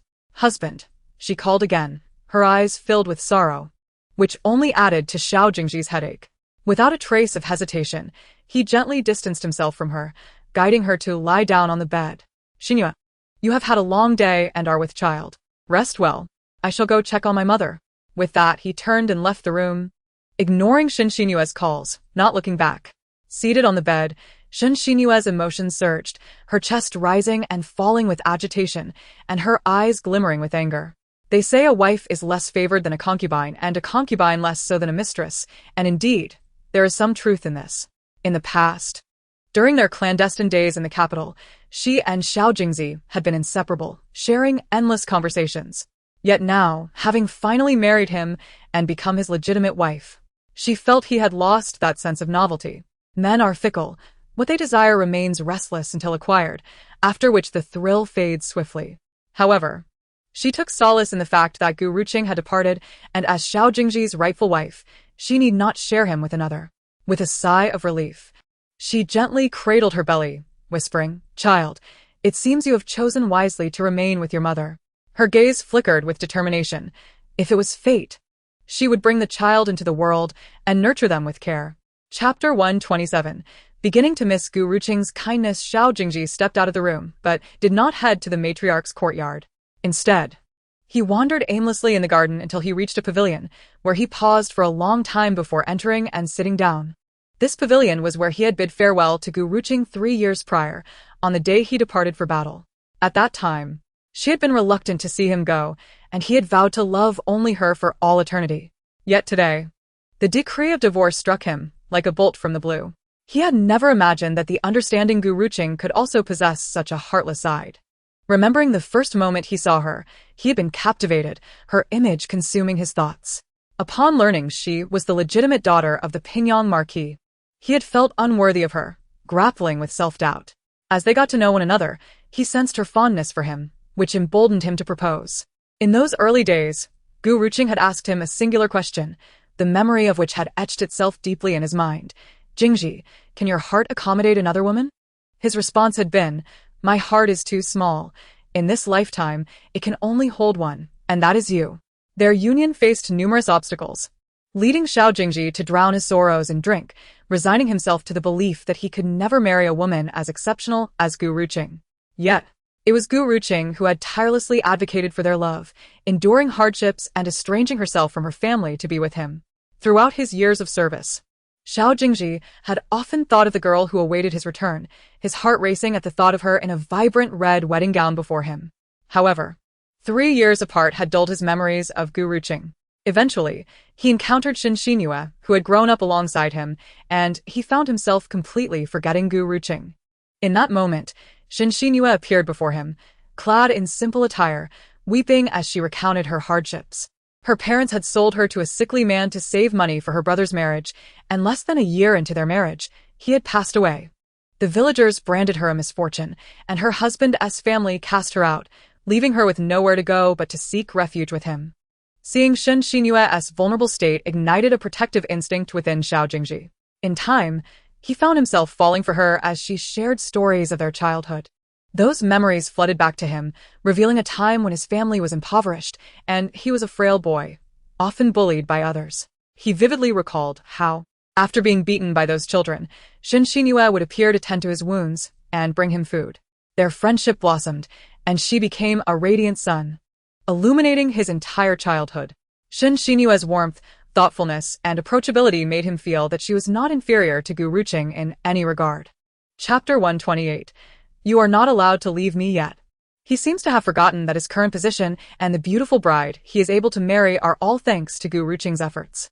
At this moment, Gu Ruqing, unaware of Xiao Jingzhi's thoughts, leans in her mother's embrace, savoring the warmth of her mother's affection.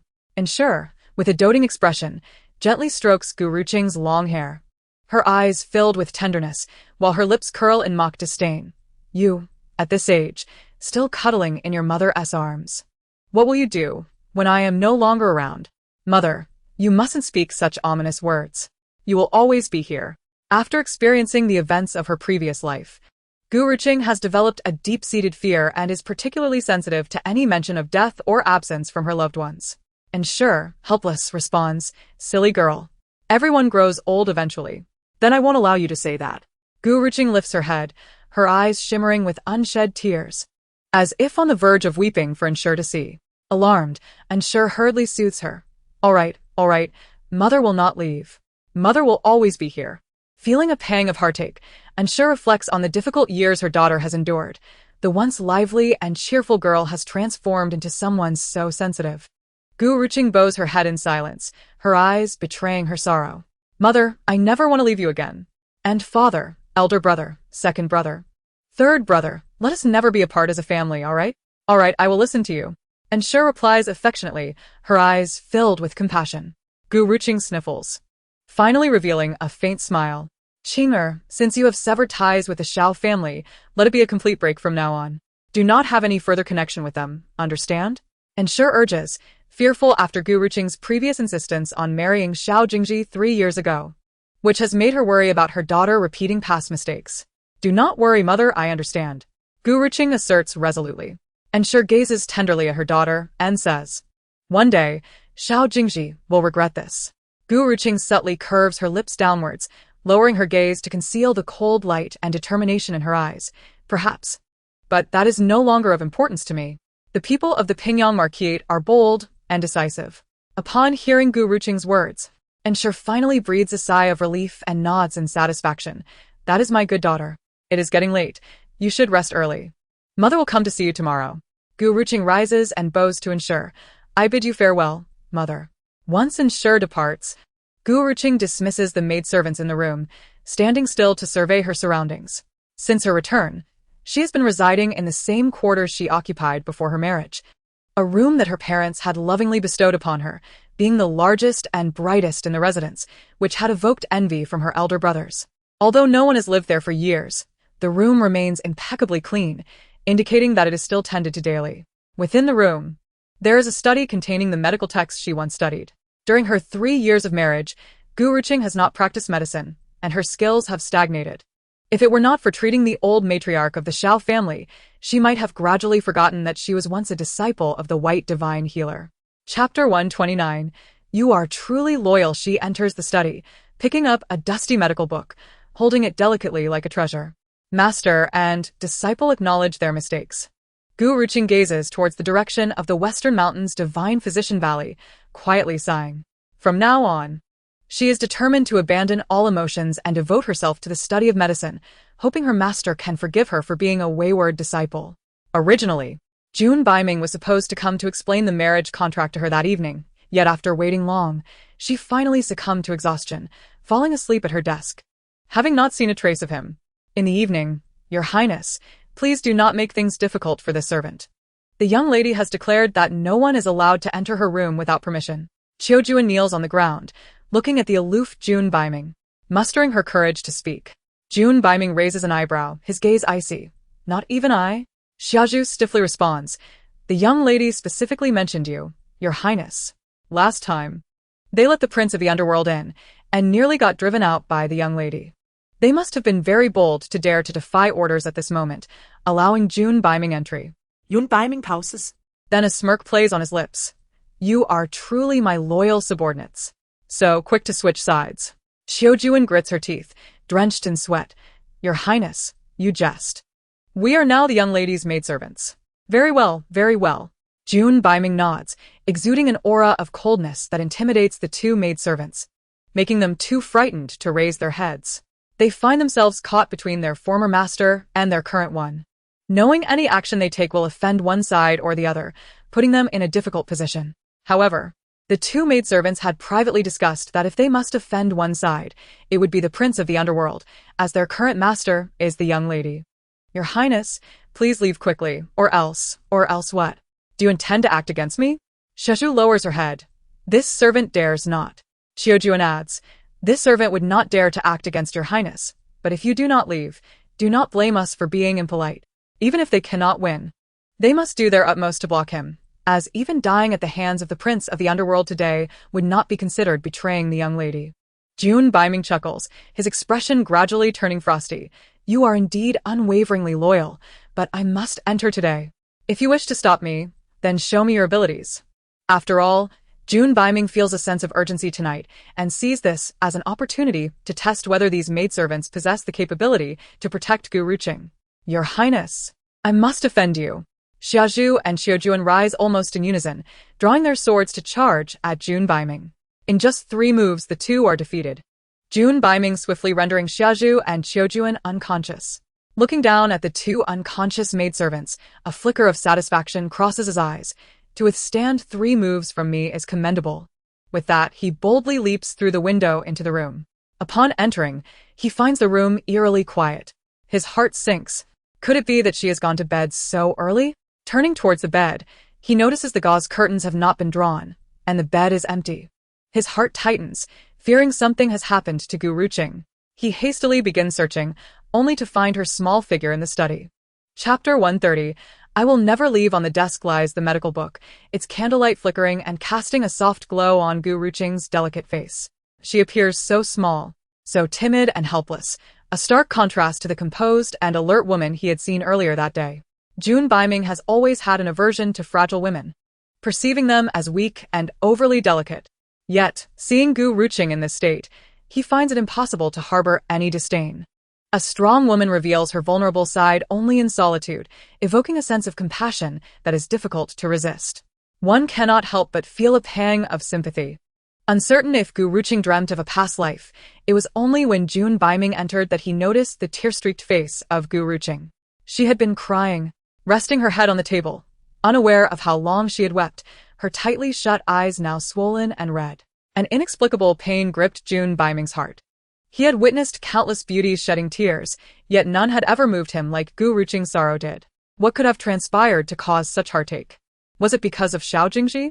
The gentleness that graced Jun Baiming's face vanished in an instant, replaced by a chilling coldness and a sense of grim resignation. What right did he have to question her? Ultimately, it was his tardiness that left the young girl waiting in vain. Had he returned even a few times during the 9 years of his absence, she would not have forgotten him. Gently cradling Gu Ruqing, he laid her on the bed, awkwardly tucking her in before lingering at her bedside, his gaze reluctant to part from her. After a considerable moment, Jun Baiming snapped back to reality, preparing to leave. However, as he turned, he felt himself freeze. "Do not leave me. Do not abandon me." The young girl on the bed seemed to sense his impending departure. Or perhaps it was the remnants of a nightmare that prompted her to unconsciously grasp his hand, her voice trembling with tears. A stark contrast to her usual strength and vigilance. Jun Baiming's throat tightened as he lowered his head, gently intertwining his fingers with hers, as if soothing the girl lost in her dreams. "I will not leave. I shall never leave." Although he recognized that the figure in Gu Ruqing's dreams was not himself, he still yearned to indulge in a comforting deception. Hearing his voice seemed to bring her solace, and as the night deepened, Gu Ruqing finally drifted into a peaceful slumber. Yet her grip on Jun Baiming remained steadfast. He stood there, motionless, aware of the importance of her purity, until Gu Ruqing accepted him. He would not dare overstep any boundaries.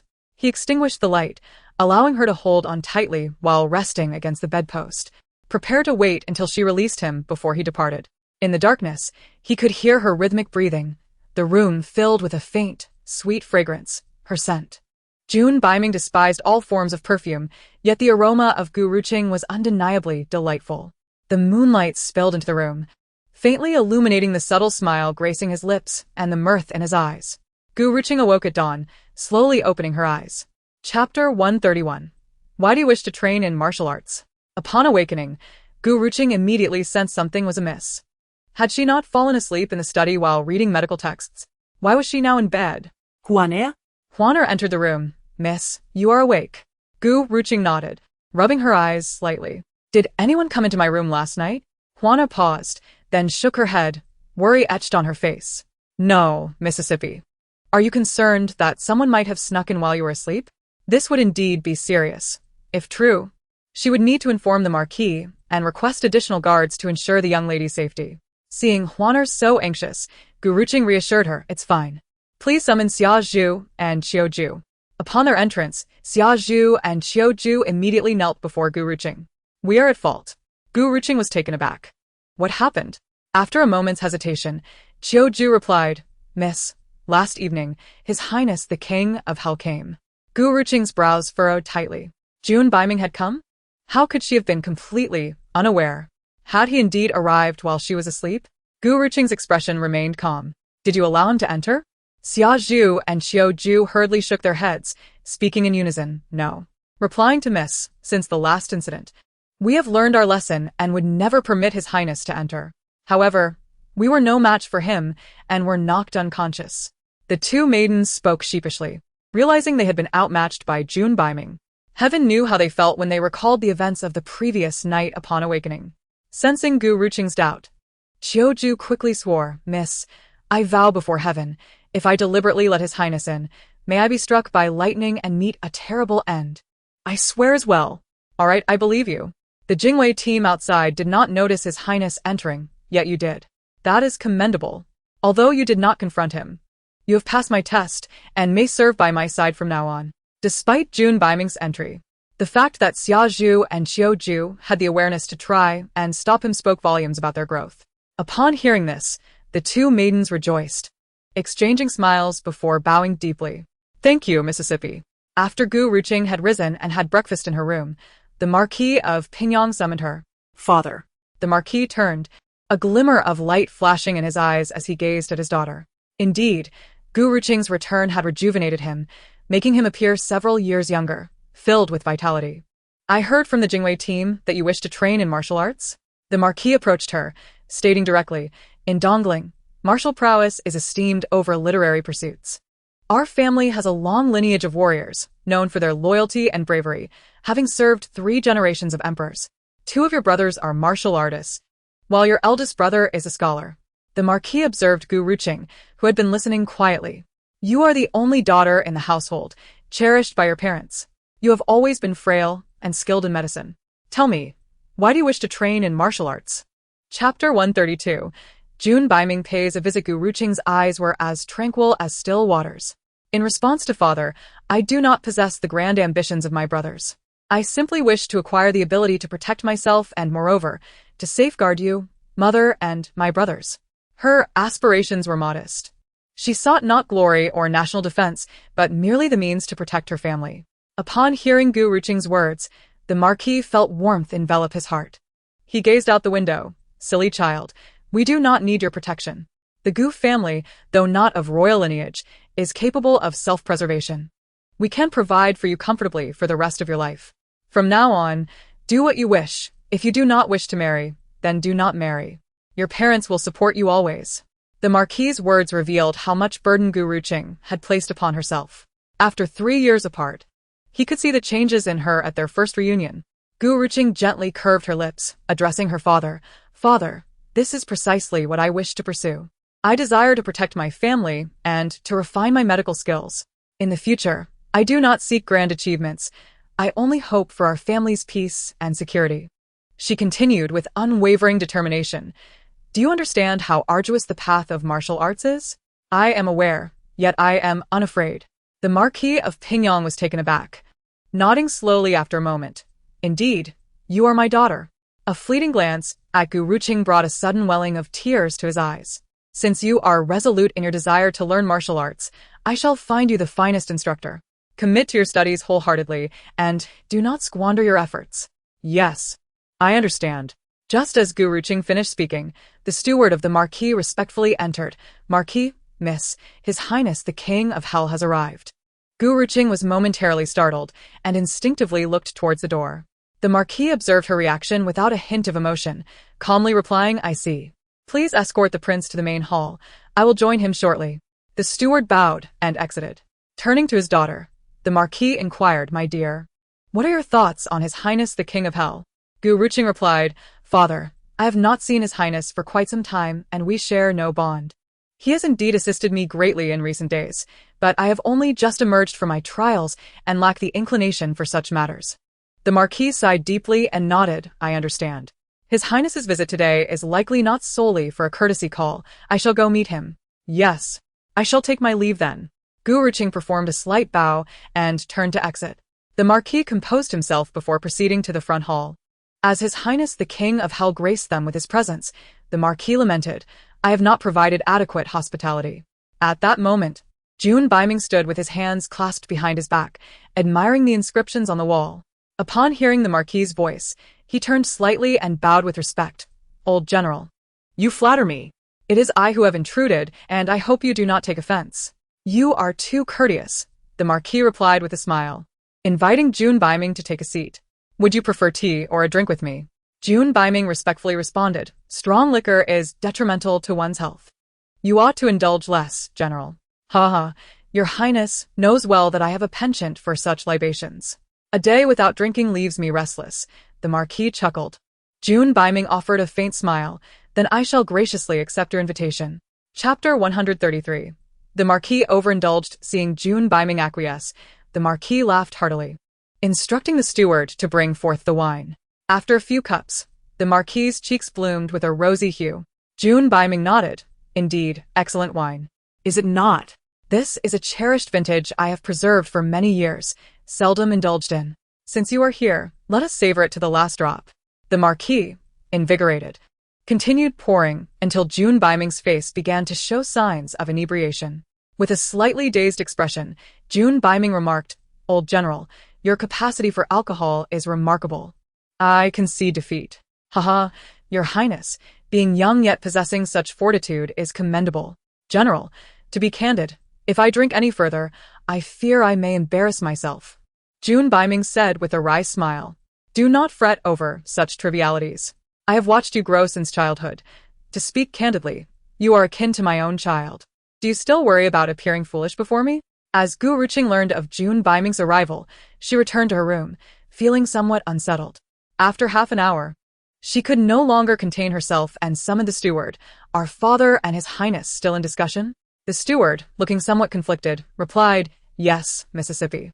They have been inside for half an hour, and the Marquis has requested that I bring in some strong wine. I imagine they are enjoying themselves. Drinking wine? Gu Ruqing exclaimed in disbelief. Did not His Highness come to visit Father? Why are they drinking together? Indeed, Mississippi. The Marquis has a great fondness for wine, and perhaps he is simply in high spirits today, the steward explained. After contemplating, Gu Ruqing turned to Huaner. Go to the kitchen and fetch some hangover soup. And prepare a soothing congee for the stomach. We shall bring it to them. Gu Ruqing, accompanied by Huaner, approached the entrance of the front hall, where the sound of her father's hearty laughter echoed. Ha ha ha, you must visit often. It has been far too long since I have enjoyed a drink like this. June Baiming's laughter was equally vibrant, possessing a magnetic quality that surpassed the Marquis's own. If the general enjoys this, I have several jars of treasured wine at my place, which I shall send over tomorrow. Excellent. I love wine. With a stormy expression, Gu Ruqing entered. Father, strong liquor is harmful. Why are you drinking during the day? If mother finds out, she will be worried about you. A woman's cool voice interrupted the two men, instantly halting their conversation. June Baiming turned towards the source of the voice and could not help but smile upon seeing Gu Ruqing, her face etched with indignation. The Marquis quickly composed himself. Ahem. It is merely a small drink, nothing more. You mustn't let your mother know. Gu Ruqing sighed in resignation. Someone. Help father to the side hall to rest, and provide him with some hangover soup. The Marquis was soon assisted away by the servants, leaving only June Baiming, Gu Ruqing, and Huaner in the room. Gu Ruqing paused and then took the food box from Huaner's hands. You may step outside. I have matters to discuss with His Highness. Huaner, Perceptive as ever, exited the room, leaving Gu Ruqing and June Baiming alone. Chapter 134. My head aches. Gu Ruqing placed the food box on the table and took a seat, remaining silent. June Baiming's slightly intoxicated gaze remained fixed upon her. After a moment, June Baiming finally spoke. You need not worry about the old general. I am aware of his constitution, and will ensure he does not drink excessively.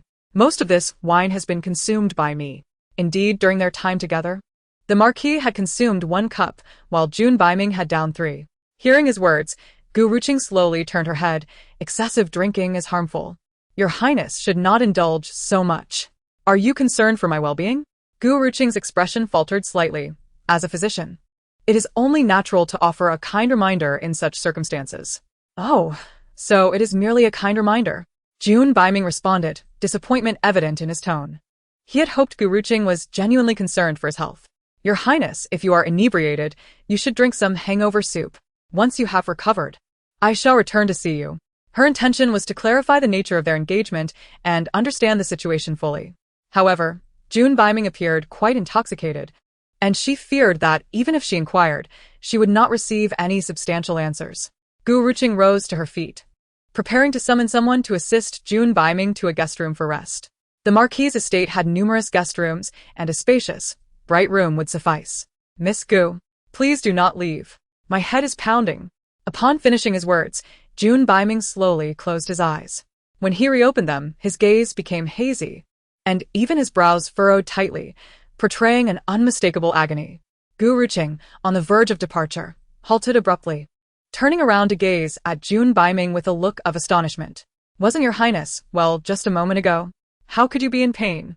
I do not know.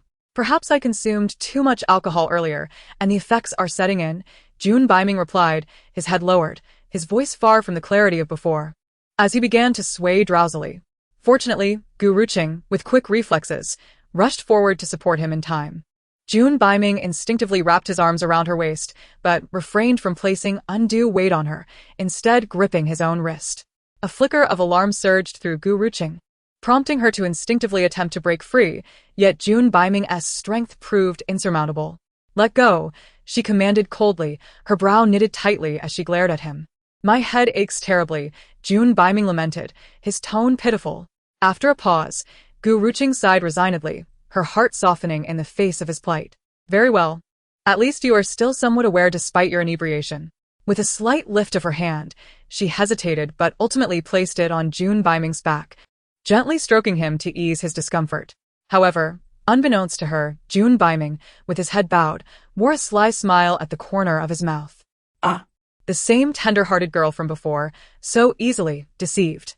Drink some hangover soup. It will help you feel better, he suggested, still keeping his head down.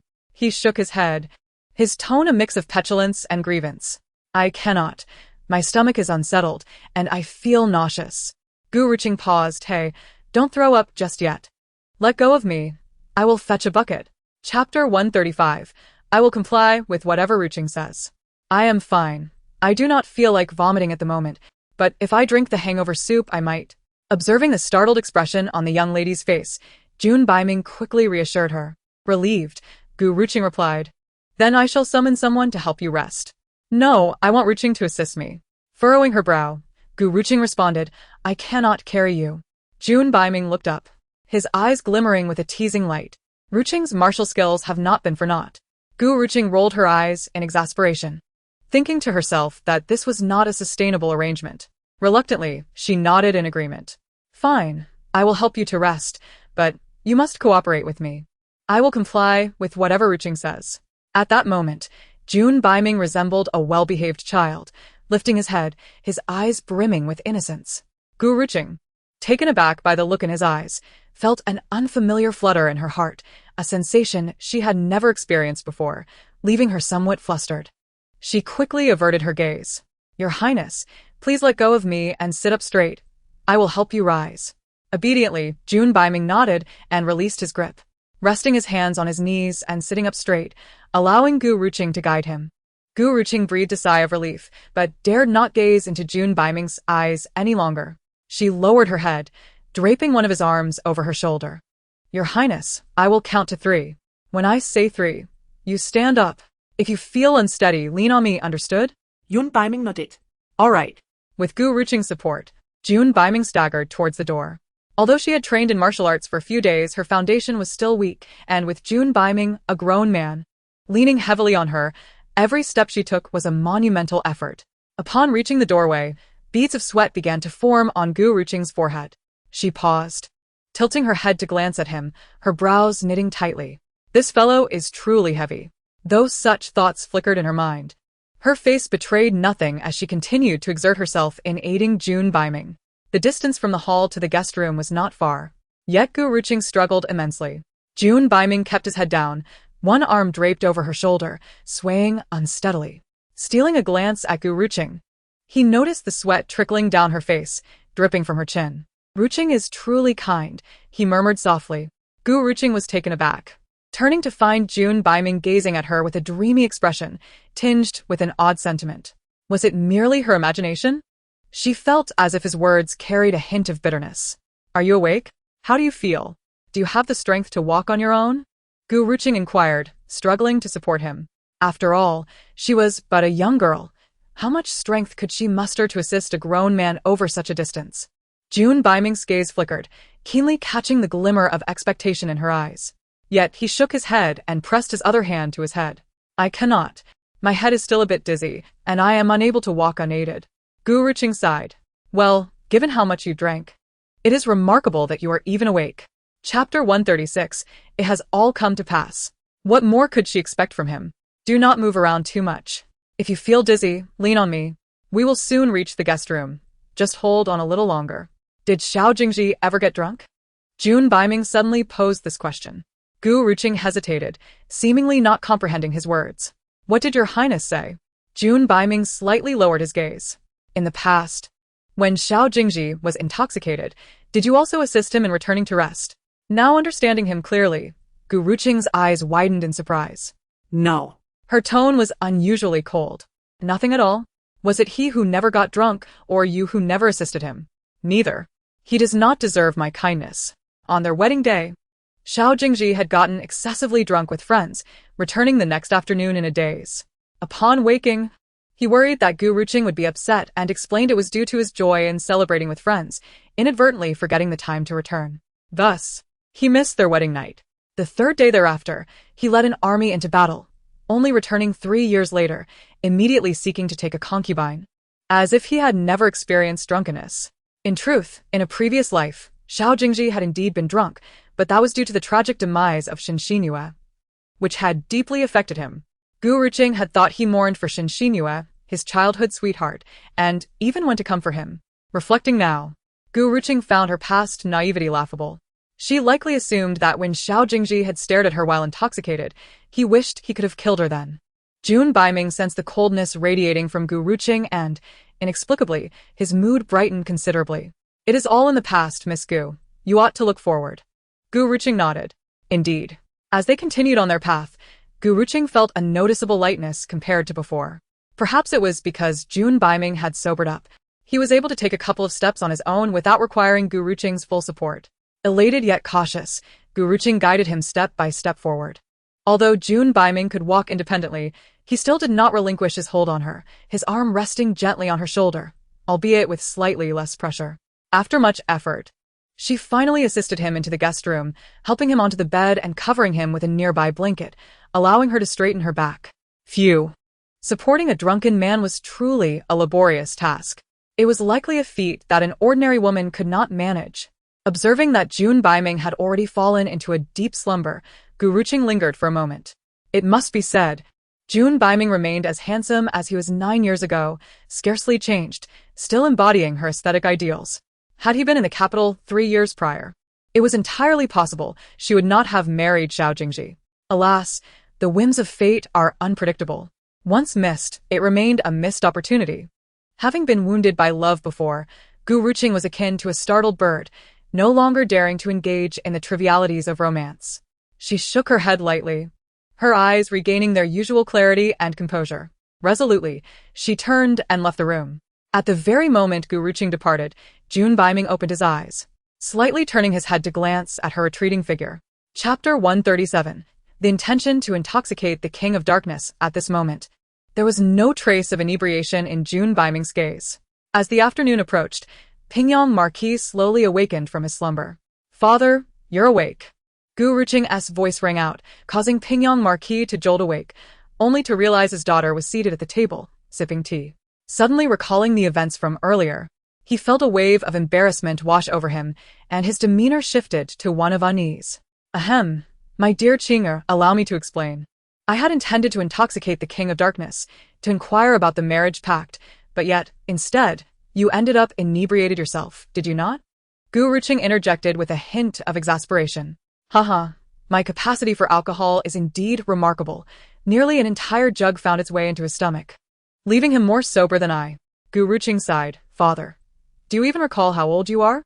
Should you continue drinking like this, do you not worry for your health? If mother were to find out, how anxious she would be."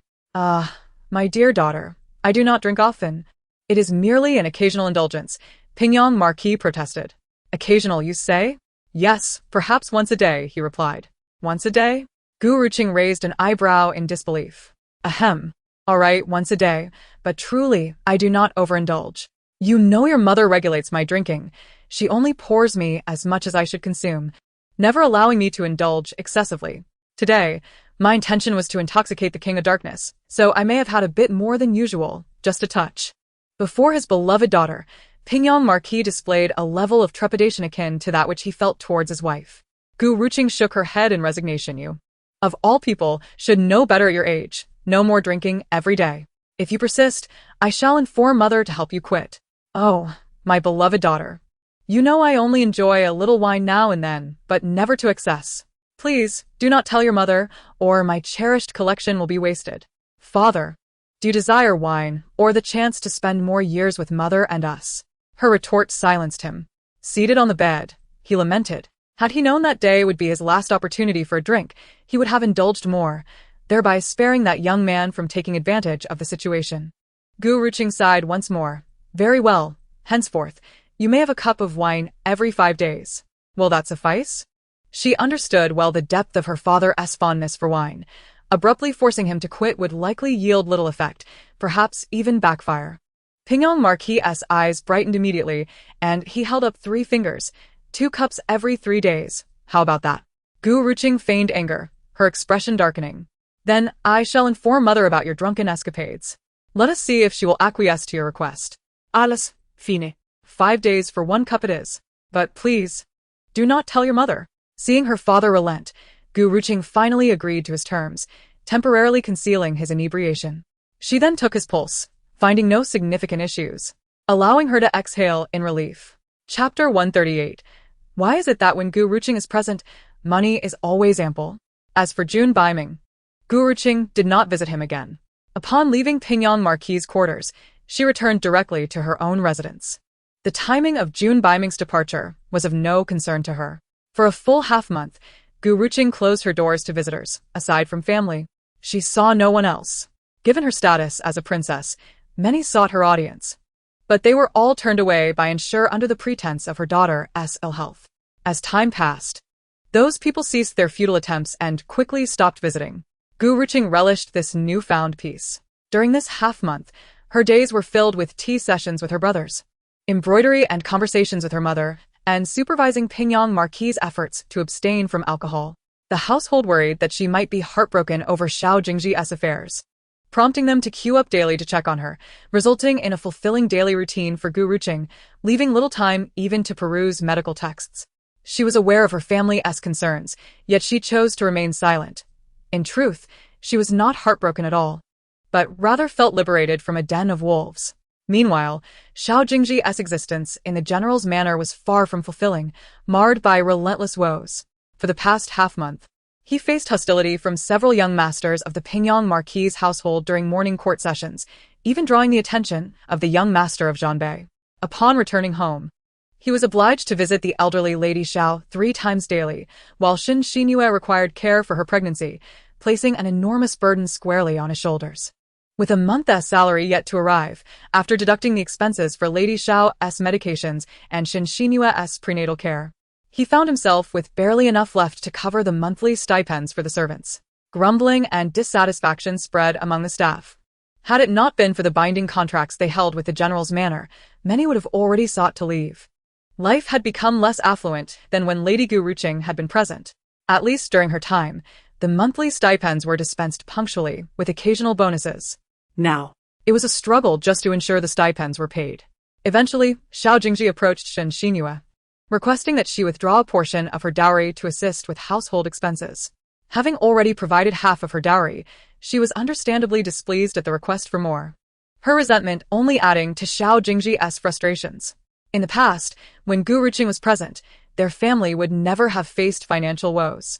Xin Xinyue cautiously suggested, "General, perhaps you could borrow some funds?" Xiao Jingzhi wore a face full of displeasure, the fury within him barely contained. He shouted at Xin Xinyue, "Do you think I do not wish to borrow? I have exhausted every avenue throughout the capital. Beyond this point, how shall I maintain my position in the court?" Did he still have the face to linger in the capital? Xin Xinyue, equally aggrieved, let her tears fall freely. General, I acted in haste. But now the general's residence is devoid of funds. With just your salary, we are unable to make ends meet. Xiao Jingzhi, in a fit of irritation, pinched the bridge of his nose, weary. When Gu Ruqing was here, why was there always enough silver in the house? Are you comparing me to the princess? Xin Xinyue turned to her husband, tears streaming down her face. She is the legitimate daughter of the Pingyang Marquis, and now a princess. Her dowry is naturally abundant. Yet, you are well aware of my situation. Chapter 139. The thought of regret in marrying Xin Xinyue must not exist in plain terms. Gu Ruqing was affluent, while Xin Xinyue was not. She sniffled in a fit of indignation, diverting her gaze. "General, when you chose to marry me, you already knew my family's circumstances. If you regret it now, I would not blame you. We can simply part ways. Whoever wishes to be the general's wife can take that role." As Xin Xinyue entered, she began to understand that Xiao Jingzhi was not as glamorous as he appeared. The general's residence was a realm of chaos, with a frail old matron requiring constant care. And within a month, Xin Xinyue had grown weary of such a life. In the countryside, such households were rare. Xiao Jingzhi was taken aback, anger escaping through gritted teeth. "Xin Xinyue, I have sacrificed so much to marry you, and now you wish to part ways?" Xin Xinyue stood as well, her anger palpable. "What else is there? I feel wrong too. I have never seen a household where the wife's dowry is needed to support the family. You still dare to compare me to Gu Ruqing. If she is so wonderful, why not seek her instead of marrying me?" Xiao Jingzhi gazed at Xin Xinyue, an inexplicable sense of helplessness washing over him. This woman, once so submissive and gentle, now seemed so foreign. He fell silent for a moment before turning and walking away. This was the woman he had sacrificed everything for. And regardless of who was right or wrong, he had indeed wronged her regarding the issue of dowry. He could not hold Xin Xinyue to the standards set by Gu Ruqing. After all, there was no one left in this world who loved him as she once had. Sighing, Xiao Jingzhi sat helplessly on the steps outside, reassuring himself that he must not entertain any thoughts of regret over marrying Xin Xinyue. He had given nearly everything for this union. Such is the nature of men. Once they invest, they find it difficult to let go, even of those deemed unworthy. At the Pingyang Marquis' residence, Gu Ruqing was blissfully unaware of the turmoil within the general's household.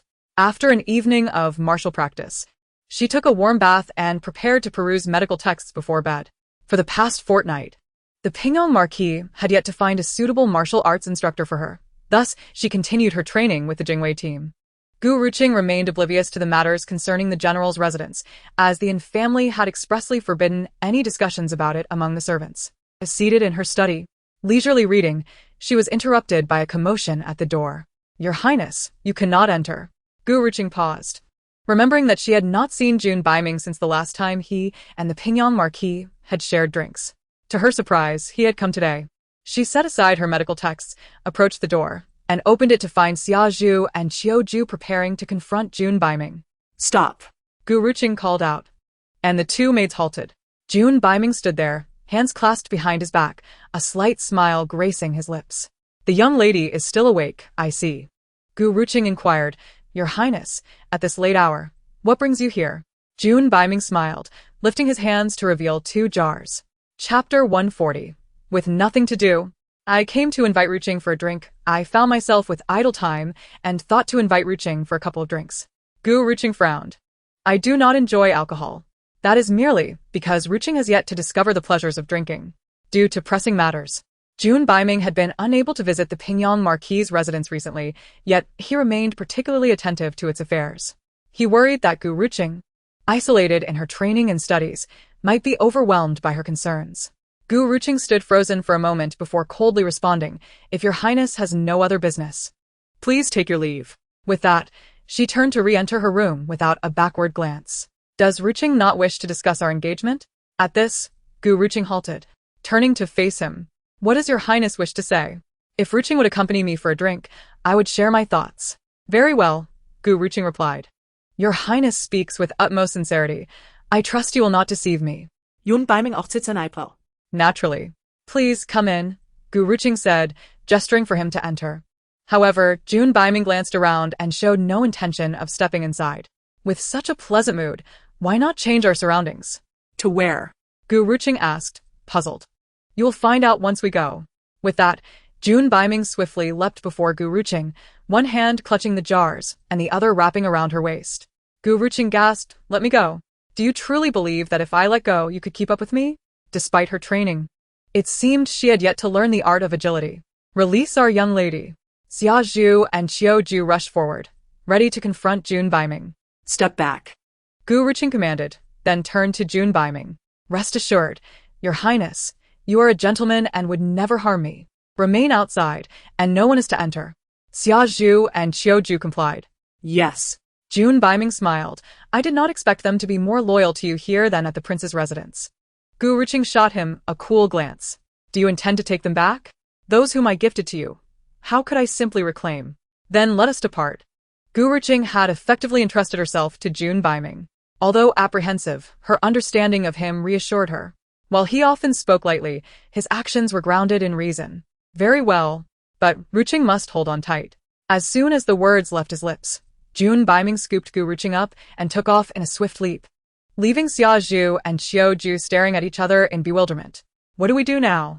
Should we chase after them?" Xiao Zhu furrowed her brow, her gaze fixed on the direction in which the two had vanished. The young lady did not give any instructions. His Highness the King of Hell is a man of principles. Surely he would not. What could have happened to the young lady? "I believe she will return shortly." "Very well," Qiu Zhu replied. Gu Ruqing, though braver than the average maiden, was still a woman. Upon realizing she was soaring through the air, she could not help but close her eyes in fright. Jun Baiming glanced over, a subtle smile gracing his lips. "Ruqing, do not be afraid. I could never bear to let you fall." Chapter 141. Is this place significant to His Highness? With her eyes tightly shut, Gu Ruqing remained silent, her mind racing with questions about where Jun Baiming intended to take her. They were high above the ground. How much longer would they fly? Time felt prolonged, and perhaps it was worth attempting to open her eyes. Yet, shaking her head, she decided against it. She was afraid of heights. Jun Baiming chuckled softly. "How can you aspire to martial arts if you cannot manage this?" A martial artist must possess lightness skills. At his words, Gu Ruqing gritted her teeth and summoned her courage, allowing her eyes to narrow slightly. Perhaps it was not as terrifying as she had imagined. June Baiming's aerial skills were remarkably steady. Had she not opened her eyes, she would have scarcely felt their elevation. With a tentative glance downward, Gu Ruqing was struck dumb by the unfamiliar scenery below. The capital city, adorned with red lanterns at each doorstep and bustling night stalls lining the streets, appeared wholly different from her usual perspective. Observing the world from above felt akin to gazing at a starry sky, twinkling with life. As her fear dissipated, Gu Ruqing began to relax, savoring the view. Meanwhile, June Baiming's attention remained fixed on her, a tender smile playing upon his lips. After what felt like an eternity, they landed by a river on the outskirts of the city. June Baiming gently set Gu Ruqing down.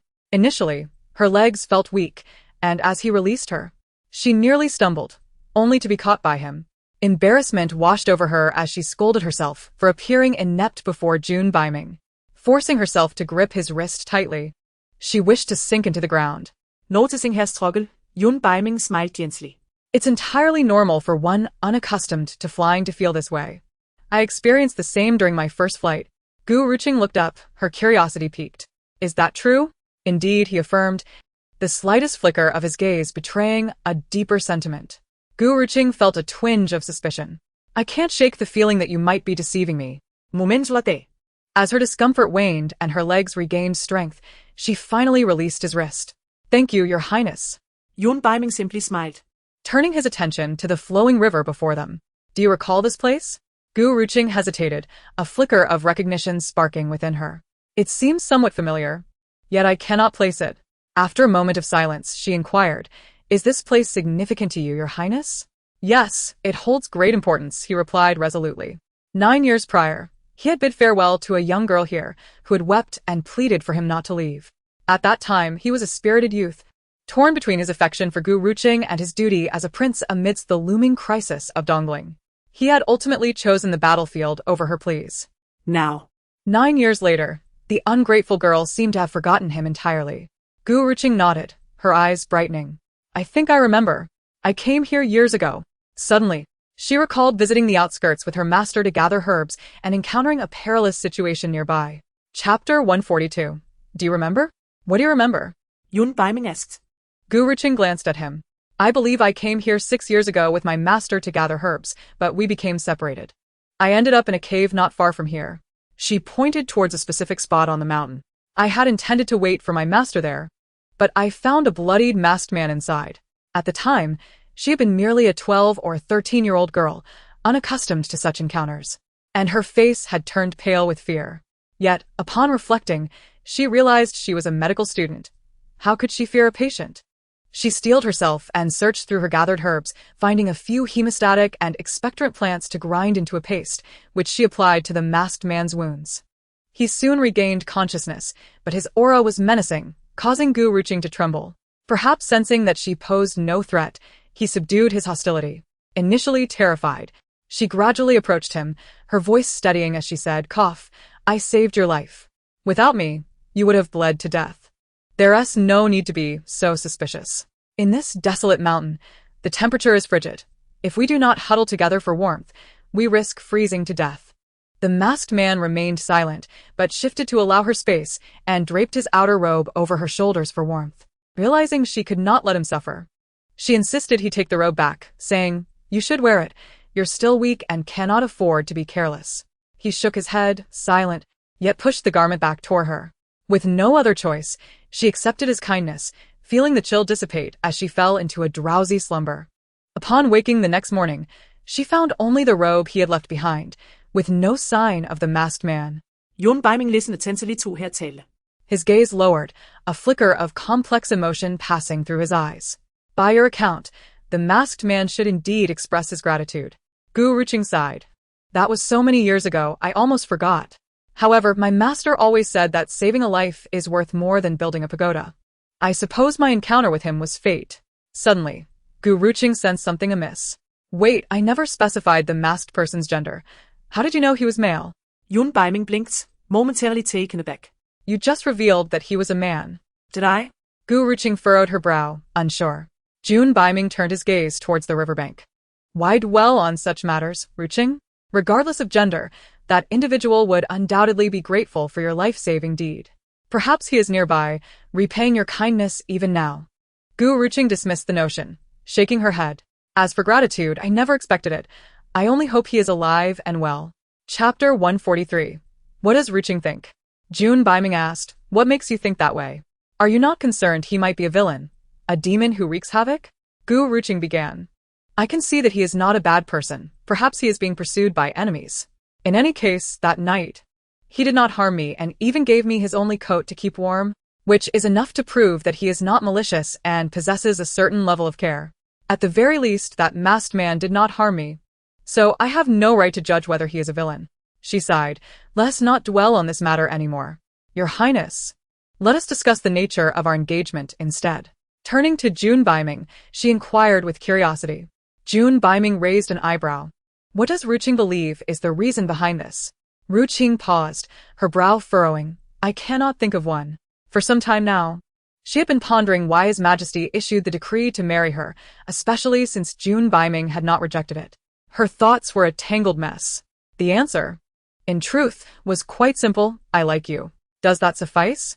At this, Ruqing's expression shifted dramatically.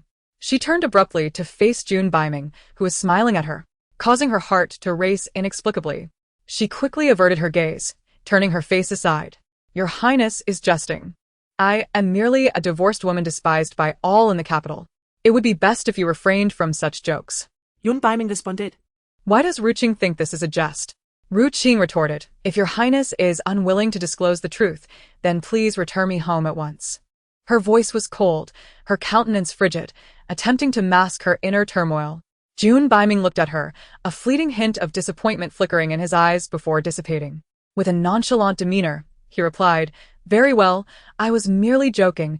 Ruqing need not take it to heart. Ruqing's expression soured as she shot him a glare.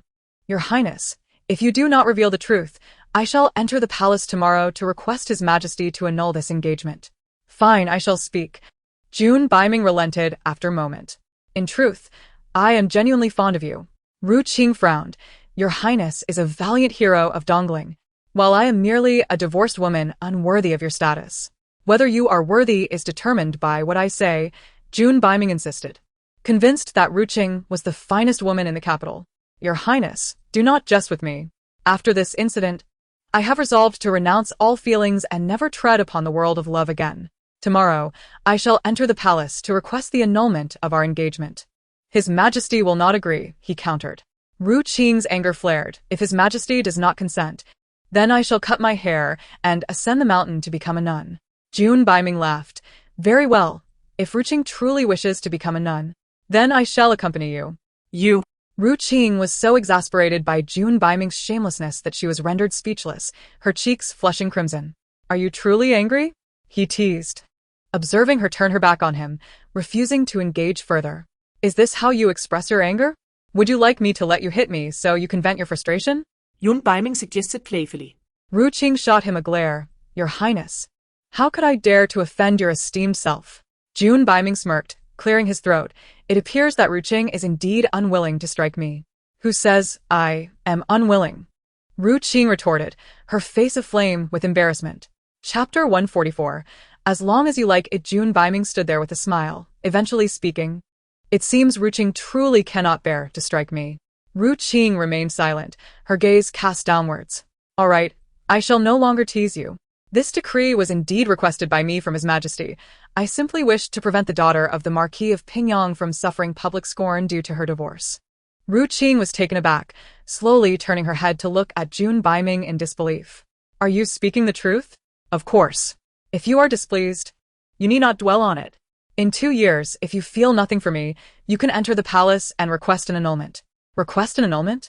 Are you concerned about my reputation? Ruqing diverted her gaze, remaining silent. Now that I have shared the truth with you, will you no longer be angry? He inquired. Ruqing's face flushed. I dare not. Ha ha ha, you little rascal, you have always been bold. Is there anything you are afraid to do? Sit down and drink with me. Ruqing gradually complied, and June Biming handed her a jar of wine. This is the plum wine I brewed. Would you like to try it? Ruqing looked astonished. Turning to him, Your Highness can brew wine? June Biming smiled. Naturally, give it a taste. She took the jar, opened the lid, and a refreshing aroma of plums mingled with a hint of alcohol wafted toward her. Ruqing's brows relaxed, and a smile graced her lips. It smells delightful. Lacking cups. Ruqing, for once, disregarded the trivialities and took a sip directly from the jar. The sweet and sour flavor of the plums, coupled with a slight spiciness, was not overpowering but rather rich and aromatic. As she opened her eyes, her face lit up with delight. This is delicious. June Biming raised an eyebrow. If you like it, I will gift you some.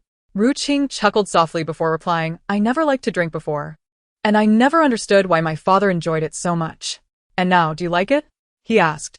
Ruqing paused for a moment, gazing up at the luminous moon. I still cannot say I enjoy it.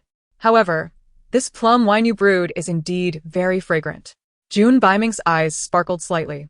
As long as you like it, Ruqing added. In truth, Your Highness, you should not sacrifice your reputation for me. What makes you say that? He asked. Ruqing smiled wryly. Now, everyone in the capital knows that I, Gu Ruqing, have divorced. Although I have not left my house during this time, I anticipated the gossip. They are not wrong. My public divorce is indeed a disgrace. I will see to it that no one dares to speak ill of you. I shall cut out their tongues and feed them to the dogs, June Biming declared coldly. Do not belittle yourself, Ruqing. Xiao Jingzhi is unworthy of you. And this outcome is his just deserts. Ruqing pressed her lips together, but ultimately, he did achieve victory. Though she resented Xiao Jingzhi for breaking his promises and causing her family's ruin in her past life, she acknowledged that he had defended the people of Dongling, which made him a man of integrity. Thus, despite her anger, she had never truly contemplated exacting revenge on him. June Biming scoffed. You claim he achieved victory? The question remains whether it was his victory or that of Shilling. Ruqing paused, confusion spreading across her features. What do you mean? Chapter 145. What kind of victory is this? June Biming's lips curled into a cold smile, his eyes glinting with frost. Shilling is merely a small vassal state. Were it not for its alliance with Dongling a century ago, it would have been annihilated long ago. Now, having betrayed Dongling, it cannot compete with even 1/10 of our strength or military might. Dongling deployed 300,000 fierce lions, and within 3 months, they would achieve a resounding victory. Yet, this battle took Xiao Jingzhi 3 years to grind through, sapping Dongling's vitality and the morale of our soldiers, while granting Shilling the opportunity to recuperate and strengthen its forces over these 3 years. In the end, Xiao Jingzhi merely pushed Shilling back. If it were me commanding any general, the outcome would not be the same. So, what victory does Xiao Jingzhi truly have? Upon hearing June Biming's analysis, Ruqing was left in stunned silence. She had not paid much attention to the matters of the battlefield and did not fully comprehend them. However, it evoked memories of her past life. In a previous life, upon returning victorious, Xiao Jingzhi faced an immediate threat as Shilling dispatched troops to attack Dongling once more within 6 months. The emperor was furious and prepared to hold Xiao Jingzhi accountable. In a state of urgency, she sought her father's intervention to plead for Xiao Jingzhi before the emperor. Although her father was initially incensed, he recalled that Xiao Jingzhi was his daughter's husband and feared for her safety. Thus, he reluctantly went to the palace to advocate on Xiao Jingzhi's behalf, even requesting an imperial edict to send him to the battlefield to resolve the ensuing chaos. Ultimately, he never returned from the front lines.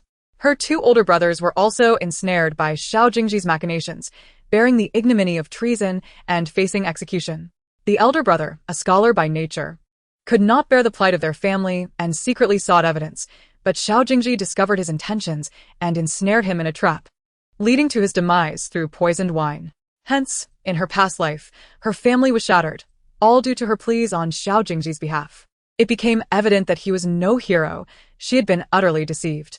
As Gu Ruqing pondered this, her complexion turned ashen. She lowered her head, tears cascading down, mingling with the earth beneath her. How foolish she had been in her previous life. June Biming sensed her distress and inquired, What troubles you? Gu Ruqing shook her head slightly, raising her hand to wipe away her tears, her expression chillingly cold. It is nothing, merely a sudden realization of my own blindness. It took me a lifetime to discern Xiao Jingzhi's true character, which indeed reflects a grave folly. June Biming paused, his gaze drifting to the riverbank. It is never too late for Ruqing to see clearly. After sitting in silence for a while, he led Gu Ruqing back. Upon returning, Gu Ruqing secluded herself in her room, tossing and turning on her bed. She had initially resolved to be lenient towards Xiao Jingzhi, considering his victories that safeguarded Dongling. However, now aware of the truth, she reflected upon the possibility of deeper secrets within the battle. Had it not been for Xiao Jingzhi's 3-year delay, Xiling would not have grown stronger. Though her father was aged, his past valor should have ensured he did not perish on the battlefield. Additionally, the treachery against her brothers was shrouded in many enigmas. The more Gu Ruqing contemplated, the more her thoughts became entangled like a ball of yarn, impossible to unravel. The following morning, when Huay'er entered, she noticed the dark circles under Gu Ruqing's eyes. "Miss, what has happened? Did you not sleep well last night?" Gu Ruqing slowly shook her head. "I had a slight headache last night. It is nothing serious." Her voice was hoarse, betraying signs of recent tears. Huay'er became increasingly anxious. "Miss has a headache? I shall fetch a doctor immediately." "No need," Gu Ruqing interjected. "I feel better now. Please assist me in choosing an outfit. I must go see my father." Huay'er promptly left, heading straight to the kitchen to prepare some bird's nest soup for Gu Ruqing. Noticing her mistress's poor complexion and wishing to provide nourishment, after the morning meal, the steward approached Pingyang Ho. "My lord, Miss mentioned she wishes to see you." Pingyang Ho responded quickly. "Where is Qing'e now?" "Just outside the door." "Then do not delay. Summon her in." Soon, Gu Ruqing entered briskly. But her father was struck by her pale complexion and reddened eyes, a clear indication of a sleepless night. Pingyang Ho's brow furrowed, a flicker of anger igniting in his gaze. "Qing'e, what troubles you? Have you been crying? Who has upset you?" Gu Ruqing shook her head. "Father, no one has wronged me. I have come to seek your counsel on a matter." Pingyang Ho paused, then sighed deeply. "What is it you wish to inquire?" "Father, I wish to ask about Xiao Jingzhi's recent campaign. Upon his victorious return, did you notice anything amiss?" Hearing this, Pingyang Ho's brow knitted once more, his displeasure evident. "Why are you defending him? Do you still harbor feelings for that boy?" "I do not, father. It's simply that last night I felt a peculiar unease regarding Xiao Jingzhi's prolonged conflict. It seems too strange, yet I cannot pinpoint the source of my concern. Hence I seek your insight." Pingyang Ho regarded her skeptically. "You truly do not still care for him?" Gu Ruqing, exasperated, reassured him. "Father, my ties with Xiao Jingzhi have long since severed. My only desire to understand this matter stems from concerns for the safety of the people of Dongling." Observing her earnest demeanor, Pingyang Ho's expression softened, revealing surprise at her perceptiveness. "Very well, I had not intended to disclose this to you, but since you ask, I shall share." He continued, "Though Xiao Jingzhi returned victorious, the outcomes were not as anticipated. I had initially planned to lead the troops personally to annihilate Xiling, a notion shared by the emperor. Yet, who would have thought the conflict would drag on for 3 years, with Xiao Jingzhi failing to eliminate Xiling, merely defeating them? This is indeed unusual. However, lamenting over it now serves no purpose. A mere Xiling is hardly worthy of our concern." Pingyang Ho held this conviction, vowing that should Xiling instigate war again, he would seek permission to lead the charge himself, determined to eradicate Xiling entirely. Upon hearing this, Gu Ruqing's heart shattered. Her father had already discerned that Xiao Jingzhi's so-called victory was, in fact, a defeat. Yet, in her past life, he had still heeded her words, pleading with the emperor for leniency towards Xiao Jingzhi. All her father's actions in the previous life had been for her sake. Gu Ruqing's countenance paled further, tears welling in her eyes, and she dared not blink, fearful that a single tear would spill over. "My daughter, what is the matter? Do not cry. Have you uncovered something? If you have suffered any injustice, you must tell me. I will support you." Gu Ruqing chifleda sob. And the tears finally streamed down her cheeks. "Father, you are a military man, and with the nation at war, I believe you would rush to the front lines. But I implore you, should Xiling rise again, please do not personally lead the charge." Pingyang Ho's expression turned serious. "Foolish child, how can you speak thus? You are my daughter. I am a loyal subject of Dongling, the emperor's appointed Pingyang Ho. The emperor has treated our family well. If Dongling were in peril and I did not stand to defend it, how could I face the late emperor or the current one?" Gu Ruqing anticipated her father's refusal but remained undeterred, pressing on, "Father, I cannot bear the thought of losing you." After 2 months of Xiao Jingzhi's return to the capital, it is anticipated that within 4 months, the Western Ridge will once again pose a threat. Gu Ruqing must sever all ties between the Pingyang Marquisate and this impending war during this critical period to safeguard her father and the entire family. Gu Ruqing acknowledges that her decision might be excessively selfish, yet she finds herself with no alternative. Having just reunited with her parents and elder brother, she cannot bear to witness them departing from her one by one. Time is of the essence. Procrastination is not an option. It is likely that the Western Ridge has already begun preparations for an offensive against the Eastern Ridge. Gu Ruqing's duties extend beyond urging her father to disengage from this matter. She must also relay this news to the palace promptly, urging His Majesty to prepare in advance. This is, after all, the only way she can contribute to the Eastern Ridge. As for the final commander, whether he shall bear the accusation of colluding with the enemy, Gu Ruqing cannot afford to dwell on such thoughts now. Qing'er, do you know something? Why do you say the Western Ridge will initiate hostilities again? Gu Ruqing paused, lowering her head, her heart filled with trepidation, fearing her father might discern her anxiety. Taking a deep breath, she slowly shook her head. It's nothing. I merely heard your analysis, father. For the past 3 years, the Western Ridge has remained unbroken, and they are indeed a formidable adversary. Having failed this time, they are surely unwilling to relent and will return. The Pingyang Marquis regarded Gu Ruqing sullenly. Although her words appeared innocuous, she underestimated her father's understanding of her. Growing up under the watchful eye of the Pingyang Marquis, every action and emotion of Gu Ruqing was transparent to him. Thus, the Pingyang Marquis was certain that Gu Ruqing was concealing something from him. Chapter 148. Preparing the carriage for the underworld, Prince the Pingyang Marquis slowly raised his gaze to meet hers, his eyes glinting with intensity. Ruqing, you have grown up by my side. Your every thought cannot escape my notice. Do you still intend to keep secrets from your father? Gu Ruqing furrowed her brow, realizing that her fabricated excuse would undoubtedly fail to deceive him. Taking a deep breath, she confessed, Father, I admit I spoke falsely. I had a nightmare last night, foreseeing the Western Ridge attacking the eastern border soon, with you leading the troops into battle. However, their forces are overwhelming, and you did not return from the battlefield. Fear gripped my heart, hence my desire to prevent you from taking further risks. She could not reveal to the Pingyang Marquis that she had been reborn. Such a notion was too fantastical, even for her own comprehension. Therefore, even if Gu Ruqing were to speak of it, no one would believe her. Foolish child. Dreams are but illusions. There is no need to worry about your father. Our Eastern Ridge is currently at peace. How could there be war? The Western Ridge's rogue elements will not invade again in the near future. Rest assured, all will be well. The Pingyang Marquis assumed his daughter was merely troubled by a bad dream, and he sought to comfort her. Gu Ruqing anticipated such a response from her father. It seemed she needed to devise an alternative plan. Qing'er, have you been under too much stress lately? Tomorrow, our family shall take a stroll together. You must relax and not burden yourself with excessive worries. Your father, mother, and brothers are here. You need not concern yourself with everything. Just focus on enjoying what you love. With the Pingyang Marquis having spoken thus, Gu Ruqing found herself unable to persist in her previous concerns. She would have to retreat and consider other strategies. Upon returning to her chamber, Gu Ruqing paced anxiously. Could it be that, even with her rebirth, she could not alter the fates of her parents and brothers? No, she must strive once more. Huaner, assist me in changing my attire. I must enter the palace to seek an audience with the emperor. At this juncture, it was imperative for her to enter the palace and explain everything to the emperor.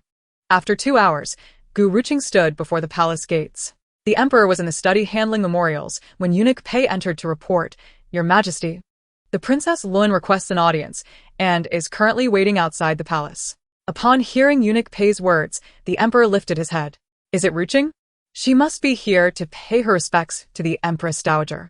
Arrange for her to enter and greet the Empress Dowager. However, eunuch Pei slowly shook his head. Your Majesty, the Princess Lun does not seek to pay her respects to the Empress Dowager. She has urgent matters to discuss with Your Majesty. To see me? The Emperor's curiosity piqued, yet he set aside the memorial. Could it be regarding the marriage decree he had issued? Let her in. Gu Ruqing strode into the study and knelt before the Emperor. I pay my respects to Your Majesty. At this moment, Gu Ruqing was clad in a simple long dress. Her hair styled not in the elaborate manner of her previous visit to the palace, but rather in a maiden's bun, with her long hair cascading gently. Rise. The Emperor observed Gu Ruqing's pale countenance, noticing the dark circles under her eyes, indicating a restless night. His brow furrowed. What troubles you? Is it because of the marriage decree that you feel unsettled? Chapter 149. The prince has departed for Jinzhou. Such a reaction was unexpected. The decree had been issued many days prior. If Gu Ruqing were truly unwilling, she would have come to the palace the very next day, rather than waiting for so long. Gu Ruqing paused, then gently shook her head, about to speak when the emperor continued. Ruqing, I understand that the marriage arrangement may have taken you by surprise, but you must realize that the consequences of divorce are not something a young lady can bear alone. My intention in marrying you to the underworld prince is to quell the negative sentiments directed at you from the outside world. Should you object, after this matter has passed, I shall annul the engagement for you. The emperor's voice was gentle, yet imbued with imperial authority. He sought to convey to Gu Ruqing that his actions were a means of protecting her. Gu Ruqing paused, then promptly replied, Your Majesty, I have not come to the palace today regarding the marriage. Oh? Then for what reason? Upon hearing this, the emperor felt a slight easing of tension in his heart. Gu Ruqing pondered for a moment before speaking. Your Majesty, I have come to report a matter of utmost urgency. Xiao Jingzhi's return to the capital does not signify a complete victory. During my time at the general's mansion, I inadvertently discovered that Xiao Jingzhi had secretly returned to the capital half a year ago, and the truce between the eastern and western ridges has long since ended. Over the past 6 months, the western ridge has been amassing troops, preparing to once again invade our eastern borders. Upon hearing this, the emperor's brow furrowed deeply. Ruqing, you are being audacious. How can a young lady speak of state affairs? The emperor felt a surge of dissatisfaction towards Gu Ruqing. Having annulled her marriage, she still clung to Xiao Jingzhi. In the emperor's view, Gu Ruqing's actions were merely a manifestation of her unwillingness to let go, seeking to drag Xiao Jingzhi down with her. The Western Ridge had signed a treaty with the Eastern Ridge a fortnight prior, agreeing not to engage in hostilities for the next decade. If the Western Ridge were to attack at this moment, it would utterly destroy their credibility. Your Majesty, what I say is true. It is better to believe it than to dismiss it. Gu Ruqing, do you still harbor resentment towards Xiao Jingzhi? If you feel wronged, I will make a decision on your behalf, but do not trivialize state matters. The emperor's disappointment in Gu Ruqing grew, realizing he had indulged her too much, resulting in her current haughty demeanor. How dare one meddle in state affairs? Your Majesty, I assure you that my relationship with Xiao Jingzhi has long been severed. However, if your Majesty harbors any doubts, you may issue a decree to investigate whether Xiao Jingzhi returned to the capital 6 months prior. The emperor furrowed his brow and narrowed his eyes, questioning, how do you know he returned 6 months ago? Furthermore, if he truly has returned, why has he not come to see me? Gu Ruqing took a deep breath, pausing momentarily, for she knew the emperor would not easily believe her. I wonder if your Majesty remembers Xinxinhua? The emperor pondered for a moment before nodding. Indeed, she seems to be the concubine of General Xiao. Correct. Xinxinhua is now over 3 months pregnant. It is conceivable that they met before General Xiao returned to the capital. The emperor replied, Yes, I know this. Xiao Jingzhi reported to me that he encountered Xinxinhua by chance on the road and has since kept her by his side. Chapter 150. Seeking June Biming. Your Majesty, my investigation reveals that Xiao Jingzhi has not spoken the truth. What exactly are you trying to convey? The emperor, growing impatient, although fond of Gu Ruqing, would not tolerate anyone undermining the state's authority. Several months ago, I saw Xinxinua's figure near the capital. If General Xiao claims he brought her with him after their encounter, then who is the person I saw in the capital?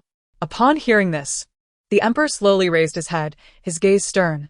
Ruqing, do you realize that the crime of deceiving the emperor could cost you your life 10 times over?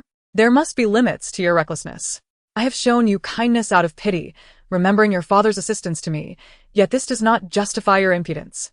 You mentioned seeing Xinxinhua months ago. Why did you not report this during your last visit to the palace? Why bring it up now? Gu Ruqing, you are the daughter of the Marquis of Pingyang. Are you not afraid that I may hold your family accountable for such outrageous behavior? Once the emperor spoke, Gu Ruqing understood that her deceit had been uncovered. She reluctantly admitted, Your Majesty, I confess that I lied to you earlier. If you wish to punish me, I will not protest. However, it is true that Xiao Jingzhi returned to the capital 6 months ago. The news regarding Xiling's impending attack on Dongling is also undeniably accurate. I am willing to stake my life on it. Enough. The emperor's anger flared, disappointment evident in his eyes. I never anticipated that you would become so brazen. I will investigate whether Xiao Jingzhi returned within the past 6 months. If he indeed came back, I shall punish him, as a means of avenging you. However, Shilling has already signed an agreement with Dongling, and they are unlikely to breach it lightly. Gu Ruqing, considering your plight, I have already shown you considerable leniency. Do not repeatedly challenge my limits. The emperor was perplexed as to why Gu Ruqing had transformed into someone so desperate. Was it jealousy or discontent?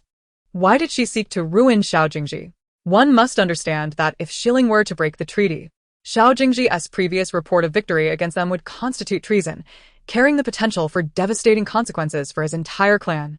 The emperor was astonished by Gu Ruqing's audacity. Heedless of the repercussions, the emperor's reprimand left Gu Ruqing flustered. Your Majesty, every word I utter is the truth. Shilling indeed plans to launch another military campaign against Dongling. Please, believe me once more and prepare accordingly. Enough. The emperor's patience had been entirely exhausted, his face betraying his irritation. I am busy and cannot afford to waste time on this. Guards, escort the princess back to her residence. Inform the Marquis of Pingyang that she is to be confined to her quarters for reflection. Without my decree, she is not permitted to return to the palace. With that, The guards approached Gu Ruqing. Princess, please return. Gu Ruqing realized that the emperor had completely lost faith in her. Although anxious, she understood that further entreaties would lead to greater disappointment. The emperor was now convinced that she was only seeking revenge against Xiao Jingzhi. Continuing to press the matter would only deepen his disillusionment. Resigned, Gu Ruqing stood up and followed the guards out of the palace. Chapter 151. Who dares intrude upon the military camp? Upon returning to the Marquis of Pingyang's residence, the guards recounted everything that had transpired in the palace to the Marquis. Hearing this, the Marquis was alarmed and turned to Gu Ruqing with anger. I initially thought your words to be mere folly before your father, but to think you would disturb the emperor in the palace. Are you so unable to let go of Xiao Jingzhi? Time and again, you seek to entangle yourself with him, which has truly disappointed your father. Gu Ruqing, in a state of urgency, implored, Father, please believe me just once. What I said is true. Enough, no more. Guards, take the young lady back to her residence. Without my command, no one is to allow her outside. Gu Ruqing was confined, with the Jingwei guards watching her closely, indicating that the Marquis was indeed furious. Locked in her room, Gu Ruqing paced anxiously, contemplating how to prevent her father from sending troops into battle in 4 months. Yet in that moment, a figure suddenly flashed through her mind. Jun Baiming. yes, Yun Baiming. Perhaps she could seek his assistance from the underworld king's palace. Gu Ruqing's eyes sparkled with determination. She no longer cared whether Jun Baiming would believe her. She had to try, by any means necessary, to save her father's life. Xia Zhu. Gu Ruqing called out loudly. Miss, what is your command? Gu Ruqing steadied her breath before speaking. I have something of utmost importance to discuss with the underworld king. Prepare for us to head to the underworld palace immediately. Xia Zhu hesitated, uncertainty flickering in her mind, yet she kept her demeanor composed. But miss, you are still under confinement. I can't worry about that now. When Xiao Zhu arrives, she will create a diversion for the Jingwei guards. We will leave through the back courtyard. Soon, Gu Ruqing found herself in a carriage bound for the underworld palace. Sitting inside, her heart raced with anxiety. This was her first venture outside since returning home. She could no longer concern herself with the opinions of others. All she desired was to see Jun Baiming as swiftly as possible. However, upon arriving at the underworld palace, the steward, unfamiliar with Gu Ruqing, coldly stated, Who goes there? The underworld palace is not a place for you. Leave at once. Unable to reveal her identity due to her confinement, Gu Ruqing, in a moment of desperation, remembered the jade pendant Jun Baiming had given her. A surge of hope filled her as she retrieved the pendant from around her neck and displayed it to the steward. With this, may I see His Highness? Upon seeing the pendant, the steward was taken aback. It was indeed the pendant of their prince, yet how did this young woman possess it? May I ask, young lady, where did you acquire this pendant? It was personally given to me by the underworld king. The steward, now greatly alarmed, immediately knelt. I failed to recognize your status, princess. Please forgive my oversight. Gu Ruqing quickly interjected, May I see His Highness now? The streets were bustling with a multitude of passers-by, and Gu Ruqing could not afford to linger too long, lest she be recognized by acquaintances. The steward, looking quite troubled, spoke up, Your Highness, your timing is unfortunate. His Highness has left the capital today. Gu Ruqing, taken aback, exclaimed, Left the capital? He was in my chamber just last night. Why such a sudden departure? Chapter 152. His Royal Highness the King of the Underworld's not one to lose hope easily. Gu Ruqing inquired. Did he mention where he was headed? When will he return? The steward cast a glance at Gu Ruqing, realizing that the prince must harbor significant feelings for her, as he had entrusted her with the jade pendant. He replied, the prince has gone to Jianzhou on the emperor's orders. As for his return, it will likely be 2 to 3 months at the least. Upon hearing this, Gu Ruqing furrowed her brow. 2 to 3 months? By the time Jun Baiming returns, it may be too late. With knowledge of Jun Baiming's whereabouts, Gu Ruqing hurried back to her residence. Upon entering, she immediately summoned Huaner. Help me pack my belongings. I must embark on a journey. Miss, where are you off to in such haste? The Marquis has forbidden you from leaving, Huaner responded, astonished. Lately, Miss had been acting strangely, as if troubled by something.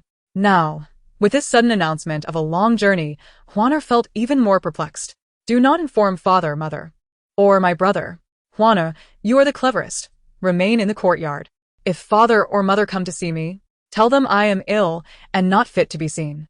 Huaner had been by her side for a long time and, though young, was quite astute.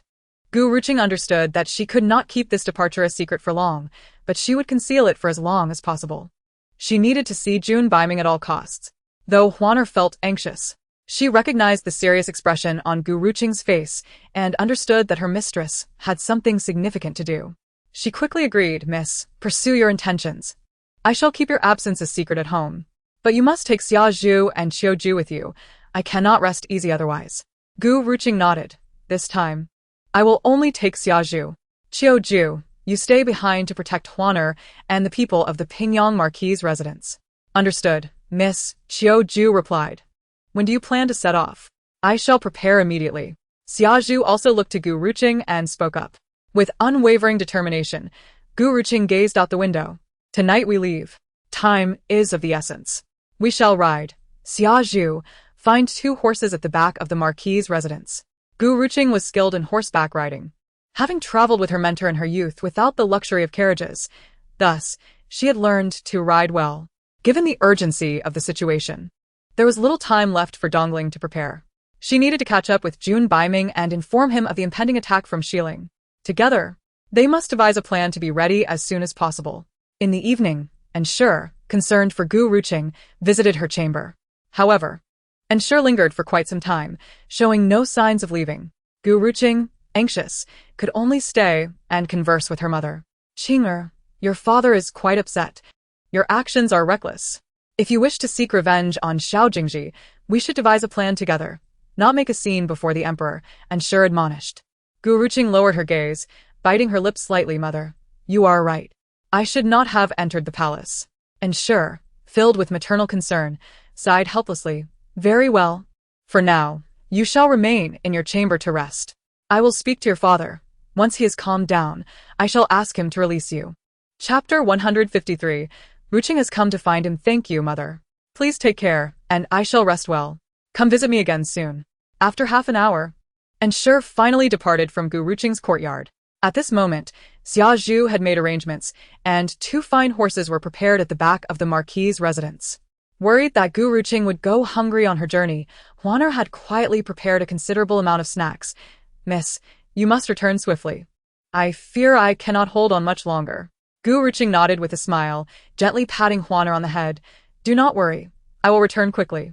If father inquires, tell him I went to see His Royal Highness the King of the Underworld. Yes, Huaner replied, reluctantly sending Gu Ruqing and Xiao off at the back gate of the Marquis' residence. As she watched them leave, Huaner could no longer hold back her tears. Xiao, seeing this, comforted her. Huaner, do not cry. Miss has Xiao with her. She will not let anything happen to her. Ever since I began following Miss, I have never been apart from her, Huaner sobbed. Xiao replied, the summer nights are much cooler than the days. The 2 riders, on their chestnut steeds, galloped like the wind down the road. Gu Ruqing, draped in a black cloak, seemed to merge with the night. She gripped the reins tightly, the wind whistling past her ears.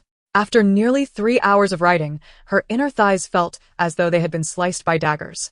She had not been so delicate before, but after nearly 3 years without riding, coupled with the urgency of the journey, Gu Ruqing found herself struggling. Internally cursing her own weakness, she angrily dismounted. Xiao Jingzhi quickly followed suit, noticing Gu Ruqing's peculiar gait and immediately understanding. "Miss, let us rest here for a moment. I shall procure a carriage for you at dawn to continue our journey." Gu Ruqing shook her head. "No need. A carriage is too slow. When will we catch up to His Royal Highness?" But you. Xiao Jingzhi looked at Gu Ruqing with concern, noticing her trembling legs, and felt a pang of sympathy. "I am fine. I can endure a little longer." With that, Gu Ruqing retrieved a bundle from her horse and took out 2 long skirts, tearing them to bind tightly around her inner thighs. She then handed Xiao Jingzhi 2 strips. "You should bind yours too. It will still chafe, but it will be much better." Xiao Jingzhi glanced at the strips, accepted them. But instead of binding her own legs, she squatted before Gu Ruqing and tied them around her mistress's thighs. "I am tougher. I do not need these. They are better suited for you." Gu Ruqing initially intended to refuse, but could not withstand Xiao Jingzhi's insistence and relented. They rested for a while, allowing their horses a brief respite, and ate some dry rations. Though the food had cooled and was dry and difficult to swallow, Gu Ruqing forced herself to eat more. Only by filling her stomach could she travel quickly. Not resting long, Gu Ruqing and Xiao Jingzhi resumed their journey, with Gu Ruqing's thighs bound in thick strips, yet still chafing, causing beads of sweat to form on her forehead. Chapter 154. A dream. But to avoid wasting time, Gu Ruqing gritted her teeth and persevered. As dawn approached, the forest began to brighten, and the sweet melodies of birds could be faintly heard, the lush greenery before them resembling a painting. Gu Ruqing, during her childhood, often journeyed alongside her master, witnessing the breathtaking landscapes of Dongling. However, after marrying into the Xiao family, she had not ventured outside for 3 years. Such splendid scenery deserved to be savored, yet presently, Gu Ruqing found herself devoid of such inclination. She hastened her pace, barely pausing during the journey, and when she did stop, it was only to consume a meager meal and drink some water before resuming her trek. Were it not for her concern regarding the horse's endurance, Gu Ruqing would not have taken a moment's respite. The journey was arduous, and her legs had long lost sensation. By evening, Gu Ruqing and Xiao Jingzhi found an inn to rest after nearly a day and night of travel. Both they and their horses needed a good night's sleep. Upon entering the room, Gu Ruqing unfastened her belt, intending to enjoy a warm bath. However, as she removed her trousers, she discovered that the once fair skin on her inner thighs had been painfully abraded, revealing raw, crimson flesh. Frowning in agony, she applied the previously prepared ointment to her wounds. Instantly, pain coursed through her, causing her body to tremble. This excruciating ache was almost unbearable for Gu Ruqing, yet she gritted her teeth and persevered. After nearly 7 days of travel, they finally arrived in Jinzhou City. Throughout the journey, Gu Ruqing's heart was heavy with apprehension. She was uncertain whether Jun Baiming would choose to believe her words. If he did not, she truly did not know how she would cope. With an imminent confrontation looming, Dongling remained unprepared, and Gu Ruqing feared a tragic repeat of past events. Upon reaching Jinzhou, she inquired and learned that Jun Baiming was stationed at the military camp. Jinzhou marked the border of Dongling, with the barbaric lands just beyond, where the nomads had frequently troubled the borders, much to the emperor's dismay. The nomads, masters of the plains, possessed abundant horses, cattle, and sheep, and with their annual migrations, locating and destroying their stronghold was a near impossible task. The peak of summer was upon them, and the harvest season was approaching. During this time, the nomads often sought to seize grain from the people of Dongling. Thus, Jinzhou, as a border city, was their annual target. Jun Baiming's presence was likely due to this pressing matter. Not only was he valiant, but his strategic prowess in warfare was unparalleled. As long as he was present, the nomads would think twice before invading. Gu Ruqing and Xiao Jingzhi galloped towards the Jinzhou military camp, already weary, yet they needed to muster their strength. "Xiao Jingzhi, let us quicken our pace. We must see His Highness today," Gu Ruqing urged. Xiao Jingzhi complied. As dusk fell, the horizon blazed with fiery clouds, casting a radiant glow upon Gu Ruqing's face. They were now quite close to the camp, and she could even hear the soldiers' drills in the distance. Chapter 155. So, His Highness believes me? Gu Ruqing was no stranger to military camps. Having played there often as a child with her father, she held deep sentiments for the place, especially since her father had been a revered general. Without further hesitation, she spurred her horse towards the camp. However, before reaching the entrance, They were swiftly spotted by vigilant soldiers. Who dares to intrude upon the military camp? Do you seek death? A dozen soldiers encircled Gu Ruqing and Xiao Jingzhi, their swords poised at their foreheads. The leader, clad in armor, wore a cold expression, his narrowed eyes glinting with a hint of murderous intent. Yet upon recognizing them as women, surprise flickered within him. These two ladies were indeed bold. Seeing the soldiers surrounding them, Gu Ruqing felt no fear. She boldly addressed the commanding officer. "I am Gu Ruqing, daughter of the Marquis of Pingyang, seeking an audience with His Highness, the King of Darkness." Her voice rang out, clear and resonant. Within the camp, the bonfires blazed, and soldiers at the entrance had their swords drawn towards Gu Ruqing. However, upon hearing her identity, their hostility dissipated, and they lowered their weapons, bowing respectfully. "We greet your highness, the Princess of Luan." The news of Gu Ruqing's title had spread throughout Dongling, even in this remote corner. Information traveled swiftly. Gu Ruqing paused. "There is no need for such formalities. I have urgent matters to discuss with His Highness. Please guide me." The leading officer, Fong Yanqing, the deputy general at His Highness's side, despite having never met Gu Ruqing, recognized her. He stepped forward and inquired, "Princess, may I ask what urgent matter brings you to seek His Highness?" The military camp is a place of great importance. Outsiders cannot enter without pressing reason.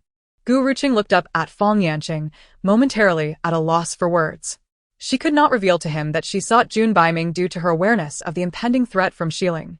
As a woman who seldom ventured out, how could anyone believe she possessed such knowledge? Just as Gu Ruqing pondered how to express herself, and she glanced towards the camp entrance. Upon seeing Xiao Jingzhi standing nearby, astonishment flickered in his eyes. Upon closer inspection, he realized the lady beside Xiao Jingzhi was none other than Gu Ruqing, the Princess of Luan, and she, taken aback, hastened over and saluted. "I pay my respects to your highness." Gu Ruqing recognized Qi, and her eyes brightened upon seeing him. Qi, "You have come at the perfect time. Is His Highness inside?" Qi rose and glanced at Fong Yanqing before addressing Gu Ruqing, replying to the princess. "His Highness is in the tent conferring with several generals. Allow me to take you in to rest." Gu Ruqing considered this and nodded. "Very well." After a grueling 7 or 8 days of travel, Gu Ruqing had scarcely rested at inns, as the severe chafing on her thighs had robbed her of proper sleep. Due to the wounds, she had not bathed, merely wiping her body with a cloth. Chapter 156. You shall reside within my tent. After so many days, Gu Ruqing felt as though she had become unclean. With Qi leading the way, she felt greatly relieved. She had anticipated that meeting Jun Baiming would require considerable effort. Yet Qi's timely appearance allowed her easy access to the military camp. As she followed Qi, she observed the soldiers within the camp, each one alert and prepared, their gazes filled with coolness and vigilance toward her. Gu Ruqing raised an eyebrow. Indeed, the troops led by Jun Baiming were anything but ordinary. Every individual appeared to be a skilled warrior. Soon, Qi brought Gu Ruqing to the entrance of a grand tent.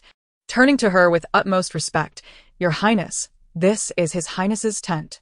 Gu Ruqing glanced over and noticed a solitary tent standing apart, flanked by 2 others. Having grown up in a military camp, she naturally understood that the tent beside the commander belonged to the deputy and the vanguard. Not far from the commander's tent, several soldiers stood, casting distant glances in her direction, their expressions filled with confusion upon seeing her. "Who is that woman beside Lord Anqi?" one soldier inquired. "I don't know." Another shook his head, but she must possess an extraordinary identity to receive such attention from Lord Anqi. Could she be the beloved of our prince of the underworld? A third soldier speculated. "Impossible," countered the second soldier. "I heard the prince has a preference for men. He doesn't fancy women." Nearby, Fong Yanqing approached, his demeanor ominous, standing behind the soldiers who were still huddled together discussing. The trio of soldiers felt a chill run down their spines and turned to see Fong Yanqing standing there, causing them to freeze in fear, their eyes wide with panic and their lips trembling.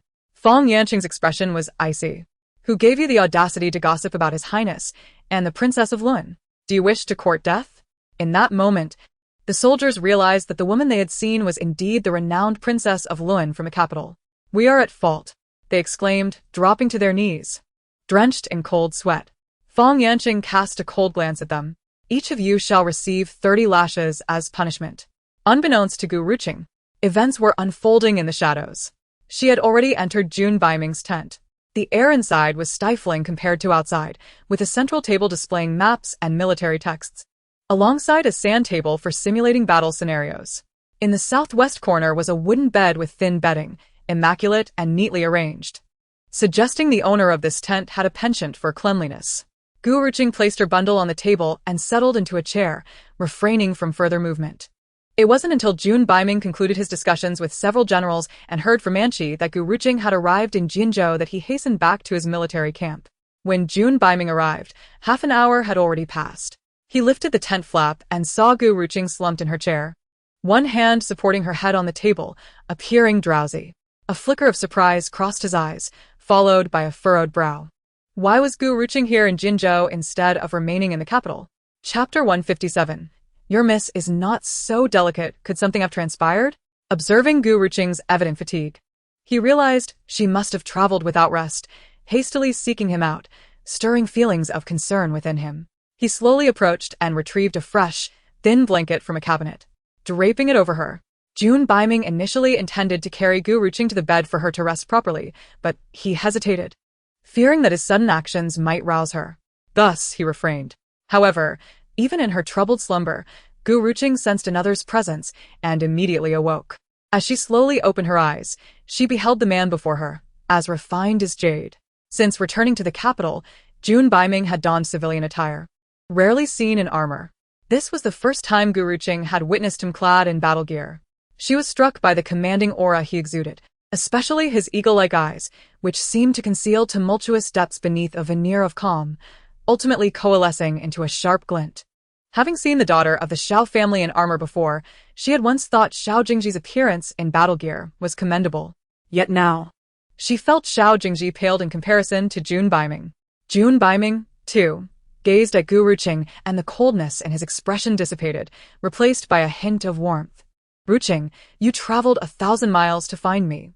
Were you thinking of me? Gu Ruqing furrowed her brow, quickly averting her gaze and rising slowly. Your Highness, I have urgent matters to discuss with you. In such tumultuous times, she had no desire for frivolity. Upon hearing this, Jun Baiming's expression grew serious. He looked at Gu Ruqing intently. What has occurred? He sensed that Gu Ruqing had something of great importance to convey. Gu Ruqing turned to face him, raising her eyes to meet his dark, penetrating gaze. Your Highness, what I am about to disclose may seem implausible, but you must believe me. Everything I say is true. Jun Baiming furrowed his brow, fixing his gaze upon her. After a moment he replied, Please Ruqing, speak. Taking a deep breath, Gu Ruqing continued. Your Highness, I fear that Xiling may soon launch an attack on Dongling. Upon hearing this, Jun Baiming's demeanor shifted to one of grave seriousness. From where did you obtain this information? Not long ago, you approached me and mentioned that Xiao Jingzhi had spent 3 years attempting to breach Xiling. I found it peculiar. Xiling would not simply let it rest. Thus, I suspected they would soon take action to invade Dongling, she explained. So your long journey back was merely based on a suspicion of Xiling's impending attack on Dongling? He asked. Yes. Gu Ruqing hesitated, concerned that Jun Baiming would doubt her. Gritting her teeth, she continued, You may find this hard to believe, but I had a dream not long ago. In it, I saw that after returning to the capital, Xiao Jingzhi would request to take a concubine, and, astonishingly, that dream came true. Recently, I dreamed again, this time foreseeing that Xiling would indeed attack Dongling before winter. My father was granted permission to lead troops into battle but perished on the battlefield, even being wrongfully accused of treason by traitorous officials. Gu Ruqing could not divulge to Jun Baiming that she possessed this knowledge due to her reincarnation. Thus, she attributed it to her dreams. Chapter 158. Are there too many tents in the military camp? She could only attribute these matters to her dreams. Jun Baiming studied Gu Ruqing's sorrowful expression, discerning her sincerity.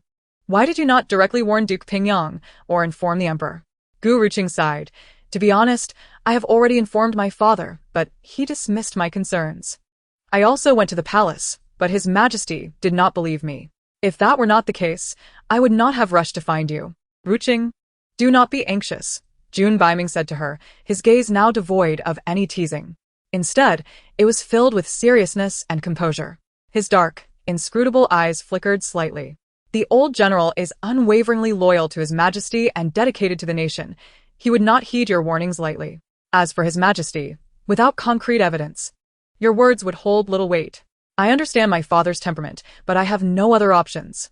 It is better to believe than to disbelieve. Although my father has retired, there are still many in the capital who fear him. I genuinely worry that he might fall victim to treachery. Gu Ruqing refrained from mentioning that Xiao Jingzhi was the very traitor who feared her entire family, because she was concerned that if she expressed her thoughts, Jun Baiming might perceive her as harboring resentment towards Xiao Jingzhi, thereby intentionally placing this accusation upon him. Gu Ruqing did not wish for Jun Baiming to misunderstand her intentions. I hold great admiration for the old general's character and would never allow treacherous individuals to harm him or his family. Rest assured, I will find a way to resolve this matter, the prince assured her. Gu Ruqing paused, looking at Jun Baiming in disbelief. Your Highness, does this mean you believe me? Jun Baiming raised an eyebrow slightly, a smile curving at the corners of his mouth.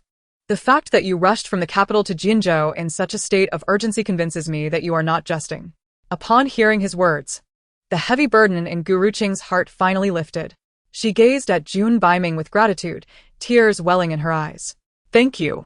She was grateful that even in the absence of evidence to substantiate her claims of Shiling's intentions to attack Dongling, he still believed in her without hesitation. Jun Baiming chuckled softly. There is no need for thanks between us, Ruqing.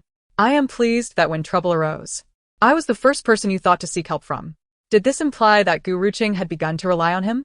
Gu Ruqing was momentarily taken aback, reflecting on his words. Indeed, when contemplating the urgency of the situation, he was the first person that came to her mind. Strangely, she felt an instinctive conviction that Jun Baiming could assist her, despite their limited acquaintance. Aside from their brief encounters since her rebirth, he had even rummaged through her room in the middle of the night. One would think that her impression of him would be rather unreliable. Lost in thought, Gu Ruqing felt a twinge of frustration. She had initially wished to avoid entanglement with Jun Baiming. However, after this incident, she found herself indebted to him in a significant way. After such a long journey, he must be exhausted and in need of rest. Chapter 159. Is the Deputy General no longer interested in his position? Gu Ruqing snapped back to reality upon hearing Jun Baiming's voice. Initially, she felt indifferent, but after addressing her concerns, she found herself overwhelmed by fatigue, her eyelids growing heavy as she stifled a yawn. The exhaustion from travel had taken its toll, and she had not had a proper night's sleep in days. Gu Ruqing raised her hand to gently rub her eyes. I am all right. You need not endure any longer. The hour is late. You may stay in my tent for the night, and I will have someone bring you a softer bedroll shortly. The bed Jun Baiming slept on was rather hard, and though it did not bother him, Gu Ruqing's delicate constitution required more comfort, especially after such an extended period without adequate rest. He could not bear to see her suffer further. No, Your Highness, this is your tent. I cannot disturb your rest. Gu Ruqing lowered her gaze and continued, Please, just help me find a smaller tent. A little dirt is of no concern. As long as she had a place to rest, Gu Ruqing was unconcerned about the conditions. After all, in her previous life, thanks to Xiao Jingzhi, she had lived in close proximity to rodents and cockroaches, so she could adapt to any conditions in this life. That will not do. You will stay here. I shall sleep outside with the soldiers. Rest assured, there will be no disturbances. You can sleep soundly. With that, Jun Baiming called out loudly to the tent entrance, Bring in a clean bedroll. A booming voice responded promptly from outside, Yes, Your Highness. Gu Ruqing quickly interjected, Your Highness, you need not trouble yourself. This is already more than sufficient. She truly wished not to impose further on Jun Baiming, especially since she was not particularly fastidious and had no aversion to cleanliness that required him to clean specifically for her. Jun Baiming crossed his arms and leaned slightly against the tent, his dark eyes fixed intently on Gu Ruqing, a smile playing on his lips. Does Ruqing not mind using bedding that has been used by me? Gu Ruqing realized with horror that she had forgotten this detail. While she had claimed not to want to create trouble, bed linens were intimate items. Failing to change them would imply that she was sharing a bed with Jun Baiming. How embarrassing. She coughed awkwardly, Ahem, then I must trouble you, Your Highness. At that moment, Gu Ruqing's face flushed crimson, and she dared not lift her head, let alone meet Jun Baiming's gaze. Jun Baiming waved his hand dismissively. There is no need for formality, Ruqing. Soon after, Anqi entered with a clean bedding set, stealing a glance at his master before smiling at Gu Ruqing. Your Grace, these are clean linens. No one has used them, so do not worry. Gu Ruqing felt somewhat uneasy, nodding her head and speaking softly. "Thank you. There is no need for thanks, Your Grace." And she replied with a grin. After all, this lady before them was destined to be their future princess, and as subordinates, they must do their part to assist their master in winning her heart. And she held great admiration for Gu Ruqing, especially after witnessing her publicly dismiss her husband. He believed their future princess was truly formidable. Chapter 160. Collaboration with the Barbarians. She was indeed a remarkable woman, worthy of the prince's affections. As she looked at Gu Ruqing, his smile widened. Jun Baiming's expression darkened slightly as he interjected coolly, "Place the bedding down and leave." Upon hearing their master's command, and she dared not overstep and swiftly laid the bedding on the bed before respectfully bowing to Gu Ruqing. "Your Grace, please rest well. I shall take my leave." He needed to find Xiao to chat for a while. Having spent so much time by the princess's side, Xiao must know their future princess's temperament quite well. As she exited, the tent fell silent. Jun Baiming stepped forward to the bedside and began to personally change the linens for Gu Ruqing. Seeing this, Gu Ruqing felt embarrassed to let him do the task, rushing forward to assist. "Your Highness, I can manage this myself." However, Jun Baiming continued with his task. "For many years, I have attended to such matters myself. I am quite accustomed to it. Just sit for a moment, it will be done shortly." Seeing his determination, Gu Ruqing chose not to argue further and stood by, watching as Jun Baiming worked efficiently. In just a few moments, he had replaced the old bedding with new, soft linens. It was astonishing how captivating a man could be when he was focused on a task. Gu Ruqing found herself lost in thought, marveling at the sight of a man changing bed linens so elegantly. With a relieved sigh, Jun Baiming announced, "It is done. The hour is late. You should rest early. We can discuss matters tomorrow." After he left, rather than retiring for the night, he summoned the camp's commanders to continue their discussions. The current situation in Jinzhou is quite precarious, with the barbarian tribes stirring restlessly, compelling Jun Baiming to remain vigilant. Meanwhile, within the general's tent, Gu Ruqing finds herself overwhelmed with fatigue, stifling a yawn, utterly exhausted. Perhaps it is due to her extreme weariness, or perhaps because Jun Baiming has chosen to place his trust in her words, allowing Gu Ruqing to relax completely. Rather than being frightened into wakefulness by her surroundings in the military camp, she instead finds solace in the rhythmic footsteps of the patrolling soldiers outside, and thus sleeps soundly and deeply. Gu Ruqing is no stranger to life in a military camp, having endured hardship since childhood. She trained alongside the troops under her father's command. Consequently, her physical constitution far surpasses that of the average noblewoman. She awakens at dawn, slowly opening her eyes. Rising, she dresses, just as Xiao enters the tent, carrying breakfast. "Miss, it's time to eat," Xiao announces. Although Gu Ruqing does not awaken late, the soldiers have already finished their morning meal and are preparing for drills. Breakfast in the camp is rather simple: a bowl of hot porridge, 2 flatbreads, and a small dish of pickled vegetables. Given that the camp typically serves communal meals, there is no reason to prepare a special meal for Gu Ruqing. Fortunately, Xiao has thoughtfully utilized a small stove outside to prepare a bowl of steamed egg custard for her, a delicacy in the camp. Xiao speaks with a hint of guilt. "Miss, the camp is harsh. If you find the food unpalatable, just have a bite for now, and I shall fetch some game for you at noon." Gu Ruqing smiles as she picks up a flatbread. "It's fine. I'm accustomed to it. I am not so delicate. I shall eat what the soldiers eat." With that, she takes a bite of the flatbread. It is not made from pure white flour but mixed with cornmeal and bran, making it somewhat difficult to swallow. However, Gu Ruqing pays no mind, washing it down with a sip of hot soup, quickly finishing her breakfast. "Miss, life in the camp is not like at home. It can be quite tough, and without other maids to attend to your needs. Please do call on me if you require anything," Xiao offers. Gu Ruqing chuckles. "Thank you for your concern." After her meal, she feels a pleasant warmth in her belly and a sense of satisfaction. Gradually, she stands and looks at Xiao. "Let us take a stroll outside. There are many restricted areas in the camp. Without the command of the general, common folk are not permitted to tread there." Gu Ruqing merely takes Xiao for a walk around the vicinity of the tents. At this moment, the soldiers are engaged in drills, and upon seeing Gu Ruqing approach, their curiosity is piqued, drawing their gazes toward her. Women are a rare sight in military camps, and while their curiosity is evident, none harbor malicious intent. Leading the soldiers in practice is Fong Yanqing, who had previously stopped Gu Ruqing from entering the camp. noticing the distraction among the soldiers. He glances back to see Gu Ruqing and Xiao Jingzhi. He turns and sternly admonishes, "What are you all looking at? If you continue to gawk, everyone will carry an additional 10 kilograms for 10 kilometers today." Fang Yanqing's reprimand proves effective, and the soldiers refocus on their training. He considers leaving the oversight to a subordinate while he approaches Gu Ruqing. This subordinate pays respects to the county princess. Gu Ruqing quickly responds, "There is no need for formalities here in the camp, General Fang." "Thank you, county princess," Fang Yanqing replies respectfully. "The camp is rather harsh. Are you managing well?" "I am accustomed to it.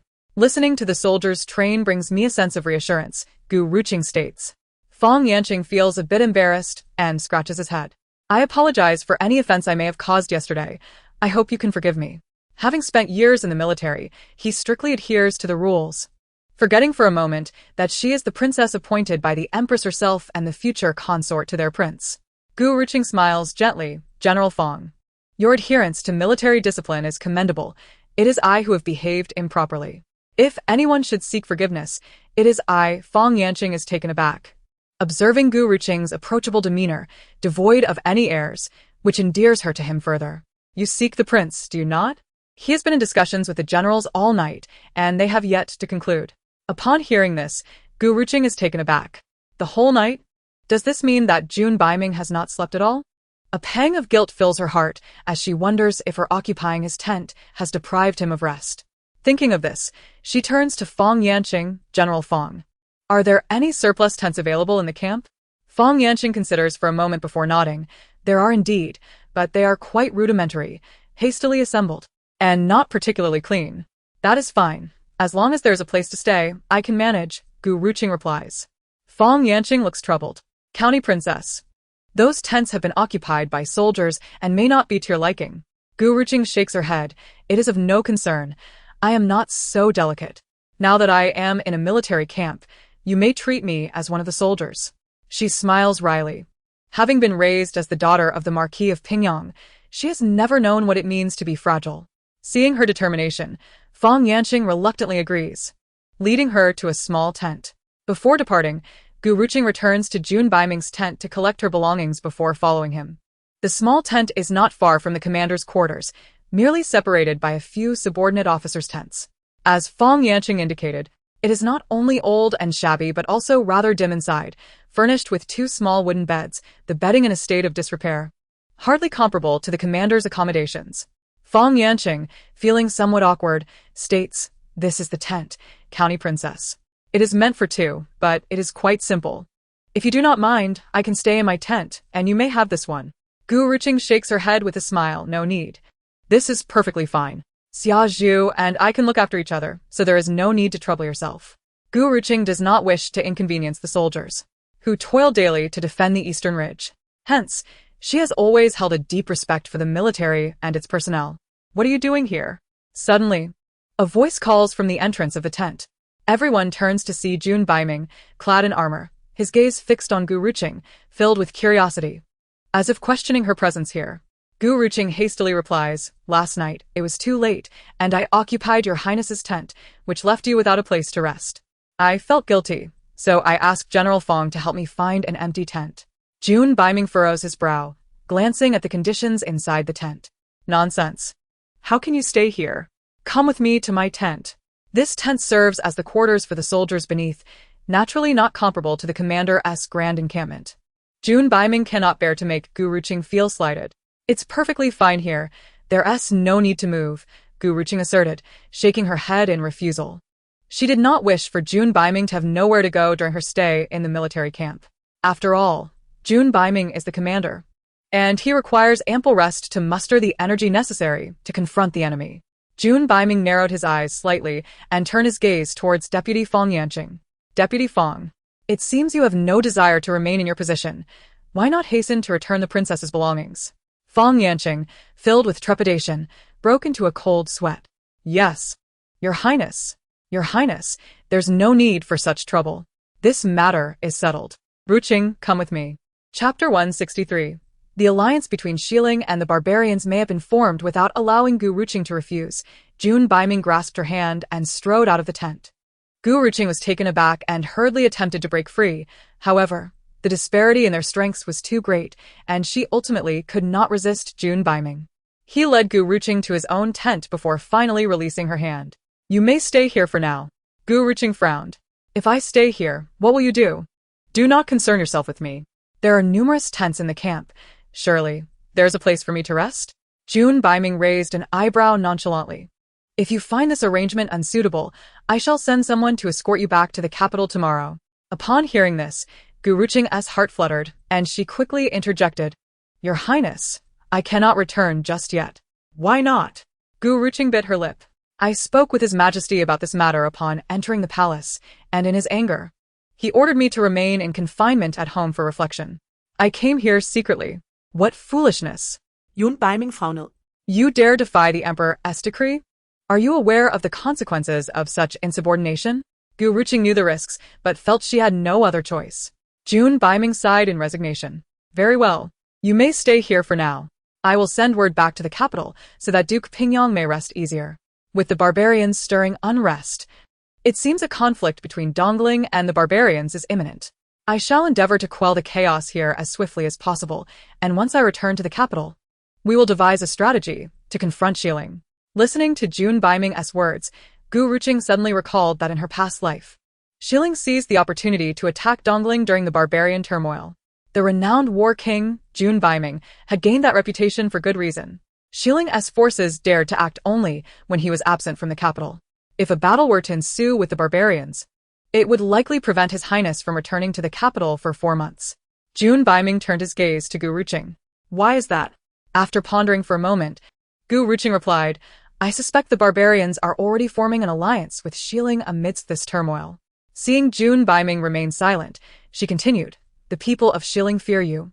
Your Highness, the military officials in court cannot stand against you in the slightest. If I were the ruler of Xiling, I too would choose to attack Dongling while you were away, as the odds of success would be significantly higher. Jun Baiming raised an eyebrow, surprised by Gu Ruqing's insight.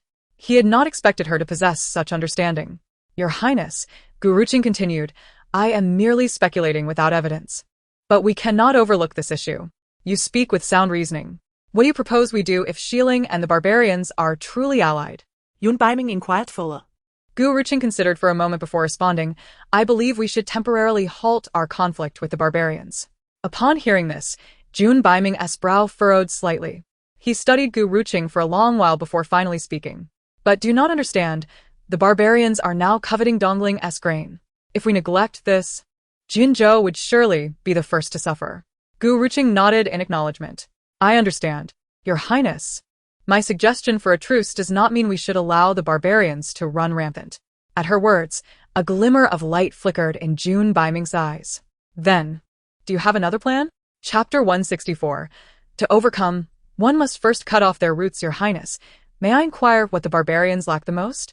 Naturally, it is food, weapons, and warhorses. If it were not so, they would not be casting their greedy eyes upon us. Indeed, the barbarians dwell on the grasslands, where land is vast and people numerous. While they possess an abundance of cattle and sheep, they must acquire grain, weapons, and horses from other nations. I suspect Xiling has agreed to supply the barbarians with food and arms, thus facilitating their alliance. If they can join forces, then why can we not collaborate with the barbarians? Collaborate? Yes. Xiling's warhorses and weapons cannot compare to ours. If we propose a partnership, what choice do you think the barbarians would make? Jun Baiming suddenly burst into laughter.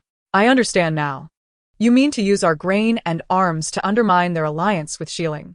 Gu Ruqing nodded. I merely consider this approach feasible, but the execution will require your command. Your reasoning is clear, and your wit is exceptional. Indeed, a commendable plan. Ruqing, you live up to your lineage as the daughter of Duke Pingyang. Jun Baiming gazed at Gu Ruqing, his eyes filled with admiration and praise. Gu Ruqing could only manage a wry smile. How could she be considered clever? In truth, she felt rather foolish. Had she not been hopelessly naive in her past life, she would not have been so easily manipulated by Xiao Jingzhi. Jun Baiming sighed.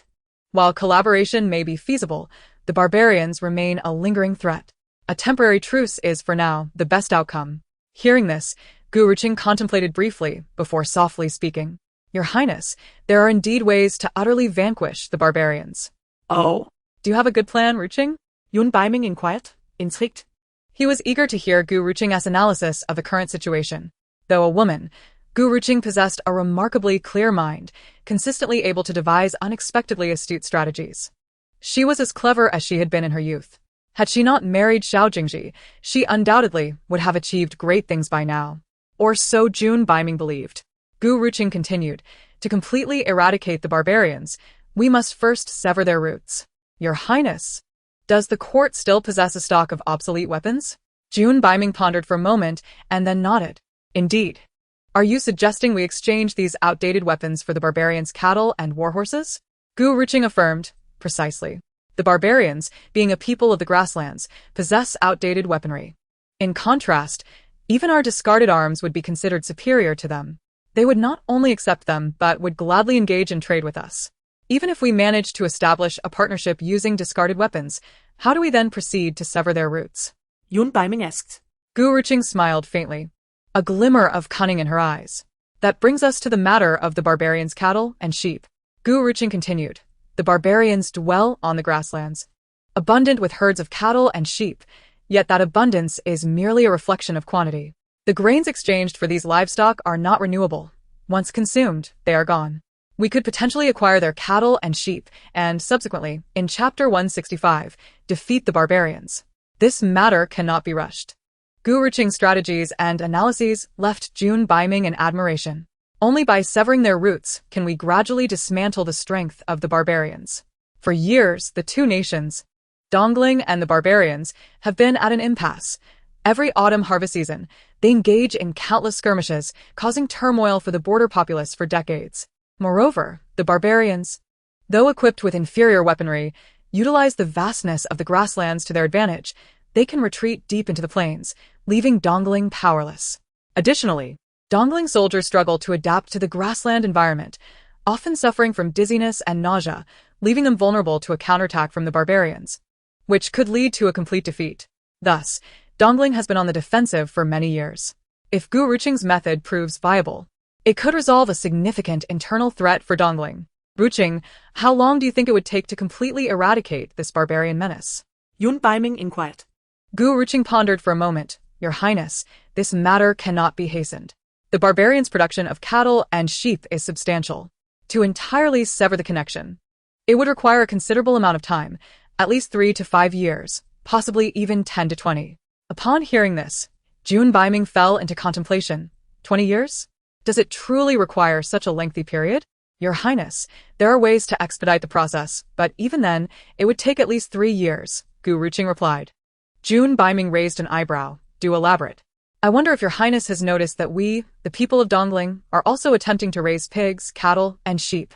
However, unlike the barbarians, we raise them for labor rather than for meat. If we were to exchange for the barbarians' livestock and raise them in large quantities, we could eventually sell the meat and milk back to the barbarians. Are you suggesting that we import livestock from the barbarians only to sell it back to them? Yun Baiming asked. Precisely. This would create a false impression for the barbarians, leading them to believe that they could procure everything they need from Dongling without having to raise livestock themselves. As Your Highness is aware, the barbarians must relocate their homes at least once a day, which is burdensome. Their most troublesome aspect is managing their unruly livestock. Each relocation incurs significant losses. If they believe they can buy everything they require, their households will become mere shells, and once we cut off trade with them, they will be left utterly helpless. Gu Ruqing acknowledged the brilliance of her idea. However, considering that the barbarians had instigated the conflict and had caused great suffering to the people of Dongling, she felt that any means taken against them was justified. After all, they truly deserved it. Jun Baiming gazed intently at Gu Ruqing, admiration evident in his eyes. Feeling somewhat abashed, Gu Ruqing lowered her head. Your Highness, these are merely immature suggestions. The common folk among the barbarians are innocent, and any implementation of this plan would require further refinement. While the barbarians have shown cruelty towards Dongling, not all of them are alike. Many ordinary citizens exist among them. But if they aim to annihilate the barbarian populace, what difference would that make compared to those who engage in plunder and slaughter? Yun Baiming nodded. Casting a look of appreciation towards Gu Ruqing, Ruqing indeed considers these matters thoroughly. I shall promptly dispatch a message to the capital. Gu Ruqing nodded. Very well. In the following days, Gu Ruqing did not see Jun Baiming again. She continued to reside in the tent of the army's commander, enjoying the freedom of movement granted to her, though it was stipulated that she required a soldier's protection when leaving the camp. It could be said that Gu Ruqing was well guarded in Jinzhou by Jun Baiming. While the barbarians remained silent, everyone recognized that silence does not equate to safety.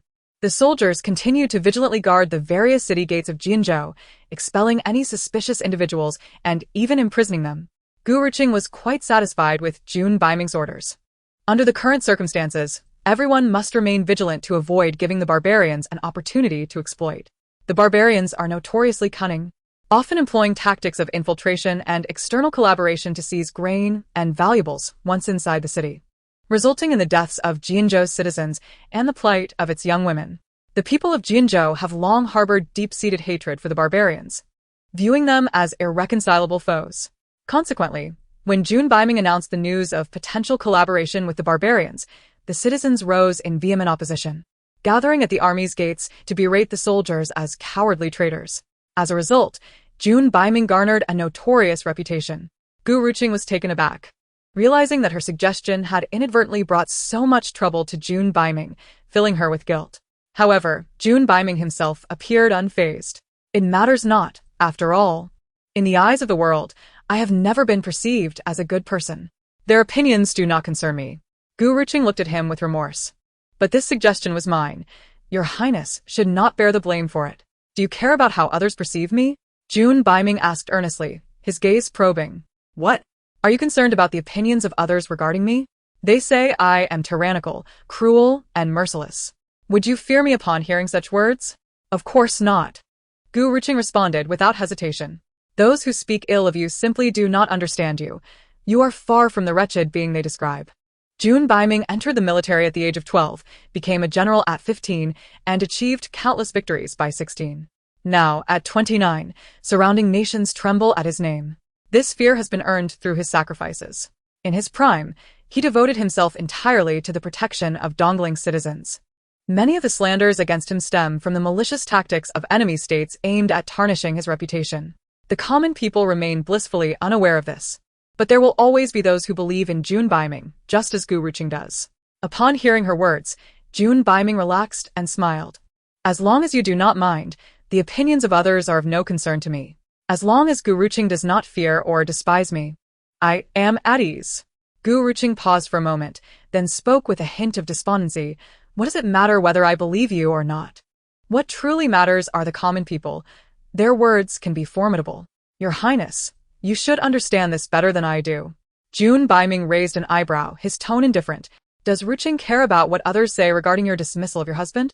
Of course, I do not concern myself with such matters. People will speak as they please, and I have no authority to silence them. Precisely, Ruqing replied. People will always voice their opinions, and we have no power to silence them. The only thing we can do is to quietly attend to our own responsibilities. As for the whispers, we shall leave them to time. Jun Baiming had never been troubled by the state of his reputation. It sufficed that he knew the kind of person he truly was. He lived in adherence to his true self, rather than being ensnared by the opinions of others. Upon hearing Jun Baiming's words, Gu Ruqing's gaze flickered momentarily. It seemed she had never truly comprehended the man before her.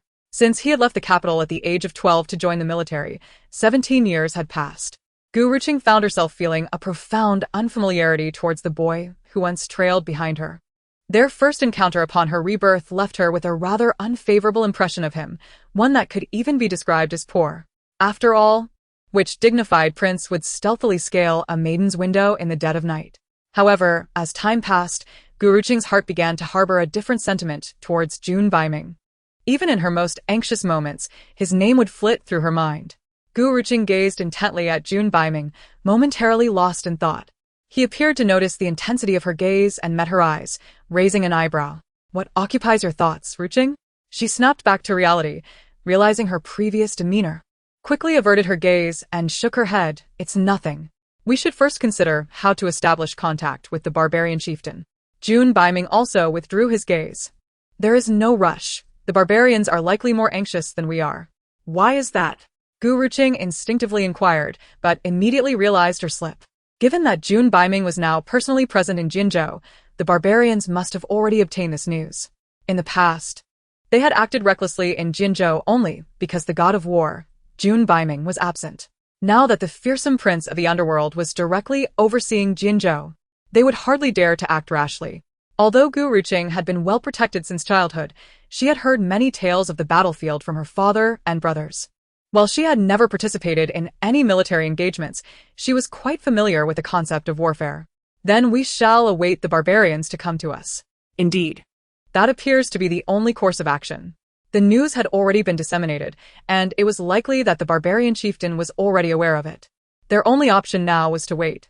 Jun Baiming's carrier pigeon had also arrived in the capital. 2 letters were dispatched, one to the palace and the other directly to the Pingyang Marquis' residence. Within the palace, the emperor examined the confidential letter in his hand, his expression serious and contemplative. In the letter, Jun Baiming mentioned 2 points. The first was a suggestion for Dongling to collaborate with the barbarians, and he would elaborate on the specifics upon his return to the capital. The second point requested the emperor to conduct a discreet investigation into Xiao Jingzhi. Upon reading the latter, the emperor's brow furrowed, and he turned to Eunuch Pei. Has Gu Ruqing left the Pingyang Marquis' residence during this period? Eunuch Pei hesitated for a moment before quickly responding, Your Majesty, the Imperial Guard is currently stationed near the Pingyang Marquis' residence. And the Marquis has also sent elite guards to watch over the young lady. She should have no means of leaving. The emperor sighed, and then scoffed. This girl. I truly underestimated her. Eunuch Pei looked puzzled. Your Majesty, do you mean to say that the young lady is not currently at the Pingyang Marquis' residence? How is that possible? She has no martial prowess, and with so many skilled individuals guarding her, she couldn't possibly leave. Never mind her for now. Send someone to investigate Xiao Jingzhi. Find out if he has left the military camp before returning to the capital, and discover where he has been and what he has done in the past 6 months. I want a thorough report. The emperor waved his hand and spoke with utmost seriousness.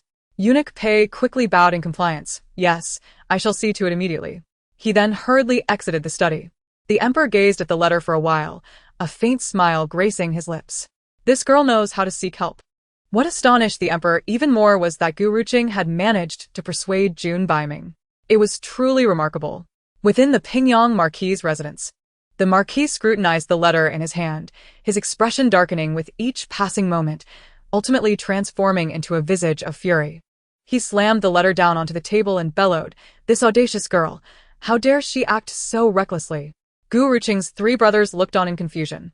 The eldest asked, Father, what has transpired? Ruqing has been confined to her quarters for contemplation and has not left at all. The second brother added, Indeed, I even went to see her, but she refused to meet me, insisting she needed to reflect in peace. The third brother interjected, Father, please calm down. Could there be some misunderstanding? The Marquis sneered coldly. Misunderstanding? Look here, this is a letter from His Highness the Prince of the Underworld, stating that your dear sister is currently in Jinzhou. What? The 3 brothers exclaimed in shock, their disbelief evident. The eldest brother quickly took the letter, and the other 2 leaned in closely. Reading the words penned by Jun Baiming, to the esteemed Marquis of Pingyang, the young lady is currently in Jinzhou and is in good health. Do not worry. These few short sentences sent a chill down the spines of the 3 brothers. This girl has the audacity to defy an imperial decree. If the emperor learns of this, it will be catastrophic. It seemed they could only keep this a secret for now. They must not allow the emperor to discover that their sister had secretly fled. Father, I shall take men to Jinzhou to personally bring her back, the third brother declared as he prepared to leave. The Marquis stopped him. No, she is in Jinzhou now, and His Highness has stated she is well. There is no need to worry about her. But father, a war is imminent in Jinzhou. She will be in danger. The Marquis, filled with rage, snorted coldly. Let her face some danger. It will serve as a lesson for her. We need not worry about her for now. We must devise a way to navigate the emperor's scrutiny. Though the Marquis was furious, genuine concern for Gu Ruqing lingered in his heart. The eldest brother pondered for a moment before speaking. Father, I believe my second brother is right. We should keep our sister's whereabouts concealed for the time being. We must ensure that the emperor does not learn of her defiance. The Marquis felt a headache coming on. Do you think it is possible to hide this from His Majesty? He has likely already realized that Ruqing is not in the capital. The 3 brothers exchanged glances, their expressions grim. What shall we do? If not, my child shall enter the palace to plead for forgiveness on behalf of my younger sister. She is still quite young, and it is I, her elder brother, who has failed to safeguard her. I bear the responsibility. If His Majesty wishes to impose punishment, let it fall solely upon me. Elder brother, do not speak thus. I am also Qing'er's second brother. If anyone bears responsibility, I must share half of it. Elder brother, second brother, where do you place me? I am also Qing'er's brother. If there is any wrongdoing, let us bear it together. Enough of this nonsense. I, as your father, shall now proceed to the palace to meet with His Majesty. You must remain at home and behave yourselves. Until I return from the palace, do not act rashly. Moreover, do not inform your mother of this matter for fear of causing her worry. The Marquis of Pingyang instructed, and upon finishing, turned to prepare a change of attire for his visit to the palace. Within the palace, Grand Eunuch Pei knelt before the emperor, saying, Your Majesty, you commanded this humble servant to investigate General Xiao's whereabouts over the past 6 months, and some findings have now come to light. The emperor lifted his gaze to Pei, his expression darkening slightly. Speak. Your Majesty, it seems that General Xiao may have sensed something amiss. I have discovered that he has indeed remained in the military camp for the past 6 months, without venturing out, with most soldiers in the camp willing to testify. I could find nothing untoward regarding General Xiao. Upon hearing Pei's words, the emperor's demeanor grew solemn. So it appears that Xiao Jingzhi is indeed without fault. It seems that Ruqing is truly envious and wishes to frame him. This thought brought a wave of disappointment towards Ruqing in the emperor's heart. He never expected that the little girl he had watched grow up would have transformed into someone of such questionable character. Pei hastily continued, Your Majesty, although I found nothing on General Xiao, I kept in mind the words of the princess, who claimed to have seen General Xiao's current wife, Shun, in the capital. Thus, I took the liberty of investigating her whereabouts. Oh? Is there an issue? Your Majesty, just as the princess stated, Shun has remained in the capital for the past 6 months, without leaving. Upon hearing this, the emperor furrowed his brow and sighed deeply. This does not prove that Xiao Jingzhi was also in the capital. However, Your Majesty, it is rumored that Shun is now 3 months pregnant, and General Xiao has publicly acknowledged that the child in her womb is of the Xiao lineage. Realization dawned upon the emperor. I had forgotten this matter. Indeed. If Shun has never left the capital, where could the bloodline of the Xiao family originate from? The emperor's eyes narrowed slightly, revealing traces of anger. I cannot believe it. In the military, Xiao Jingzhi has managed to wield such power. I truly underestimated him.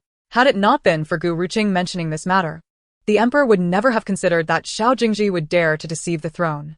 Your Majesty, I too am astonished. We may have wronged General Xiao. I have even dispatched individuals to secretly enter the military camp for a deeper investigation. News will arrive soon.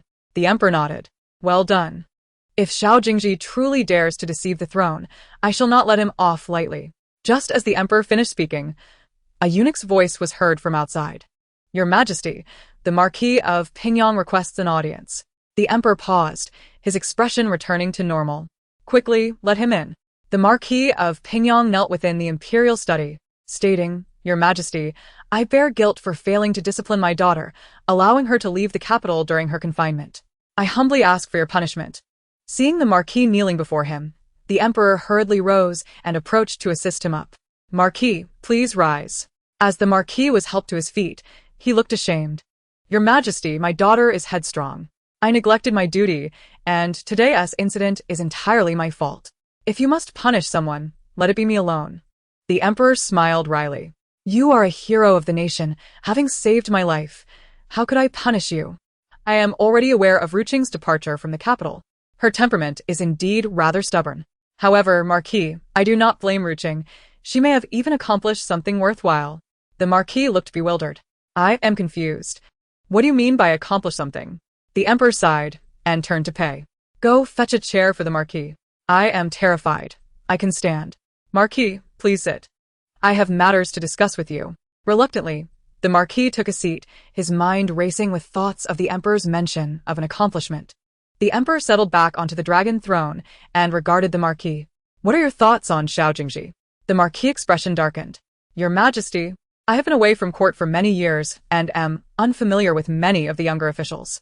As for General Xiao, I have no particular opinion. Marquis, I understand that this incident has caused Ruqing distress. Your Majesty, I am afraid, but my daughter's choices are her own. She has no cause for grievance. Had Gu Ruqing listened to reason, this situation need not have escalated. Let us not dwell on this matter. I wish to ask you, aside from Ruqing's affairs, what do you think of the recent victory of Xiao Jingzhi? The Marquis paused, considering before responding. Your Majesty, as a military official, I indeed have many concerns regarding this campaign. Please speak freely. Your Majesty, Xiling is but a minor vassal state, lacking the military strength and supplies to match our Dongling. Yet this war has dragged on for 3 years, which is excessively prolonged. Though I have reservations about General Zhao's character, I assure you that I will not let personal feelings bias my judgment. With all due respect, I must say that if any general in the court were in charge, the situation would not have reached such a state. Upon hearing this, the Emperor's eyes narrowed, his expression growing serious. Then, as you suggest, will Xiling soon resume hostilities? At this, the Marquis' complexion changed dramatically, beads of cold sweat forming on his brow. Your Majesty, do you suspect Xiling may breach the treaty? The Emperor sighed deeply. It is thanks to Ruqing that I am aware of this. She mentioned it to me some time ago, but initially I did not believe it, thinking she was merely seeking revenge on Xiao Jingzhi and speaking out of turn. However, it appears that her words may hold truth. The Emperor had previously assumed that Gu Ruqing's actions were driven by personal vendetta, prompting him to confine her. But now, upon investigation, he realized there was indeed significant underlying complexity. If the Emperor had believed Gu Ruqing's words at that moment and immediately issued an edict to investigate Xiao Jingzhi, it is likely that Xiao Jingzhi would have been caught off guard, leaving him no opportunity to conceal the truth. The Marquis of Pingyang lowered his head in silence, his heart filled with shock. He recalled Gu Ruqing's words, which he had dismissed as mere ramblings of his daughter, thinking she was merely causing a ruckus before the Emperor, even reprimanding her for it. However, upon hearing the Emperor's words now, the Marquis had a profound realization. It seemed that his daughter must have known something significant, which had caused her such urgency. With this thought, the Marquis's expression grew serious. Your Majesty, if what my daughter says is true, and Xiling truly intends to invade Dongling, we must prepare in advance. The Emperor nodded. Indeed, we must not be complacent. Even a slight hint of trouble should not be ignored. The Marquis stood and bowed to the Emperor. Your Majesty, although I am of advanced age, my health remains robust. I request your permission to lead our troops into battle. This time, I shall ensure the annihilation of the small nation of Xiling. The Emperor furrowed his brows. Old General, you have been retired for many years, and your age concerns me. I cannot bear to see you return to the battlefield. The Marquis insisted. Your Majesty, I am still capable. Years ago, I faced Xiling in battle but failed to defeat them, which remains my lifelong regret. I beseech you to grant me this opportunity. The Emperor hesitated. However, no one understands Xiling better than I do. This war is best suited for me to lead. Seeing the Marquis's steadfastness, the Emperor, albeit reluctantly, agreed. Very well. I shall entrust this campaign to you. The Marquis's face lit up with joy. Thank you, Your Majesty. However, as Xiling has not yet made any moves, let us secretly gather our troops and prepare provisions for any eventuality. Chapter 172. Xiao Jingzhi dares to deceive the Emperor. I shall obey your command. The Marquis of Pingyang left the palace with a light step, his mind consumed with thoughts of the impending battle against Xiling. Though he was of advanced age and had been retired for many years, he had long harbored regret over not having vanquished Xiling. Now, with an opportunity finally at hand, his heart surged with excitement. Upon returning home, he quickly set about gathering troops and preparing supplies. The 3 brothers, perplexed by their father's heavy demeanor upon returning from the palace, questioned him. Father, what did the Emperor say? Should I go to Jinzhou and bring our sister back? The Marquis pondered for a moment, recalling Gu Ruqing's warning to avoid conflict with Xiling, and shook his head. No, Ruqing is safe in Jinzhou. The Prince of the Underworld will protect her well. The eldest brother frowned. But father, that is a military camp. Our sister may have grown up there. But weapons are unpredictable. What if she were to be harmed? Indeed, father, Jinzhou is not too far from the capital. I could reach it in 5 days. No need. I have my reasons for wanting her to remain in Jinzhou. The Marquis feared that once Gu Ruqing learned of his orders to attack Xiling, she would worry for his safety. It was better for her not to be at home, constantly preoccupied with concern for him. Seeing their father's firm resolve, the three brothers reluctantly acquiesced. In the palace, Eunuch Pei approached the emperor after the marquis had departed. "Your Majesty, shall we send someone to detain General Xiao?" The mention of Xiao Jingzhi ignited the emperor's fury. He had dared to deceive the emperor, and the recent military debacle had been disgraceful. The emperor's anger flared as he thought of the rewards he had hoped to receive from him. With a somber gaze, he spoke calmly. "There is no need. As long as we have no news from Xiling, if they truly breach the agreement, I can punish him later. For now, all was speculation, bolstered by Gu Ruqing's singular account. While the emperor believed her, the events had yet to unfold. He also worried about potential misunderstandings. Should he take irrevocable action, there would be no turning back. Eunuch Pei bowed respectfully. "Yes, Your Majesty. Although you do not punish him now, I shall station guards near the general's residence to monitor any of Xiao Jingzhi's movements. I wish to see what he does upon returning to the capital. Indeed. Also, summon the Marquis of Pingyang, General Lin, and the Minister of War to discuss matters in the palace tomorrow." At the general's residence, Xiao Jingzhi was unaware that the emperor had begun preparations to engage Xiling in battle once more. During this time, aside from attending court, he had remained by Shen Xinyue's side, never straying far. Shen Xinyue was elated, believing she had finally won Xiao Jingzhi's heart and that he truly loved her. "Jingzhi, I apologize for my previous behavior. I should not have been so petty. These are the dowry items I brought from my family. My mother-in-law needs medical attention, and there are expenses at home. As the general's wife, I should share in your hardships." Chapter 173. Someone is secretly investigating General Xiao. Xiao Jingzhi paused, a hint of a smile gracing his lips before he shook his head. "Xinyue, I too have been at fault recently. I should not have said those things. Rest assured, I will manage our finances. A man ought to earn a living for his family. Your dowry is yours, and I will take care of you." His words were filled with deep affection for Shen Xinyue. She hesitated before tentatively asking, "Jingzhi, wasn't life in the residence quite tight recently? Where did you find the money?" Xiao Jingzhi chuckled heartily. "You need not worry about that, Xinyue. After this period, we will no longer have to fret over finances." His eyes sparkled with undisclosed intentions. Just then, the steward of the Xiao residence appeared at the door. "The general of the Red Camp requests an urgent audience with you." Xiao Jingzhi was momentarily taken aback, but quickly regained his composure, turning to Shen Xinyue. "Xinyue, I must attend to some matters in the study. You rest here, and when I am finished, I will take you out for a stroll. Whatever you fancy, I shall buy for you. My woman will be the happiest in the capital." Shen Xinyue's heart swelled with joy. "Thank you, General. With me, you need not be so formal. Just wait for my return." With that, Xiao Jingzhi planted a kiss on her forehead and exited the room. In the study, Xiao Jingzhi's expression darkened as he faced the general of the Red Camp. "What brings you here at such a critical time? Were you not instructed to remain in the military camp?" The general bowed respectfully. "General Xiao, I have urgent matters to report." Speak. "Today, I discovered that many soldiers in the camp are secretly investigating your movements over the past 6 months. I felt it was suspicious and hastened to inform you." Xiao Jingzhi's brow furrowed, a sense of foreboding settling in. "Do you know who those soldiers are? Have you investigated thoroughly?" The Red Camp felt a deep sense of shame. "My subordinates are incompetent, failing to uncover anything substantial. The soldiers have clean backgrounds, and nothing can be traced. Yet, it is precisely because of this that I find the situation exceedingly suspicious. After all, the general has not been in the barracks for 6 months. Although few are aware of this matter, most of those who do have been discreetly dealt with. Nonetheless, there remains a portion who know the truth." The Red Camp was concerned that those investigating Xiao Jingzhi held significant status and feared that the matter might be exposed, prompting a hurried visit. "Ridiculous. This general has remained in the barracks for the past 6 months. That is an unchanging fact." The Red Camp was immediately struck with cold sweat, hastily bowing low. "Yes, it was my mistake. I beg the general's forgiveness." Xiao Jingzhi, feeling quite troubled, furrowed his brow and spoke, "Enough. You must return to the barracks at once and ensure that those who know the truth keep their mouths shut. I want everyone in the barracks to speak with one voice. For the past 6 months, this general has never left the barracks. Do you understand?" "I understand," replied his subordinate. "Additionally, you came alone, did you not?" Xiao Jingzhi scrutinized his deputy before inquiring. The Red Camp quickly gathered his wits and shook his head. "No one followed me, General.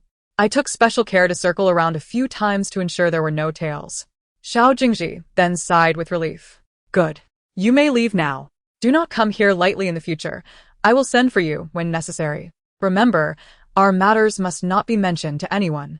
Due to the abrupt turn of events, Xiao Jingzhi felt an unsettling anxiety. He had promised Shen Xingyue to take her shopping but lost all interest and concocted a flimsy excuse to dismiss her. Although Shen Xingyue felt discontented, she opted to maintain an image of grace and virtue before Xiao Jingzhi and acquiesced. He then found himself walking alone through the streets, sensing an inexplicable feeling of being followed. Yet, each time he glanced back, all appeared normal. His brow furrowed tightly. Could it be mere imagination? He wandered aimlessly until he unknowingly arrived at the gates of the Pingyang Marque residence. Upon regaining his senses, he realized he stood not far from the estate, where the three sons of the Gu family were also making their way outside. To avoid being seen, Xiao Jingzhi quickly concealed himself behind a large tree. The eldest of the Gu brothers lamented, Qing'er is truly reckless. She has been confined by the emperor, yet she dares to run away. The second brother echoed, indeed. I worry for her. Father forbids us from seeking our younger sister. I wonder what he is thinking. The youngest brother suggested, why not let me quietly find our sister? If the emperor discovers this, he will surely blame her. The eldest brother frowned, let us heed Father's wishes. He has been preoccupied lately. We must not add to his troubles. Our sister is safe, we need not worry. Before long, the three brothers had walked away, and Xiao Jingzhi emerged from the shadows. Observing their retreating figures, he furrowed his brow deeply. Has Gu Ruqing truly been confined by the emperor? What could this possibly mean? How come I have heard nothing of this? Moreover, from the brothers' words, it seems she defies her confinement and roams freely. Is she truly unconcerned about the emperor's wrath? Involuntarily, he felt a pang of concern for Gu Ruqing and was startled by this realization. He quickly shook his head vigorously. Gu Ruqing has humiliated me. How can I care about her well-being? With this thought, his eyes narrowed, revealing a glimmer of malice. Gu Ruqing, since you refuse to acknowledge me, do not blame me for being unkind. If the emperor learns of your defiance during your confinement, he will surely punish you for your insolence. Let us see how you will extricate yourself from this predicament. The next morning, when Xiao Jingzhi attended the morning court, he was surprised to see the Pingyang Marquis, who had not appeared in court for a long time, unexpectedly present in the main hall. Frowning, he wondered why the Marquis, who had long since retired, was attending today. Upon seeing the Marquis, a wave of unease washed over him.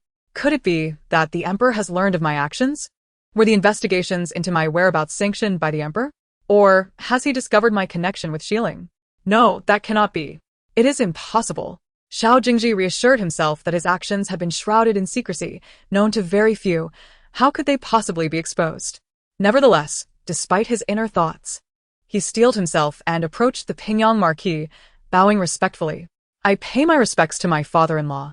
The Pingyang Marquis stood straight in his official robes, showing no signs of aging. He cast a cold glance and scoffed, General Xiao is too courteous. I cannot bear the title of father-in-law. As you and my daughter have parted ways, address me by my official title. Xiao Jingzhi's expression soured. He forced a smile. Your Excellency. Though it is regrettable that Ruqing and I did not reach a lasting conclusion, in my heart, you shall always be my father-in-law. Humph, the Marquis grunted, turning away. Disinterested in further discourse with Xiao Jingzhi, anger surged within Xiao Jingzhi, his face flushed with indignation. He felt a dark determination arise. If the Pingyang Marquis showed him no kindness, he would not hesitate to act unethically. As the morning court commenced, Eunuch Pei announced, if there is a petition, please proceed. Otherwise, depart. Xiao Jingzhi was the first to rise, kneeling before the emperor. Your Majesty, I have a matter to report.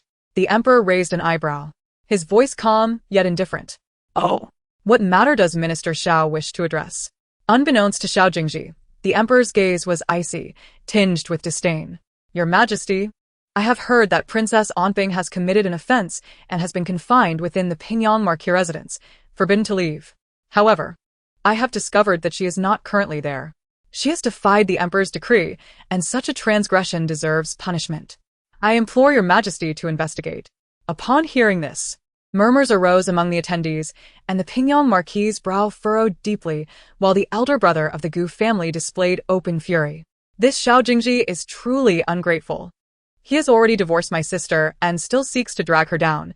He deserves condemnation. Before the esteemed Pingyang Marquis could utter a word, Gu Ruqing, the eldest of the Gu family, stood up respectfully and knelt, addressing the emperor. Your Majesty, it is my fault for failing to discipline my sister.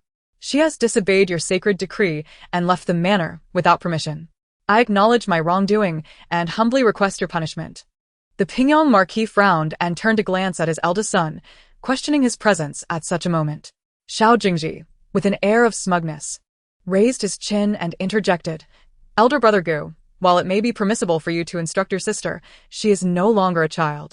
She should understand the consequences of defying imperial orders. By disobeying the emperor's will and venturing out, it would be a grave disrespect to assert that the Pingyang Marquis' house is above the emperor's decrees. Chapter 176. Stalemate in the court. The Pingyang Marquis frowned. General Xiao, such accusations are excessively grave. I cannot accept them lightly. One may eat haphazardly, but one must not speak carelessly. Should you err in your words, you may lose your position or even your life without understanding your transgressions. Xiao Jingzhi's expression darkened, his smile devoid of sincerity. Marquis, you worry too much. I shall certainly govern my actions. However, your daughter's defiance of the imperial edict could implicate the entire Pingyang Marquis' household. You should carefully consider how to absolve her of her transgressions. Gu Ruqing's face flushed with anger. Xiao Jingzhi, do not overstep. If we speak of defiance, you stand at the forefront. The emperor decreed your marriage to my sister. And on your wedding night, you went to battle. Upon your return, you took another wife. If anyone is defying orders, it would be you. Xiao Jingzhi's countenance darkened. Gu Ruqing, I have respected you as my former brother-in-law, but before the emperor, such insolence cannot be tolerated. You claim my departure on my wedding night was without decree. Do you wish for me to act as your sister has, in defiance? Furthermore, my marriage to Xinhua was sanctioned by the emperor at your sister's request. How can this be construed as disobedience? You scoundrel, Xiao Jingzhi, you deserve punishment. Xiao Jingzhi, however, wore a triumphant expression. My life belongs to the emperor. You should concern yourself with your dear sister instead of meddling in my affairs. I am eager to see how Gu Ruqing will navigate this predicament. The court was abuzz with whispers. The Luan princess is audacious indeed to defy the emperor's will. Such an offense is unforgivable. Do any of you know the specifics of her transgression? Why has she been confined? I have heard nothing. That is of little consequence. The critical issue is her defiance of the emperor. The Pingyang Marquis' household is far too presumptuous. General Xiao is correct. Such arrogance will ultimately lead to disaster. Hearing the murmurs of the other ministers, who were subtly condemning the Pingyang Marquis for his overreach, Xiao Jingzhi's face displayed a hint of satisfaction. He was eager to witness whether the emperor would retain his previous trust in the Pingyang Marquis after hearing such sentiments. The humiliations he endured from Gu Ruqing and the disdain he received from the Pingyang Marquis would be repaid in full today. He intended to make Gu Ruqing kneel before him in apology, compelling the three brothers of the Gu family to bow in submission, and to demonstrate to the Pingyang Marquis that he, Xiao Jingzhi, was never a man of insignificance. As the discussions in the court intensified, the emperor's expression darkened, and he coldly interjected, "Enough." The assembly promptly fell silent, heads bowed in deference, fearful to speak further. Xiao Jingzhi remained smug, believing the emperor was incensed and had taken the minister's words to heart. Even if the emperor chose to spare the Pingyang Marquis this time due to past affections, he would undoubtedly bear this incident in mind, planting a seed of doubt that would take root and flourish in due course. The Pingyang Marquis knelt, taking a deep breath. Your Majesty, I am at fault for failing to guide my daughter properly. All blame rests with me for indulging her too much. I implore you to punish me alone. Chapter 177. Who claims I have punished the princess? Xiao Jingzhi presumed that the Pingyang Marquis' household was doomed this time, expecting at the very least a severe reprimand from the emperor. To his astonishment, the emperor's subsequent words left both him and the other ministers momentarily stunned. Old general, please rise. The princess has committed no offense. I previously stated that this matter is merely a misunderstanding. Since it is a misunderstanding, her prior confinement cannot be counted. The emperor continued, glancing at Xiao Jingzhi. The princess has also accomplished a great deed this time. If all he said is true, I may even reward her. Xiao Jingzhi's heart raced with urgency as he looked at the emperor, hesitating to speak. The emperor, noticing his reticence, inquired, General Xiao, do you have something to add? After a moment of contemplation, Xiao Jingzhi begrudgingly replied, Your Majesty, regardless of whether the previous misunderstanding exists, the Luan princess left the manor without permission during her confinement, which constitutes defiance of an imperial order. Your Majesty's authority cannot be challenged. I urge you to reconsider. The emperor narrowed his eyes, his brow furrowing. Who claims I have punished the princess? Xiao Jingzhi gazed at the emperor in disbelief. Your Majesty, you just stated that you misunderstood the Luan princess, and you have never punished her confinement. You commanded her to return to the Pingyang Marquis' residence and forbade her from entering the palace without your decree. General Xiao, I am unaware of where you have gleaned this information, nor do I concern myself with your motives. However, you two are now divorced and share no ties. It would be prudent for you to recognize this. The emperor felt vexed, realizing that he had assumed it was Gu Ruqing who could not let go of Xiao Jingzhi, only to find the opposite was true. Xiao Jingzhi's expression soured significantly, drenched in cold sweat from the emperor's rebuke. He clenched his teeth but ultimately had to relent. Yes, Your Majesty, I acknowledge my mistake. That is good, General Xiao. You have since married again, and the Luan princess has found her place. From now on, you shall lead your separate lives. Yes, Your Majesty. Now then, do any of you have lingering doubts? With Xiao Jingzhi subdued, the emperor turned his attention to the other ministers. The court fell into a profound silence, no one daring to voice their thoughts. Yet, a few perceptibly unperceptive individuals dared to speak up. Your Majesty, I have a matter to present. It was Li Dakong, the Minister of Works, who spoke. He and Xiao Jingzhi were from the same hometown and had been friends since their early careers. The emperor frowned, pinching his weary nose. Pray, speak, Minister Li. Your Majesty, the Pingyang Marquis has retired for 2 years, yet he has returned to court.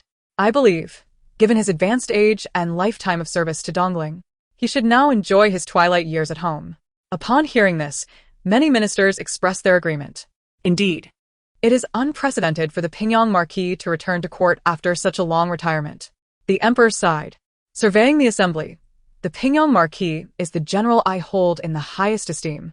The late emperor bestowed upon him the imperial sword, capable of slaying tyrants and purging traitors. Chapter 178.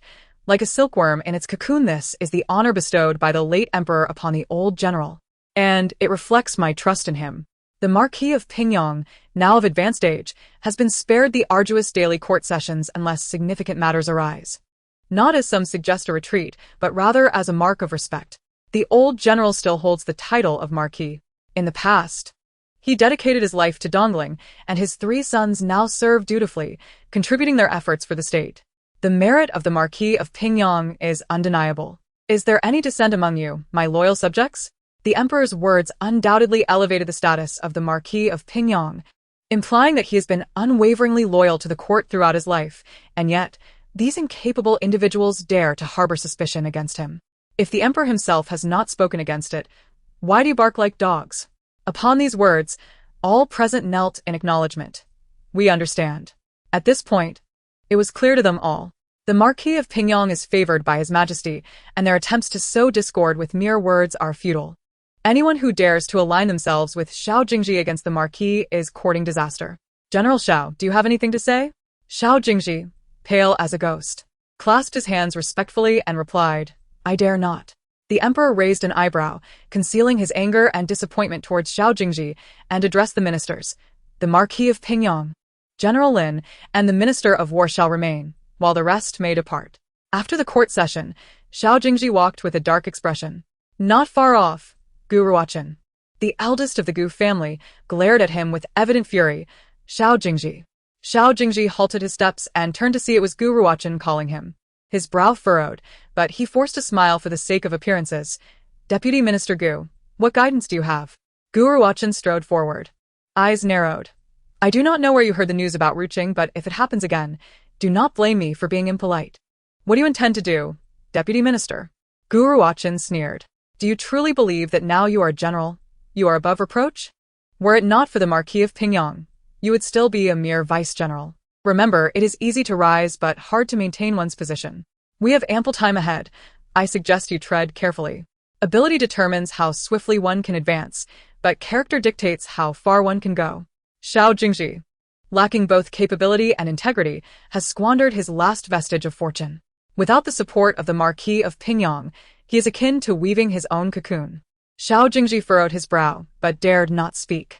The emperor had just exalted the Marquis of Pingyang in front of all the ministers, making it clear how unassailable the Marquis's position is in His Majesty's eyes. I have been taught well, my lord, he conceded, forcing humility into his tone. Gu Ruqing shot him a cold glare before turning away, leaving Xiao Jingzhi alone at the palace gates, disheveled by the wind. He sighed, realizing he had acted recklessly today. The Marquis, after all, holds a title of nobility, while he is merely a fourth-rank general. How could he possibly contend with such a figure? Xiao Jingzhi's expression darkened, a flicker of unwillingness and anger flashing in his eyes. One day, he vowed, he would make the entire Marquis of Pingyang's family kneel before him and beg for forgiveness. Jun Baiming lingered at the palace gates for some time, hoping to calm his thoughts, but soon encountered another formidable figure he could not provoke. Chapter 179. From now on, avoid my family. The Marquis of Pingyang emerged from the main hall. Xiao Jingzhi's heart sank, but under pressure, he forced himself to approach and bowed. Your humble son-in-law pays his respects to my father-in-law. I apologize for misunderstanding the circumstances regarding Lady Luan, and almost wrongfully accused her. The Marquis halted, his expression grim. He drew his crimson sword, its blade adorned with red patterns resembling bloodstains, and pressed it against Xiao Jingzhi's neck. This sword was granted by the late emperor, and it is not without reason that it remains unsheathed. What do you intend to do, my father-in-law? Xiao Jingzhi stammered, his legs trembling at the sight of the blade against his throat. He dared not move, fearing that the sharp edge might sever his carotid artery. I have recently achieved military merit. I am a recognized contributor. Moreover, I was once wed to Ruqing. Do you truly intend to kill me within the palace? Why not? The Marquis retorted. Xiao Jingzhi was immediately struck by fear, fully aware of the Marquis's notorious temper. Father-in-law, all mistakes are mine. You may punish me as you see fit, but I implore you to spare my life. In his desperation, he pleaded, if you kill me here, the emperor will not let you go unpunished. The Marquis scoffed. Xiao Jingzhi, remember this. From this moment on, you are no longer associated with the Gu family. In the future, should you encounter anyone from the Marquis of Pingyang's household, from myself to the lowest servant, you are to avoid us at all costs. Otherwise, the sword knows no mercy, and should an accident occur, it will be your misfortune. Xiao Jingzhi stood in terror, the weight of humiliation and bitterness swelling within him. Yet he could only swallow his pride. Your teachings are invaluable, my lord. I will remember them deeply, and will never forget. Though the Marquis of Pingyang was aged and seldom attended court, having not been seen for 2 years, many had gradually forgotten this once renowned figure. Yet, none could overlook his status as a loyal minister who had devoted his life to the realm. Even the emperor referred to him with respect. The Marquis's expression was frigid as ice, his gaze piercing as he scrutinized Xiao Jingzhi, before finally sheathing his sword. Meanwhile, a visible mark was left on Xiao Jingzhi's neck, a testament to the sword's sharpness. The blade could cut through iron as if it were mud. Even a slight movement from the Marquis could easily sever Xiao Jingzhi's head. At that moment, Xiao Jingzhi was so frightened that his legs turned to jelly, collapsing to the ground. Simultaneously, numerous ministers who had just exited the palace witnessed the scene, their faces revealing sympathy for Xiao Jingzhi. Why provoke the Marquis of Pingyang? He has sealed his fate now, they murmured among themselves. Though they felt pity for him, none dared to intervene. They were too cautious to confront the Marquis's household. Chapter 180. Is it truly impossible to change the fate of the entire family? The night enveloped the world like a beast, shrouded in darkness with not a hint of light, even the moon obscured by thick clouds. News of the events in the capital reached Jun Baiming that night. Upon learning of Xiao Jingzhi's denunciation of her during the morning court, Gu Ruqing merely responded with a cold smile. However, another piece of news that reached Jinzhou weighed heavily on her heart. She read the message delivered by carrier pigeon, revealing the Marquis of Pingyang's request for imperial permission to engage in battle against Xiling, which filled her with immense concern. She weakly let her hands hang by her sides, her head bowed in despair. Could it be that, even if she lived another life, she would be unable to change the fate of her entire family? Gu Ruqing understood that going to war was a double-edged sword. Victory would bring great honor, while defeat would invite scorn from the world, and perhaps even cost one's life on the battlefield. Moreover, Gu Ruqing was keenly aware of the events that transpired in her previous life. Her father's campaign was destined to end in disastrous defeat. An overwhelming tide of emotions surged within her, causing tears to flow uncontrollably from her eyes. She wished to prevent her father from going, but no matter how many methods she tried, they all proved futile. She was utterly despondent. Ruqing, do not be hasty. All is not yet settled. If Dongling could collaborate with the barbarians, perhaps this war might never come to pass, Jun Baiming said. Having never witnessed Gu Ruqing in such a state of despair, he felt a pang of panic and hurriedly offered words of comfort. Yet, Gu Ruqing could only shake her head weakly, her pale lips murmuring, "There is no hope. Everything is hopeless." Jun Baiming furrowed his brow, stepping closer to embrace her. This time, Gu Ruqing did not resist. She stood there as if her soul had departed. Gu Ruqing, you must regain your composure. Even if your father is aging, this battle is not necessarily lost. Gu Ruqing sniffled, her voice hollow. No, he will lose, and it will be a catastrophic defeat. He will not only die on the battlefield but will also be framed for treason. Jun Baiming's expression shifted to one of disbelief. What are you saying? Her tears continued to flow, her red-rimmed eyes slowly lifting to meet his gaze. My father has lost. He has lost. This was the first time Gu Ruqing displayed such vulnerability in front of another, causing Jun Baiming's heart to ache, wishing he could envelop her within his very being. Ruqing, do not overthink. The war has not yet begun. There is still a chance for a turnaround. But what can I do? I can do nothing. I cannot change their fate. Jun Baiming frowned. How can you be so certain that the old general will lose? Gu Ruqing, coming back to herself, realized she had divulged too much. She forced herself to suppress her tears, wiping her cheeks dry before extricating herself from Jun Baiming's embrace. I apologize, Your Highness. I have lost my composure. Ruqing, I ask you, why are you so certain that the old general will lose? Do you know something more? Jun Baiming's gaze turned serious as he grasped her shoulders, earnestly inquiring. Gu Ruqing found herself at a loss for how to respond. Seeing her hesitation and distress, Jun Baiming concluded that his suspicions were indeed correct. Taking a deep breath, he patiently reassured her, Ruqing, regardless of how you came to know these matters, I implore you to share everything you know. Without your insight, I cannot aid the old general. Gu Ruqing raised her gaze, her tear-filled eyes resembling those of a frightened rabbit. Do you truly believe in me? Jun Baiming paused, inhaled deeply, and nodded resolutely. I believe in you. With that affirmation, Gu Ruqing finally felt a sense of relief and recounted the events of her previous life. Her father had personally entered the palace to request permission to lead troops into Xiling. Initially, everything seemed favorable. Her father commanded an army of 300,000, poised to seize victory. However, news from Xiling indicated that they had only 200,000 troops. At first, the battle was easy, and just as the Marquis of Pingyang anticipated a decisive triumph, Xiling unexpectedly reinforced their ranks with another 300,000 soldiers. Meanwhile, Dongling's army was already weary, believing this would be their final battle. The Marquis of Pingyang ordered all provisions to be utilized for one last grand meal before the soldiers launched themselves into the fray to conquer Xiling. However, Xiling's sudden reinforcements encircled Dongling's forces, resulting in the soldiers being slaughtered en masse. The Marquis of Pingyang was captured and subjected to relentless torture and humiliation at the hands of Xiling's soldiers. Ultimately, it was proclaimed in Xiling that the Marquis had betrayed his country. Unable to withstand the torture, he revealed numerous crucial military secrets of Dongling.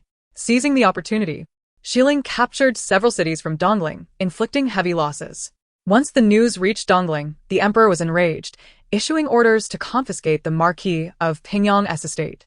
Yet, considering the Marquis's past contributions to Dongling, the emperor spared his family from extermination, relegating them instead to common status. The Gu brothers were stripped of their positions, their family reduced to ruin, their father dead, and their mother driven mad, eventually found in disarray in a filthy alley. The three brothers fell into utter despair, kneeling at the palace gates for 3 days and nights, pleading for the emperor to discern their father's innocence. However, they never received the anticipated reassessment of their case. Instead, they were accused of corruption and collusion with the Marquis of Pingyang in secretly transmitting intelligence to Xiling for years. With irrefutable evidence, and the ministers condemning the disgraceful actions of the Marquis's family, the emperor, in a fit of fury, ordered the execution of the Gu brothers, leaving their bodies on display for 3 days as a warning to others. As Gu Ruqing recalled the tragedy of her past life, The tears she had just managed to stop began to flow once more, dripping onto the ground and mingling with the dust. Yun Baiming listened to her seemingly calm accounting. Yet he understood better than anyone how desolate and helpless she felt while speaking of these events, as if he had experienced them himself. After a long silence, Jun Baiming raised his hand hesitantly, gently placing it on Gu Ruqing's back in a soothing gesture. Ruqing, I do not know how you came by this information, but I assure you, the old general is a man of integrity. He could never betray his country. Furthermore, the Gu brothers are honorable and would never stoop to such vile acts. They must have been wronged by treachery. Do you believe they did not betray their country? Gu Ruqing asked, her voice trembling with disbelief. Yun Baiming nodded earnestly. Indeed, I believe in them and in you. A flicker of hope sparked in Gu Ruqing's eyes, but it was soon overshadowed by despair as she lowered her head. But if even you believe in them, why does the emperor refuse to do the same? My father was unwaveringly loyal to the court, and my brother was diligent in his duties, yet they ended up in such a tragic fate. Jun Baiming pressed his lips together, a flicker of sorrow crossing his gaze. Ruqing, look at me. Slowly, Gu Ruqing lifted her head, their gazes locking. The intensity of Jun Baiming's eyes seemed to hold a captivating power, drawing her in. Ruqing, the emperor is, after all, the sovereign, and there are numerous ministers in court. Everything hinges on evidence, and I believe at that time, all the evidence pointed toward the old general and the Gu brothers. Although the emperor may have doubted, he had to provide a justification to the other ministers and the people of Dongling. Hearing these words, Gu Ruqing gradually calmed down, nodding in agreement. Indeed. But why do all the pieces of evidence point solely to my father and brothers? Who is orchestrating all of this from behind the scenes? She was perplexed, as everything seemed to intertwine in her mind like an entangled knot, impossible to unravel. Our foremost task now is to clarify the truth. I shall immediately dispatch someone to secretly investigate Xiling. The news you mentioned about Xiling reinforcing their troops with 300,000 elite soldiers will also be relayed to the palace without delay. We must be the first to discern Xiling's movements. I firmly believe that your father shall not suffer defeat in this conflict.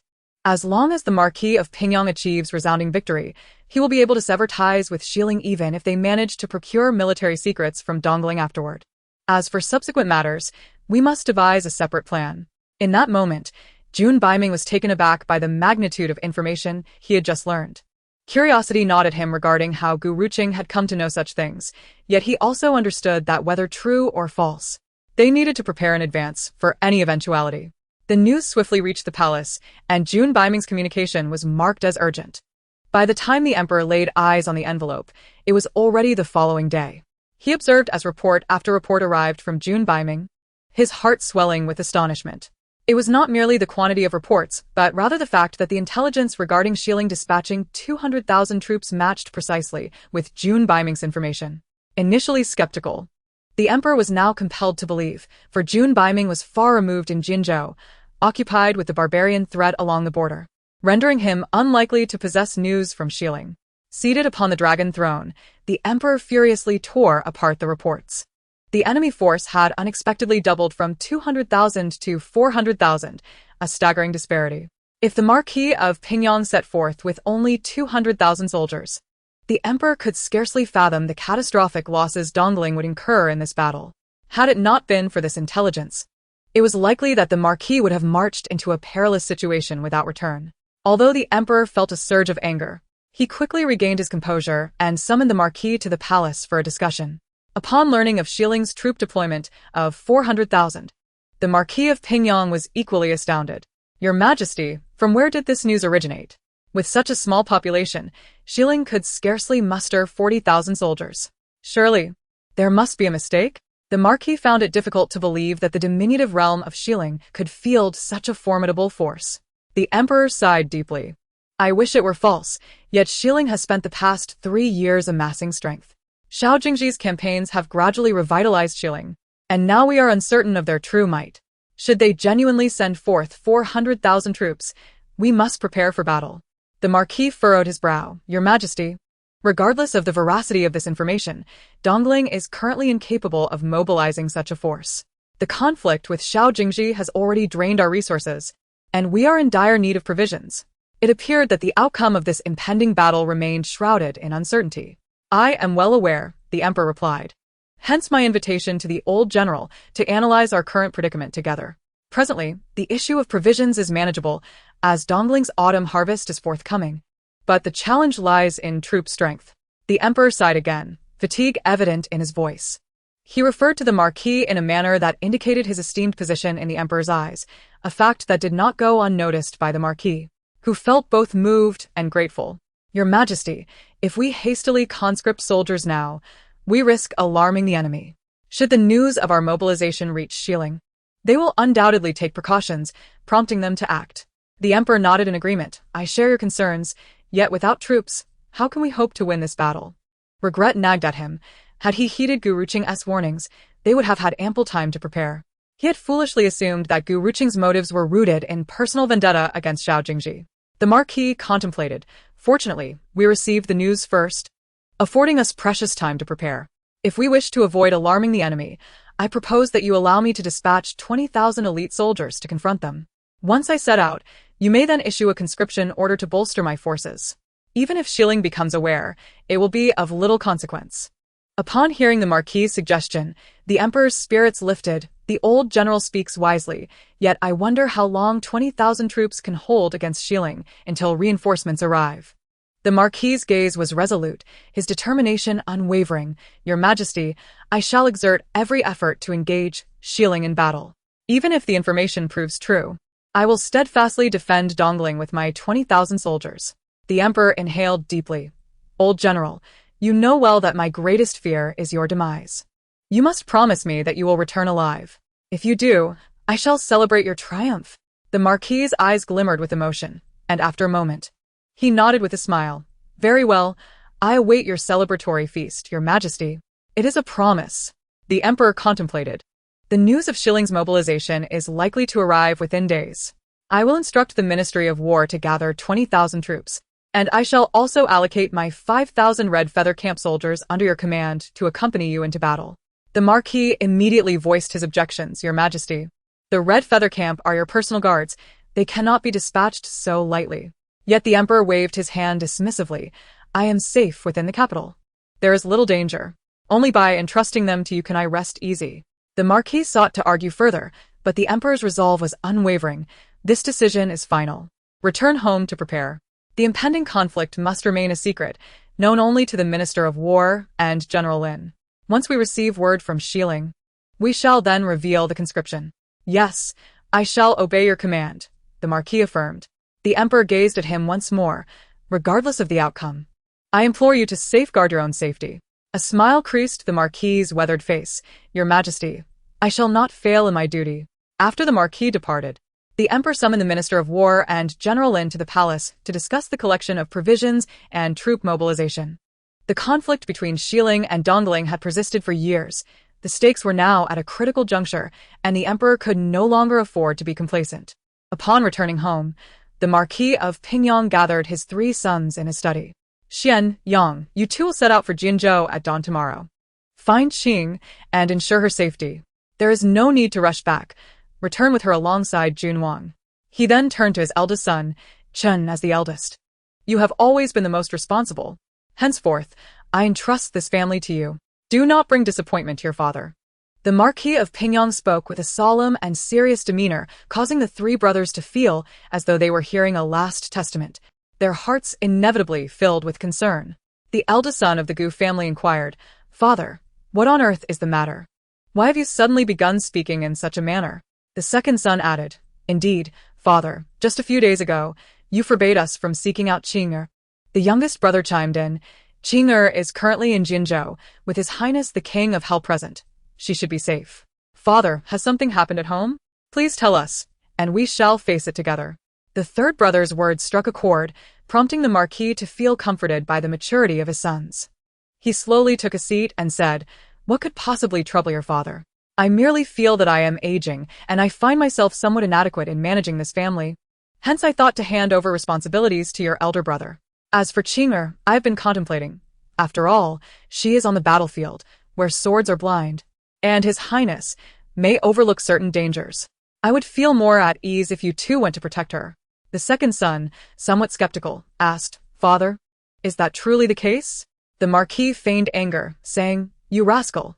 Do you wish for our family to encounter misfortune? Upon hearing this, the second son immediately lowered his head and cautiously replied, Father, that was not my intention. Very well, there is nothing amiss. I was merely expressing my thoughts. I am a bit weary now, and you should all return and rest early. The Marquis dismissed his 3 sons, remaining alone in the study for quite some time. After the eldest son exited, he did not return to his quarters, but instead lingered at the door of the study. About an hour later, the Marquis emerged and noticed his eldest son waiting. Chapter 185. A father's resolve. The Marquis observed his son with a hint of surprise. It is late. Why are you still here? The eldest son approached respectfully and said, Father, my younger brothers are still young, but I have grown. Your words today were not merely reflections. The Marquis, recognizing the situation, could only smile helplessly, knowing he could not deceive his eldest son. Ruqing had always been astute and observant, and nothing escaped his keen eye. You little rascal, do you not trust your father's words? The eldest son lowered his head slightly. Father, given your current state, I find it hard to believe you. The Marquis, initially feigning anger, soon broke into laughter. He patted his eldest son's shoulder with pride. Well said, my son. So, what exactly has transpired? The Marquis's smile faded as he sighed. The West Ling is about to breach the treaty and will soon attack the East Ling. What? The eldest son exclaimed in disbelief. How could this happen? The West Ling would breach the treaty without cause? Since this news had not yet reached the capital, no one was aware. You must not speak of it publicly. The eldest son nodded vigorously. I understand. I have already entered the palace to seek permission from His Majesty to personally lead troops against the West Ling, and His Majesty has granted his approval. Father, at your age, how can you? Hearing this, the eldest son grew anxious and began to speak, only to be interrupted by the Marquis raising a hand. I have made my decision regarding this battle. Do not attempt to dissuade me. The Marquis's expression was resolute. The eldest son, understanding his father's temperament, recognized that no amount of persuasion would change his mind and could only sigh in resignation. Then, Father, please take great care. I shall accompany you to the battlefield. And I shall go too. Just as the eldest son was about to say more, the voices of his younger brothers suddenly rang out from nearby. The Marquis turned to see his second son, Gu Beixian, and his third son, Gu Beiyang. His brow furrowed tightly. What are you 3 doing awake at this hour? The second son replied, Father, not only did my elder brother notice something amiss, but I have too. The third son added, Indeed, had we not been hiding, we would not have known you intended to march without us. Father, both my brother and I are martial generals, though our ranks may be low. We are capable of joining you in battle against the West Ling. I am not one to fear for my life. If you wish to go to war, please take us with you. The Marquis's expression darkened. Nonsense. Do you not understand how perilous this battle with the West Ling will be? I cannot guarantee victory. You would only create chaos. Go back to bed. Father, by dawn, you 2 shall depart for Jinzhou to ensure your sister's safety. Without my permission, do not return. Even the Marquis himself felt uncertain about the dangers of this battle. Naturally, he could not allow his sons to accompany him into harm's way. What? Have you grown wings and no longer heed your father's words? Chapter 186. You should listen to your father. I do not dare. The second and third sons spoke in unison, lowering their heads, their faces etched with concern for the Marquis. The eldest son pursed his lips slightly and then looked at his younger brothers. You 2 should heed father's words. Elder brother. The second son protested, clearly unwilling. Given that even their father acknowledged the battle's peril, how could they trust him to face it alone? The eldest son shot a glance at his second brother and subtly shook his head, signaling him to remain silent. After a moment, the second son finally relented. Very well. Since father has made his decision, I shall go with my younger brother to find Qing'er tomorrow. Please do not be angry. Hearing this, the Marquis's expression softened somewhat. That is more like it. However, do not mention this to your mother, lest she begins to worry. And Sher was already on edge due to Ruqing's sudden departure from the capital. He could not bear to add to his wife's anxiety by revealing his intention to go to war. In Jinzhou, the barbarian chieftain had already learned of our intent to collaborate. It would not be long before there were developments. At this moment, Ruqing appeared listless. Her mind consumed with thoughts of the impending conflict between the East Ling and the West Ling. Jun Baiming, fully aware of Ruqing's troubled state, sighed softly. If you are truly concerned for the old general's safety, I shall escort you back to the capital tomorrow. Gu Ruqing, coming to her senses, slowly shook her head. Even if I return now, it will not change anything. Here, I might still assist His Highness in negotiating with the barbarians. There was one more critical point that Gu Ruqing did not voice aloud. She knew that even if she returned home, she would be unable to persuade her father. And there was a high likelihood she would be confined to her chambers, leaving her entirely powerless. At the very least, being here with Jun Baiming brought her a sense of security. This matter could only be resolved with his help. Jun Baiming nodded. This is acceptable. You mentioned that Shilling will dispatch troops in 3 months. Our time is limited. I shall endeavor to successfully collaborate with the barbarian tribes within a month. Indeed. Gu Ruqing replied calmly. She slowly approached the entrance of the tent, gazing at the moonlit sky outside. The night was particularly dark, with shadows enveloping the earth. Even the moon concealed behind the clouds. The weather is about to change. In the capital's military governor's office, Xiao Jingzhi looked incredulously at his deputy, Qiying. What did you say? The Ministry of War is secretly assembling troops and has begun preparing provisions? A sudden sense of foreboding gripped him. Qiying, his expression troubled, lowered his gaze. General, it is true.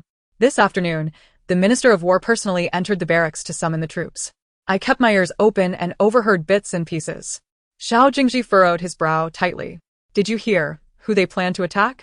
Qiying, looking guilty, replied. I regret to inform you, General, that I could only gather this much. Xiao Jingzhi, dissatisfied, retorted, incompetent. You cannot manage even this small task. What use is it for me to keep you around? General, the Ministry of War is gathering the troops in secret. Those who came were tight-lipped. I risked my life to learn this. Qiying defended himself. In Chapter 187, the atmosphere was tense.